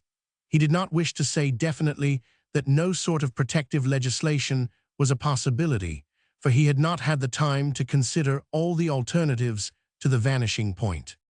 But he did lay down some general principles. He said the chief thing to remember is that all sorts of miserable, inadequate, and even dangerous contraceptive information is going the rounds now, in spite of the absolutely sweeping prohibition of the Comstock Law, that no real attempt is being made to stop it legally, and that no such attempt will ever be made. If there is such wholesale lawbreaking now, it stands to reason that no sort of doctors-only laws could be enforced. They would only serve to deceive the public. He said great care must be taken to avoid any more silly laws or laws that cannot be enforced. We have too many of those already. Members of the executive committee and a representative group of doctors and lawyers combined their efforts in person and by letter at the headquarters of the Voluntary Parenthood League to solve the question of protective legislation. After discussion from all angles and earnest effort for the best, the conference voted to reaffirm the main point of the Cummins-Vail Bill, 1E, the clean removal of the words preventing conception from the 5 federal statutes where it occurs, and to recommend the withdrawal of the present 5-doctor certification section, and to appoint a committee of 3 to reinvestigate the present Food and Drug Act with power to draft an amendment specifically covering contraceptives if such were deemed necessary. The committee chosen was Mr. Engelhard, Chairman, Dr. 500, George Fornad and Mrs. Dennett, thus representing the legal and medical professions and the League. The committee appointed by the conference worked at once and formulated a report based on a thorough investigation of the powers of the Food and Drug Act. The finding coincides with a previous legal opinion written last year by Clarence Lewis of New York, a lawyer who was formerly on the 5P50 Executive Committee. The opinion is that there is ample power now in the Food and Drug Act to suppress all fraudulent contraceptives which contain drugs or chemicals. The pertinent parts of this act are given in Appendix number 14. The committee points out that while the Food and Drug Act can take care of fraud in drugs and compounds, neither it nor any other legislation can efficaciously apply to contraceptives as regards their harmlessness or harmfulness, for that depends upon the case. Some drugs are harmful if used in some ways, but not so in others. So also contraceptives, which are not drugs or chemicals or compounds, but are articles. Their usefulness or harmfulness depends largely upon the conditions of their use. For discrimination as to methods in these particulars, the public would be dependent upon getting instructions from good scientific sources, just as they are in regard to any other matters of hygiene. It is not the business of the law to prescribe either methods in hygiene or to prescribe the sources from which the public shall receive instruction in hygiene. But it can and does protect the public from flagrant profiteering and fraud in drugs and the like by means of the Food and Drug Act. Only one physician urged the old plea for doctors-only legislation. The conference was heartily with her in wanting people to have only the best instruction and to have it from competent doctors, but no restrictive legislation will achieve that goal. Proposals of this sort thus far have been open to the objection of being either class privilege, unenforceable, and inadequate even as a means of making knowledge available for the doctors themselves. She conceded that she could not herself devise any doctors-only plan that would not be special privilege legislation. The next day she telephoned that she was convinced that education would have to be the main dependence. This doctor mentioned having consulted an English medical journal containing elaborate data on contraceptives in the library of one of the New York medical societies, but it was illegally put there, said the conference members almost in unison. The law forbids all importation. Medical bootlegging, added the chairman. Letters were read from distant physicians, some of whose opinions have already been quoted on page 223. Dr. Udo J. Weil, professor of dermatology and syphilology, University of Michigan, wrote, "I trust nothing will come out of the conference which will confuse the main issue, namely to get the Cummins-Vail bill passed. It appears to me that the matter under consideration, protective legislation, is of minor importance." James F. Morton, lawyer, said that all the doctors-only laws would be unconstitutional anyhow, and that the only legislative choice lies between the present abominable, unenforced, and unenforceable laws and complete freedom of access to knowledge. Below is given a resume of all the chief legislative proposals to protect the public from harmful and fraudulent contraceptives, and the reasons why they were turned down by the conference and were not considered as material to be recommended for the Cummins-Vail bill. Certification of contraceptives by 5 licensed physicians. The protective section, as it now stands in the Cummins-Vail Bill, reads as follows. The transportation by mail or by any public carrier in the United States or in territory subject to the jurisdiction thereof, of information respecting the means by which conception may be prevented, or of the means of preventing conception, is hereby prohibited, except as to such information or such means as shall be certified by not less than 5 graduate physicians lawfully engaged in the practice of medicine to be not injurious to life or health. The doctors themselves consider this a weak and unreliable safeguard because, unfortunately, medical opinions can be too easily secured. The certification might therefore in many instances be meaningless. Dr. W. A. Pusey, president of the American Medical Association, in this connection said, "We are only human. So large a body as the medical profession would be bound to contain some undesirables." Certification by boards of health, suggested by Sen Spencer and others. Government health officials are not, as such, necessarily well informed as to the merits or demerits of contraceptives. A few might happen to have valuable judgment, but merely being a public official would be no guarantee. There is widespread disapproval of anything that smacks of state medicine or governmental administration of the practice of medicine. Certification by city health commissioners, suggested by one of them. He admitted, however, that he had very little reliable information on this subject. Although a physician, he turned to a layman, the director of the 5P50, for advice as to the best sources for knowledge about contraceptive methods. If one of our best-known health commissioners could be but a beginner in this study, their group would hardly seem the right one to be given exclusive jurisdiction as to the circulation of contraceptives. Contraceptives authorized by medical boards, suggested tentatively by Sen Cummins and others. This would be class legislation, which is against American principles and would rouse the antagonism of scientists who do not belong to the medical associations, whose boards would be given such jurisdiction. Certification by the Department of Medical and Chemical Research of the National Public Health Service, suggested at the Chicago Physicians Conference. This received less opposition than any other proposition to vest authority in any group, but it was subject to more or less the same objection that held in regard to the proposal to vest authority in public officials or medical boards. Margaret Sanger's proposed doctors-only legislation. This is suggested federal legislation by which the obscenity statutes would not apply to doctors giving contraceptive instructions or prescriptions to other physicians or to their bona fide patients, nor to manufacturers and dealers in drugs who execute the physician's prescriptions. This proposition was disapproved on several counts.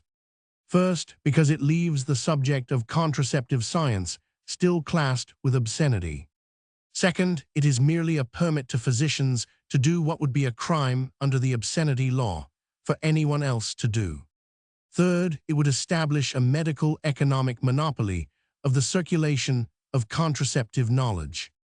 Fourth, it would substantially deprive the medical profession of the very opportunity it purports to provide, namely, to study contraceptive science for the benefit of the public and the perfection of methods. Fifth, it does not make medical publishing on contraceptives any more practicable than it is under the present law. Sixth, it would not permit the importation of scientific contraceptive data from abroad.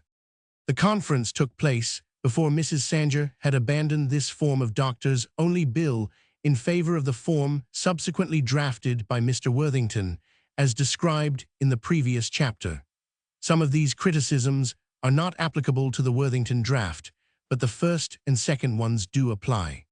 Testing out all these propositions in the light of Dr. Pusey's warning that the United States should avoid any more silly laws on this subject.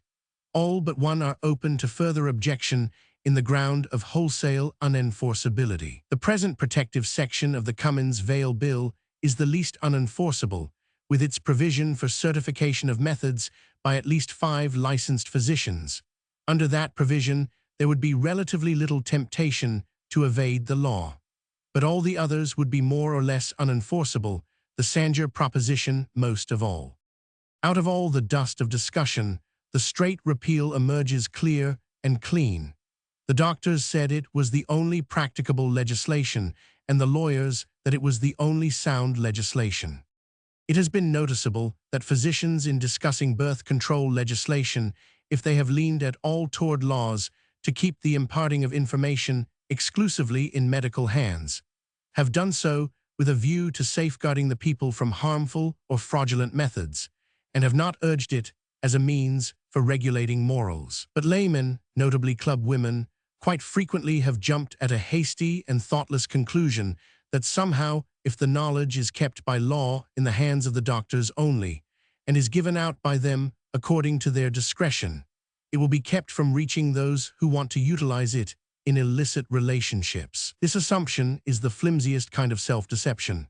The notion that doctors as a whole can see to it that they give instruction only where the use of it will stand the highest test of ethics and wisdom is nonsense. The function of the medical profession is to cure and prevent disease. It is not to act as arbiter of morals and ethics. Any pretense that it should do so is built on shifting sand. It is utterly unfair to the doctors to expect them to serve in any such capacity, and to propose laws that would impose upon them any such responsibility. Occasionally, of course, the doctor is not only physician but friend to his patient, and is therefore in a position to give moral advice without intrusion, but that relationship is incidental to his profession and not inherent in it. Laws that would try to empower physicians to act as inquisitors into the private lives of their patients and to be responsible for the ethical use of contraceptive instructions would be an imposition both upon the physicians and upon the people. There is no evidence that the profession wants any such spurious responsibility thrust upon it. Medical men in general are sufficiently high-grade human beings to have a high regard for morals, and as individuals they can make their influence felt, but that is an entirely different thing from foisting upon them, as a class, a law-imposed task of managing other people's private lives. Legislators, citizens, and physicians alike must recognize that the source of moral stability is individual character, and that no repressive or paternalistic laws can ever produce the desired results. There are many indications that medical men have an instinct for protecting the status of the profession as the natural source of scientific information on this subject, and it is not exceptional to find physicians who lean toward favoring a doctor's only bill as a recognition of medical prestige. But this impulse is not at all synonymous with a mercenary desire to have exclusive control of the dissemination of knowledge. They quite naturally want credit for devising good contraceptive methods, but relatively few are interested to retain any monopolistic advantage in the utilization of them. The writer recalls a conversation with a physician who, after some years of experiment, had devised an extremely simple and very inexpensive contraceptive. His rather inexplicable reservations in talking about it led to the frank inquiry as to whether he planned to make money by controlling the sale of his compound. His answer was a most emphatic no, certainly not. But he added, "I do, however, want credit for it. I have worked on this thing for 5 years and have proved that it is simple, harmless, efficacious, and cheap.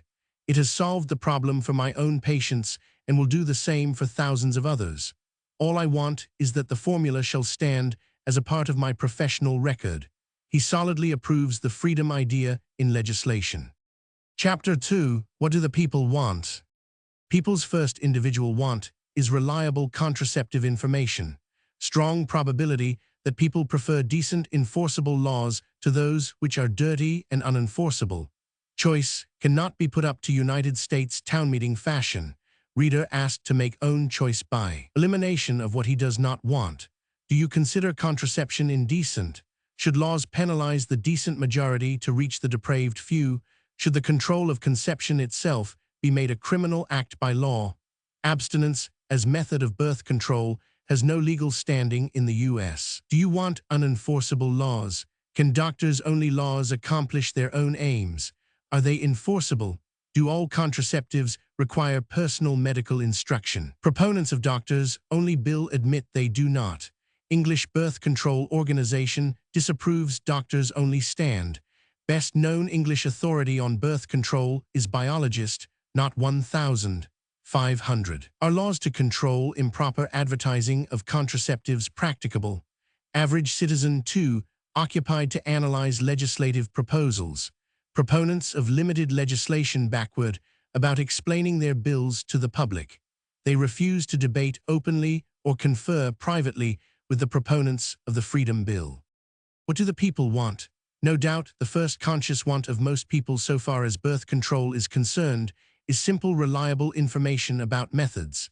It is largely their own needs and wants which have made people pay attention to and develop the birth control movement, or realize just how the laws forbid their getting what they want. On the latter point, they are apt to be much more vague than on the former. Some people, and unfortunately they are numerous, having managed to get what they want in spite of the laws, are prone to forget the plight of others who are not sophisticated enough or lucky enough to be successful lawbreakers, and thus they feel little direct responsibility about getting the laws revamped so that they shall not stand in the way of anyone who needs access to the information. But on the whole, these careless and self-centered people would, if they stopped to think about it, agree with those who have a heart for others and are public-spirited, and they too would prefer decent, just, and practicable laws to those which are dirty-minded, unjust, and unenforceable. Suppose a real conference of the whole people were possible, and they could put their minds on deciding what laws they wanted on this subject. After looking over the statutes we have now, and after scrutinizing all the proposals that have been made for revising them, what sort of a decision would they be likely to make?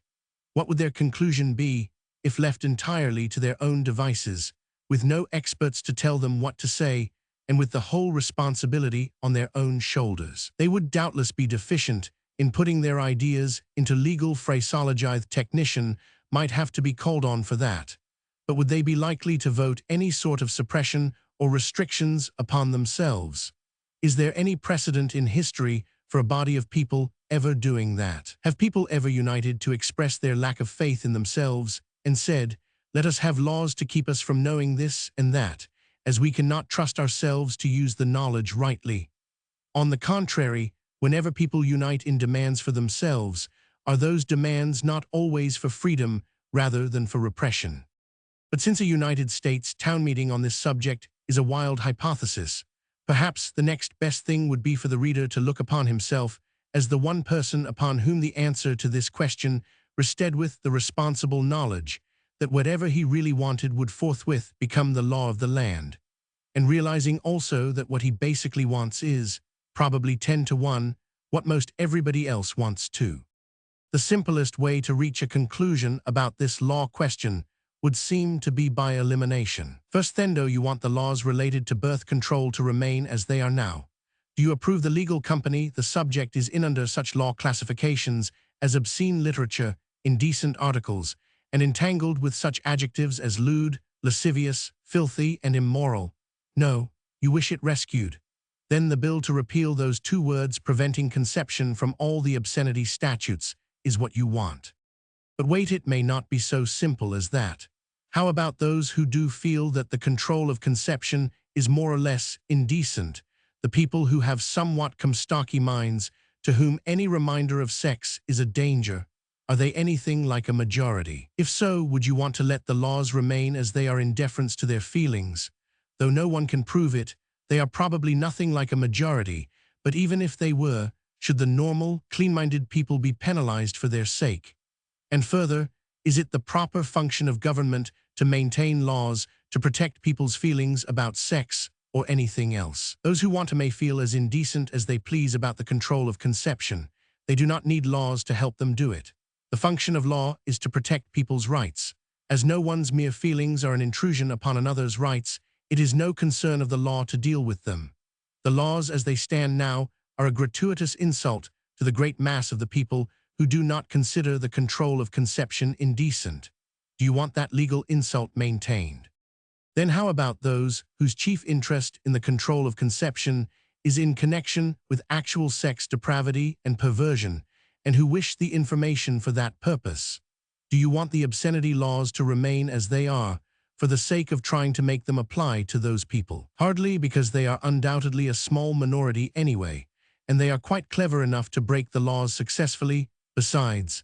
And further, any circulation of contraceptive information which is put in indecent language or involved with inducements for sex depravity would be just as subject to prosecution under the obscenity laws. After the removal of the words preventing conception as it is now, the indictment would be for obscenity, and that can cover improper contraceptive information or anything else that the judge or jury in a given case choose to make it cover. Obscenity, throughout the whole history of law in modern times, has been an extraordinarily pliable term. Is there then any propriety or justice in keeping this subject per se legally enmeshed with penalized obscenity? If you agree that there is none, and if you want it removed from the obscenity laws, what next? Do you, by any chance, think that the control of conception, regardless of any connection with obscenity, should itself be declared by law to be a criminal act? This is a crucial question, absurd as it may sound. There are many people who believe that the scientific control of parenthood is wrong, though not necessarily obscene. This has been the teaching of the Catholic Church, and on this ground Catholics have opposed the repeal of the legal ban on knowledge concerning it. They have not asked Congress to amend the Comstock Law by making it a criminal act to control conception. But is not this the only logical thing for them to do if they presume to ask the government to continue to deny people access to the knowledge on the ground that the utilization of the knowledge is wrong? Ought not they and any others who are like-minded to get themselves together and tackle this question straight from the shoulder in Congress? If they consider it at all appropriate to appear at a hearing and urge Congress to try to keep the people from knowing about this wrong thing, is it not more fitting to ask for laws which will forbid the thing itself, instead of knowledge about the thing? They can perfectly well proceed on this course if they wish to undertake it. It is noteworthy that thus far none of them have done so. No one has gone to Congress and pointed with pride to that unique statute in Connecticut, the only one of its sort in the world, which makes it a crime to control conception, and asked to have a federal law of the same sort enacted. But if the Catholics, and what few other opponents there are, do not wish to undertake this task, and if they persist in asking for laws to prevent others from learning how to do what they, Catholics, et al., consider wrong, they will be treading upon ground which may menace the maintenance of their own liberty to teach and preach, and practice what they believe to be right. The tables are likely to be turned upon them, so that they will have to fight for the same sort of liberty which they now seek to deny to others. Indeed, this is what did happen in the case of the Oregon school law, which would be in operation today if the United States Supreme Court had not declared it unconstitutional. Appendix number 15 gives further information on this subject. In getting at an answer to the question as to what sort of laws are really wanted, it clears the air considerably to get rid of this point about the distinction between a law which prohibits an act and a law which prohibits information about an act which in itself is perfectly lawful. The latter is the sort of law we now have, and it is not good law either for those who believe in the control of conception or for those who do not. Both groups should join to repeal it, and then those who wish to have their belief that birth control is wrong incorporated into the law of the land would have an open field in which to make the effort. That they would fail is a foregone conclusion, and they know it, of course, which no doubt accounts for their rash insistence on the retention of the present law. The next point to eliminate is that in regard to the application of the present law to the one method of birth control which is sanctioned by the Catholics and the few others who deem the utilization of scientific knowledge an affront to God or nature, namely, abstinence from sex relations.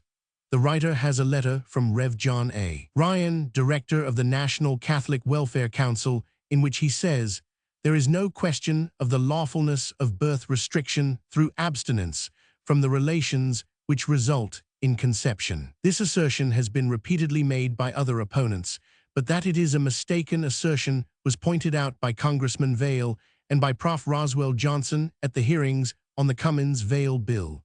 Mr. Vail said, if abstinence from the sexual relation were practiced, either spouse could get a divorce.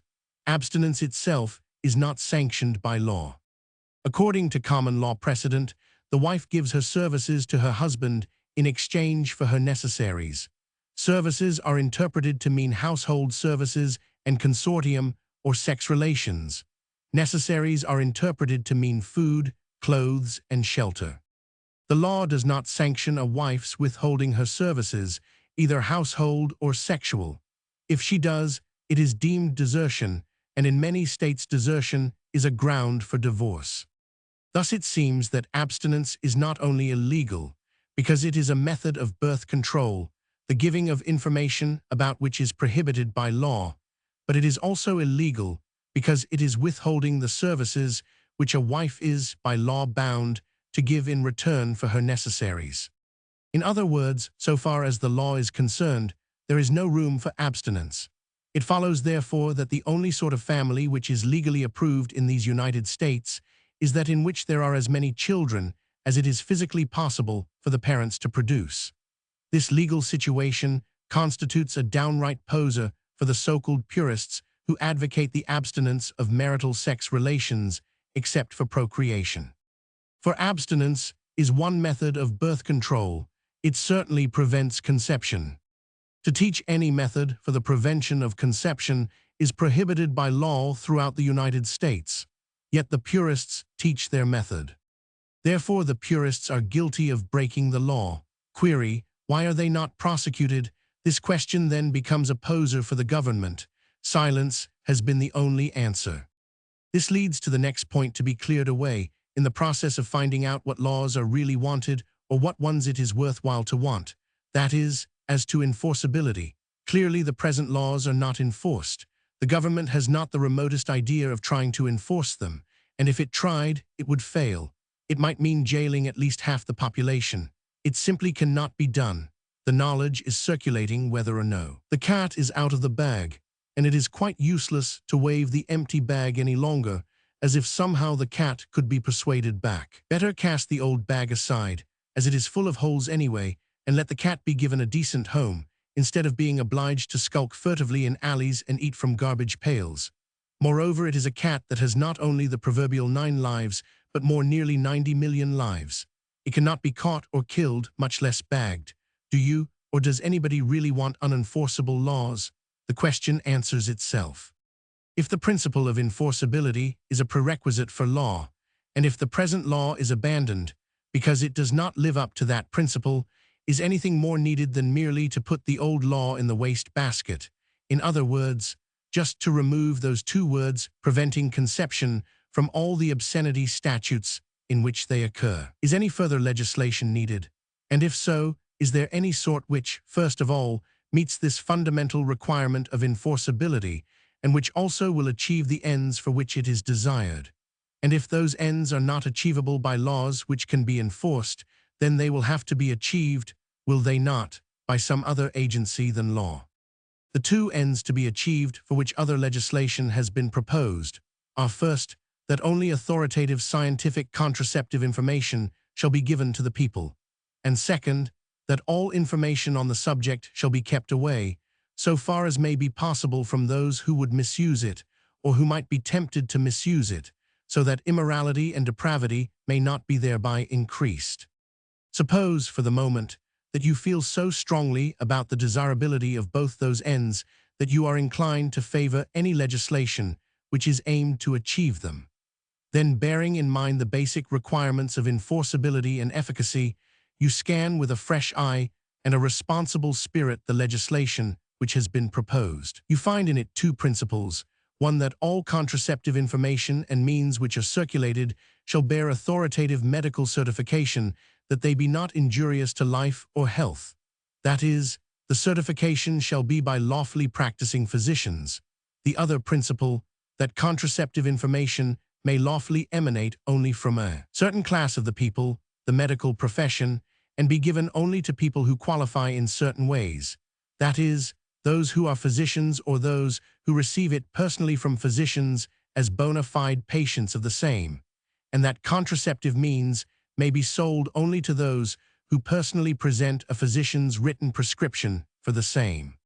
These 2 principles, you find, are very far apart. One requires medical sanction for methods, as somewhat of a protection to the public against harmful or fraudulent contraceptives, and while it by no means guarantees wholly satisfactory protection, as it would be subject to the possible inadequacies of the certifying physicians, it would be at least enforceable, and it establishes untrammeled freedom in the access to information and the securing of means. The other is class legislation, and establishes a monopolistic monetary privilege for physicians in the dispensing of information and an impracticable restriction upon those who sell contraceptive means. In so doing, it by no means guarantees protection against harmful or inadequate contraceptives, as it would protect only to the extent that individual physicians were competent and conscientious, and it would be even less enforceable than our present law. For if information now leaks through the bars of the present law to a very considerable extent, it stands to reason that the leakage would be greatly increased if the bars of the law are lessened at all, and if the bars are placed very far apart, as they would be by the latest doctor's only bill proposed, the Worthington draft as given on page 212, the leakage would be so great as to reduce the efficacy of the bars to the vanishing point. It would be patently absurd to expect such a sieve-like law to allow all the worthy people to get information, and to keep it away from all the unworthy ones, or even any tiny proportion of the unworthy ones.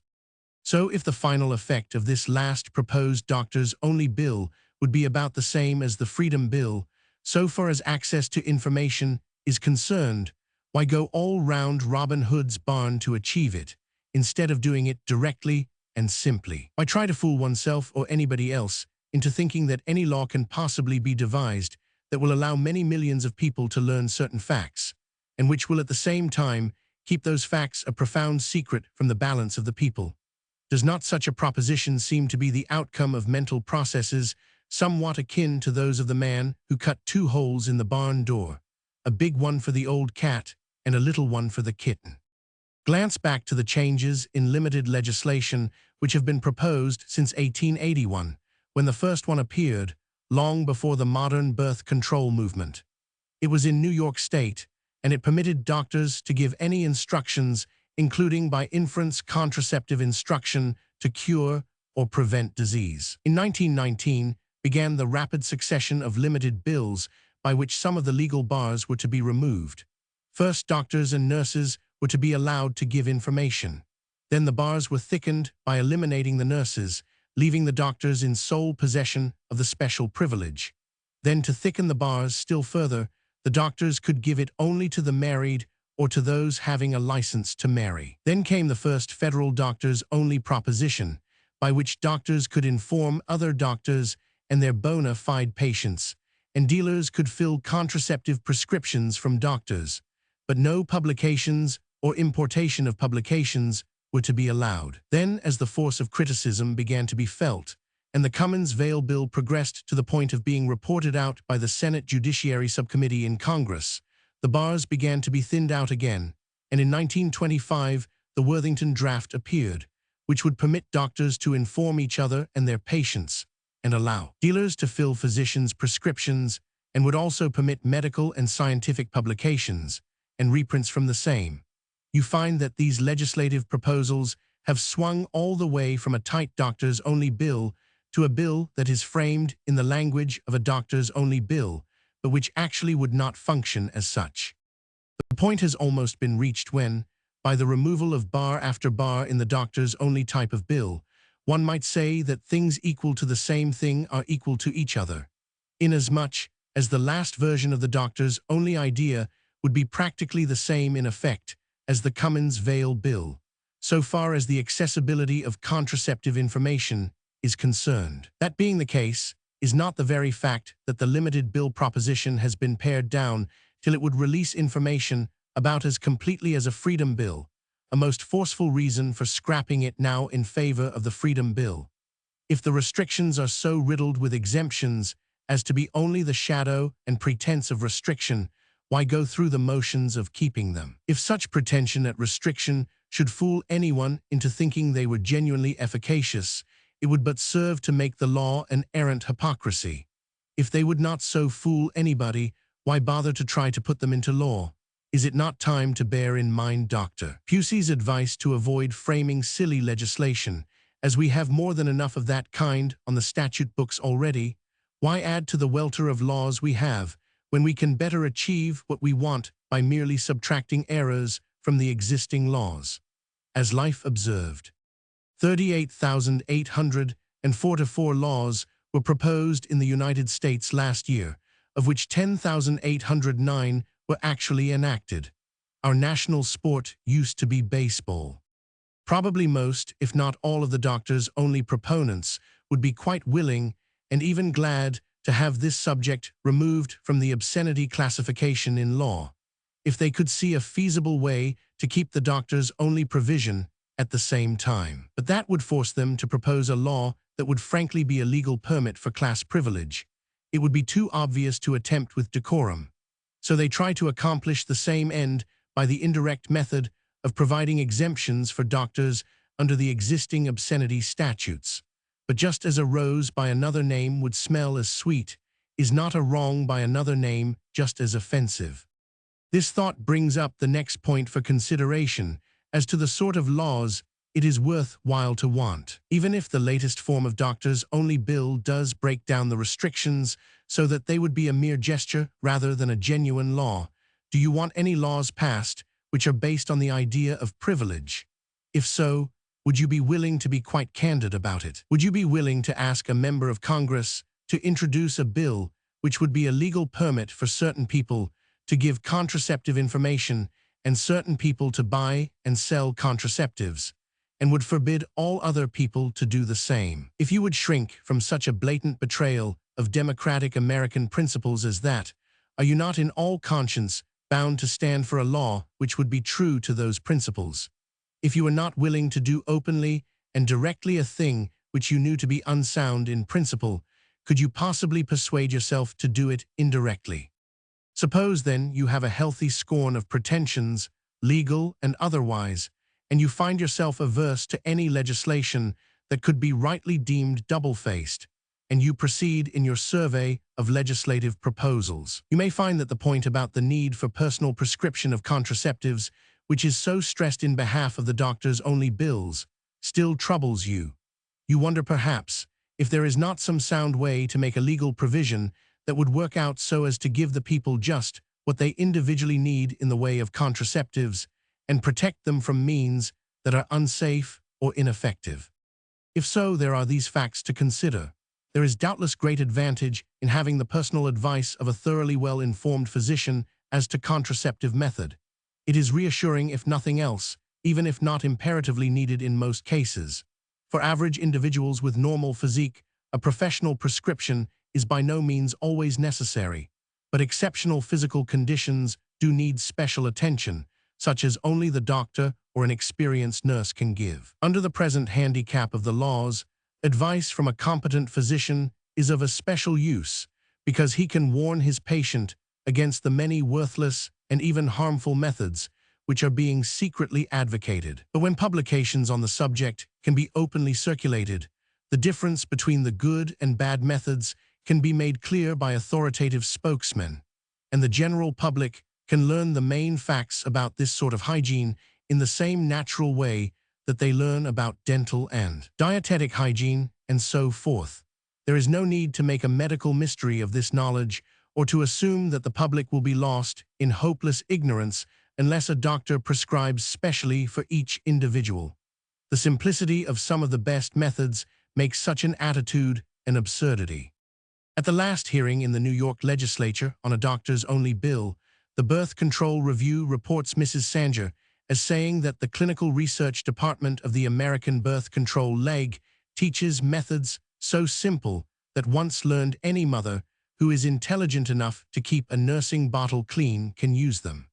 Dr. Robert 50. Dickinson, head of the New York Committee on Maternal Health, has said that the method most favorably regarded does not require the instruction of a physician preceding its use. The New Generation, one of the two outstanding birth control periodicals in England, and official organ of the Neo-Malthusian group of birth control advocates, published in January 1925 the following editorial against the doctor's only position. Medical monopoly. We deeply sympathize with our American friends in their difficulties with the Comstock Act, but we fear that Mrs. Sanger's proposed compromisito give the doctors a monopoly of knowledge would only be a step from the frying pan into the fire. Mrs. Sanger thinks that contraception must in any case be a subject for medical experts, so it does not matter much whether they have a monopoly or not. There we differ from her. We cannot admit that contraception must necessarily be a medical question. We admit that the kind of contraceptive most fashionable at present has to be fitted by a doctor or nurse, but science may easily evolve a better one which will render doctors and nurses entirely needless. The results of 18 months' experiment in Mrs. Sanger's own clinic are the best proof of this. One of the most successful devices employed there was a paste which needs no doctor to fit it. Its percentage of failure was as small as that of any other tried method. From the standpoint of the public, it is devoutly to be hoped that some simple method which needs no doctors will turn out to be the best. But such a result would be directly opposed to the interests of the medical profession. If the doctors had a legal monopoly of knowledge, they would be under the strongest temptation to develop and improve those methods which demand the assistance of doctors, and to discourage all research which would make doctors unnecessary. The official stand of the Society for Constructive Birth Control and Racial Progress in England is also against the doctor's only position. This is the society of which Dr. Marie 100 Stopes, founder of the first English birth control clinic, is the president.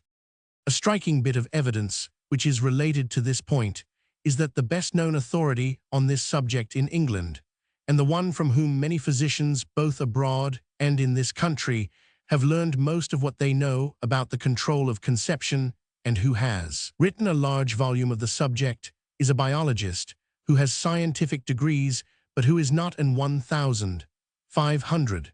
So the framing of laws which would place the giving of information exclusively in the hands of physicians becomes an absurdity for that reason, if for no other. Floods of advertisements streaming through the mails, commercializing, cheapening and degrading contraceptive syntheses is one of the bogeys held before the eyes of the public by those who want limited legislation in place of freedom legislation. You may consider this a point well taken as a possible reason for doctors-only legislation. Certainly decent people do not want any such thing to happen. The question is how to prevent it. Can it be achieved by law? If so, then would it not be better to have a separate statute on the subject of advertising contraceptives than to try to accomplish the curbing of improper advertising in a round-about backhanded way via a doctors-only bill? Of course, a blanket prohibition of all advertising would not be appropriate, for that would rule out the publishers' announcements of the standard medical works and reprints therefrom, which are to be allowed according to the latest form of doctors-only bill. It is hard to see where any line could be drawn, as standard medical and scientific publications are not defined by law.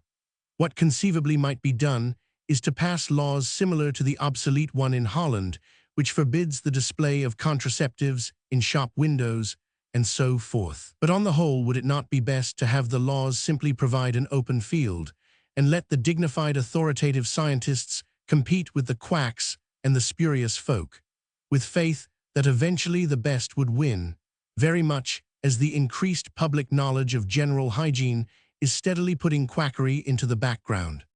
The writer of this book believes wholeheartedly that the American public wants sound legislation on the subject of birth control. The difficulty in getting it lies in the fact that people in general are so concerned with each day's doings that there is scant time or opportunity to dig out from all manner of sources the few facts that are the basis of sound legislation. The tendency of busy people is to let the experts decide. The tendency of average citizens is to vote yes on any project that claims to carry out ideas to which he gives general approval. The tendency of birth control enthusiasts is to assume that the sincere and self-sacrificing leaders of an agitation are automatically wise at framing laws on the subject. But as Haywood Brown said in the New York World, anent another subject and a different sort of organization, I'm quite ready to be convinced that many of its members are dangerously sincere and are utterly convinced that the objects for which they work will save the nation. What of it? Where on earth did the notion come from that sincerity was a sort of police pass which would admit the bearer through all restraining lines and permit him to pour kerosene on the conflagration? Would you have your appendix out at the hands of a sincere surgeon or ask a passionate architect to design the foundations of your cellar? And one of the chief difficulties for the interested citizen in this particular matter is that the proponents of the doctor's only legislation give such a small part of the salient facts to the public in asking for support for their bills. Much is omitted which might radically alter the response to the request for endorsement if it were but known. For instance, the public is being asked in widely circulated appeals to endorse the bill drafted by Mr. George Worthington, which is to be introduced into Congress as soon as possible. It may very likely be before Congress by the time these words are read. The statement which accompanies the request for endorsement is this: the object of this amendment to Section 211 of the Penal Code is to permit the mailing of contraceptive information and scientific reports by duly licensed physicians to bona fide patients, physicians, and printers, and to permit bona fide druggists, manufacturers, and physicians to mail articles of contraception. A copy of the Worthington Amendment is given. That is all. There is not a word about the fact that this is an amendment to the obscenity law and that the subject of birth control is still left, a penalized indecency in that law. There is no suggestion given that this amendment is permissive legislation for a class privilege. There is no inkling given that it is legislation that could not possibly be enforced so as to exclude others beside those listed from using the mailing privilege. There is no statement explaining that there is no such thing in law as a definition as to what constitutes a bona fide patient or printer or manufacturer. The public is merely asked to say yes to what looks, at first glance, like a most desirable thing, and apparently the public is being counted upon to say it without a second glance or a pause for thoughtful inquiry. Indeed, on the part of some of the proponents of limited legislation, there seems to be a definite intention not to let the public realize that there is or could be a choice as to the type of bills which our legislators are asked to pass.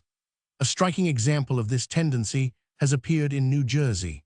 Circular letters are going the rounds asking the public to endorse a doctors only and married people only bill, as shown in Appendix Number 8. The state organizer of the American Birth Control League, who has charge of this work, was asked if he had ever considered submitting a choice of bills to the public he was circularizing to see which they would prefer asking the legislature to pass, a limited measure or a simple repeal. Act, he answered thus: it is a hard enough job to educate the public to see the necessity for birth control as a general proposition without confusing the issue by asking them to express an opinion or choice as between two possible measures, about neither of which they know very much. Even if such a questionnaire were possible, I would not make it.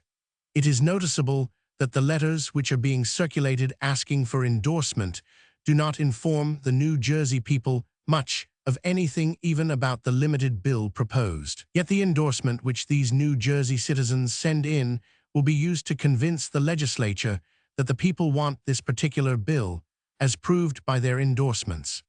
It goes without saying that those who collect the endorsements will not then state that they did not trust the people to know what they wanted themselves. Further indication of unwillingness on the part of the doctors only group to have the public get a full and free comprehension of the two radically different types of legislation that have been proposed has been the repeated refusal of the doctors only proponents to debate the subject in open meeting. The proponents of the Freedom Bill, on the other hand, have made many efforts to pool the points held in common between the two groups and to iron out the differences so that a sound joint legislative platform would be the result. It may be illuminating to the reader to see the terms of a recent effort on the part of the proponents of the Freedom Bill to get together with the proponents of the Exemption Bill drafted by Mr. Worthington. They are embodied in a memorandum which was sent by the Freedom Bill group to the Exemption Bill group preliminary to a proposed conference. The Exemption Bill group refused to confer. The memorandum reads as follows: proposed legislation should be tested for its soundness as law, its enforceability, and its adequacy to meet the people's need. It can be assumed that everyone sincerely interested in the birth control movement, from whatever angle, will want all laws to meet these tests. Conversely, it can be assumed that no one would, wittingly, approve laws which are unsound, that is, unsuitable for a democracy or untrue to the letter or spirit of the Constitution, or laws which are unenforceable, that is, which are a mere gesture calculated to have discretionary or educational effect on the public, but are not intended for genuine execution, or laws which are inadequate, that is, which do not permit the widest and speediest opportunity for the largest possible number of people to have access to contraceptive knowledge.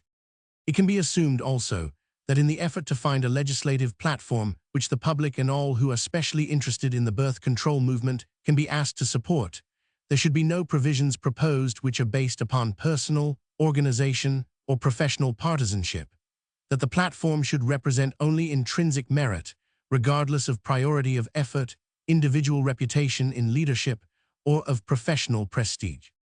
If all concerned will agree then as to what not to do, they can the more readily determine what to do. The basic elements which all hold in common seem to be recognition that contraceptive knowledge is not obscenity and that it is all gain and no loss to remove it from that classification in law, and that the demand for a clean legal status for the subject is in itself a very valuable educational process for the public. Desire that all who need contraceptive instruction shall receive it from the best possible sources and through the best possible channels. The best sources are generally conceded to be the medical and biological scientists. Pointer can easily and properly be achieved by legislation. It involves only striking out preventing conception from all the obscenity statutes, wherever they occur.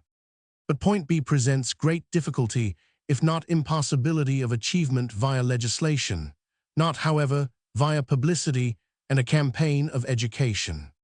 Thus far no legislative proposal on this point B has successfully met any of the three tests named in the first paragraph of this memorandum as fundamental necessities. They have either been class legislation or permits for special privilege, or have been unenforceable or inefficient as means for allowing the accomplishment of the desired aim.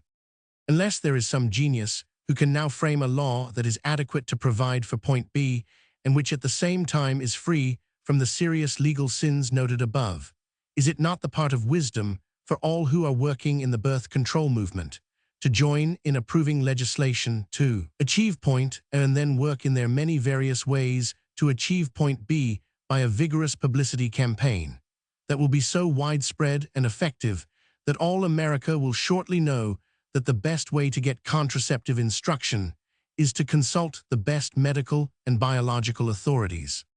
People can be successfully advised and guided along paths that no laws can compel them to take. The result is what everyone wants, that is education. Then why not concentrate on education straight instead of trying to secure it by laws? And why not depend on legislation for the simple purpose of removing the barriers to education? The obligation resting upon those who undertake to frame legislation is serious.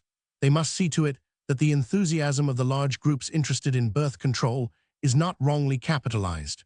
Most of these people are not innately lawmakers, and legally speaking, they think very superficially.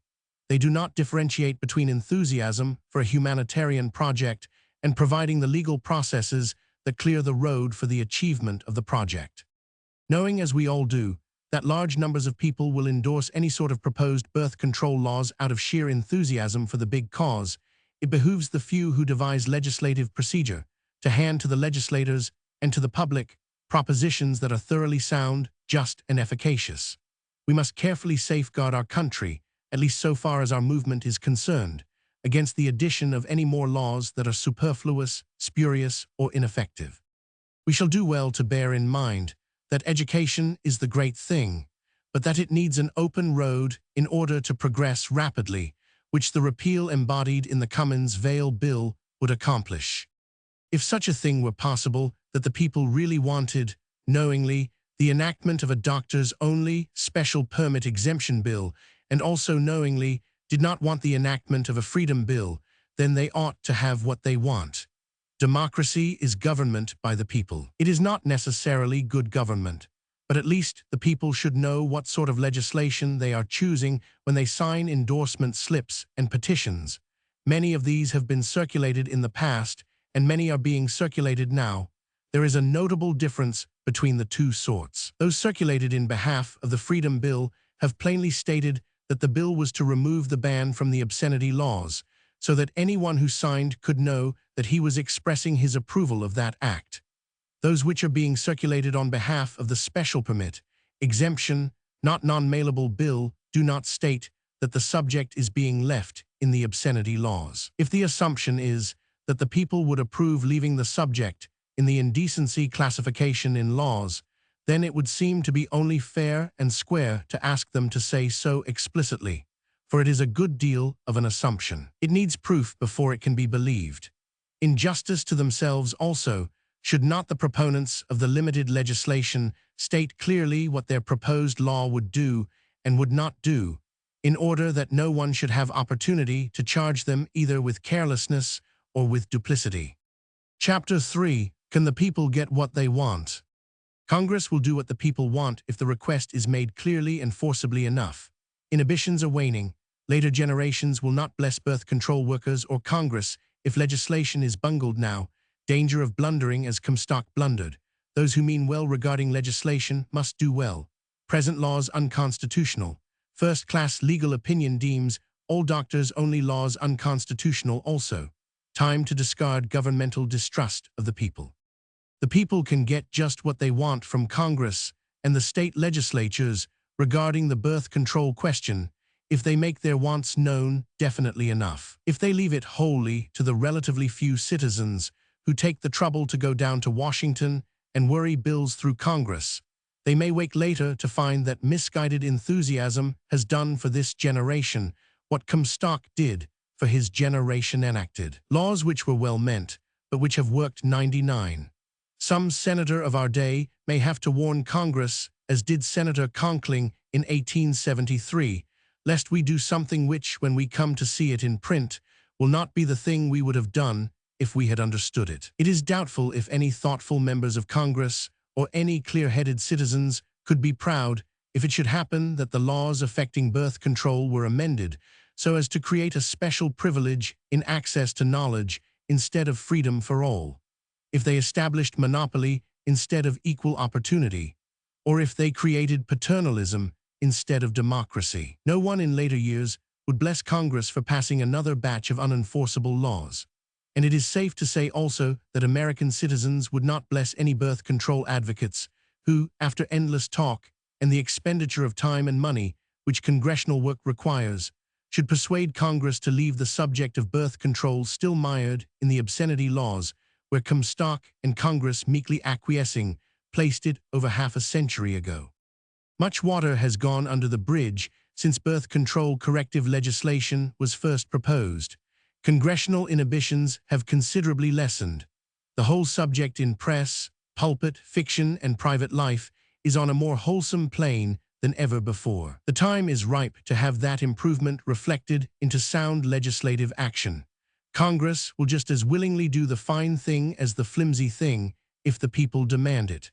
Congress will help to take birth control out of the laws instead of putting it into further spurious laws if the people say so.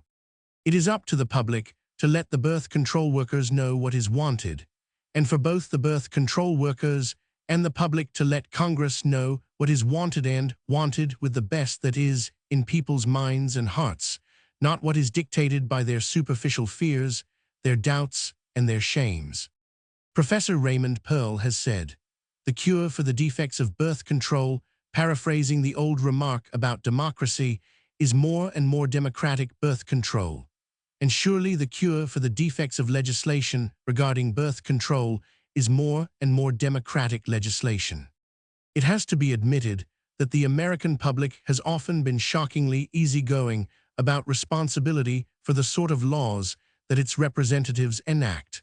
Likewise, that the public is often woefully pliant in accepting ready-made opinions and policies without analysis. But it is to be hoped that there are enough citizens who are genuinely interested to help check misguided legislation and promote sound legislation on this subject, to prevent our country from making another great blunder in birth control legislation, instead of correcting Comstock's original blunder with a clean, firm sweep. Standing up and being counted as a believer in birth control is not enough. Those who are on record in birth control organizations as adherents of the cause must see to it that their names are not linked to endorsements of bills which they do not approve. Birth control leaders, like members of Congress, will yield to public opinion if it is clearly enough and forcibly enough expressed. It is time for everyone who means well in this matter to do well also. The gist of the question is very simple and lucid. It has unfortunately been gummed up with all manner of excrescences, but they can all be readily scraped off by dint of the application of plain common sense and determination not to fool oneself or to attempt to fool the public or the legislators. Also, there is a considerable portion of the American public which cares about having the laws on this subject in harmony with the proud traditions of American ideals, the people to whom the guarantees of freedom of speech and of the press mean something, and who are keen to have the spirit of the Constitution lived up to, not so much because it is the Constitution, as because those principles of freedom are vital to human progress and precious to human aspiration. There has always been a sizable body of opinion that all the Comstock laws are constitutional, as contrary to the United States Constitution and to the constitutions of the states. 4 to 5 of the 48 states in the Union have provisions in their constitutions or the Bill of Rights that every man is given the right freely to write, speak, and publish his opinions on all subjects, being responsible for the abuse of that privilege. 26 of the states give an additional safeguard providing that no law shall ever be passed to restrain freedom of speech or of the press.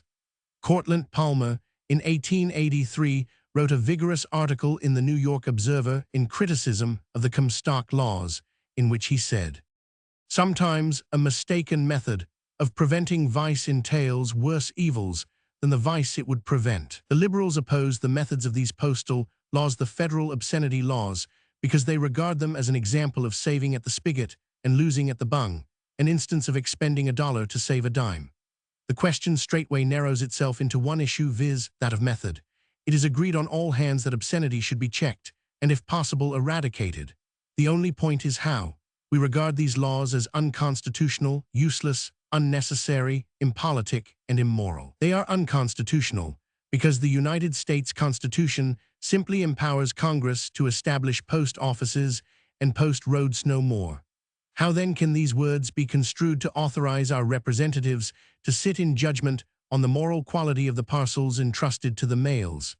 The post office, as we conceive it, is a mechanical, not an ethical institution. Judge Story says in his work on the Constitution that Congress cannot use this power, viz., to establish post offices and post roads for any other ulterior purpose, which means, if it means anything, that while the government may, for postal reasons, or for the convenience and necessity of the service, exclude such articles as liquor and dynamite, it cannot sit in judgment on the intellectual or moral quality of the communications entrusted to it. It has many times been suggested that the matter of birth control legislation be settled by a test case taken to the Supreme Court on the ground of unconstitutionality. But in view of the fact that the Supreme Court declined to act on Margaret Sanger's case when it was appealed from the New York courts, and in view of various other precedents, it has not seemed a promising way to get results, certainly not quick results. It might take several years at best to carry a case through, and in the meantime Congress might be only too glad to utilize the fact that a decision was pending, to postpone its own responsibility to act on the repeal bill on which it has been asked to act for 6 years past. The obvious fact that the ban on the circulation of knowledge in the Comstock law is contrary to the right of freedom of the press should alone be sufficient reason for its repeal by Congress. And both birth control advocates and Congress should pay attention to the fact that there is first-class legal opinion that all the doctors-only laws, if enacted, would also be unconstitutional. Above everything, is it not high time for Americans to discard these laws, which are predicated upon the utterly undemocratic basis of governmental distrust of the people? Is it not a matter of deep concern to upstanding American citizens that they should be for over half a century the victims of the discreditable fear that animated a man like Anthony Comstock? Do not Americans trust themselves with knowledge? Are they longer willing to retain the moldy laws which have stood for such a disgracefully extended period as a sign of distrust of the people? Are they not ready now to share the deep emotion of Walt Whitman, who said, "There is to me something profoundly affecting in large masses of men following the lead of those who do not believe in men"?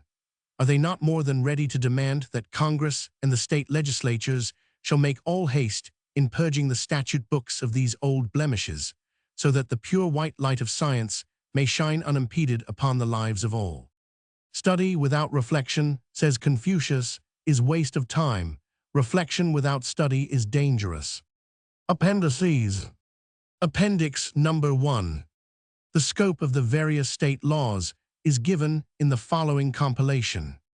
The research work was done by Harriet 1000, Diller 100, B. Ph. 500, formerly of the Department of Sociology and Economics of Smith College. 24 states and Puerto Rico specifically penalize contraceptive knowledge in their obscenity laws. 24 states and the District of Columbia, Alaska, and Hawaii have obscenity laws, under which, because of the federal precedent, contraceptive knowledge may be suppressed as obscene, although it is not specifically mentioned. Obscenity has never been defined in law. This produces a mass of conflicting, inconsistent judicial decision, which would be humorous if it were not such a mortifying revelation of the limitations and perversions of the human mind. 23 states make it a crime to publish or advertise contraceptive information. They are as follows: Arizona, California, Colorado, Idaho, Indiana, Iowa, Kansas, Maine, Massachusetts, Minnesota, Mississippi, Missouri, Montana, Nebraska, Nevada, New Jersey, New York, North Dakota, Ohio, Oklahoma, Pennsylvania, Washington, Wyoming, also Puerto Rico. 22 states include in their prohibition drugs and instruments for the prevention of conception. They are as follows: Arizona, California, Colorado, Connecticut, Idaho, Indiana, Iowa, Kansas, Massachusetts, Minnesota, Mississippi, Missouri, Montana, Nebraska, Nevada, New Jersey, New York, Ohio, Oklahoma, Pennsylvania, Washington, Wyoming, and Puerto Rico. 11 states make it a crime to have in one's possession any instruction for contraception. These are Colorado, Indiana, Iowa, Minnesota, Mississippi, New Jersey, New York, North Dakota, Ohio, Pennsylvania, Wyoming. 14 states make it a crime to tell anyone where or how contraceptive knowledge may be acquired. These are Colorado, Indiana, Iowa, Massachusetts, Minnesota, Mississippi, Missouri, Montana, Nevada, New Jersey, New York, Pennsylvania, Washington, Wyoming. 6 states prohibit the offer to assist in any method, whatever which would lead to knowledge by which contraception might be accomplished. These are Arizona, California, Idaho, Montana, Nevada, Oklahoma, and Puerto Rico. 8 states prohibit depositing in the post office any contraceptive information. These are Colorado, Indiana, Iowa, Minnesota, New York, North Dakota, Ohio, Wyoming. 1 state, Colorado, prohibits the bringing into the state of any contraceptive knowledge. 4 states have laws authorizing the search for and seizure of contraceptive instructions, and these are Colorado, Idaho, Iowa, Oklahoma. In all these states but Idaho, the laws authorize the destruction of the things seized. Certain exemptions from the penalties of these laws are made by the states for medical colleges: Colorado, Indiana, Missouri, Nebraska, Ohio, Pennsylvania, Wyoming. Medical books: Colorado, Indiana, Kansas, Missouri, Nebraska, Ohio, Pennsylvania, Wyoming. Physicians: Colorado, Indiana, Nevada, New York, Ohio, Wyoming. Druggists: Colorado, Indiana, Ohio, Wyoming. 17 states prohibit any information which corrupts morals, 12 of them, as starred in the following list, particularly mentioning the morals of the young. This is an interesting point of view of the frequently offered objection to freedom of access to contraceptive knowledge, that it will demoralize the young. These states are Colorado, Delaware, Florida, Iowa, Maine, Massachusetts, Michigan, Rhode Island, South Carolina, South Dakota, Tennessee, Texas, Vermont, Virginia, West Virginia, Wisconsin, and Hawaii. 2 states have no obscenity statutes, but police power in these states can suppress contraceptive knowledge as an obscenity or public nuisance by virtue of the federal precedent. These states are North Carolina and New Mexico. Appendix number 2. Infographic with information about which states allow contraceptive knowledge to be mild. Effect of removing the prohibition of contraceptive knowledge from the federal obscenity laws. Information transportable throughout the U.S. 24 states and the District of Columbia, Alaska, and Hawaii will require no further legislation. 24 states and Puerto Rico will require further legislation.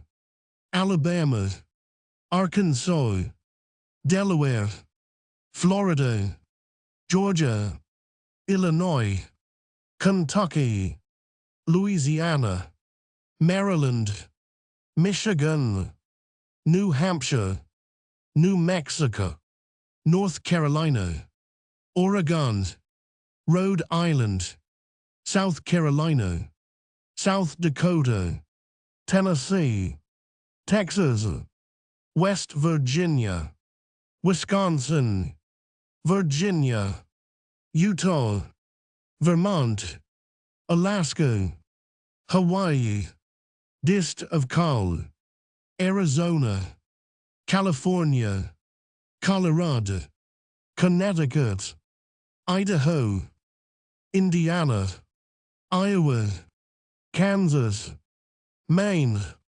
Massachusetts, Minnesota, Mississippi, Missouri, Montana, Nebraska, Nevada, New Jersey, New York, North Dakota, Ohio, Oklahoma, Pennsylvania, Washington, Wyoming, Puerto Rico.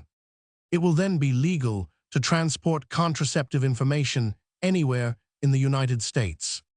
It will then be legal to give verbal information in 24 states, the District of Columbia, Alaska, and Hawaii, which, by precedent of the federal laws, have heretofore been justified in suppressing contraceptive information as obscene. With this precedent removed, the probability of such suppression will be negligible, and physicians may begin at once to teach contraception both in private practice and in clinics, hospitals, and dispensaries. There are over 46 million people in these states. In the remaining 24 states and Puerto Rico, where the laws specifically prohibit giving contraceptive information, the necessary repeal acts will be more easily accomplished because of this federal example. This is the longest single step toward achieving self-determined parenthood for the United States. Appendix number 3. The Annual Report of the Illinois League. In 1923, when the League decided to open a free clinic, we had wonderful plans and high hopes, which were all dashed by the refusal of the Health Commissioner to grant us the necessary license. We took the matter into court and received a decision in our favor from Judge Fisher, but the case was immediately appealed. After waiting for months for a decision from the appellate court, we temporarily abandoned the idea of a free clinic and opened a medical center which does not require a license, as it is operated as a private office, a small fee being charged to each patient.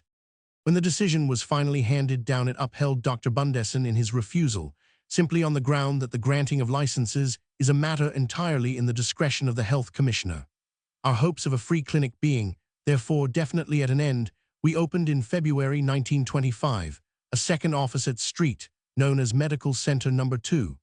Each center has a secretary, and our medical staff consists of the director, doctor, and 3 physicians. Doctor, all of whom have given devoted service. There is a commonly accepted picture of our birth control work, which represents us as standing in the midst of clamoring crowds, distributing information indiscriminately to all comers and handing leaflets and tracts destined to fall into the hands of high school children and unmarried girls, thereby doing unlimited harm. The true picture is very different. Our offices, one on the inside court of the building, the other in a small house on a quiet west side street, have very little publicity. We do not advertise. It is difficult to get any notice of our work in the newspapers. It is not spectacular enough. The result is that our patients come slowly. We have had to build up a practice. The first medical center was opened July 7, 1924, and during the first 3 months we had 60 patients, mostly sent to us by a few social agencies. In October we had some newspaper notices and our numbers jumped to 7 to 4 in 1 month. In November we had 120. From July 7th to date, 10 months, we have had in all 540 patients. It may be interesting to hear some of the data on the first 500 cases. We are constantly asked what nationalities we reach. It would be simpler to say what nationalities we do not reach. The exact figures are as follows. American 252, Polish 58, Hebrew 42, German 35, Colored 26, Bohemian 15, Italian 14, Swedish 11, English 8, Irish 7, Norwegian 5, Scotch 4, Hungarian 4, Slovakian 4, Canadian 2, Lithuanian 2, Austrian 2, Spanish 2, Belgian 1, Croatian 1, Greek 1, Swiss 1, Dutch 1, Russian 1, Mexican 1. Of these, 304 were Protestants, or 610 THS were Protestants. 147 were Catholics. 3 were Greek Orthodox, or 310 THS were Catholics. 46 were Jewish, or 110th Jewish. Women of all ages have come, from 16 to 40, the largest number being between the ages of 25 and 30.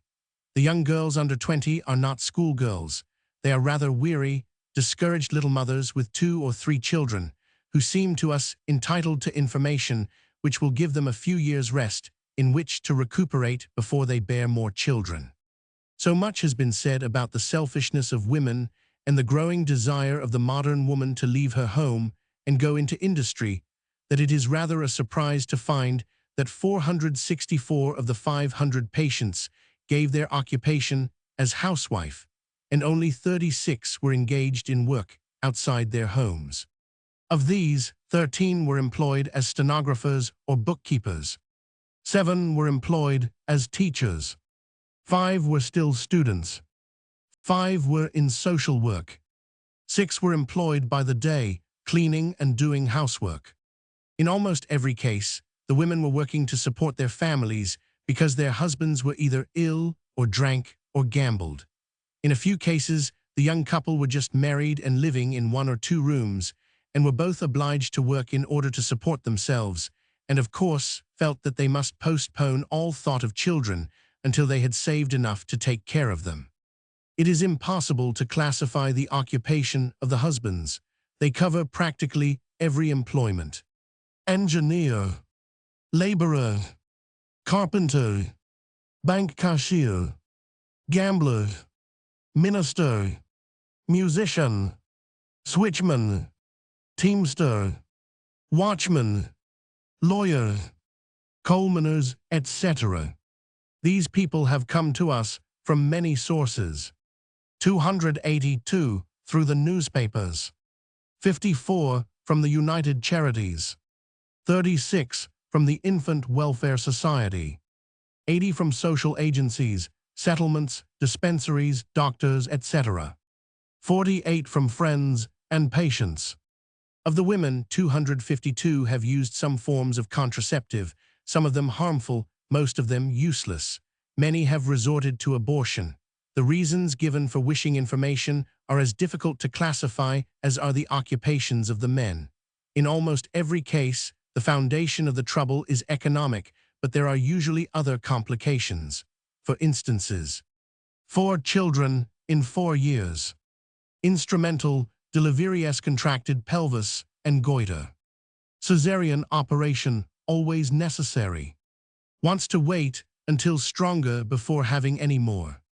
Wants children, but husband is just starting in business. 6 children all tubercular. No home, husband traveling musician. 9 miscarriages in 10, retroversion cannot carry to term. It is also very interesting to note that we have had 5 cases of sterility, the women willing to do anything if only they might have children. But it means very little to read a list of reasons like this.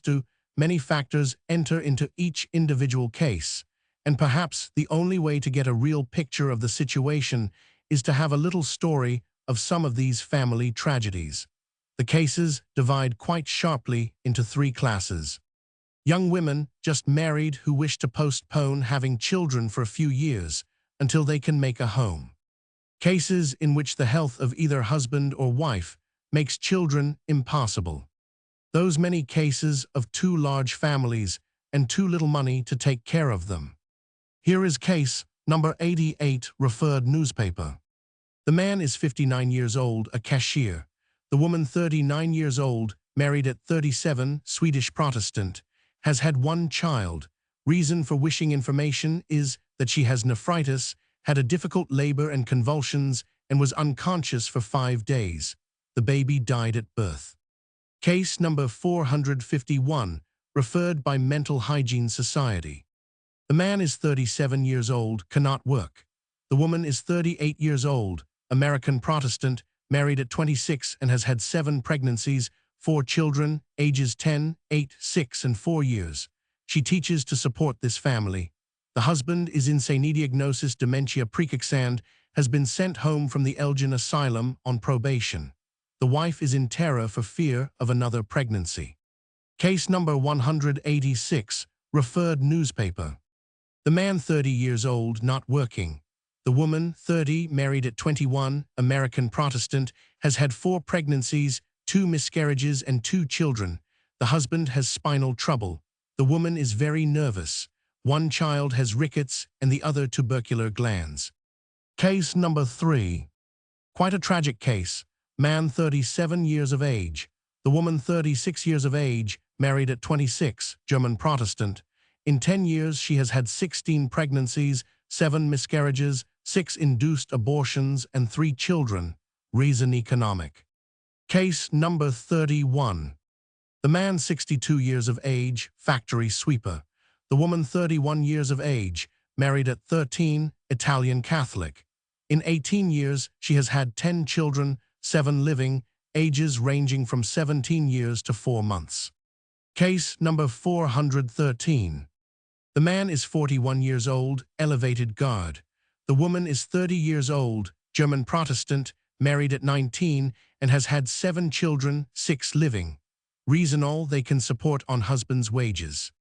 Case number 59, referred by United Charities and Municipal Tuberculosis Sanitarium.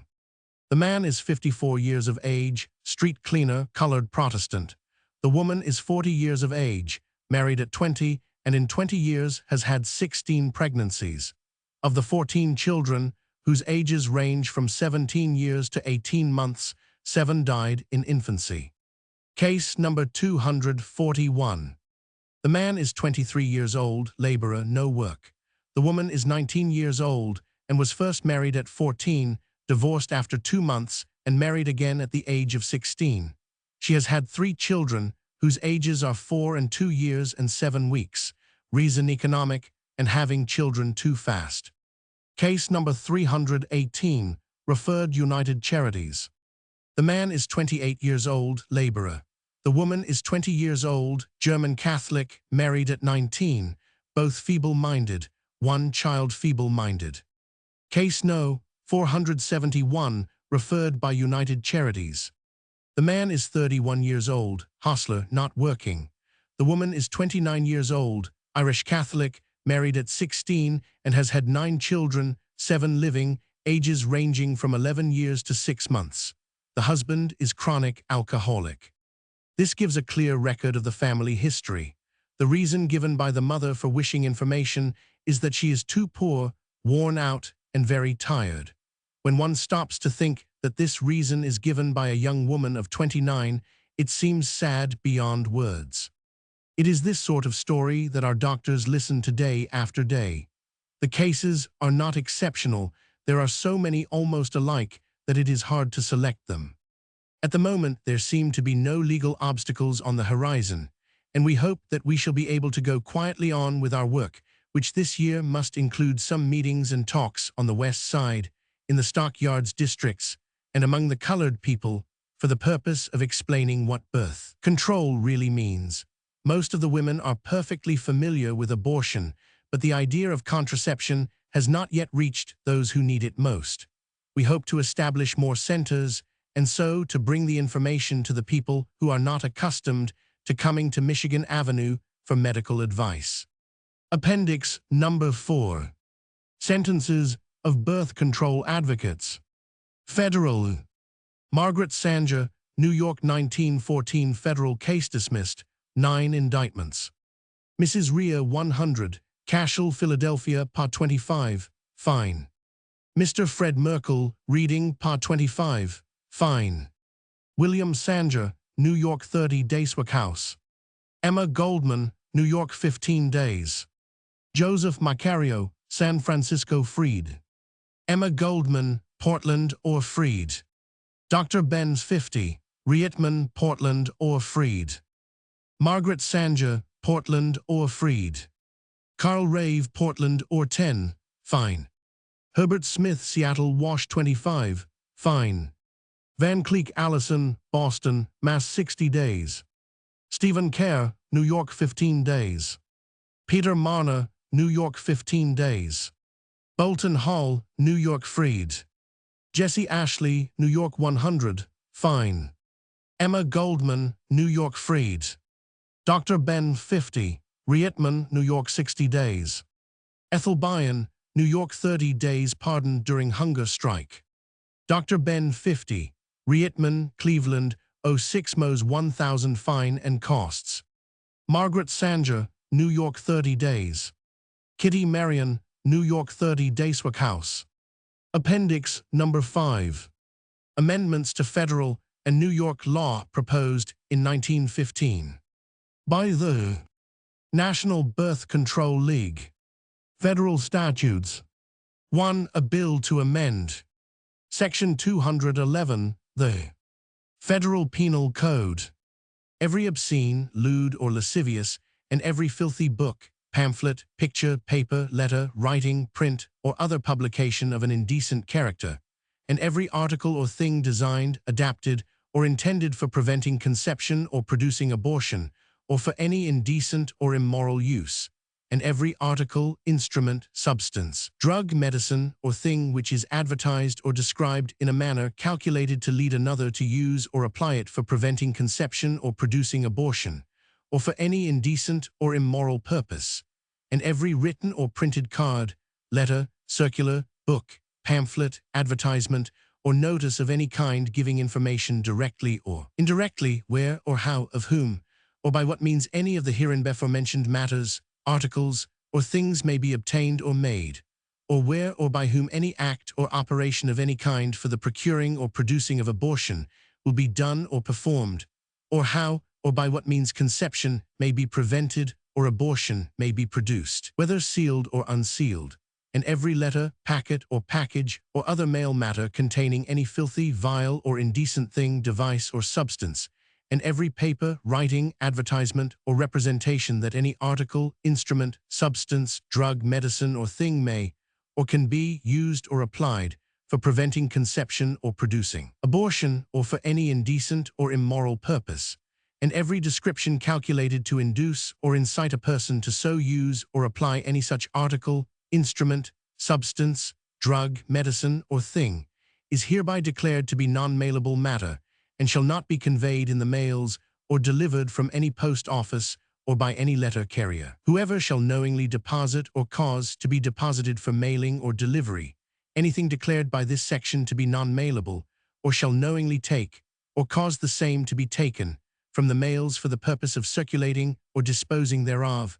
or of aiding in the circulation or disposition thereof, shall be fined not more than $5,000, or imprisoned not more than 5 years, or both. But no book, magazine, pamphlet, paper, letter, writing, or publication is obscene, lewd, or lascivious, or of an indecent character, or non-mailable by reason of the fact that it mentions, discusses, or recommends prevention of conception, or gives information concerning methods or means for the prevention of conception, or tells how, where, or in what manner such information or such means can be obtained.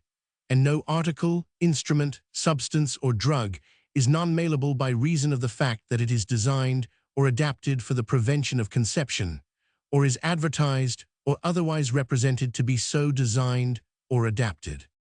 Matter in brackets omitted, matter in italics new. 2. A bill to amend. Section 245, the Federal Penal Code.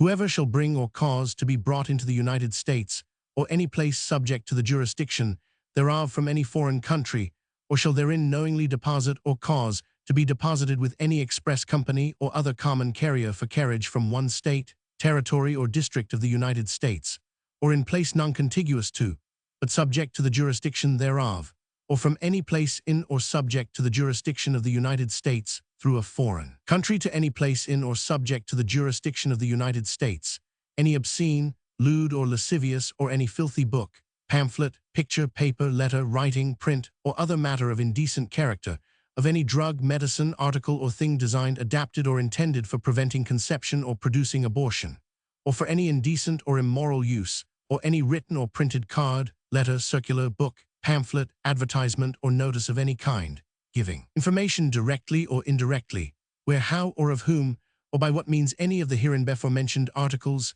matters, or things may be obtained or made, or whoever shall knowingly take or cause to be taken from such express company or common carrier, any matter or thing, the depositing of which for carriage is herein made unlawful, shall be fined not more than $5,000, or imprisoned not more than 5 years, or both. But no book, pamphlet, paper, letter, writing, circular, advertisement, notice, or print is obscene, lewd, lascivious, or filthy, by reason of the fact that it mentions, discusses, or recommends prevention of conception, or gives information concerning methods or means for the prevention of conception, or tells how, where, or in what manner such information or such means can be obtained.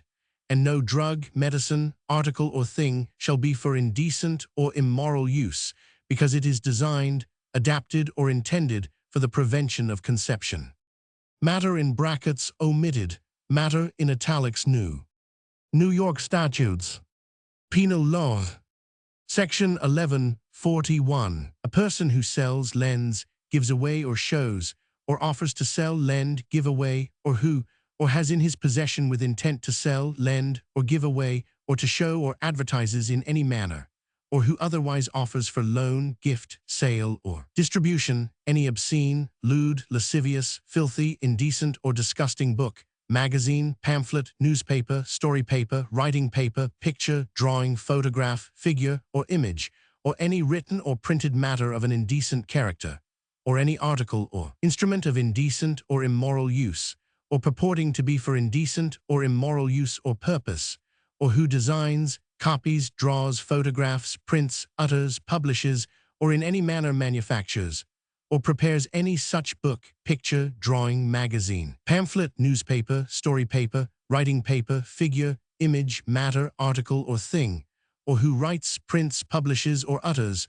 or causes to be written, printed, published, or uttered any advertisement or notice of any kind, giving information directly or indirectly, stating or purporting so to do, where, how, of whom, or by what means any, or what purports to be any obscene, lewd, lascivious, filthy, disgusting, or indecent book, picture, writing, paper, figure, image, matter, article, or thing named in this section can be purchased, obtained, or had, or who has in his possession any slot machine or other mechanical contrivances with moving pictures of nude or partly denuded female figures, which pictures are lewd, obscene, indecent, or immoral, or other lewd, obscene, indecent, or immoral drawing, image, article, or object, or who shows, advertises, or exhibits the same, or causes the same to be shown, advertised, or exhibited, or who brings, owns, or holds any such machine with the intent to show, advertise, or in any manner exhibit. The same is guilty of a misdemeanor, and upon conviction shall be sentenced to not less than 10 days, nor more than 1 year imprisonment, or be fined not less than $50, nor more than $1,000, or both fine and imprisonment for each offense. Section 1141 will be unchanged by the proposed legislation. Section 1141B new. A book, magazine, pamphlet, newspaper, or other printed, typewritten or written matter is not obscene, lewd, lascivious, filthy, indecent, or disgusting, or of an indecent character, within this article, by reason of the fact that it mentions, discusses, recommends, or gives information concerning prevention of conception or methods or means for the prevention of conception, or gives information as to where, how, or of whom advice concerning, or articles, drugs, or instruments for the prevention of conception can be obtained, and an article is not of indecent or immoral use or purpose within this article, because it is adapted or designed, or is advertised or represented to be adapted or designed for the prevention of conception. Section 1141B is all new matter. Section 1142, indecent articles. A person who sells, lends, gives away, or in any manner exhibits or offers to sell, lend, or give away, or has in his possession with intent to sell, lend, or give away, or advertises or offers for sale, loan, or distribution any instrument or article, or any recipe, drug, or medicine, for the prevention of conception, or for causing unlawful abortion, or purporting to be for the prevention of conception, or for causing unlawful abortion, or advertises or holds out representations that it can be so used or applied, or any such description as will be calculated to lead another to so use or apply any such article, recipe, drug, medicine, or instrument, or who writes or prints, or causes to be written or printed, a card, circular, pamphlet, advertisement, or notice of any kind, or gives information orally, stating when, where, how, of whom, or by what means such an instrument, article, recipe, drug, or medicine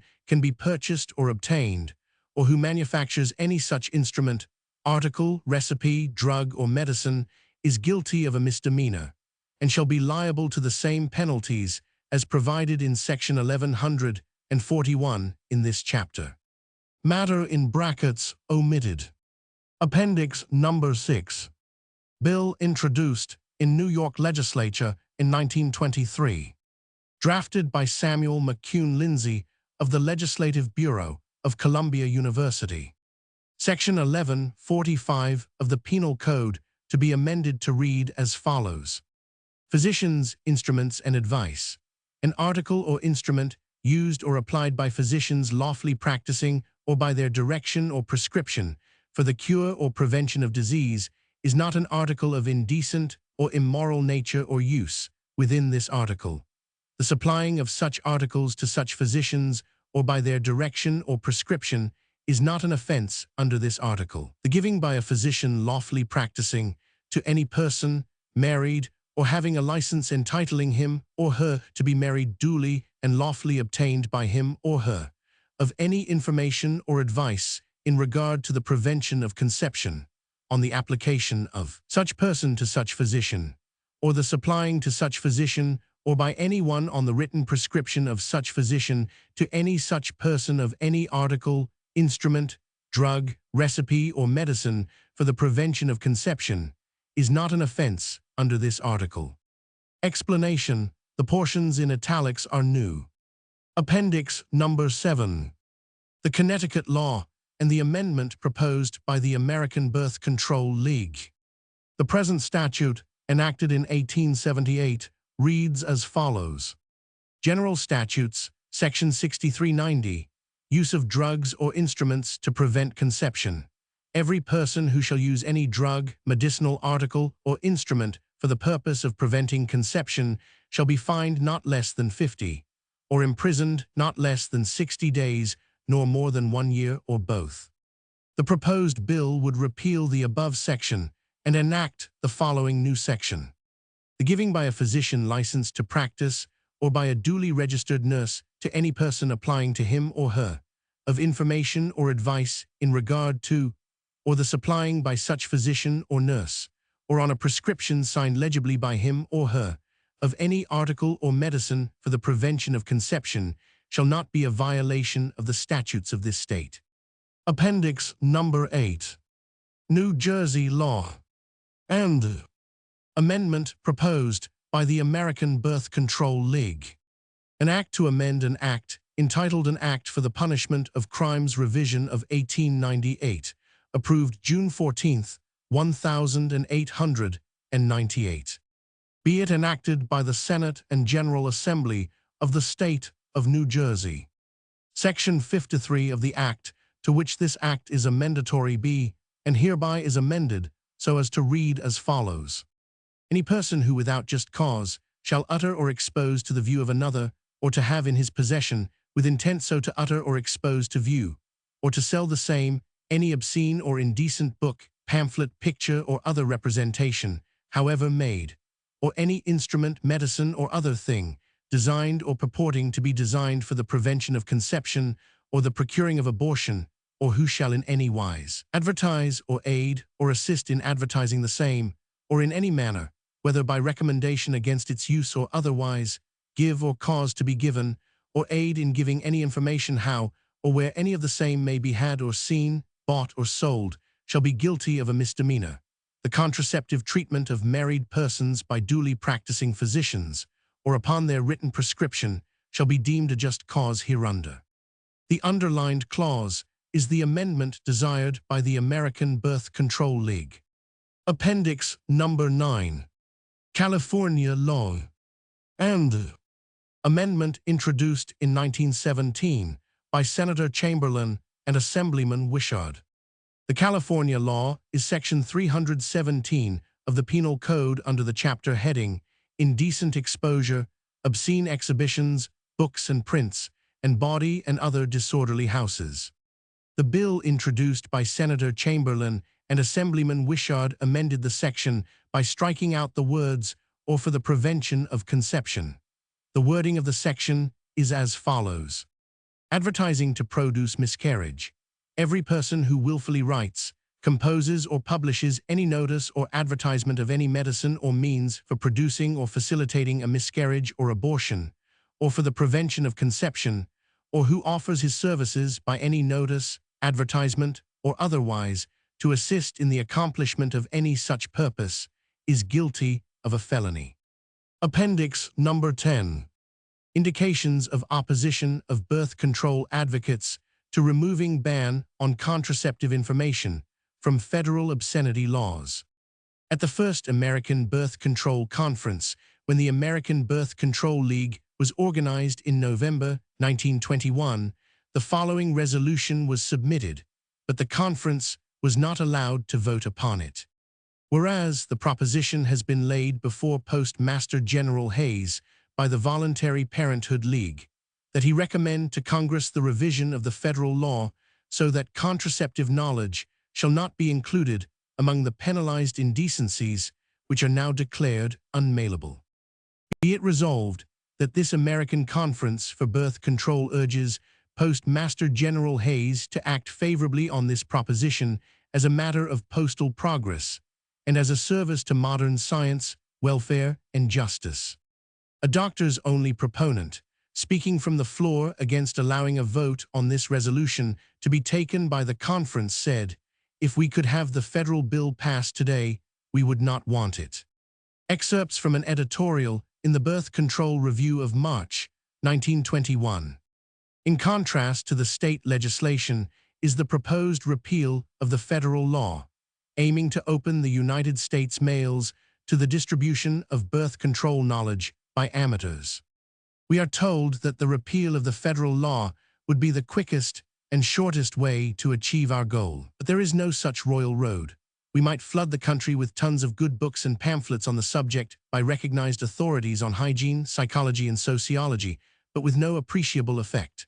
A poor woman once said to me, "I have read your book from cover to cover, and yet I am pregnant again." To offer a pamphlet to a woman who cannot read or is too tired and weary to understand its directions is like offering a printed bill of fare to a starving man. Yet the repeal of the federal law would accomplish practically no more than this. Nevertheless, to some it seems of primary importance, and those who think so are best qualified to throw their energies into that work. Much as we wish that one fine gesture would sweep aside these obsolete and ridiculous anti-contraceptive laws, both federal and state, experience has shown us the emptiness of legal and legislative victories unless followed up vigorously by concerted action. Remember that in England, there is no law preventing the spread of birth control knowledge. Yet we see there that the removal of legal restriction in the use of the males is not enough. Our interests and our activity must be positive, fundamental, dynamic, constructive. Let us beware of the futility of striving after vain victories and theoretical triumphs which may indeed stimulate in us a fine glow of egotistical satisfaction, but also divert and distract our attention and interest from the hard, thankless, detailed work of helping overburdened mothers. Let us not be led into the trap of believing that the mere repeal of a federal law will change the course of ancient human habits or the most deep-rooted of instincts. Appendix number 11. Note, the words preventing conception are removed from the 5 sections of the federal statutes which appear in the bill. Session Th. Congress S. 2290. In the Senate of the United States. January 28, calendar day, January 30, 1924. Mr. Cummins introduced the following bill, which was read twice, and referred to the Committee on the Judiciary. A bill to remove the prohibition of the circulation of contraceptive knowledge and means by amending sections 102, 211, 245, and 312 of the Criminal Code, and Section 305, paragraphs A and B of the Tariff Act of 1922, and to safeguard the circulation of proper contraceptive knowledge and means by the enactment of a new section for the Criminal Code. Be it enacted by the Senate and House of Representatives of the United States of America in Congress assembled, that Section 102 of the Criminal Code be amended to read as follows. Sec. 102. Whoever, being an officer, agent, or employee of the government of the United States, shall knowingly aid or abet any person engaged in violating any provision of law prohibiting importing, advertising, dealing in, exhibiting, or sending or receiving by mail obscene or indecent publications or representations, or means for producing abortion, or other article of indecent or immoral use or tendency, shall be fined not more than 5,000 or imprisoned not more than 10 years or both. Sec. 2. That Section 211 of the Criminal Code be amended to read as follows.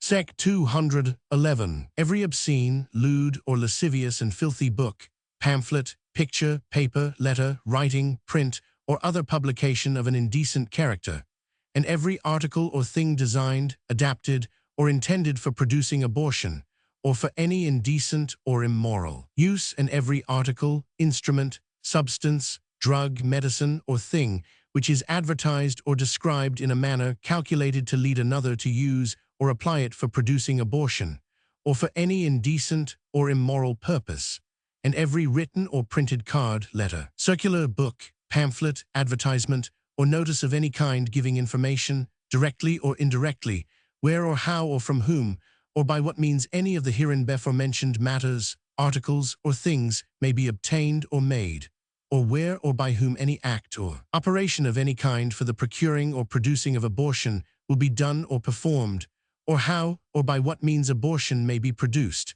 whether sealed or unsealed, and every letter, packet, or package, or other mail matter containing any filthy, vile, or indecent thing, device, or substance, and every paper, writing, advertisement, or representation that any article, instrument, substance, drug, medicine, or thing may or can be used or applied for producing abortion, or for any indecent or immoral purpose, and every description calculated to induce or incite a person to so use or apply any such article, instrument, substance, drug, medicine, or thing is hereby declared to be non-mailable matter, and shall not be conveyed in the mails or delivered from any post office or by any letter carrier. Whoever shall knowingly deposit or cause to be deposited for mailing or delivery anything declared by this section to be non-mailable, or shall knowingly take or cause the same to be taken from the mails for the purpose of circulating or disposing thereof, or of aiding in the circulation or disposition thereof, shall be fined not more than 5,000, or imprisoned not more than 5 years, or both. And the term indecent within the intendment of this section shall include matter of a character tending to incite arson, murder, or assassination. Sec. 3. That Section 245 of the Criminal Code be amended to read as follows. Sec. 245. Whoever shall bring or cause to be brought into the United States or any place subject to the jurisdiction thereof, from any foreign country, or shall therein knowingly deposit or cause to be deposited with any express company or other common carrier, for carriage from one state, territory, or district of the United States, or place non-contiguous to, but subject to the jurisdiction thereof, to any other state, territory, or district of the United States, or place non-contiguous to but subject to the jurisdiction thereof, or from any place in or subject to the jurisdiction of the United States, through a foreign country, to any place in or subject to the jurisdiction thereof, or from any place in or subject to the jurisdiction of the United States, to a foreign country, any obscene, lewd, lascivious, or filthy book, pamphlet, picture, paper, letter, writing, print, or other matter of indecent character, or any drug, medicine, article, or thing designed, adapted, or intended for producing abortion, or for any indecent or immoral use, or any written or printed card, letter, circular, book, pamphlet, advertisement, or notice of any kind giving information, directly or indirectly, where, how, or of whom, or by what means any of the hereinbefore mentioned articles, matters, or things may be obtained or made, or whoever shall knowingly take or cause to be taken from such express company or other common carrier any matter or thing, the depositing of which for carriage is herein made unlawful, shall be fined not more than 5,000, or imprisoned not more than 5 years, or both. Sec. 4. That Section 312 of the Criminal Code be amended to read as follows. Sec. 312. Whoever shall sell, lend, give away, or in any manner exhibit, or offer to sell, lend, give away, or in any manner exhibit, or shall otherwise publish or offer to publish in any manner, or shall have in his possession for any such purpose any obscene book, pamphlet, paper, writing, advertisement, circular, print, picture, drawing, or other representation, figure, or image on or of paper or other material, or any cast, instrument, or other article of an immoral nature, or any drug or medicine, any article whatever for causing unlawful abortion, or shall advertise the same for sale, or shall write or print, or cause to be written or printed, any card, circular, book, pamphlet, advertisement, or notice of any kind, stating when, where, how, or of whom, or by what means, any of the articles above mentioned can be purchased or obtained, or shall manufacture, draw, or print, or in any wise make any of such articles, shall be fined not more than 2,000, or imprisoned not more than 5 years, or both. Sec. 5. That Section 305, paragraphs A and B, of the Tariff Act of 1922 be amended to read as follows. Sec. 305. A. That all persons are prohibited from importing into the United States, from any foreign country, any obscene book, pamphlet, paper, writing, advertisement, circular, print, picture, drawing, or other representation, figure, or image, on or of paper or other material, or any cast, instrument, or other article of an immoral nature, or any drug or medicine, or any article whatever, for causing unlawful abortion, or any lottery ticket, or any printed paper that may be used as a lottery ticket, or any advertisement of any lottery. No such articles, whether imported separately or contained in packages with other goods entitled to entry, shall be admitted to entry, and all such articles shall be proceeded against, seized, and forfeited by due course of law. All such prohibited articles and the package in which they are contained shall be detained by the officer of customs, and proceedings taken against the same as hereinafter prescribed, unless it appears to the satisfaction of the collector that the obscene articles contained in the package were enclosed therein without the knowledge or consent of the importer, owner, agent, or consignee, provided that the drugs hereinbefore mentioned, when imported in bulk and not put up for any of the purposes hereinbefore specified, are accepted from the operation of this subsection.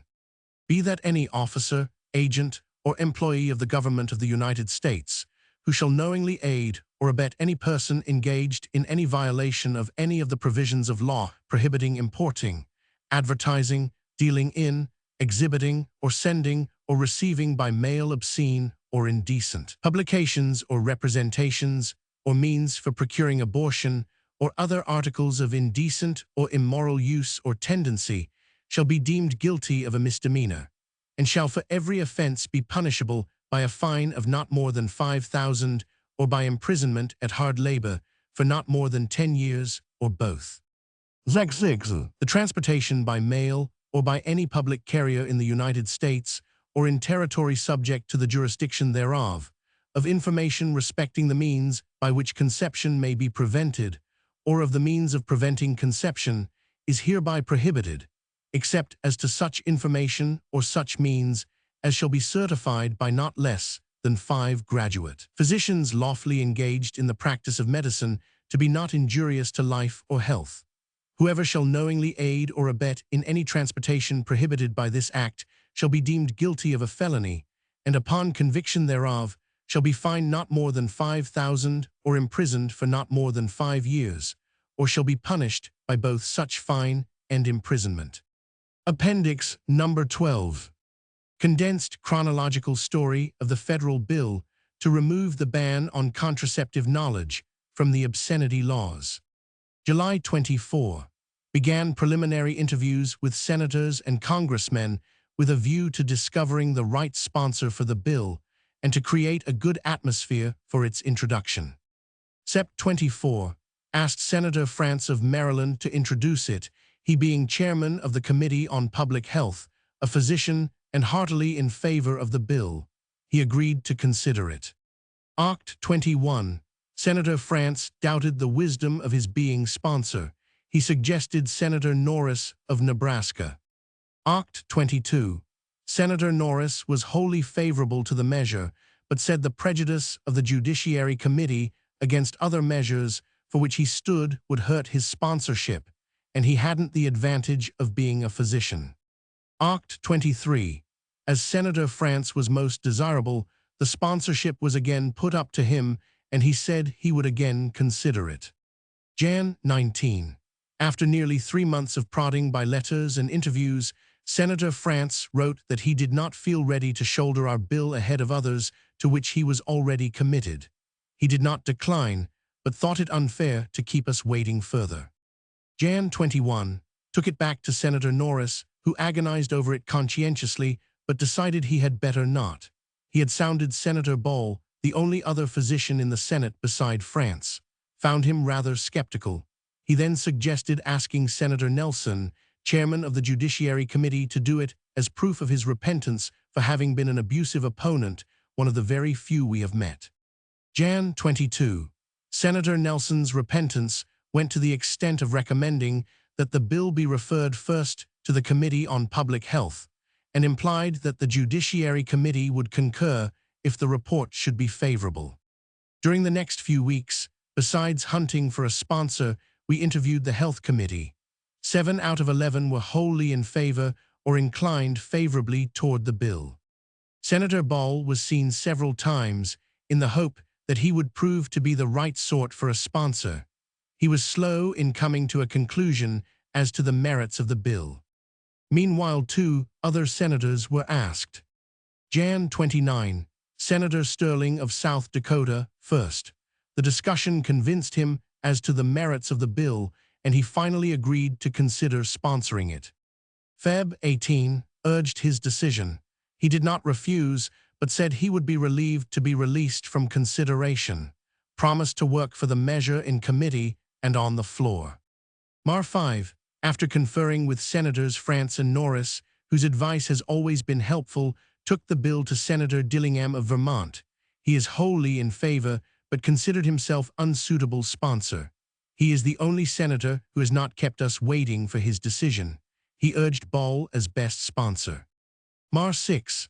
As Senator Ball had announced on February 20th that he was convinced by our Dayton, the advice of Dillingham, France, and Norris, he was asked by letter to introduce the bill. Mar 11 went to Washington for his decision, found him, he had not even read the letter carefully enough to realize he was being asked, said no, then reconsidered and agreed to talk it over with France. Mar 19, he promised to sponsor the bill. He asked for a few days of grace before introducing it to recover from influenza and attend to the suffrage crisis in Delaware. April 21, introduction still hanging, said he hadn't had time. Meanwhile, the comment of the other senators had begun to disconcert him. He turned us over to Major Parkinson of the bill drafting service to discuss phraseology and work out an opposition-proof bill. Everything was settled to our satisfaction. It was the senator's next move. April 24, he hadn't had time to see Parkinson and asked for a few days more of patience. We reminded him that we had waited over a month. He said he would surely do it during this session. We insisted on something definite. He finally promised some day next week and that he would wire us what day. May 25, no word, despite letters from our office and many from the supporters of the League. Letters, telegrams, personal interviews with Senator Ball in Washington were all unavailing. He did nothing but reiterate promises. June 5, the Senate adjourned and the bill was not introduced. Dec 6, with the opening of the last session of Congress, we began the sponsor hunt again. 9 senators in succession have been asked to sponsor the bill as follows. Sen Capper of Kansas, for the bill, but too submerged in his agricultural relief bills to take ours on. Sen Townsend of Mitch, member of Health Com, favors the bill but declined on grounds that he was too ignorant on the data to face debate and too busy to get primed. Sen Kenyon of Iowa had reputation of being chief welfare advocate of Senate, too busy with his Packer bill, might consider it at next session. Sen Macumber of S500 admitted merit of bill but thought he better not imperil his re-election in 1923 by sponsoring it, suggested that it be introduced by Health Com as a whole without individual sponsorship so no one would be the goat. Sen Shepard of Texas, sponsor of Shepard-Towner maternity bill, recognized necessity of our bill to complete the service provided by his bill, but could not consider sponsoring ours till next session anyway, and probably not then, as he thinks it should come from a Republican. Sen Fletcher of Fla, member of Health Com, heartily approves bill, but considers himself unsuitable sponsor because he is a Democrat. Sen Frelinghuysen of NJ, member of Health Com, frankly said he would be afraid to do it, but he feels favorably toward the bill. Sen Owen of Akla, member of Health Com, like Senator France, author of bill for Federal Health Department, unqualifiedly in favor, but sure bill should not be sponsored from Democratic side. Dec 31, proposed to Senator France that the bill be introduced by the Health Committee without individual sponsorship. Jan 5, Senator France declined the proposition on the ground that the burden of the bill would fall on him just the same. Jan 13, after thorough consultation with Senator France, took bill back to Senator Sterling. Jan 27, Senator Sterling answered that he was too busy to do it at this session. Feb 11, Senator Kenyon was asked to reconsider. He replied, "I am mighty sorry, but I am just loaded down with bills that are taking every minute of my time, and I must ask you to secure some other senator to take care of this legislation for you." Mar 1, Senator Borah was asked to sponsor the bill. He did not see his way to doing it. Aug. 19, Postmaster General Hayes had put himself on record as not believing in the maintenance of post office censorship laws.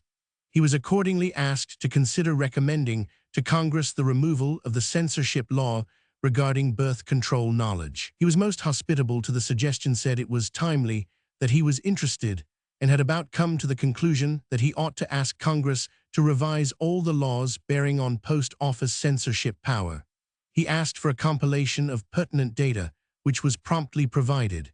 He had the matter under consideration till he resigned office the following March, but he made no recommendation to Congress. The sponsor hunt began again.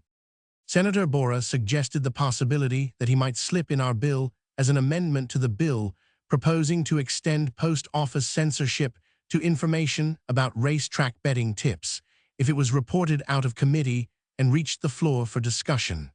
The bill was killed in committee, due in part to Senator Borah's opposition to it. DEC sponsors found in both houses, Senator Cummins in the Senate and Congressman John Kissel of New York in the House. The latter responded to a circular letter asking for a volunteer statesman for the task. Jan 10, bill introduced in both houses. Jan 22, Sen. Nelson, chairman of the Judiciary Committee, appointed subcommittee of 3 to consider the bill. Senators Cummins, Colt, and Ashurst. Senator Cummins was ill and went to Florida. Committee action was stalled. Strenuous effort was made to get substitute chairman so action could proceed. Norris was added to committee, but not as chairman. Feb. 6, Sen. Colt declined to act as chairman. Feb. 8, Sen. Colt asked to be excused from the committee. Feb. 13, Sen. Cummins returned. Feb. 19, Sen. Cummins tried to get vote of full judiciary as conditions had not permitted a hearing and report from the subcommittee. Meeting adjourned without action. They did not get to the bill. Feb. 26, Sen. Cummins tried again to get a vote, announced that he would call for it before adjournment again. The members slipped out one by one, so no quorum was present. The senator said they just faded away. Jan 30, bill reintroduced by Senator Cummins. Feb. 1, bill introduced in House by Congressman William N. Vail of Colorado. Mar 7, bill referred to Senate subcommittee consisting of Senators Spencer, Norris, and Overman. Mar 22, bill referred to House subcommittee of 7, Congressmen Yates, Hersey, Perlman, Larson, Thomas, Major, and O'Sullivan. APRA 8, joint hearing held before both subcommittees. 10 spoke for the bill and 5 against. May 9, hearing reopened at request of the Catholics. June 7, Congress adjourned. Neither committee reported the bill. DEC, Senator Cummins made chairman of the Judiciary Committee.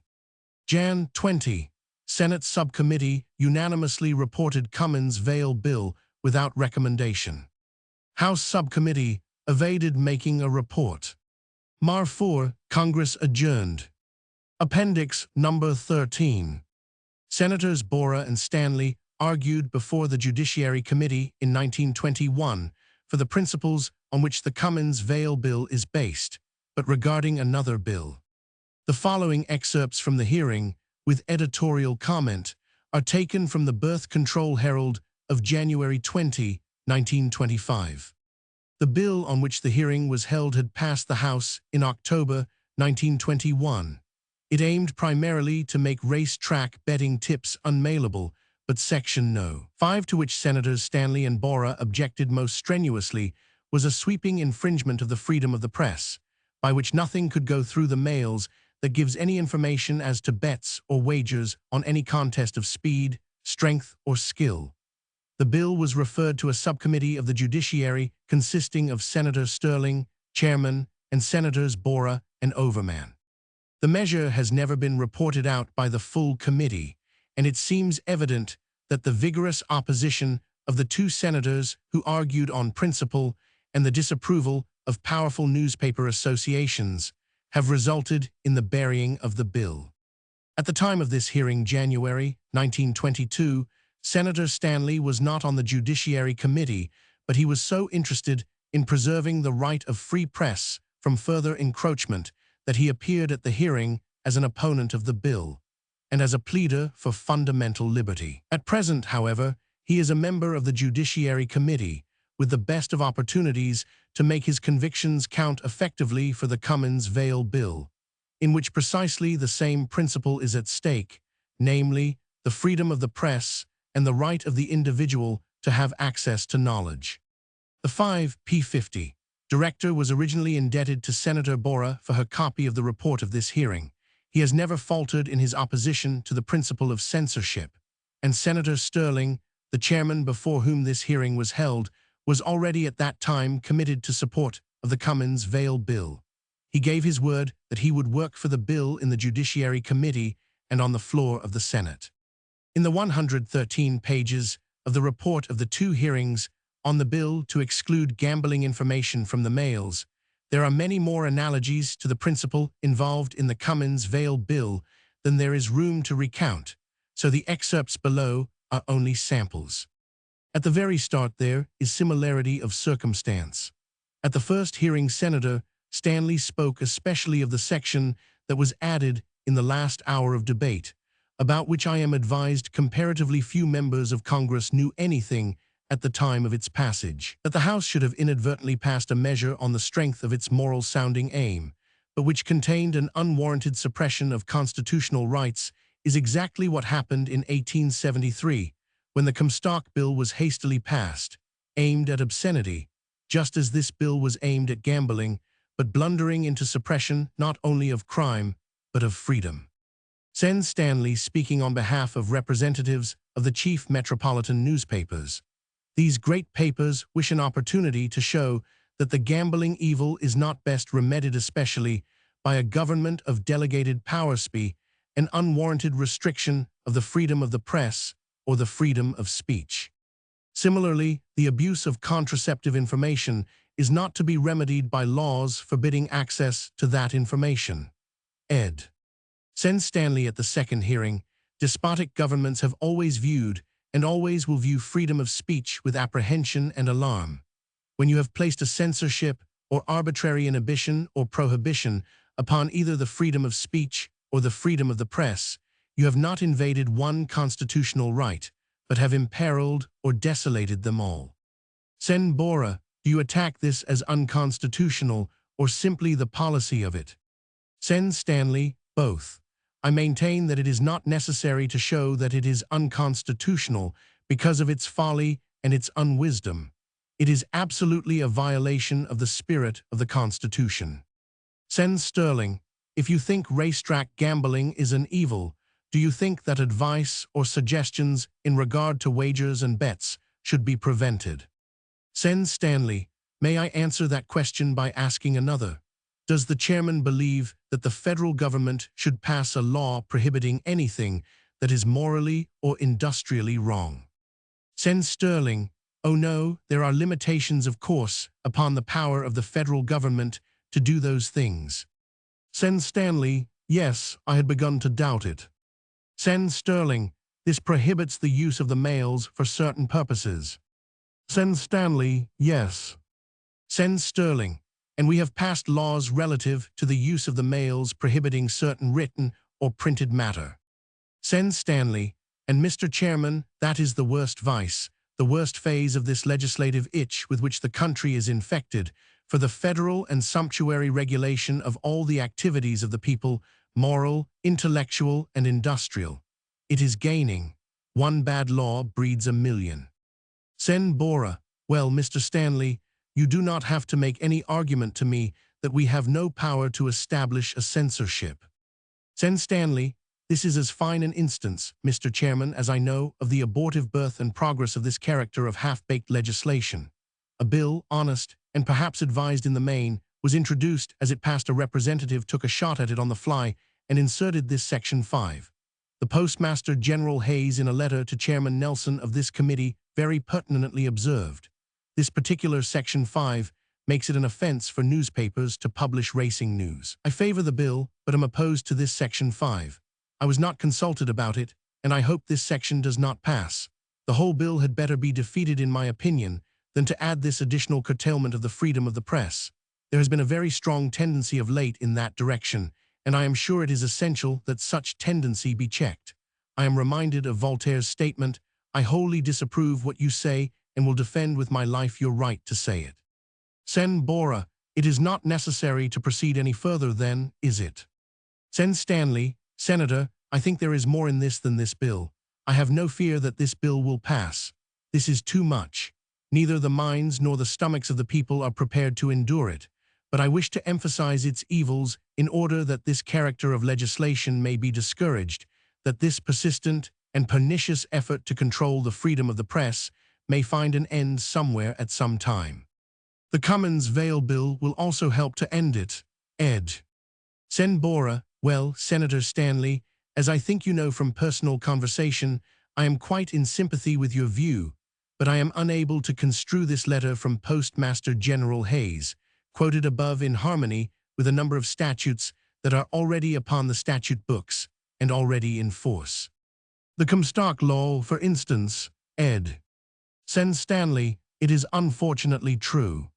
Sen. Bora, indicating that we are taking a step back to constitutional government. Sen. Stanley, Buckle says that all civilization for 500 years consisted in repealing laws. I wish Buckle were eligible for a seat in the Senate now. Hear, hear, ed. Mr. Chairman, the greatest influence for good and it may be greatest power for everlies the power of the press. There is no free government without it. There are no free men without it. There is no free thought without it. I commend to your attention just a little paragraph from that great defense of free institutions, with one possible exception, the greatest in the English tongue. Though all the winds of doctrine were let loose to play upon the earth, so truth be in the field, we do ingloriously by licensing and prohibiting to misdoubt her strength. Let her and falsehood grapple, whoever knew truth put to the worse in a free and open encounter. Sen. Stanley continuing, now let us see what this bill prohibits. Section 5 reads, no newspaper, postcard, letter, circular, or other written or printed matter containing information, or statements by way of advice of suggestions, purporting to give the odds at which bets or wagers are being laid or waged, upon the outcome of speed, strength, or skill, or setting forth the bets. Now get this, made or offered to be made, or the sums of money won or lost upon the outcome or result of such contest, etc. If a schoolboy at college should write to his mother that his roommate had bet 5 cents on a football game, he could be sent to the penitentiary for 5 years and fined $5,000. Put in force this act, and then endeavor to convince a civilized world that this is the land of the free and the home of the brave. Compare the wording of this proposed law with that of the old Comstock Law, by which every book, pamphlet, paper, letter, writing, or notice of any kind giving information directly or indirectly where, how or of whom, or by what means, etc. conception may be controlled is unmailable. Then parallel Sen. Stanley's instance of the college boy and his 5-cent bet on the football game with the fact that no mother can now lawfully write to her married daughter any information, even in a private letter, as to how she may space the births of her babies. Ed. Sen. Stanley, the evil of attempting to restrict the freedom of the press in discussing this matter more than counterbalances any possible ultimate good. It is purely problematical whether it would stop any racing or not, or deter it. It is an actual fact that it would be another step in the wrong direction that is of a pernicious, vexatious, inquisitorial censorship of the press. It would of course be argued that the boy would not be sent to prison for 5 years or fined $5,000. And why? Because judges have more sense and more humanity and more decency than the Senate, and that they would refrain from doing what they are authorized to do. Now you enact this bill, and how do you know that somewhere, sometime, you are not going to find a judge that has just as little sense of proportion and propriety and justice as the Senate of the United States? For instance, the judge who sent Carlo Tresca to jail for a small unwitting infringement of the Comstock Act, which government officials as a whole make not the slightest attempt to enforce. Ed. Sen. Stanley, satirically, because Congress has gone very near the end of its constitutional tether, it should cut the tether and go the whole length. Because it has regulated the freedom of the press in a few respects, it should now proceed to regulate them in all respects. Sen. Bora, I think, Senator Stanley, that the argument that we will have to rely upon finally is whether we are going any further. There are plenty of precedents for this law on the statute books. They are bad precedents, but they are there. Sen. Stanley, exactly, Senator Bora. Sen. Bora, I would like to repeal many of them. Sen. Stanley, I would like to join you in that.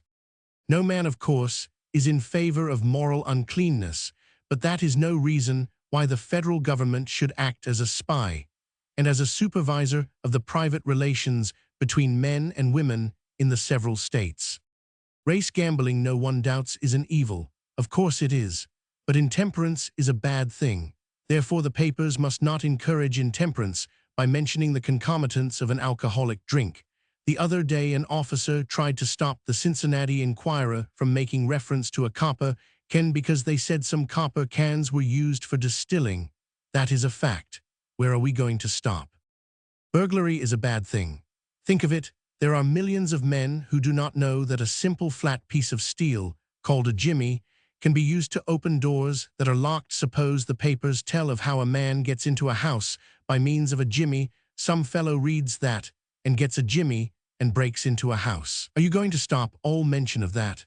I want to stop now any further advance, as Senator Bora has said, in this pernicious practice of regulating the morals of the people by prescribing what the press shall say about their morals, whether in their domestic relations, their gaming practices, or anything else.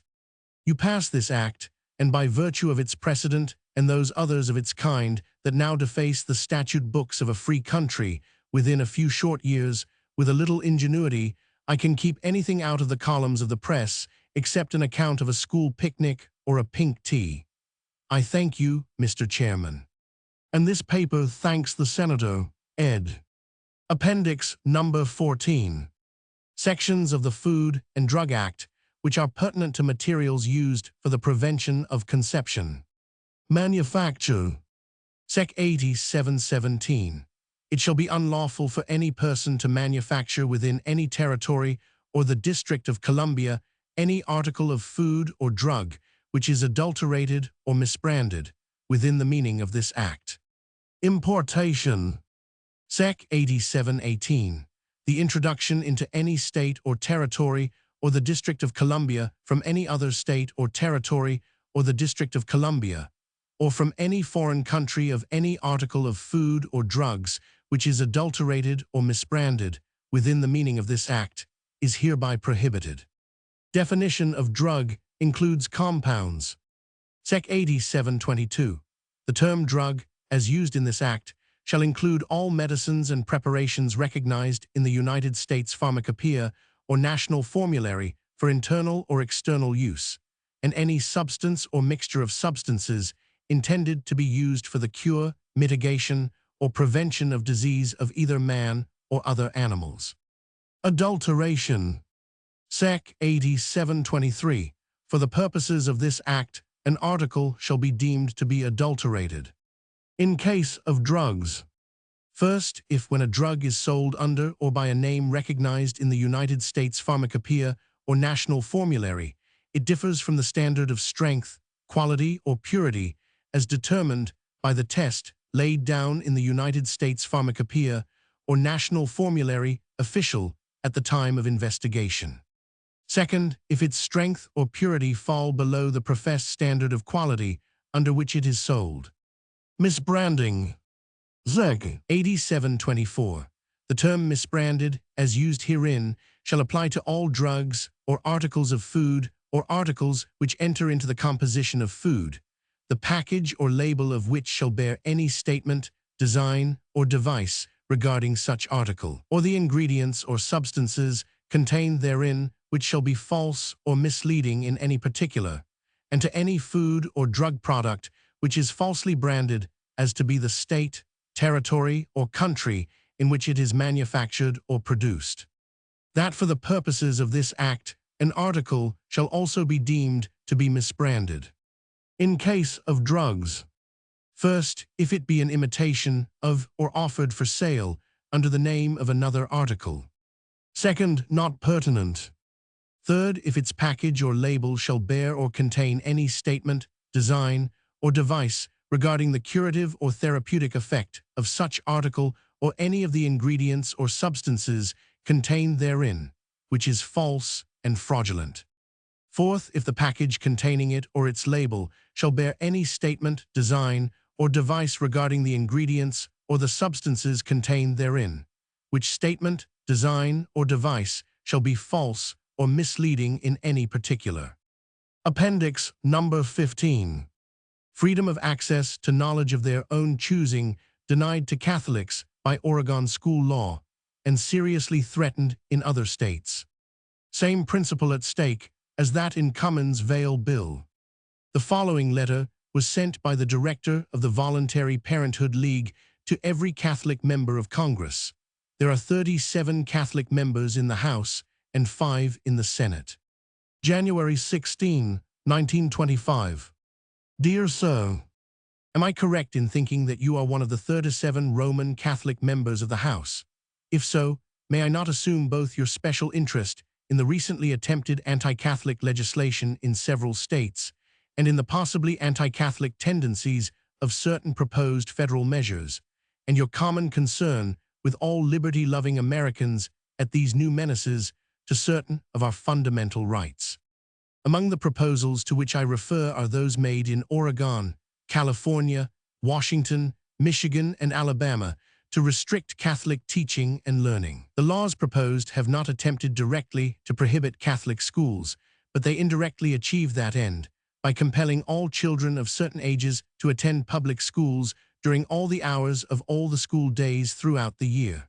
What is perhaps the most preposterous of these attempts actually became law in Oregon in 1922. Its provisions are incredible to upholders of a supposedly free government. They create a Prussian type of surveillance and control over all private instruction and empower a county school superintendent, vested with absolutely autocratic authority from which there is no appeal, to decide whether such private instruction as may be allowed is being properly conducted, and to compel children receiving such private instruction as he may disapprove to attend the public school in the district of their residence. Fortunately, protest against this outrageous law from Catholics and other citizens has taken the questions to the courts. Equally fortunately, the Federal District Court in Oregon has pronounced against the law's constitutionality. At Washington, it is the sterling education bill at which lovers of our constitutional liberties, Catholics and non-Catholics alike, are looking askance as a possible gateway to federal compulsion of public school attendance, or to other federal interference with individual freedom in the acquisition of knowledge. In view of these legislative tendencies, then, and of the intolerant and lawless aggressiveness of certain groups which are violently anti-Catholic and quite ready to translate their feelings into political control, may there not well be concern lest our guaranteed American freedom become a farce. This is no time, then, for thoughtful Catholics to take sides against freedom. They need it to protect their own rights. Am I wrong in thinking that, on sober thought, they will not wish to line up against a bill that makes a stand for the very principle that is most dear to them, namely, their right to knowledge of their own choosing? It has been generally assumed that Catholic representatives, as such, will vote against the Cummins Vail Bill, which touches inferentially upon birth control. But will they, can they, when they reflect that this measure only seeks to repeal the same kind of pernicious legislation as now imperils the civil liberties of all of us, but Catholics in particular, in the matter of their schools and religious instruction? For these reasons, I respectfully ask your judicial consideration of the above facts and those which follow, as they have a bearing on the decision to be made as to this bill by any congressman who is at the same time a loyal Catholic and a conscientious legislator. Neither the existing laws nor the provisions of the Cummins Vail Bill deal directly with the question of birth control. They have no right to do so. That is essentially a question for the individual conscience, but they do both affect the question indirectly. However, in so doing, the laws have established tyranny, whereas the bill reestablishes individual freedom. The laws are an intrusion upon personal liberty, such as is prohibited by the Constitution, and the bill simply removes that intrusion. No federal statutes forbid the actual control of conception. That is an entirely lawful act for the individual. But the laws do forbid the circulation by any public carrier of any information as to how conception may be controlled. That is, they forbid the circulation of knowledge by restricting the freedom of the press and even the freedom of individual communication by letter. Yet freedom of speech and press is constitutionally guaranteed. Liberty to learn and to teach is a fundamental American right, which may not justly be infringed, except when the things taught are criminal acts. The control of conception is not a crime. It could not possibly be declared such by law. It may be contrary to ethics, morality, and religious teachings as claimed by the authorities of the Catholic Church, but so also it may not be. Opinion differs about it, though it is obvious that the trend of opinion, as proven by the birth rates the world over, is in its favor. However, it is a question apart from the law and should be worked out in accord with personal conscience and whatever educational and inspirational influence the individual wishes to accept. So I earnestly ask you, sir, to think this matter through and to cooperate now with us who are working for enactment of this bill, so that freedom may be safeguarded for everyone and each allowed to utilize it according to his own conscience. I do not ask you to believe in birth control. It would be utterly irrelevant and intrusive to do so. It is not the point of the bill. The point of the bill is one that all Americans should have in common, a love of freedom and insistence upon having it for all. Will you stand for the Cummins-Vail bill on that one ground? Yours respectfully, Mary Ware Dennett, Director.